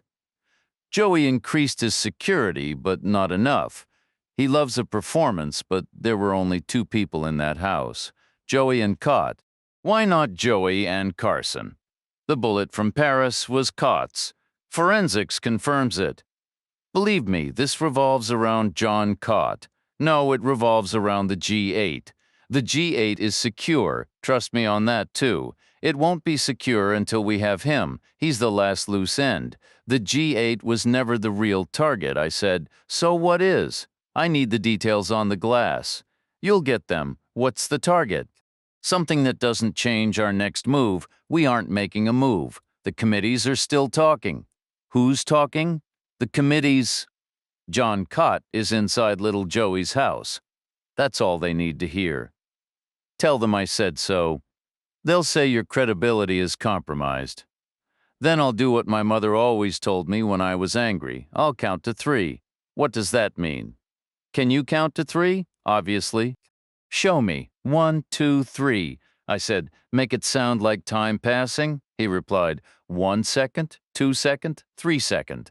Is that how they say it in Wales? That's how they say it everywhere. No, it isn't. We say 1,000, 2,000. It's supposed to mimic a ticking clock, and it does. Second, second, second, like an old pendulum clock in your grandmother's front room. Not bad. What was your point? I said, John Cott is in little Joey's house. Bennett paused, then glanced toward the corner of the hut. We should verify these rumors with Mr. White. Old Charlie flinched at the name. No doubt the Romford boys had their ways of questioning reluctant sources, methods that ranged from harsh to lethal. He clearly didn't expect a government agent to be any gentler. Bennett walked over and studied him for a long moment. Then he pulled a switchblade from his pocket, what they call a flick knife over here. He pressed the button, and the blade snapped out with a heavy thunk. An old model, probably. They've been illegal so long that a good one is hard to find. He balanced the handle on his thumb, fingers spread along the spine, and brought the blade near Charlie's cheek, like a barber with a straight razor. Charlie leaned back until his head pressed hard against the wooden wall. Casey Nice asked. "Is this on the record?" Bennett said. "Don't worry." He used the blade to work at the edge of the duct tape over Charlie's mouth. He lifted a corner, wedged a fingernail under it, and made a small cut. Then he repeated the process, lifting, picking, cutting a quarter-inch at a time until the whole strip was severed. Using the knife, he raised a tab, pinched it between his fingers, and peeled the tape from Charlie's lips steadily, like a nurse removing a bandage.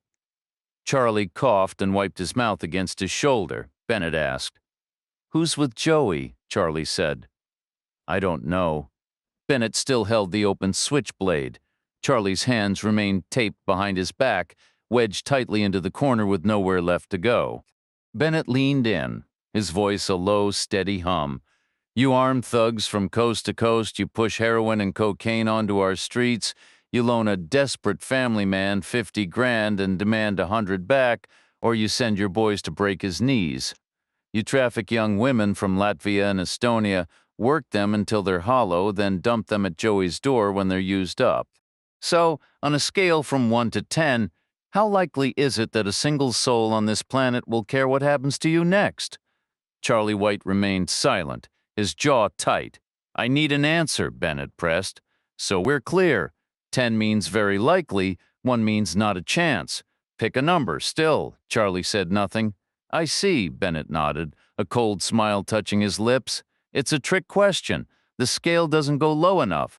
Not one person will give a damn, and they'll never even know. By tomorrow, you could be in a cell in Syria, Egypt, or even Guantanamo Bay. Times have changed. Your organization is sheltering a sniper who plans to assassinate the British Prime Minister and the American President. You're the new public enemy #1, at the very least. You're Khalid Sheikh Mohammed. That's absolute nonsense." Charlie spat out. Which part? All of it. "I would never target the Prime Minister." "Why not? I voted for the man then who's staying with Joey. I don't know who it is, but you know someone is there. I've never met him." Bennett's laugh was short and harsh. "He killed Karol Libor for you, handed you a fortune, brokered your peace with the Serbians, and you're providing round-the-clock security for a deal that big, yet you've never once looked him in the eye." Charlie clamped his mouth shut. "I think you talk for hours," Bennett continued. "I think you know every last detail, including the target." "I want my lawyer," Charlie insisted. "Which part of Guantanamo Bay, didn't you understand?" Silence hung thick in the cramped space. "Let's play a game, then," Bennett offered, his tone shifting to something almost conversational. "Hypothetically, if a man in your position were involved in such an arrangement, wouldn't he want to sign off on the specifics? Obviously, hypothetically, including the target. Especially the target. Why? It would have to be acceptable. Who would be off limits? Women and children, of course, and the royal family. And the Prime Minister. That would be a monumental step. Hypothetically, I mean. My understanding is such individuals have traditionally avoided that particular brand of politics, sticking to the financial kind, hypothetically. So you know the target, because you approved it." Charlie's eyes darted between Bennett and me, a silent, desperate plea for some unspoken compromise. It was almost pathetic, the way he searched our faces, as if hoping for permission to tell 2 different stories. "Leave it, Bennett," I said, cutting through the tension. "It doesn't change what comes next." Bennett glanced at me, then at Charlie, then at Nice. With a resigned shrug, he stepped back toward the window. Just as he reached his spot, the shattered door burst inward. A man with a pistol stepped through, another right behind him, making the hut feel suddenly claustrophobic with 6 of us crammed inside. Then it got worse. A tree trunk of a leg appeared, bent at the knee, followed by a massive shoulder and a bowed back. A head lowered to clear the lintel beneath the faded bowling club sign outside ducked into the room. Little Joey straightened up, nearly 7 feet tall. his enormous head and shoulders framed perfectly by the low, sloping roof as he filled the space before us. Joey's immense frame shoved his two men ahead, forcing us into a tight cluster with no space to back away. We were packed in like a crowded train, and contact was immediate. One of Joey's guys pressed against Casey Nice, seizing her elbow and maneuvering her in front of him, his weapon undoubtedly aimed at her back. The other did the same to Bennett, leaving me with no clear shot. My Glock remained in my pocket, useless. All I could do was stand there, feeling a crick develop in my neck. Up close, Joey was more unsettling than I'd imagined. He wasn't like the college athletes I'd seen years ago at West Point, those enormous football and basketball players who moved with a quiet, contained focus, their every action controlled. Joey was the opposite. Though far from small or nervous, his body twitched and throbbed with restless energy. He looked unhinged. His eyes were sunken deep, his lower lip drooped over a nearly absent chin, and his teeth glistened wetly. His right foot tapped the floor incessantly. His left hand was a tight fist, while his right was held rigid, fingers arched. He glanced first at Charlie White, then dismissed him. His gaze swept over Casey Nice, then me up and down before locking on to Bennett. "You think I didn't notice the fence was blown down, or the tree?" he said, his voice low. "You think I'm an idiot? You think you're the only one who can buy night vision gear? We figured you'd left, but we checked anyway, and look what we found." Bennett stayed silent. I recognized both of Joey's men. They were from the supermarket parking lot, part of the security detail around the Black Jaguar, two of the four the best of the bunch. Next to their boss, they looked like scaled-down versions of men. I assumed the other two were outside in the cold dark, and that the driver was still waiting with the Bentley down the narrow path. I slid my hands into my pockets, right on the Glock, left on the linoleum knife. Through the window, I could just make out the shadowy street 400 yards away, and I found myself hoping Cott didn't have a night vision scope on his rifle. He could have taken his pick of which eye to shoot me through. Behind me, Charlie White spoke up. "Joey, get me out of here, will you?" Joey didn't answer right away, which gave me a faint flicker of hope. Maybe he was starting down a path that could lead somewhere useful. It's a primal thing, like rats turning on each other. Charlie tried again. "They're armed, Joey. They've got guns and knives." Joey gave a slow, almost imperceptible nod, the motion barely visible given his size. The guy holding Bennett released his elbow and began patting him down, pulling out the closed switchblade and a Sig Sauer P226, the model favored by Special Forces units worldwide. Then the man with Casey Nice did the same, retrieving her Glock, her linoleum knife, and finally a small pill bottle, its single occupant rattling softly inside. Joey held out a hand the size of a dinner plate, and the man placed the bottle in it. Joey pinched it between a massive thumb and forefinger, brought it close to his face, and asked, "Who's Antonio Luna?" Casey Nice flinched, then steadied herself. "A friend?" she said. "Are you hooked?" She paused. I'm trying not to be. With a thumbnail the size of a bottle cap, Joey popped the lid, letting it fall to the floor. He upended the bottle into his palm where the lone pill looked absurdly small. "Do you want it?" he asked. Casey didn't answer. "Do you?" He pressed silence. "You do, don't you?" he said, almost teasingly. Then in one swift motion, he slapped his palm to his mouth and swallowed the pill. He dropped the empty bottle on the floor. Charlie White's voice cut through the tense silence. "Joey, get over here!" Joey extended an arm as thick as a railroad tie, pushing his men aside. One was shoved against the wall, pinning Nice, while the other was forced against the window, his elbow locking around Bennett's throat. Their weapons were now clearly visible. Browning high-power pistols, Belgian-made.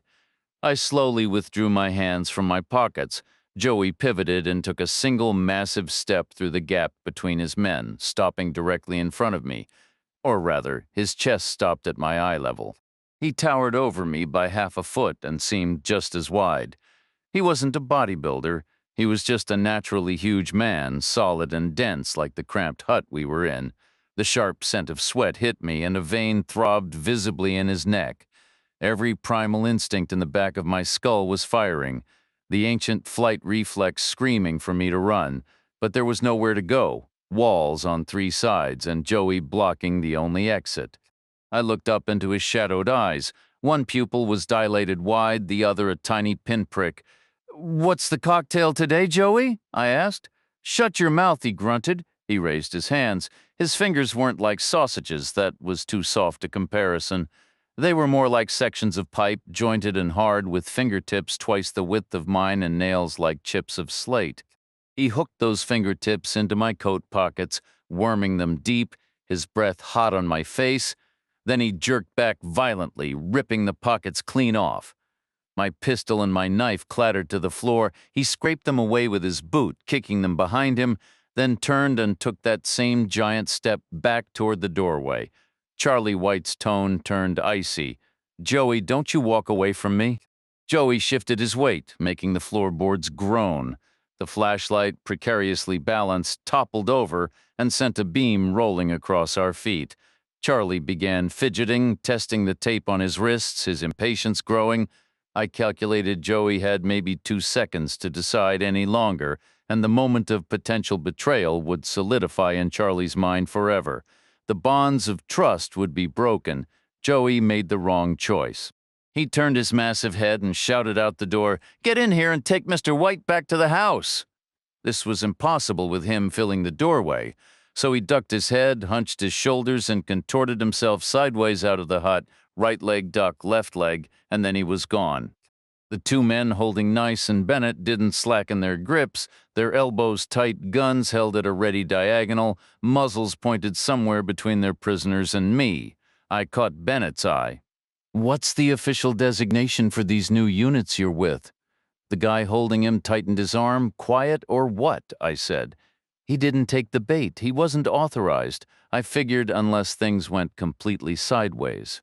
Our fate was to be decided higher up the chain. Later, Bennett answered, "We don't have a formal name yet. Everything's still pretty fluid." "Is your Air Force integrated into the operation?" He gave a tight nod. "It's a fully joint effort now. Can you get us a ride out of here?" "Back to the States?" "Fort Bragg. When?" "Soon would be perfect. Let's say within the next few hours." "That's optimistic," Bennett said. "I prefer to think of it as maintaining a positive outlook," I replied. It was a thin veneer of cheer over a very grim reality. "Won't O'Day send a plane?" "I'd rather have the U.S. Air Force," I said. "I'd consider that a fair trade for missing out on meeting the Queen." Then the men from outside entered, pushing through the cramped space to help Charlie White up. They sliced the tape from his wrists and elbows with their own knives. He massaged his arms and rolled his shoulders to get the blood flowing again, then stood tall, no longer a captive, but a gang leader restored, brimming with authority and swagger. He looked right at me and said, "You lose, kid, real shame, because now the death sentence gets signed." My eyes drifted to the bowling lawn outside, toward the dark street almost a quarter mile off. Was Cott out there watching? I imagined a hallway window, taller and wider than any normal one, with a tripod set behind it, and a pair of night vision binoculars, maybe bought online or lifted from some military depot in Britain or Europe. Cott would be hunched behind them, eyes pressed to the rubber cups, staring past where the fence used to be and the fallen tree, taking in every cold, silvery detail. But his line of sight was narrow. We could see the house. He could see the hut. None of us had a full view. That was good. What would he hear from a quarter mile away? The Browning high power was a 9mm, and like all Fabrique Nationale products, it was built tight and precise, not louder than it had to be. But he'd hear it. Gunfire would carry 400 yards out on a quiet suburban night. Almost certainly. Did his rifle have a night vision scope? I said, "Charlie, hold up." Charlie paused and turned back, and I threw a colossal right at his face, driving up from my planted feet as hard as I could, partly because I couldn't stand the guy, and partly because I had to plow straight through to the man holding Nice without a second's delay, which is exactly what happened.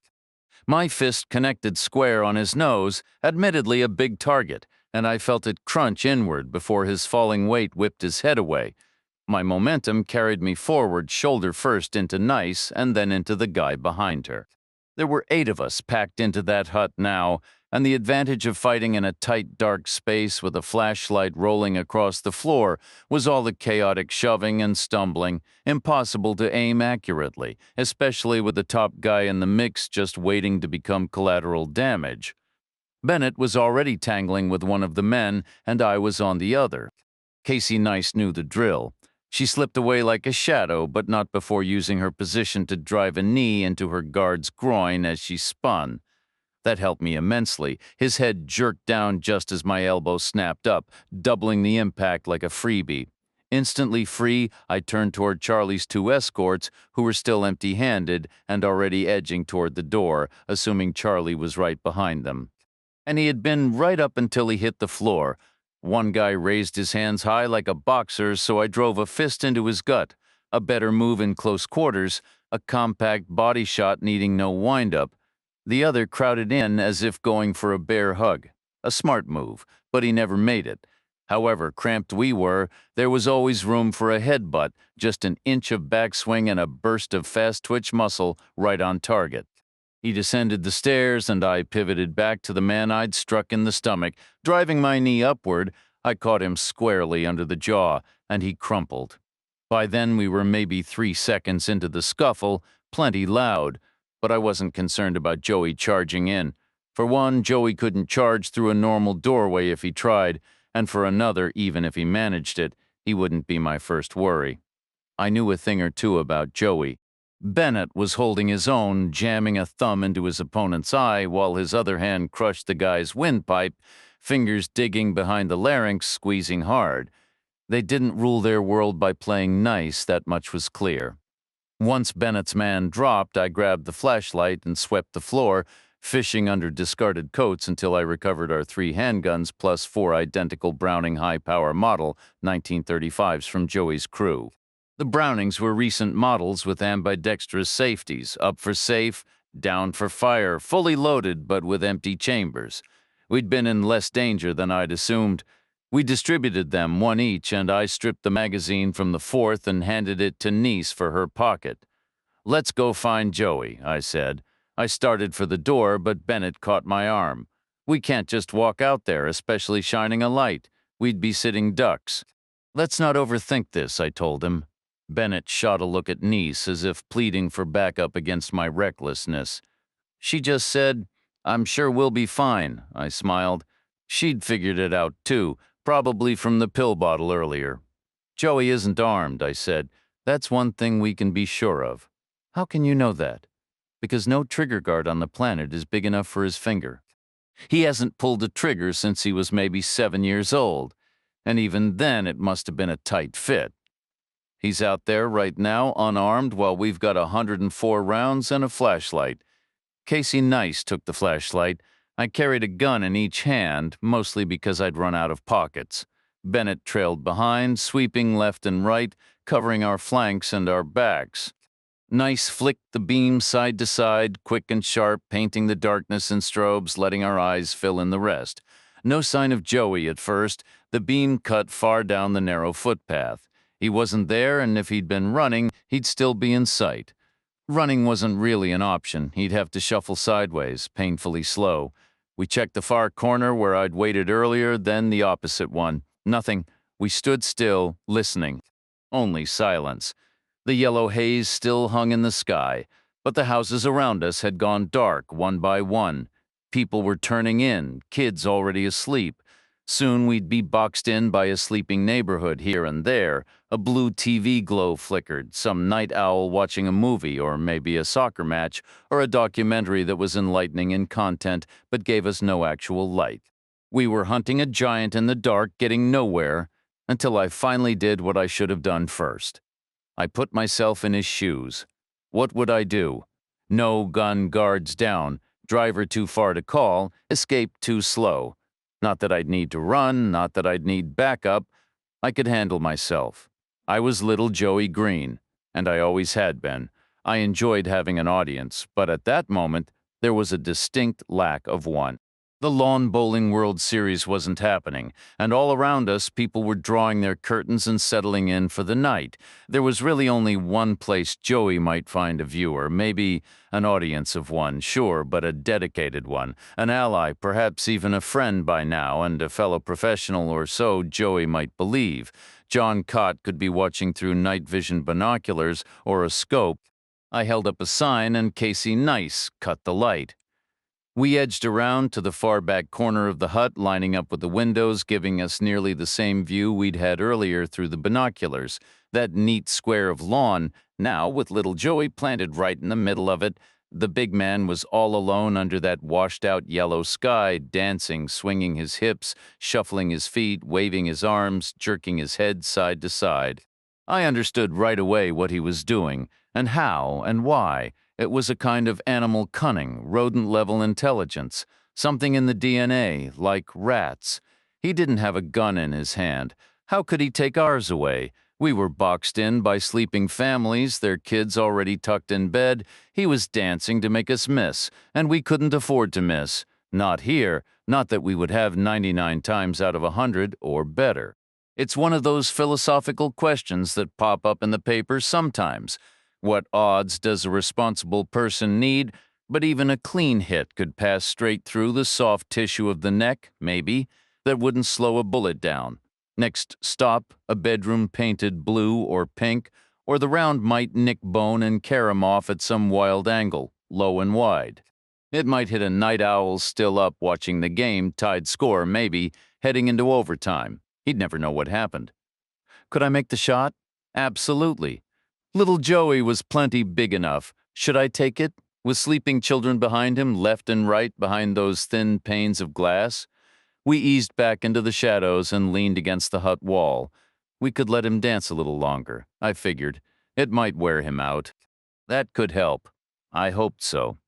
Nice and Bennett slipped around the edge of the green, moving to the far side on what looked like a worn gravel path, maybe where referees or umpires ran during matches. I didn't know the rules of the game. Bennett went farther than Nice until they were about 20 feet apart, triangulated so they both had the hut squarely behind Joey.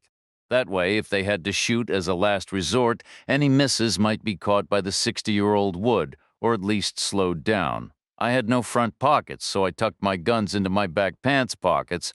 Then I stepped onto the grass. I angled left, keeping Joey's bulk between me and his distant house, with all its oversized windows and potential firing positions. 400 yards, less than a second, flash, 1,000 game over. I walked forward slowly toward Joey. He saw me coming, a shape rising out of the yellow gloom, and I caught the flash of his teeth as he smiled.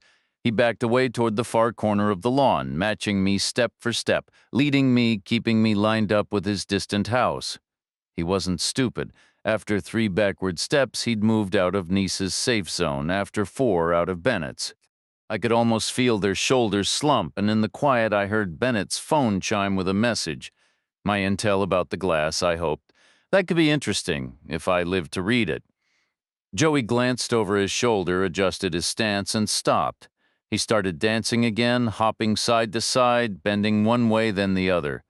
His enormous feet were tearing divots out of the perfect grass. I imagined the bowling club would be seriously pissed. I hoped they had insurance, or a big bag of seed. I said, "Listen, Joey, here's the deal. I need to get inside your house while you're not there. Option 1 is, you agree right now," he asked. "What's option 2? I strongly suggest you pick option 1. An Englishman's home is his castle." "I get that, Joey. I really do. But you should think of me as a Viking or a rebel marauder.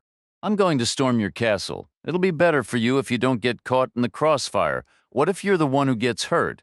You could help me with that, Joey. You could tell me where Cott is hiding, where his guards are stationed, and point out any other dangers. Do you have any loose rugs, any low furniture? I'd hate to trip and fall. You're a dead man. How's that, Joey? You got a gun?" He stayed silent. I said, "Didn't think so. You got any other guys with you besides the 4 in the hut who are currently unconscious on the floor with broken bones?" He didn't answer. I said, "Figured as much." He was still shifting slightly, moving left and right, and I mirrored him. keeping him between me and the house. I was a couple steps away, which meant he was just one step from me. Close enough to be a real concern, considering how fast I'd seen him move back in that little supermarket parking lot. He slid his hand into his pocket, the right side of his suit jacket, a big hand, a big pocket. He pulled out a cell phone. He held it up near his mouth and said, "Call Gary." Then he lifted it to his ear like anyone else would. His fingers were too thick for dialing. His phone followed voice commands. It must have worked because the call connected. Joey said, "Gary, it's Joey. Call me back in 10 minutes, okay? If I don't answer, abandon ship, every man for himself." Understood. Apparently it was understood because Joey ended the call and slipped the phone back into his pocket. Then he just stood there. My mother had rules about fighting. She was raising 2 sons on Marine bases, so she couldn't forbid it entirely. But she surrounded the idea with restrictions. The first rule was purely practical. Don't fight when you're wearing new clothes, which, ironically, I was. The second rule could be seen as ethical or moral, but to my mother it was simply correct. A whole different word in French. The second rule was never start a fight, but the third rule was never lose one either. I argued about that as a kid. Sometimes you had to throw the first punch or you'd never win. I felt the 2 rules contradicted each other based on experience. It became a whole family debate. We had all kinds of discussions. It was the 1960s, and she was French. Eventually, we agreed the rules were indeed incompatible, so maybe they were more of a Rorschach test. Were you a Rule 2 guy or a Rule 3 guy? My brother Joe was a Rule 2 guy. I was a Rule 3 guy. For the first time, my parents looked at us a little differently. We didn't know which was right or wrong. Their signals were mixed. They were decent people, but they were Marines. I was a Rule 3 guy. Never lose one. It served me well, even if it meant bending Rule 2 now and then. Sometimes you had to start a fight, like, for instance, right at that moment. Rule of thumb, I had to hit Joey before he hit me, but then he spoke again. He said, "I'm a Romford boy." I said, "I guess someone has to be. We keep our word to get near Mr. Cott. You'll have to come through me, like going to the dentist. I will, if I have to. You think you can fight me, probably?" He said, "I don't like Mr. Cott very much." I said, "Me either. But I'm a Romford boy. I keep my word so. So let's make it interesting." He paused thoughtfully, as if he'd found a shortcut through a long explanation. He pointed to his pocket. "Did you hear my phone call?" I said yes. "Gary is tonight's team leader on Mr. Cott's security detail. You heard what I told him. If I answer the phone, it means you're out of the picture and we can go about our business as normal. I'm a Romford boy, and I've kept my word. But I don't want my team handling this mess if I'm not around to oversee it. So if my phone goes unanswered, they'll vanish instantly, and Mr. Cott is entirely your problem." Chapter 52. You could probably sit in a classroom and use some philosophical method to dig out profound meanings in what Joey had just declared themes of high risk, twisted ideas of loyalty and honor, even sacrifice. Or maybe the simpler truth was he just loved to brawl and couldn't find anyone willing to fight him unless he paid them. Either way, I stopped thinking about it, because he took a step back and dropped into a low crouch like a boxer waiting for the starting bell. He must have heard it in his head before I did, because he launched out of the shadows at me like a runaway freight train, moving twice as fast as he had in the supermarket parking lot. His right elbow came crashing toward my head, a chilling mirror image of how I'd taken down the guy from the van earlier. He wanted me finished right from the opening bell. The only way to handle a sudden elbow strike like that is to pivot and drive forward, letting it land on the thick muscle of your upper arm. I did exactly that. It's always a jarring, painful impact, often leaving your arm numb. Mine went instantly dead. But usually, you manage to stay on your feet. I did, but it was a close thing. 308 pounds of solid momentum coming hard. The only counter was to slip past him and spin him around. That put my back to his house, so as we'd arranged, Casey Nice hit me with a flashlight beam, just a quick 2-second burst.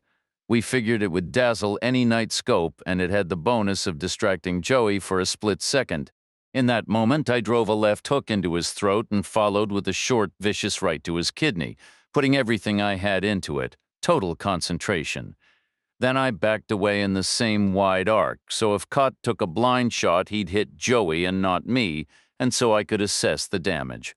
Which wasn't much, which was deeply discouraging. His size alone wasn't the main issue. The truly dangerous ones are those who get so chemically amped up they stop feeling pain altogether. Their bodies lose the ability to signal surrender.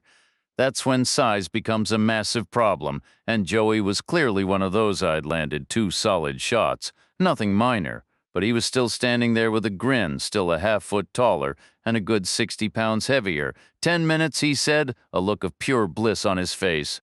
That's what you've got. A little less now, I imagine?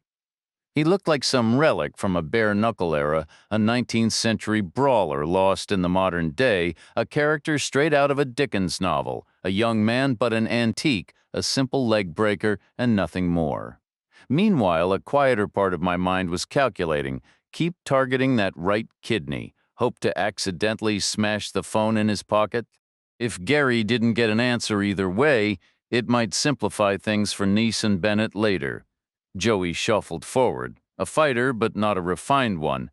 He threw a wide, looping right I saw coming from a county away. I ducked low like doing a gym squat, and his fist whistled over my head. His own momentum carried him in a curve, presenting his right kidney to me the whole time. I hit it again, another compact, explosive right, a blow that could have splintered a young oak or dropped a mule in its tracks. An all-time top 3 shot for me, and that's saying something. He reacted with all the right physical cues. He arched backward violently, the air oofing out of him as the shock wave hit his lungs. He staggered, one leg locking straight, but he didn't go down writhing in agony, which he absolutely should have. A normal person would be unconscious. Every organ screaming, a searing fire in the back, too breathless to even cry out. But Joey just huffed once, did a little full-body wiggle like he was adjusting his own spine, and settled back into his stance. Maybe the antidepressants helped. I made a mental note to ask Nice later if there were any unexpected physical perks to medication. Right then, I abandoned the old plan. This was going to be a war of movement now. If I couldn't put him on the ground, maybe I could get him to put himself there. The only acceptable outcome was him flat on the grass. I knew where the empty spaces were. I moved in, then out, circling him. By any normal measure, I was awkward, but next to Joey, for once, I was the nimble one, bobbing and weaving, landing sharp little shots. The lawn was soft underfoot, and he was so heavy that 3 times he almost lost his balance. I kept the pace frantic, partly because of Cott watching, and partly from a half-formed idea that the bigger man would wear out first. We circled each other, and at one moment his feet dragged behind his momentum just enough for me to drive an elbow toward his ribs, but he blocked it the same way I had earlier, and we shoved apart and began again. I shifted tactics a second time. He wasn't going to fall on his own. He'd need a push. And I was more than willing to provide it, happier by the second. Honestly, you think you can take me? Maybe Scarangello had a point about me not liking a challenge, but it wasn't exactly that. It was never about the challenge itself. It was always about the person on the other end.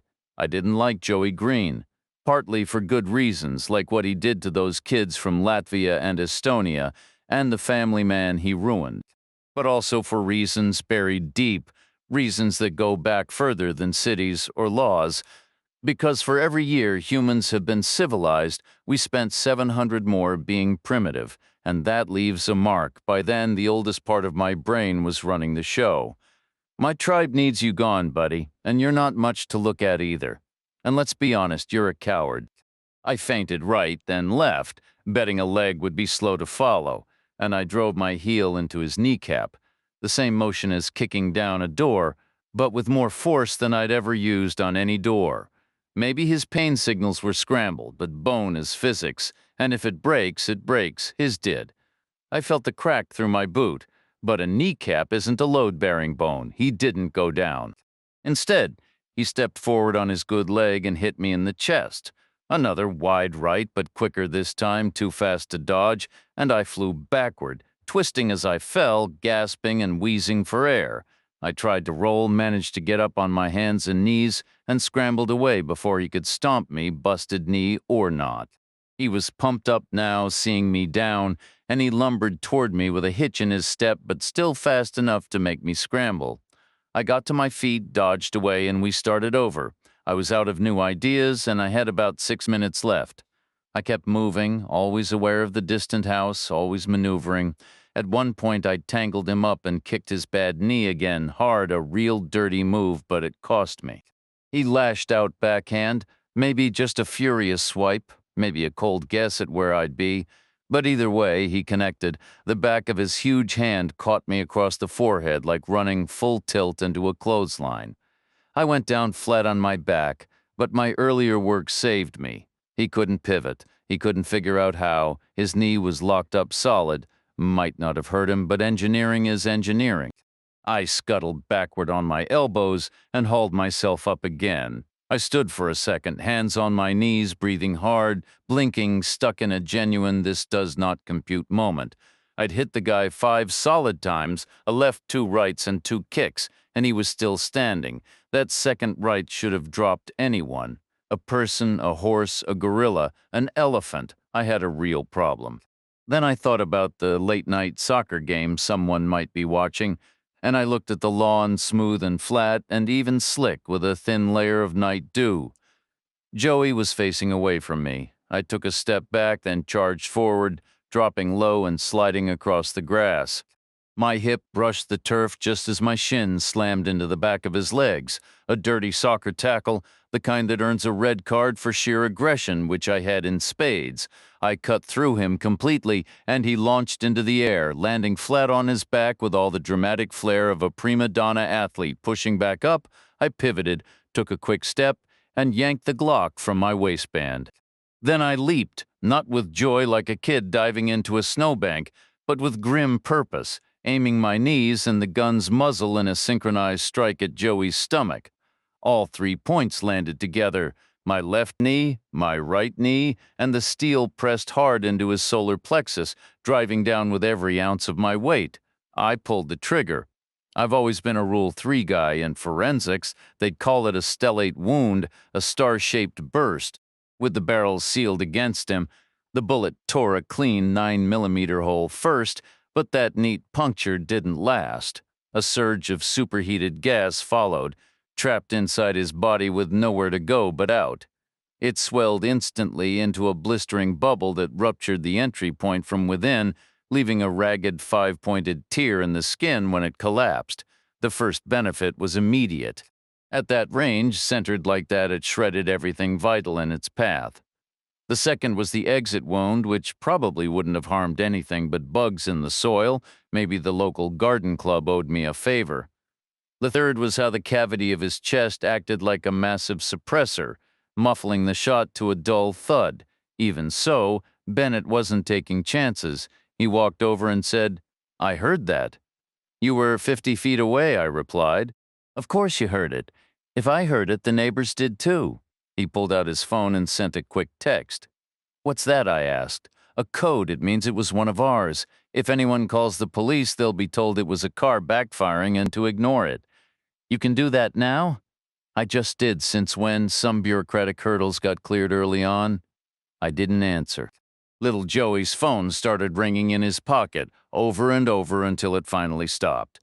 "We need to move," I said. "We have to make sure Cott doesn't bolt with his security team.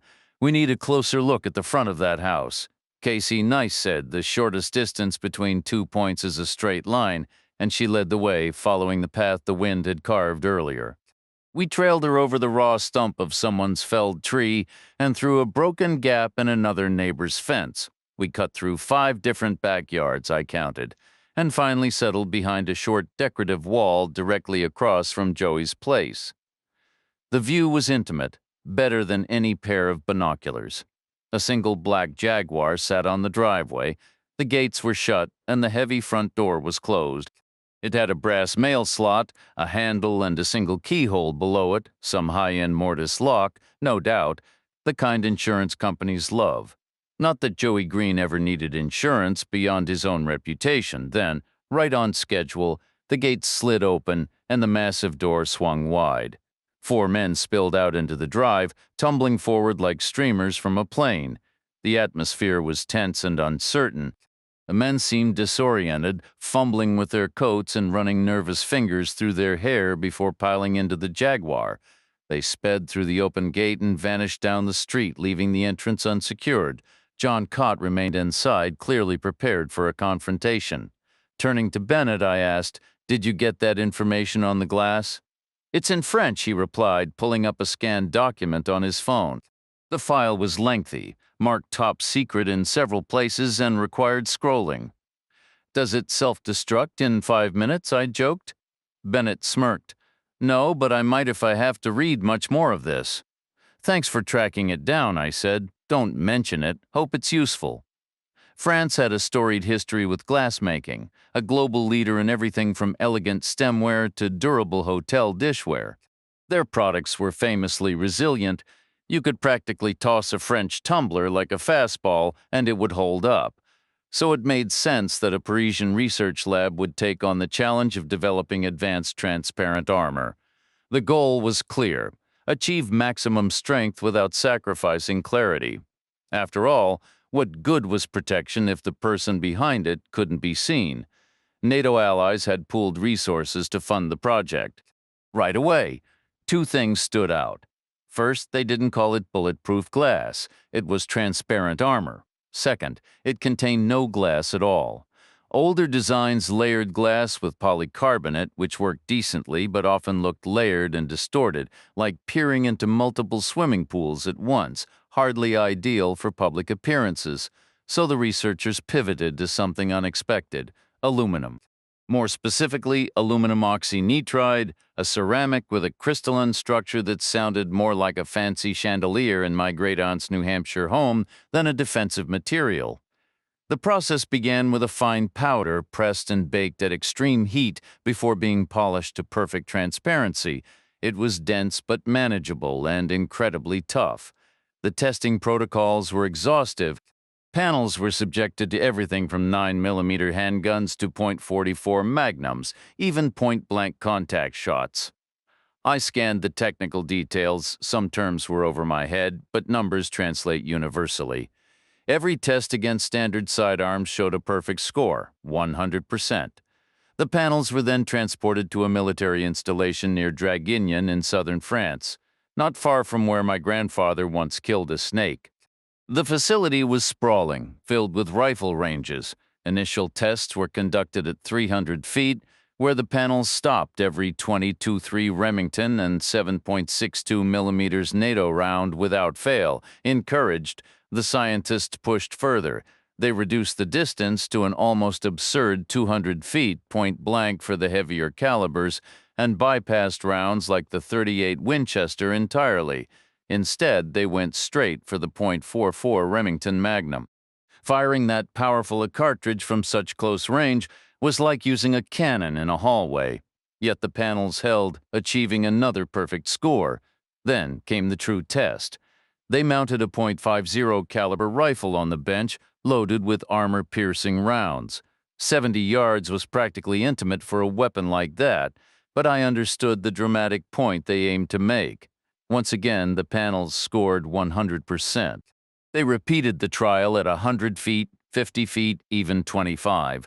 The scientists did note, with a hint of practicality, that the visible pitting at the closest ranges would mean replacing the panels after any real-world incident.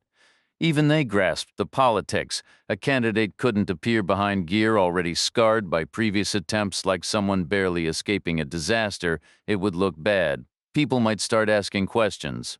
Given the substantial foreign investment in the project and the many important foreign lives depending on its success, every step was scrutinized by representatives from each interested nation.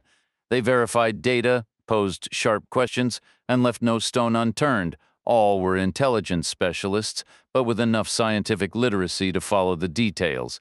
It was the old guard, seasoned and thorough, with time on their hands. The Paris team didn't object. It felt like a standard peer review, just accelerated. I swiped down the participant list until I reached E for États Unis d'Amérique, the United States of America. The Pentagon had sent Tom O'Day, Chapter 54. I peered over the low wall toward Joey's house. The gates remained open, and lights were on inside, but there was no movement. Handing the phone back to Bennett, I suggested, "Why don't you take a short walk?" "Why would I want to do that?" he asked. "I need to speak with Ms. Nice privately." "What are you going to tell her?" "Something you won't be able to hear from where you'll be standing." He hesitated a moment, then stood and melted into the darkness. There 1 second, gone the next, much like he'd done on that balcony in Paris. "Nice." And I crouched side by side, our backs against the rough concrete. I said, "This is the part where I try to send you away." She stayed quiet. I continued, "Not for the reasons you might assume. I could use your skills in a dozen different situations, and you'd excel at every one. But this is between Cott and me. He wants me gone, so I want him gone. It isn't right to drag other people into a personal fight. I'll tell Bennett the same thing. Bennett will keep his distance regardless. He has to. There are rules. But I'm free to choose. This is me and Cott that has rules too. It stays one-on-one. You're only saying that because it's true. I think you're just being kind." "That's not an accusation I get often." She asked, "Why did he take my pill?" "Take as in steal it, or take as in swallow it?" "Swallow. My guess is he took all sorts of pills." A man that size probably dealt with constant aches, his back, his joints. So he was already familiar with painkillers, and then he started sampling the harder stuff that passed through his hands. After a while, if he saw a pill, he took it, an occupational hazard. "I don't want to take them anymore. Did you see his mouth? It was revolting. Right now, you can't take them anyway, even if you wanted to. Is that why?" "You think I'll lose my nerve? Will you?" "Not from worry. I've left worry so far behind I can't even see it anymore. We'll be fine. You out here, me in there? I should back you up. This is between me and Cott," I repeated. "I won't bring it to him 2-on-1. That wouldn't sit right with me later." The gates remained open, but I avoided the front entrance. It was the obvious choice, the spot Cott would watch most closely. Some analyst at MI5 would probably have a statistic for it. Cott likely spent over half his time monitoring the front. The backyard would be second, the side walls would come in third and fourth. I figured the side facing the bowling club would rank third, given all the activity there earlier. So I went the opposite way to the far end of the house. What I guessed was fourth on his list, moving through the shadows before climbing the fence. It wasn't simple, but the ornate ironwork offered enough sculpted details to serve as footholds. I dropped into a flower bed. The side of the house stood right there, just a narrow path away. There were 8 ground-floor windows. A child might have drawn them small, but I could have stepped through any of them without ducking. I checked the nearest one. The sill was level with my chest. A small room, relatively speaking, a nook, a parlor, maybe a study. I moved to the next window. Beyond it was a hallway, much better. I could see the bottom of a staircase about 35 feet away. The hallway likely turned a corner to the right at some point, leading to the front door. I stood still, took a breath in, then out again.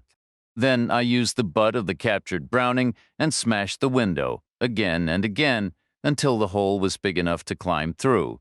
I figured Cott would see it immediately as a bluff, nothing more than a diversion. He'd think I wanted him to investigate so I could slip in the front door behind him. He'd predict that, so, being professionally paranoid, he'd instantly call it a double bluff and head straight for the window to meet me head on. So I triple bluffed him. I sprinted for the front. I knew the door was unlocked. With that kind of lock, you need to stop and use the key coming or going. The departing guards hadn't bothered. They just piled into the Jaguar and sped off without even pausing to fix their coats or smooth their hair. The door handle was a grand Georgian-style affair, swollen to nearly 30 inches tall. The lever I turned was as thick as most people's forearms. Inside, a lobby unfolded with black and white marble floors and a chandelier the size of a small tree.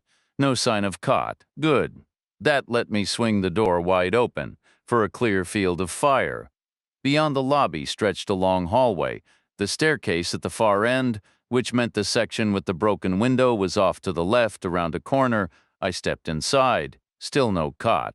That meant if he'd only doubled where I'd tripled, he was right then staring at the shattered glass or searching room to room through all those pesky nooks, parlors, studies, and sitting rooms. He was on my left, just around the corner. I walked through the lobby into the hallway.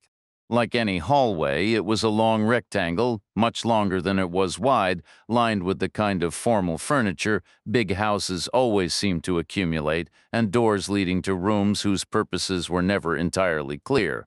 But I'd been in plenty of big houses before, and Joey's place didn't feel like any of them. It felt staged, like a museum exhibit waiting for something to happen. I recalled doorways that seemed spaced much farther apart than usual, hinting at enormous rooms beyond. When I saw them, they felt even more immense, largely because the walls stretched into the distance, creating a sense of endless space. It was all about proportion. Joey's home was essentially a standard house inflated uniformly. The rooms were massive, but the illusion of normalcy came from the doors being placed at a conventional distance, except these doors stood over 9 feet tall, closer to 10 with their ornate frames, so that ordinary spacing tricked the eye. The marble floor tiles, which might be 2 feet square in a design catalog, were a full yard across here. Baseboards that would be a foot high in a grand old Victorian were 18 inches in Joey's house. A typical doorknob would strike my thigh. Here they lined up with my ribs. The overall effect made me feel miniature, as if a crazed inventor had shrunk me down. Maybe the folks who made those mirrored windows would try that next. And I felt sluggish, naturally. Every journey took 50% longer. 3 steps became 4.5. It was like trudging through syrup or walking against a moving sidewalk, constantly hurrying but getting nowhere, disorienting, like entering another dimension.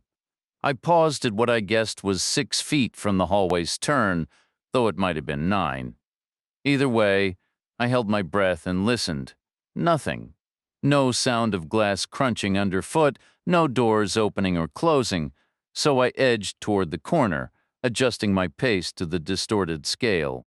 I held the Browning in my left hand and the Glock in my right, 1 round chambered and 12 in the magazine. 5 shots spent so far, 4 into the Jaguar's hood at Charlie's place, and 1 into the ground at the bowling club, courtesy of Joey. I reasoned that if Cott was waiting for a head to appear around the corner, he'd instinctively aim at normal height. But what was normal here? Eye level around 5'6", which is about 55% of a standard room's height. In Joey's funhouse, that translated to roughly 8 feet 3 inches.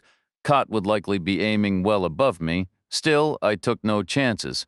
I made sure he'd be staring over my head. I knelt low at baseboard level, which felt oddly comfortable thanks to the exaggerated millwork.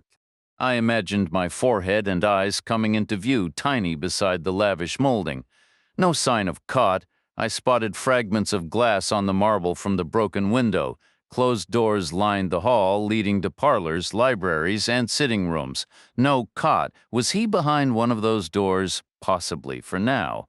Or maybe he hadn't moved at all. Perhaps he was still upstairs in the guest suite, patient as snipers are his. 50 caliber Barrett on a table, trained right on the suite's door. I thought back to the architect's blueprint we'd studied. The guest suite was in the rear left part of the house, basically above the kitchen wing, up the stairs and turn right. I stood up, checked all directions, breathed in and out, then I started up the stairs. The staircase ascended halfway on the left, then turned 180 degrees on a landing before continuing up on the right. Like everything else, it was a familiar form blown up in scale. I labored up each step, lifting my foot 50% higher than usual, lurching forward farther than my muscles remembered, only to repeat the process again and again. Plus, I was acutely aware that the back of my head would soon be visible from the upstairs hallway through whatever railing or spindles the carpenter had installed. Cott might have been up there, lying flat with his rifle barrel perfectly aligned with the banister railing. He could have shot me in the back just as I reached the half landing. A distance of only about 12 feet, that's barely 4 yards, and I'm not exactly bulletproof, so I pressed my back to the wall and climbed the stairs backward until I could see the second-floor hallway for myself. It was empty. No sign of Cott anywhere. I hurried the rest of the way up and found myself in what looked like a mirror image of the downstairs hall, except here the floor was covered in carpet as vast as a freshly mowed field. A line of towering 9-foot doors stood on either side. The corridor stretched ahead, ending at another door set into the far wall, the guest suite, I assumed. Walking straight toward it in a house built for a giant meant I had plenty of space to stay off the center line. Normally, an upstairs hallway would be a tight shooting gallery, but with everything scaled up, I could keep well to the side. Maybe Cott had something rigged, a pre-aimed weapon locked in place, ready to fire straight through the wood. Maybe an infrared beam, or hell, maybe he had X-ray specs. But I made it to the end wall unharmed, pressed myself beside his door, flipped the Browning in my hand, and used the grip to knock. Cott? You in there? No answer. I knocked again, harder. Cott, open up. I thought he might. Ballistically, the door was already open. Either of us could have fired right through it. In his case, he could shoot through just about anything. If he wanted to aim by sound alone, he could. The walls and floors meant nothing to him here. He was living in a glass house. But a guy who kept a picture on his wall, the last thing he saw at night, the first thing in the morning, would want to watch. He'd want to see me drop. He'd probably pictured it every day in yoga class. Visualize your success. After waiting 15 years, he might just open the door. Cott, let's talk first, I said. Silence. Then I added, no harm, no foul. You forget about me. I forget about you. We go our separate ways. Get over yourself. No need to make a whole production out of this. I've sent plenty of guys away, and none of them held a grudge like you. A floorboard creaked, but not from the door, from the direction of the stairhead. Out of the corner of my eye, a small figure darted past quick, like a child, up the stairs across the hall and gone. A little boy, I thought. Why hadn't Bennett mentioned this? Where was the mother? What was really going on here? My finger eased off the Glock's trigger, then the back of my mind corrected. Not a child, not soft or bouncy, but stiff, tense, worn, like an adult, a small man, maybe 5'7", sprinting past a balustrade 5 feet high under 15-foot ceilings, alongside baseboards a 1.5 feet tall, not a boy, John Cott. I tried to pull up the architect's blueprint in my head. The upstairs hallway ran front to back, from the stairhead to a large feature window above the front door, and also side to side toward the guest suite where I stood, and the opposite way toward a massive master bedroom. Cott hadn't come toward me, and he wouldn't wait by the feature window. Why would he? That meant he was in Joey's room down below, a voice echoed. Bennett in the downstairs hallway. Reach your everything all right up there? Get out of here, Bennett, I called back. No reason for you to be part of this. I listened but heard nothing more. I tried the guest suite door unlocked, stepped inside and looked around. I'd seen setups like this in hotels before, though never on this scale. A fully self-contained living space, quiet and still. A narrow private corridor led to a powder room, a small kitchen, and a living area flanked by 2 bedrooms, each with its own bath. The left bedroom stood empty. The right one held Cott's gear, which, as Nice had guessed back in Arkansas, wasn't much. A sleeping bag and a scuffed black leather duffel held T-shirts, underwear, and ammunition. The ammo was split between 9mm Parabellum and .50 caliber match grade. The pistol rounds seemed almost delicate, like trinkets, while the rifle cartridges were massive, each casing 4 inches long, like something fired from a warplane. I searched thoroughly but found no handgun. The rifle, though, was under the bed in a custom case, a Barrett Light 50, the genuine article, over 5 feet long and nearly 30 pounds, loaded and scoped, made in Tennessee. It cost as much as a decent used car. I only had time to kick the scope out of alignment before hurrying back to the hall. According to the blueprint, I needed to walk 30 feet, turn right, go another 20, then turn left into a 3-sided anteroom, what the plans probably called a niche or a nook. The bedroom door was set in the wall facing the hallway. I held the Browning in my left hand and the Glock in my right, like some gunslinger from an old black-and-white film. Not that I bought those tales. I'd never met anyone who could aim accurately with both hands at once. Better to focus on the Glock as if it were my only weapon. If the Browning happened to fire off at the same time, wild and uncoordinated, well, that was just a bonus, couldn't hurt. I made the first turn. Ahead, the feature window was still a good distance off. I was getting better at parsing the funhouse proportions of the place. I kept the Glock trained hard on the near corner of the anteroom, about 3 baseboards up, which put the aim at 4.5 feet, high on Cott's chest. From 15 feet out, the 9mm round was a fast little projectile. If Cott stepped into view, he'd be dead roughly an 80th of a second later, plus my reaction time, which, let's be honest, was going to be lightning quick. That much was certain. Cott didn't appear. I reached the anteroom. The bedroom door was closed, 9 feet tall, plus the frame with a knob at rib height. From behind it came a woman's voice, no clear words, just an inarticulate, frustrated gasp. Not a scream or a moan, but the sound of someone who desperately needed to do something, reach something but couldn't. Annoyed wasn't the word. This was pure desperation. I stepped back and called over my shoulder, "Bennett, you still down there?" Silence. Then sudden quiet from the bedroom. I shifted to the side in case he decided to shoot through the door. He didn't. How do you make a man come out voluntarily? Nobody really knows. Nobody ever has. Normally, I'd stand with my back to the wall and ease the door open from out of sight, but Joey's doors were too wide for that. So, adapting to the new environment, I darted forward, twisted the knob, kicked the door, jumped back, and fired. The shot hit John Cott square in the forehead, except it didn't. It was a mirror on the side wall, the gunshot roared, and a sheet of silvered glass cascaded down. Then the world went quiet again. From inside the room, Cott's voice came slow and familiar, the Ozark drawl I hadn't heard in 16 years, querulous, aggrieved.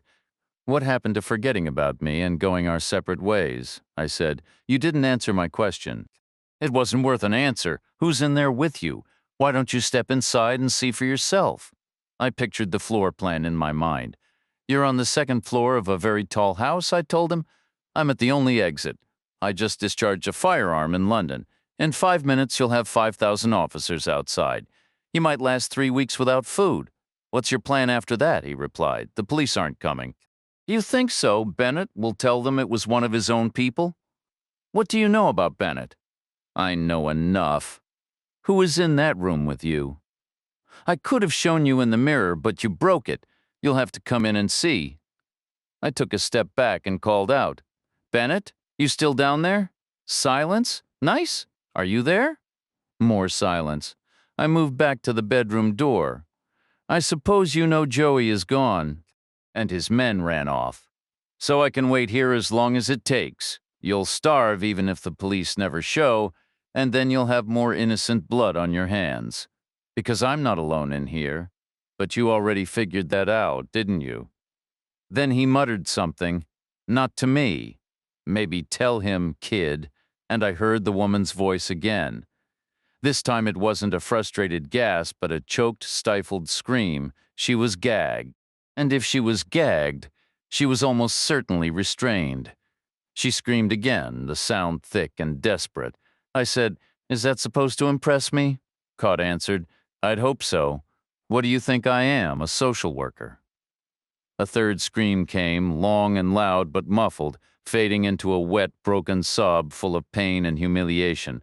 Cott said, "I've got to admit, it's impressing the hell out of me." The blueprint in my head said the room was roughly 30 feet square, with a bathroom to the left and a dressing area to the right. I stood where I'd stood before, staring at the ruined mirror that now showed only stained wood. But when it was glass, it had shown me Cott. My viewing angle was narrow, so his had to be too. Basic optics, high school physics. The head of the bed was likely right beside me, on the other side of the wall, a logical place to keep a bound woman. That would put Cott sitting near the foot of the bed, probably. It made sense until I reconsidered the angles. The foot of the bed would place him too close. The math didn't work. Then I remembered Joey's bed was probably 9 or 10 feet long, and it clicked back into place. I shifted my weight. I'm no expert on doors or construction, but I've seen enough hinges to know a standard barrel is about 1/2 inch wide. Joey's were heavier, maybe 3/4 of an inch. A hinge is designed to swing a door clear of its frame. Simple geometry said the gap between door and jamb would be widest when the door was open 90 degrees. For Joey's door, that would be just over an inch, but the door wasn't open 90 degrees. It was open about 30, maybe a touch more. That put the crack at a hair over a third of an inch, in metric about 10 millimeters, and a 9 millimeter parabellum round is 9 millimeters wide. I kept my eye back from the narrow gap like a sniper avoids touching his scope, not wanting Cott to sense a sudden shadow or hear the whisper of breath through a tight space. He was sitting on the end of the bed, partly turned toward the door. He looked a good 16 years older, his face lined around the eyes and mouth, worn down but sharpened by experience. He wore cheap brown pants and a brown shirt, the kind I might pick myself. His hands rested loosely in his lap. He had a gun, a Browning high power, the preferred choice around these parts. On the bed beside him lay a naked woman, a stranger to me. Her skin was pale, her hair a bright yellow. She could have been 18, or she could have been 40. Her wrists were bound tightly behind her back, her ankles tied, a rag stuffed in her mouth. Her arms were twisted at an unnatural angle, the insides of her elbows facing out, and they were a mess of greenish-yellow bruises, old scars, and dried blood. Cott picked up a syringe, held it up for her to see, then brought the needle close to her skin. She craned her neck, her eyes wide and fixed on it. He let the needle just touch her, and she watched, hoping against hope. Then he pulled it away again. The woman slumped, letting out that same frustrated, anguished gasp I'd heard earlier, a sound of pure disappointment and pain. She was desperate for something she couldn't have. I took one long step back, keeping my line perfect, tucked my own Browning into my back pocket, and planted my feet. Raising the Glock in a smooth, two-handed grip, a motion as familiar as breathing, I aimed through the crack at the real John Cott, not his reflection. The bullet found him anyway, right in the center of his forehead. 15 feet, a fraction of a second. I saw a clean, dark entry hole appear, and then, just as instantly, the back of his skull erupted in a messy spray. The sound of the shot vibrated up my arms. Cott just sat there, frozen, for a long moment before finally tipping sideways off the bed. I didn't bother checking his condition. He'd landed face down, and the sight of what was left of his head told me all I needed to know. Instead, I went straight for his pockets and found a phone identical to mine. Then I freed the woman's ankles and wrists, pulled the rag from her mouth, and started to turn, looking for something to cover her with. Before I could, she shoved past me, snatched the needle from the bed, and plunged it into her arm. She closed her eyes, depressed the plunger slowly, all the way down. She waited. Then came sounds I hadn't heard from her before, a low hum of contentment, a sleepy little giggle, a yawn of pure relief. She stood up, slow and dazed, swaying slightly. "I want to leave here," she said. Her accent was foreign, Eastern European, maybe Latvian or Estonian, clipping her words short. For a second, I thought she'd said, "I want to live here." Maybe she had. "Take the needle out of your arm," I told her. She did, letting it drop to the floor. "Where are your clothes?" I asked. "I don't have any." So I walked to the bathroom and found a towel the size of a small mattress, probably just a hand towel in a place like this. I brought it back and draped it around her shoulders. She understood and wrapped it tightly around herself. "What's your name?" I asked. "First you have to give me money," she said. She staggered, and I slipped the Glock into my pocket, taking her elbows to steady her. "Can you walk?" She drew a breath, her lips shaping a yes, but then her eyes rolled back, and she passed out with another murmured sigh of contentment. I caught her as she fell, hoisting her into my arms. I figured I could carry her downstairs, leave her somewhere safe until I found Bennett. He could call for an ambulance after Nice and I were gone. She'd survive a short delay. She didn't need urgent care yet, not until the high wore off. I adjusted my grip, making sure she was secure, and carried her out into the strange little anteroom, then turned into the hallway, where I came face to face with Charlie White. He had a gun in his hand, yet another Browning high power, and it was pointed straight at my head. His funeral suit was soaked with blood down the front from where I'd hit him earlier. His face was a mess, nose maybe broken, hair wild, but he was standing. Not bad for 77. I told him, you lied, said you weren't armed. I wasn't, he insisted. This belonged to Joey. I know his hiding spots. Past tense, I corrected. He's not hiding anything now. I know I saw him, hard to miss, put her down. I was glad to. It freed my hands. I set the woman gently on the hallway rug, and her head tilted toward Charlie as if she were watching him. She's a good one, he said, almost nostalgic hours of entertainment. I mean it. She'll do anything for her next fix. Anything you can imagine. You have to see it to believe it. Then he shifted his aim to the center of my chest. About 8 feet separated us. Less than a blink. Hold your arms out wide, he ordered, like you're trying to fly. That was the tell. Hands up or on your head or wrists together.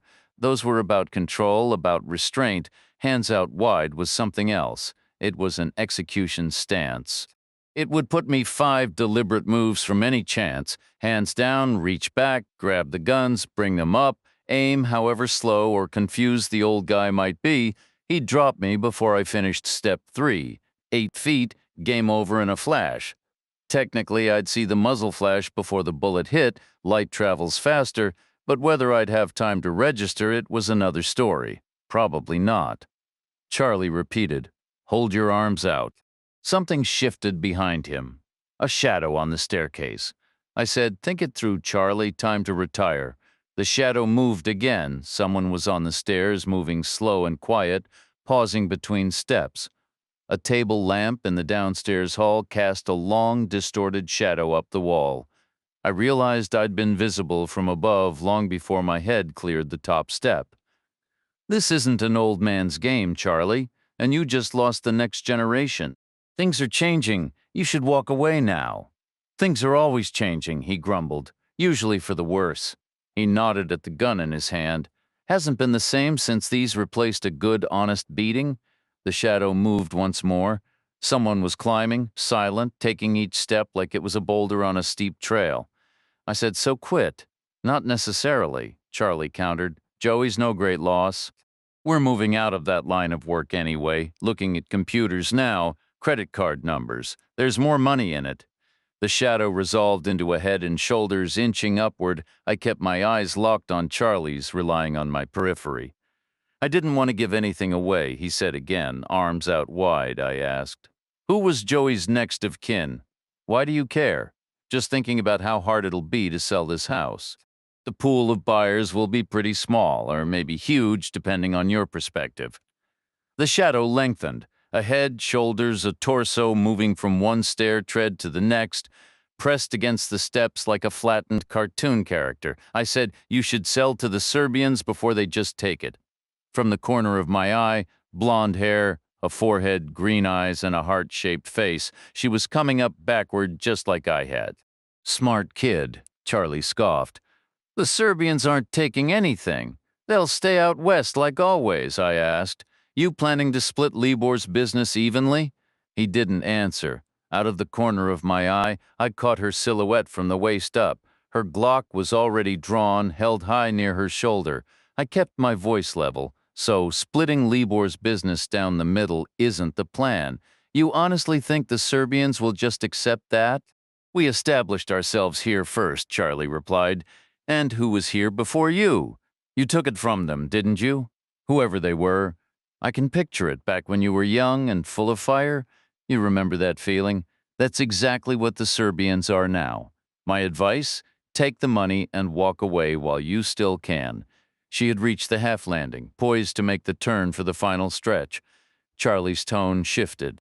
I'm not here to negotiate business terms. She took the first step up, a solid 14 inches. Then what are you here for? I asked.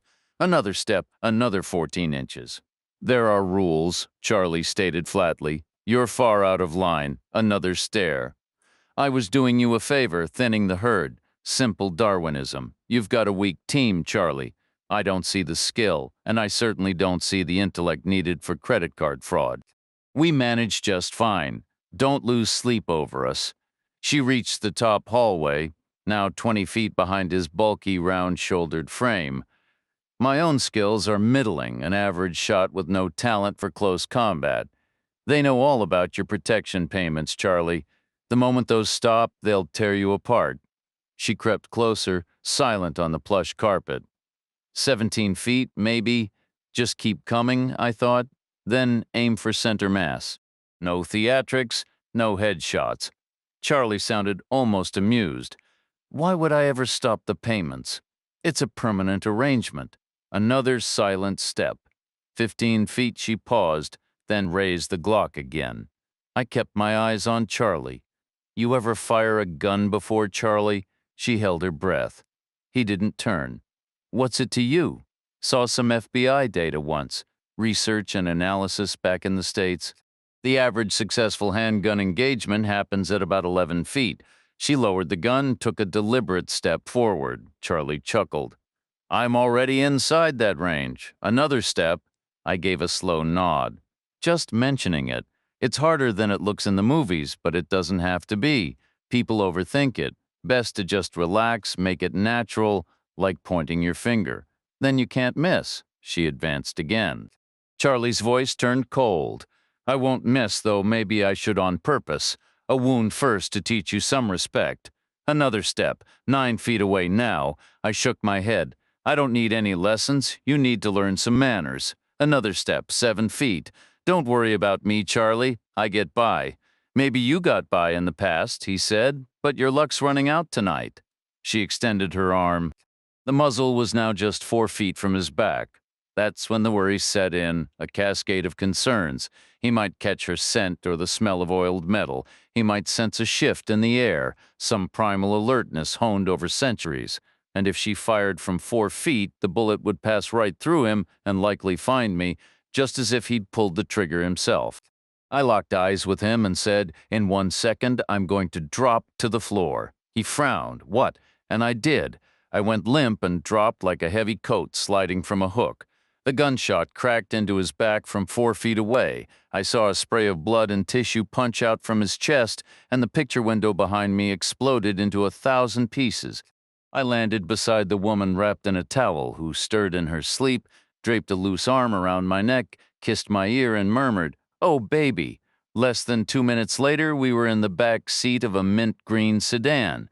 In front were the same quiet, efficient couple who had delivered the computers earlier, still content with their supporting roles, good team players. We'd left Bennett behind at Joey's place, and I had no expectation of seeing him again. We merged onto the highway heading east, leaving Chigwell behind in the dark. The road signs called it the M11. We were bound for an RAF base at Honington, not far from Thetford. Bennett had said 90 minutes, but with the woman behind the wheel pushing the speed, I guessed it would be less. The countryside was wide and flat around us. Britain, a steady aircraft carrier anchored off Europe with plenty of room for runways.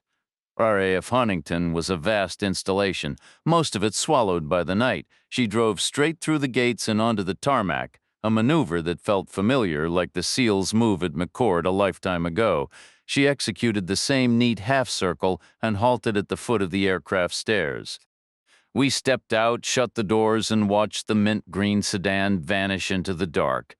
The jet waiting for us was similar to O'Day's Gulfstream, compact, sharp, purposeful, but painted a deep, glossy blue with a pale underside and a gold stripe. Royal Air Force was lettered above the windows. A man in an RAF uniform appeared in the oval cabin doorway. "Sir, madam, please come aboard," he said. Inside, there was no butterscotch leather or walnut trim. Instead, the seats were upholstered in black and the panels had a carbon fiber look. The effect was austere yet athletic, a completely different vibe, like a modern Bentley, perhaps. The uniformed crewman mentioned his last passenger had been royalty, a duchess from somewhere like Cambridge. That got me thinking again about MI6, MI5, and all the shadowy layers in between. Nice. And I sat across the aisle from each other, facing opposite directions. Once the crewman withdrew, we were airborne in minutes, climbing steeply westward toward America. After a meal was served, the attendant retreated to a private compartment, leaving us alone. I looked at Nice close enough across the aisle that I could have reached out and touched her. "Thank you," I said. "You're very welcome. You all right? About Charlie White?" Yes and no. Focus on the yes part, I told her. I am, she said, her voice firm. Believe me, I heard him from downstairs the way he spoke about that girl. They enjoyed tormenting her. Not to mention the guns, the drugs, the predatory loans. But we shouldn't be judge, jury, and executioner all rolled into one. Why not? I asked, a hint of sarcasm edging into my tone. We're supposed to be civilized people, We are. I continued. Exceedingly civilized, we're cruising in a duchess's private jet. Empires weren't built on kindness, and when our time came, neither were we. She stayed quiet. I said, You proved one thing at least. You can handle field work without the pills, you mean? Are you going to tell me to quit again? I'm not telling you anything except thank you. You saved my life. Take whatever you need, but be honest about why. It's straightforward. You're anxious about your job and your mother, but only one of those is a real concern. So you're taking the pills because your mom is sick. That's fine. Take them as long as necessary. But don't question your skills. They're a separate issue. You're good at your job. National security is secure. It's your mother who isn't, she said. I'm not joining the army. I'm staying where I am. You should. Things are different now. You know what really happened? You've just leveled up. You're harder to betray. We flew on, racing against time but falling behind, and touched down at Pope Field around 2 in the morning. The jet taxied to a small administrative building marked 47th Logistics Tactical Support Command. The engines whined down, the door opened, and the crewman lowered the stairs. Sir, madam, I believe you need the red door, he said. Thanks, I replied. I pulled out the thick wads of British cash from Romford and Ealing and handed them to him.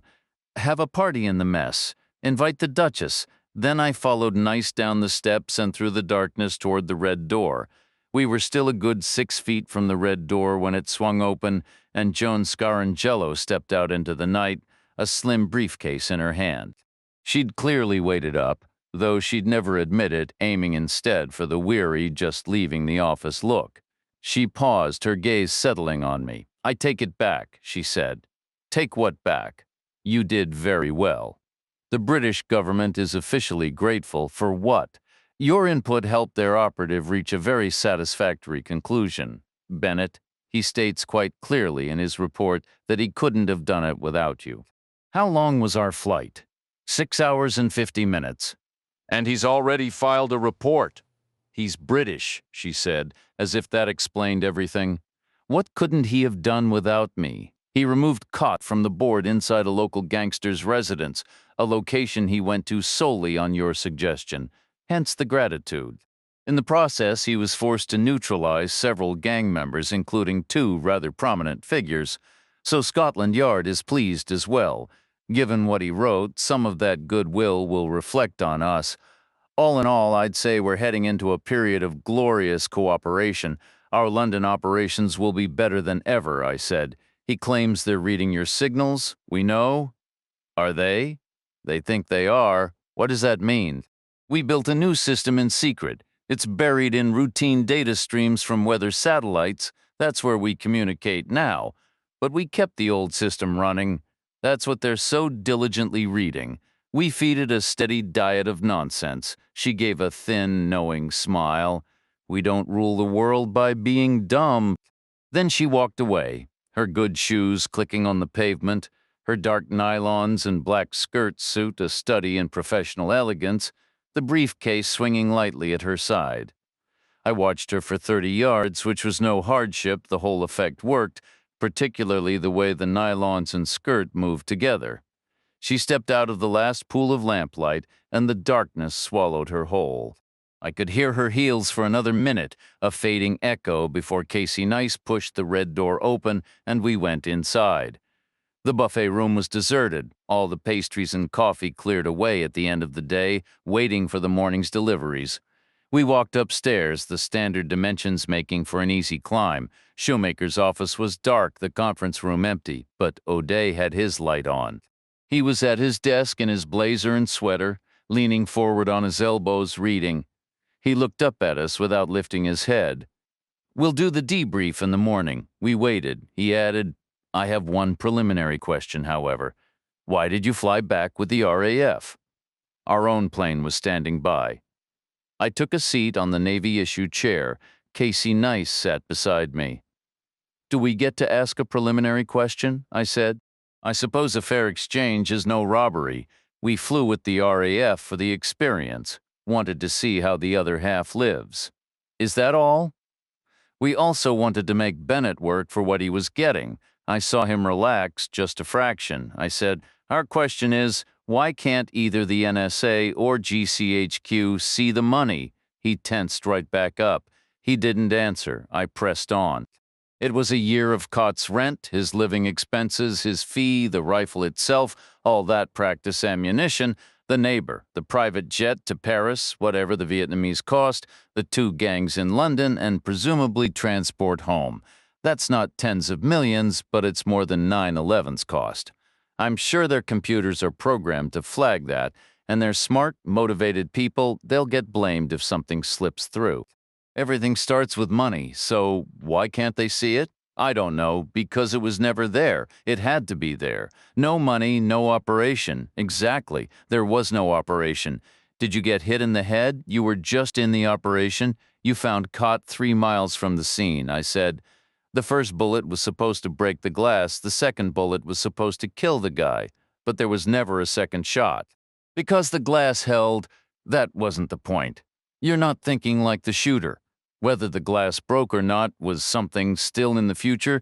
You saw the footage from Paris. How much time passed between the bullet striking the screen and the security detail reaching the president? O'Day replied, a couple of seconds. They were excellent.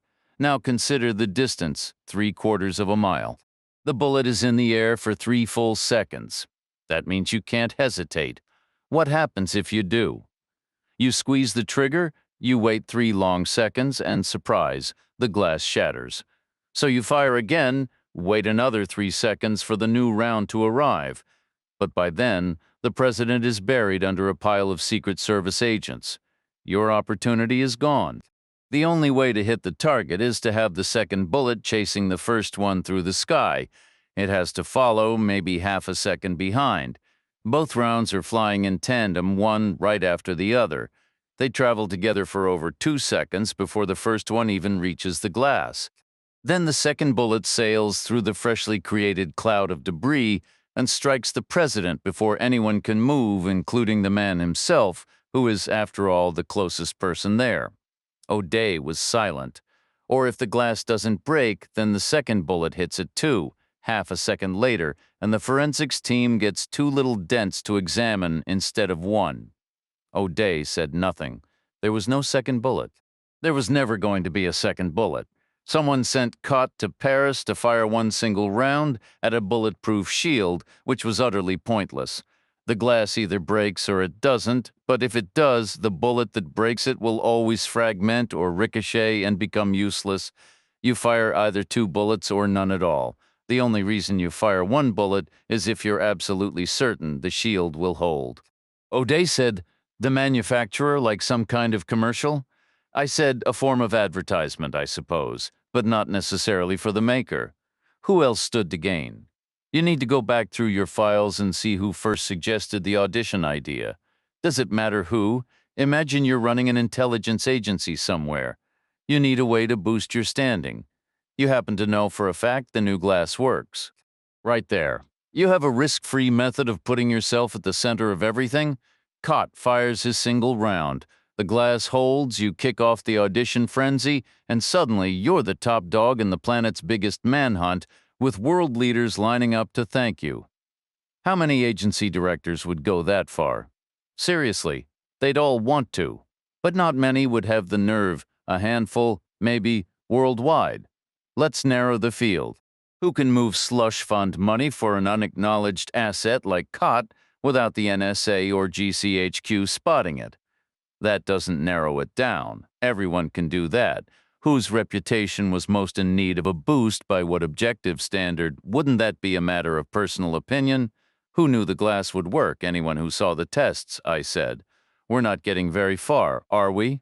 He said, not very. Who knew John Cott? He paused for a moment. He might have been on several watch lists. 16 years ago. He didn't answer, I asked. How many agency heads are still in the same job 16 years later? He didn't answer, I said. Maybe we should add that as a deciding factor? Another box to check. Which agency head still in place after 16 years needed to raise his profile, knew the glass would work, had access to a slush fund, and knew John Cott? O'Day was quiet. We could go through it step by step if you like. Your profile was so low they were sending you to watch glass get tested. The legendary O'Day sidelined it. Was a message, obviously. They wanted you to step down, everyone knew. Even Kenkin over in Moscow, the SVR had you listed as an old warhorse put out to pasture, but you saw a path back in. You knew Cott was nearing the end of his sentence. You'd been keeping tabs on him. Maybe he was under your command all those years back. Maybe you were just as angry with me as he was, so you cut him a deal. If he travels to Paris and takes one meaningless shot, you'll guarantee that eventually you'll deliver me to him somewhere out in the open, right in his crosshairs. O'Day stayed silent. I went on. I was the sole objective, just me, not the summits or the alliances. All that was just for show. O'Day muttered, "That's nonsense." I said, to keep him motivated, you fed him the worst excerpts from my record. He worked himself into a frenzy, probably gave the local copy shop a banner year, then you finally fly him out. He takes his shot, you turn up the recruitment chatter, you're the top dog now. You tell Cott to stay ready. You tell him the trap is set, and you locate me quickly. Cott loves that part. You send me to Paris. You're certain I'll be on that balcony, and you have a rough idea when you arrange the visit. You approve the schedule, so Cott gets his chance, but he blows it. Nonsense. So the whole show moves to London. My phone has a tracker. You know where I am. You're guiding Cott straight to me. You're talking to him constantly. He has the same model phone. You knew we'd check Wallace Court, but Miss Nice didn't give you a heads up. Suddenly you see my signal right there, but you can't get Caught in place fast enough, not enough time. But no matter, tomorrow's a new day, and in the meantime you're sitting on top of the world. The politicians are terrified. They'll give you anything. You've got favors owed everywhere. All sorts of problems are quietly vanishing across the globe. Even the London police adore you. Now they won't let you retire. Because you win either way. If Cott takes me out, you instantly hand him over to Bennett, and you've saved the day from the shadows. If I take out Cott, you've saved the world through bold, off-the-bookus action. Either path makes you a hero again. You're back in the manuals. O'Day said nothing, I added. You gave the cash to the neighbor. How else would you know he's missing a tooth? No answer. Someone else knows, I said. The three most dangerous words in the intelligence game. But there it is. I know. And Ms. Nice knows. That's why we returned with the RAF. Where was your plane headed? Guantanamo, perhaps, but it didn't land there, and now we're back on American soil in the clear, and we know. I'm sure you could ruin Ms. Nice's career, but you'll never track me down. I'll always be out there, and you know me, General. We've known each other a long time. I don't forgive, and I don't forget. And I won't need to do much. Just talking might be enough. Imagine if the SVR learned you were the one who got Kenkin killed. Some of those favors might get called in, and they might hit back. Whispers might start about desperate old Tom O'Day who cooked up a half-baked scheme. Picture all those new recruits snickering behind their hands all around the world. The whole community. That could be your legacy. It's a real possibility. You'll have to live with that, I'm afraid. Or not, but don't think you can ignore it. It's you and me now, General. This story won't end well. I stood up and placed the Browning that Charlie White intended for me on O'Day's desk. Then I followed Casey Nice out of the room, down the stairs, through the red door, and into the night. She drove me in that awful Bronco 3 miles to a crossroads where I could catch a late bus. We didn't speak. She stopped but couldn't get out, having to keep her foot on the brake. So we shared the same brief, careful hug we had in London. I asked her to say goodbye to Shoemaker for me. Then I stepped out and walked to the concrete bench. I watched her wave and drive off. Then I lay back and watched the stars until I heard the bus approaching. I drifted through towns whose names have long since faded from memory, But I know that about a month later I found myself in Texas, staring out the window of a Greyhound bus as it rolled near Fort Hood. A soldier in uniform got off at a stop and left a folded copy of the Army Times on the seat. O'Day's photograph stared back from the front page. His obituary was printed inside, offering a series of quiet corrections to what had been reported before the discharge. It stated was a tragic accident. He had been inspecting an unfamiliar enemy weapon captured during the final push in Europe. The late hour and fatigue were likely to blame. Any talk of a Royal Air Force transport landing just beforehand was dismissed as baseless rumor. The article closed by noting that O'Day would receive 3 additional medals posthumously, and that a state bridge in North Carolina would bear his name, spanning a creek that ran dry most months of the year. Reading it, I couldn't help but feel a bitter twist. Here was a man being honored with plaques and ribbons for a death born of a simple avoidable mistake, the kind of irony the military bureaucracy seemed to polish and present as valor. The landscape outside turned flat and endless, and for the first time in weeks, the numbness lifted, replaced by a clear, cold resolve to stop drifting and finally face my own direction.